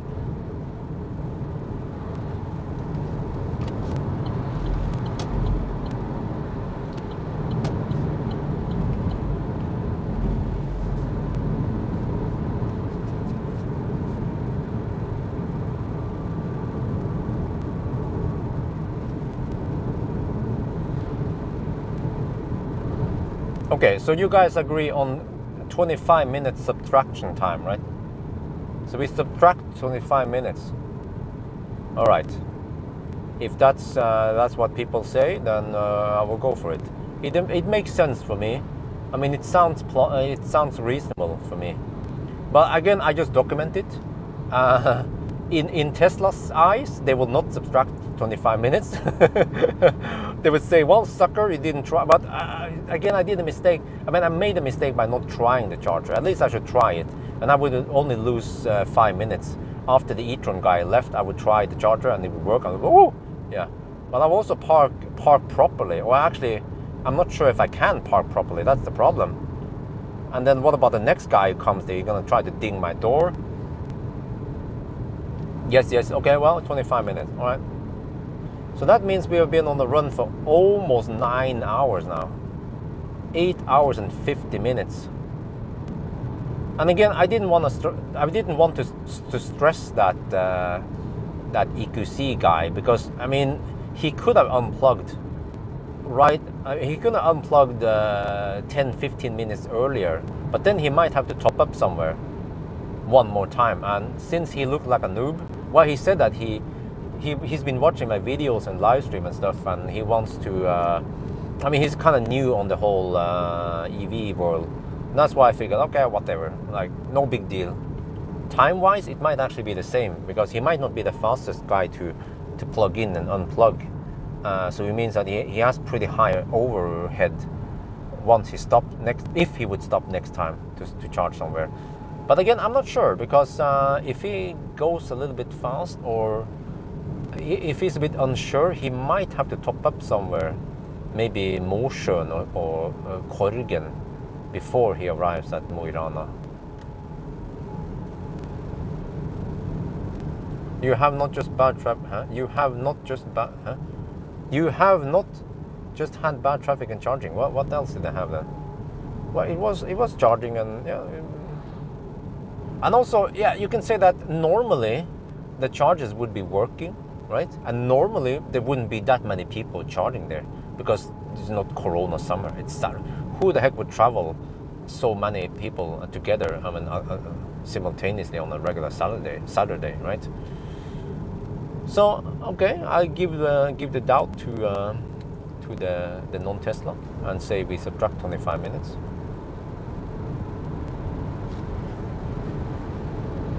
Okay, I think this is it. The entrance to no man's land.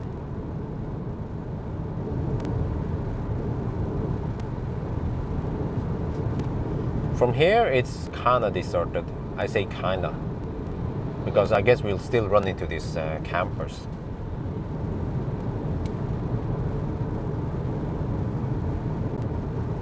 Okay, so again, I'm not sure where I will stop yet. I set the navigation for Majavatn, and then I guess once I'm driving past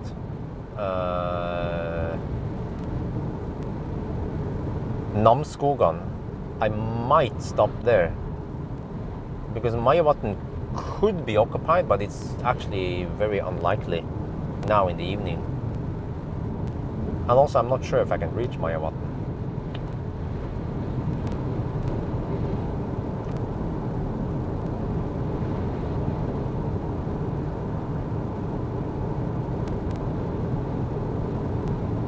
Mind the wheels on the curb, huh? What are you talking about? The Audi?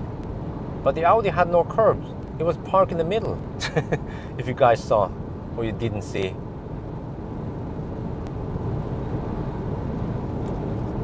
I saw that he had some kids in the back, but I mean, if he knows that the kids are not careful with the doors, he should just let the kid and wife go out first, and then he park it in there. There is really no reason to park like he did, because the Mercedes was parking. I can look on the replay, I guess, but I think the Mercedes had good parking. It was just the Audi that was way off. And that causes problem for everyone else parked next to it. Because again, this is also a problem, I guess, with Mer. When they designed this, why? I mean, they should have taken into account that there would be Audi drivers out there. Just leave a little bit extra space on each, or just space out the charger a little bit. You know, that's not gonna hurt. I don't know why they have to place them so tight like that. Because you have to take into account that yeah, people can't park properly. What's your favorite? Corsa-e was. I'm actually not sure, because the E28 was a bit thirsty. I didn't like that, but then maybe that was just a flaw in the. Maybe it was early production model, and also I had two big wheels in it, so I didn't. It didn't give me the right impression. It is quite tight there. I also saw it was semi-tight there. They could have added just, I don't know, 50 centimeters, half a meter extra space. That wouldn't have cost too much, right? Or just space out the charger a little bit more. So I actually, after seeing this one, okay, I might have some concerns, but I kind of knew that. Well, if Tesla will let other people into the supercharger, what's going to happen with the parking?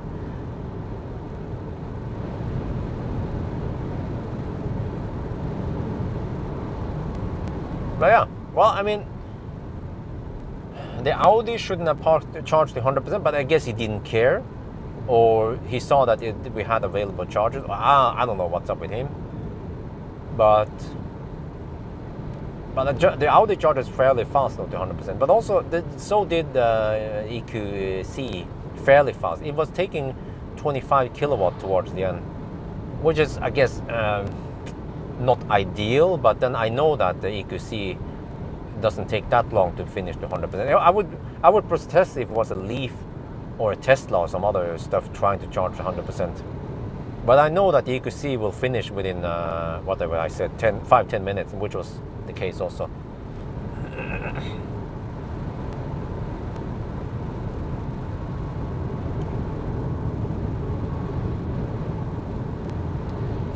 Hangover stream, yeah, okay.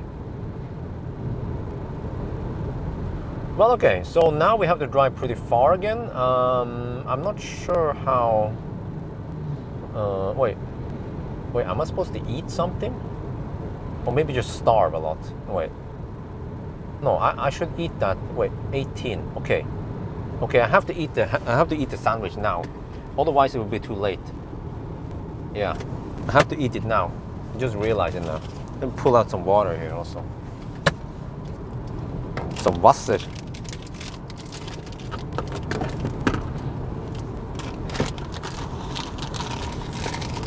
Because if I don't eat the sandwich now, then I will have that pizza tonight, and then I will have the... Whoa, oh, what the heck? Auto steer, come on, dude. Trying to kill me? I'm gonna have my sandwich over here. Car is constantly trying to kill me. Did you miss get food? What? Did I miss get food? What is get food?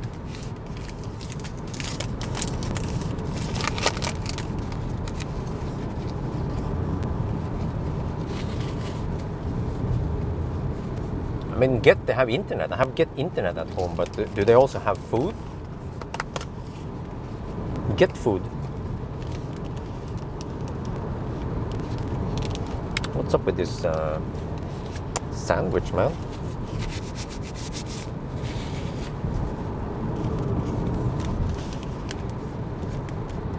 Okay, this is kind of messy.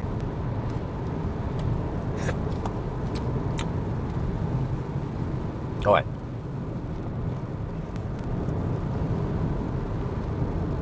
Tesla Geek donated $30.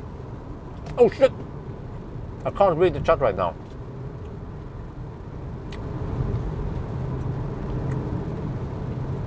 What? What are you guys talking about? Speak English, please.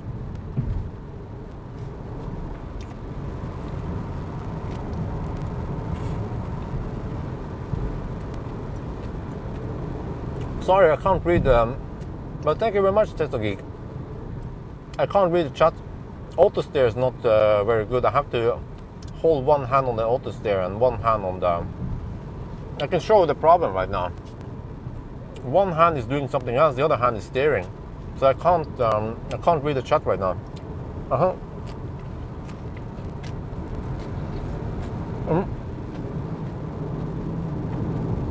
And I realize I have to eat now because I'm getting hungry again. If I don't eat now, I will not be hungry for the pizza. Well, I'll be starving.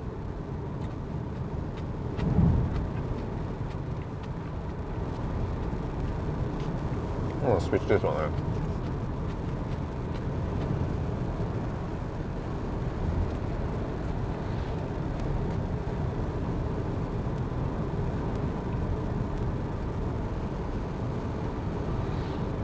Oh, what the heck is going on here? Bite?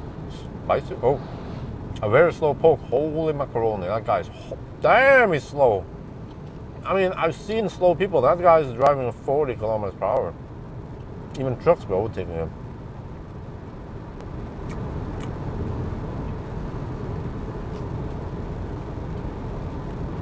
Live stream, please don't run through these liquid.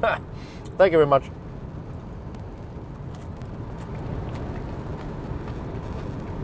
Now, I can tell you guys, the problem is that the chat is blocking the donation chat text. Let me repeat. The chat is blocking the donation chat for me. No, let me sorry. So the chat is blocking the donation message. No.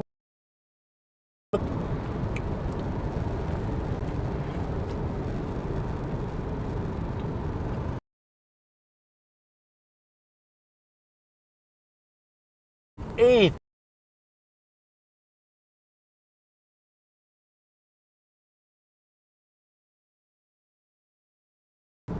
I was getting 25 kilowatt towards the end.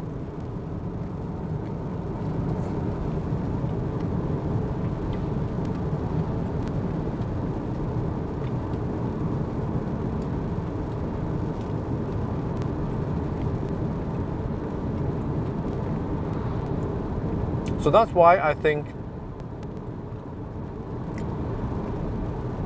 I've been clumsy today. I forgot to mention, guys, I had some stomach problems. I don't know if you guys noticed, but every time I stopped, I had to go to the restroom. And it took 5-10 minutes. Every time. Actually, 3 times now. Yeah. At Elverum, at Øvre Rendal and Trondheim, I went to the restroom, type 2, 3 times.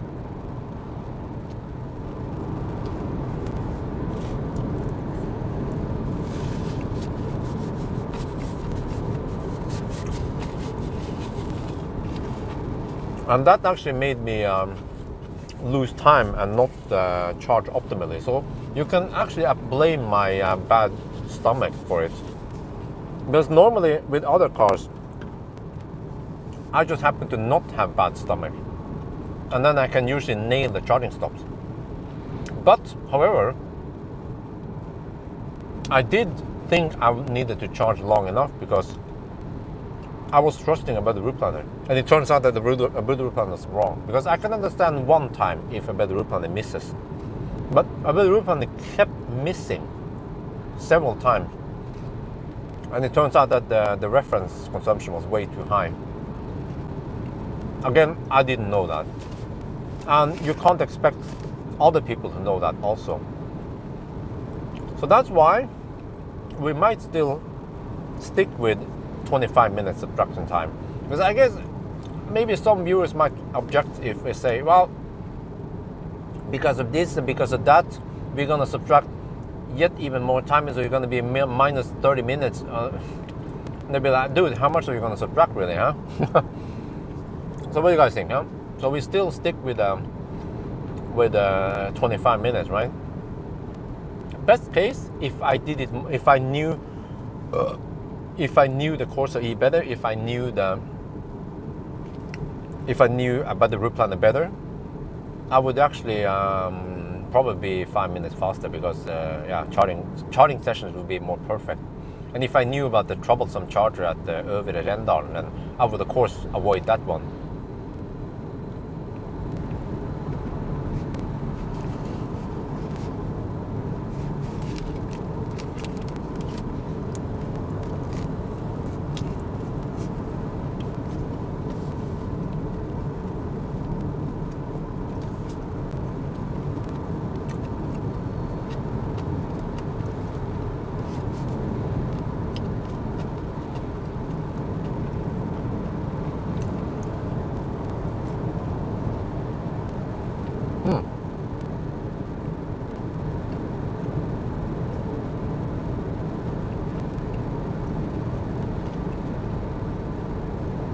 But okay,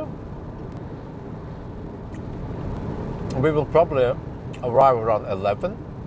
No wait, shit. We have to wait 20 minutes.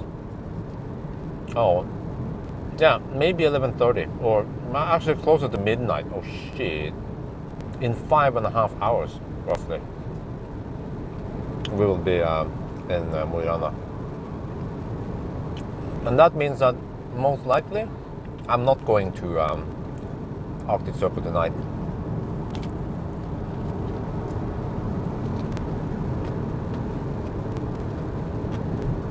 I need to sleep, get up early, and then,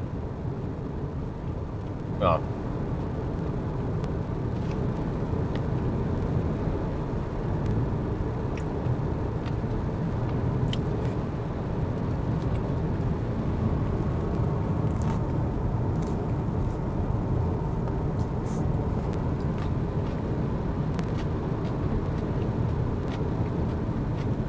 Uh-oh. Uh-oh. Slow, folks. I need to get my right hand available. But right now, the right hand is doing something else.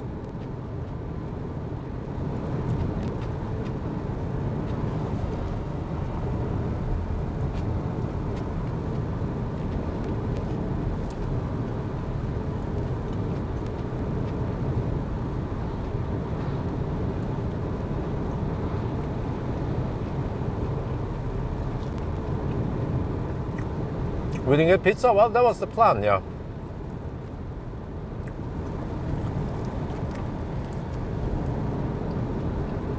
I always eat the pizza. Every time.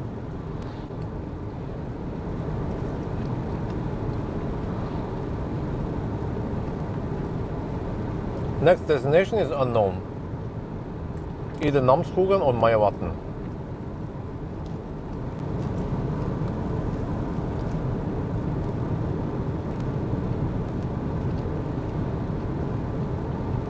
Right now I set it to Majavatn, and I have a 21 kilometer margin.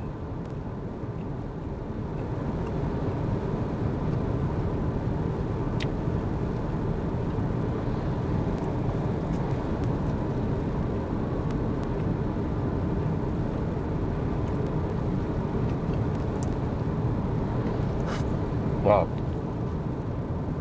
It's a freaking big mess now. My fingers. Seriously.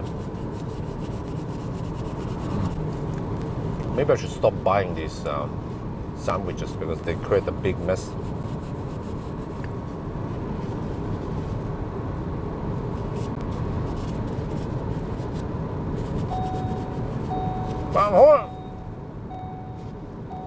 I'm holding it. Shit, man.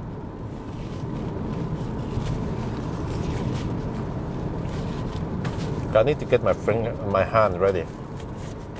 Just to clean them a little bit, wipe and clean, which is not ideal, but you know, it's kind of clean now. Okay, let me see. And then this one, I guess I have to pack it away, kind of, like that.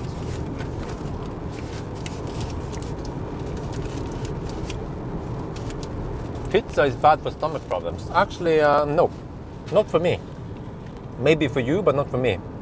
I never ever had problems with pizza.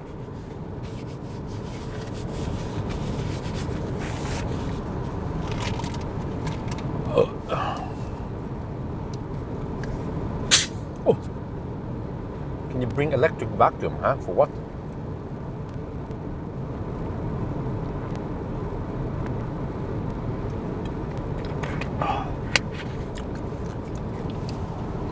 Oh, you mean the mess? No, the mess was on my fingers. I got mayonnaise and shit all over my fingers. Vacuum cleaner is not gonna fix that problem.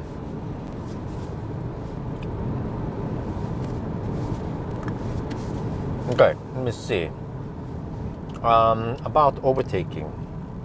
I have to find some openings here. Whoa, these guys are a bit... okay.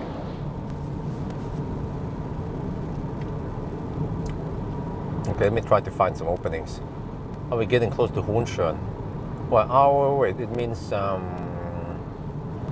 there's one slow poke. Just have to get past him, I guess.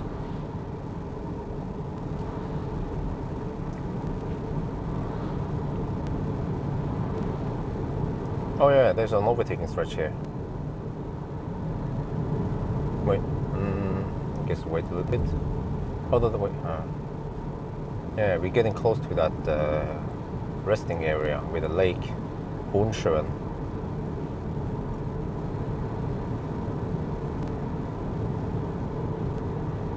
But there are not many good overtaking areas here. Wow, that guy is slow. Holy macaroni. I think we have to subtract another 5 minutes here.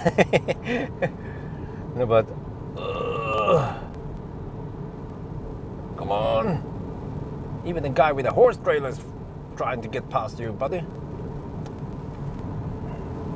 Well, if I had a Tesla, I would overtake here, but I just don't have enough power. I don't have enough nimbleness with this car.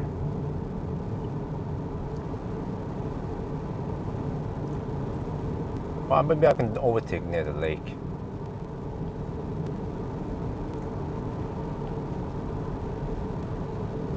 Any update on the delivery on your Model S? Nope. Actually, to be honest, I'm not sure if I want to take delivery of it.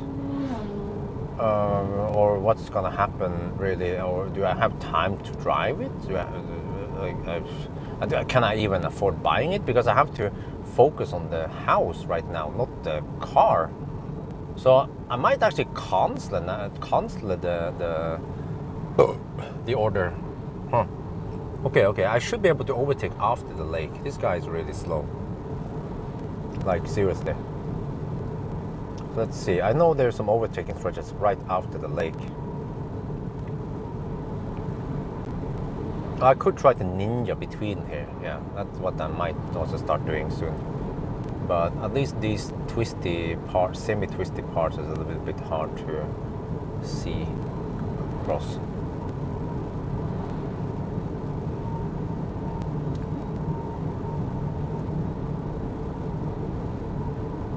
Okay.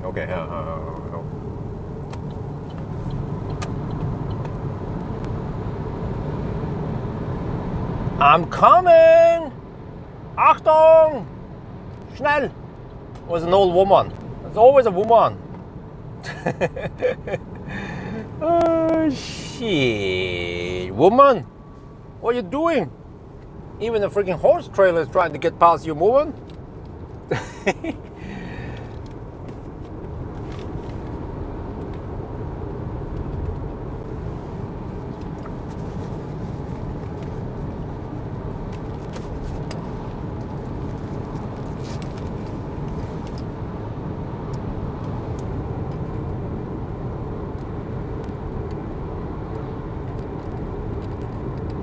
And I was thinking, we're gonna get into no man's land now. Well, are you sure about that?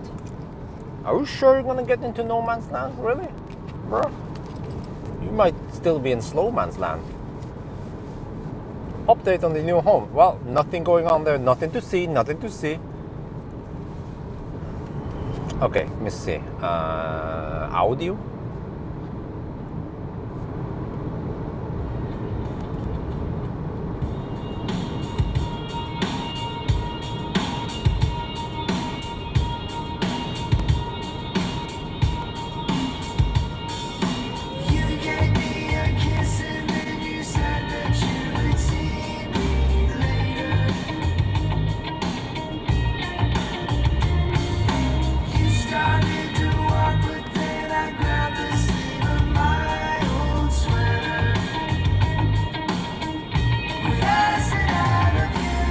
Wait, how do I adjust this?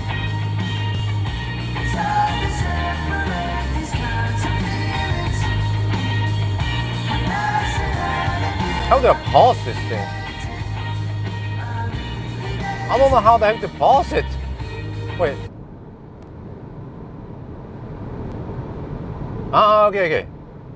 Wait, is that how you pause it? Okay. You just press mute. We good. Well, actually, I don't need the map. I know this place. I could just have it in the audio player. Okay, what are you guys saying?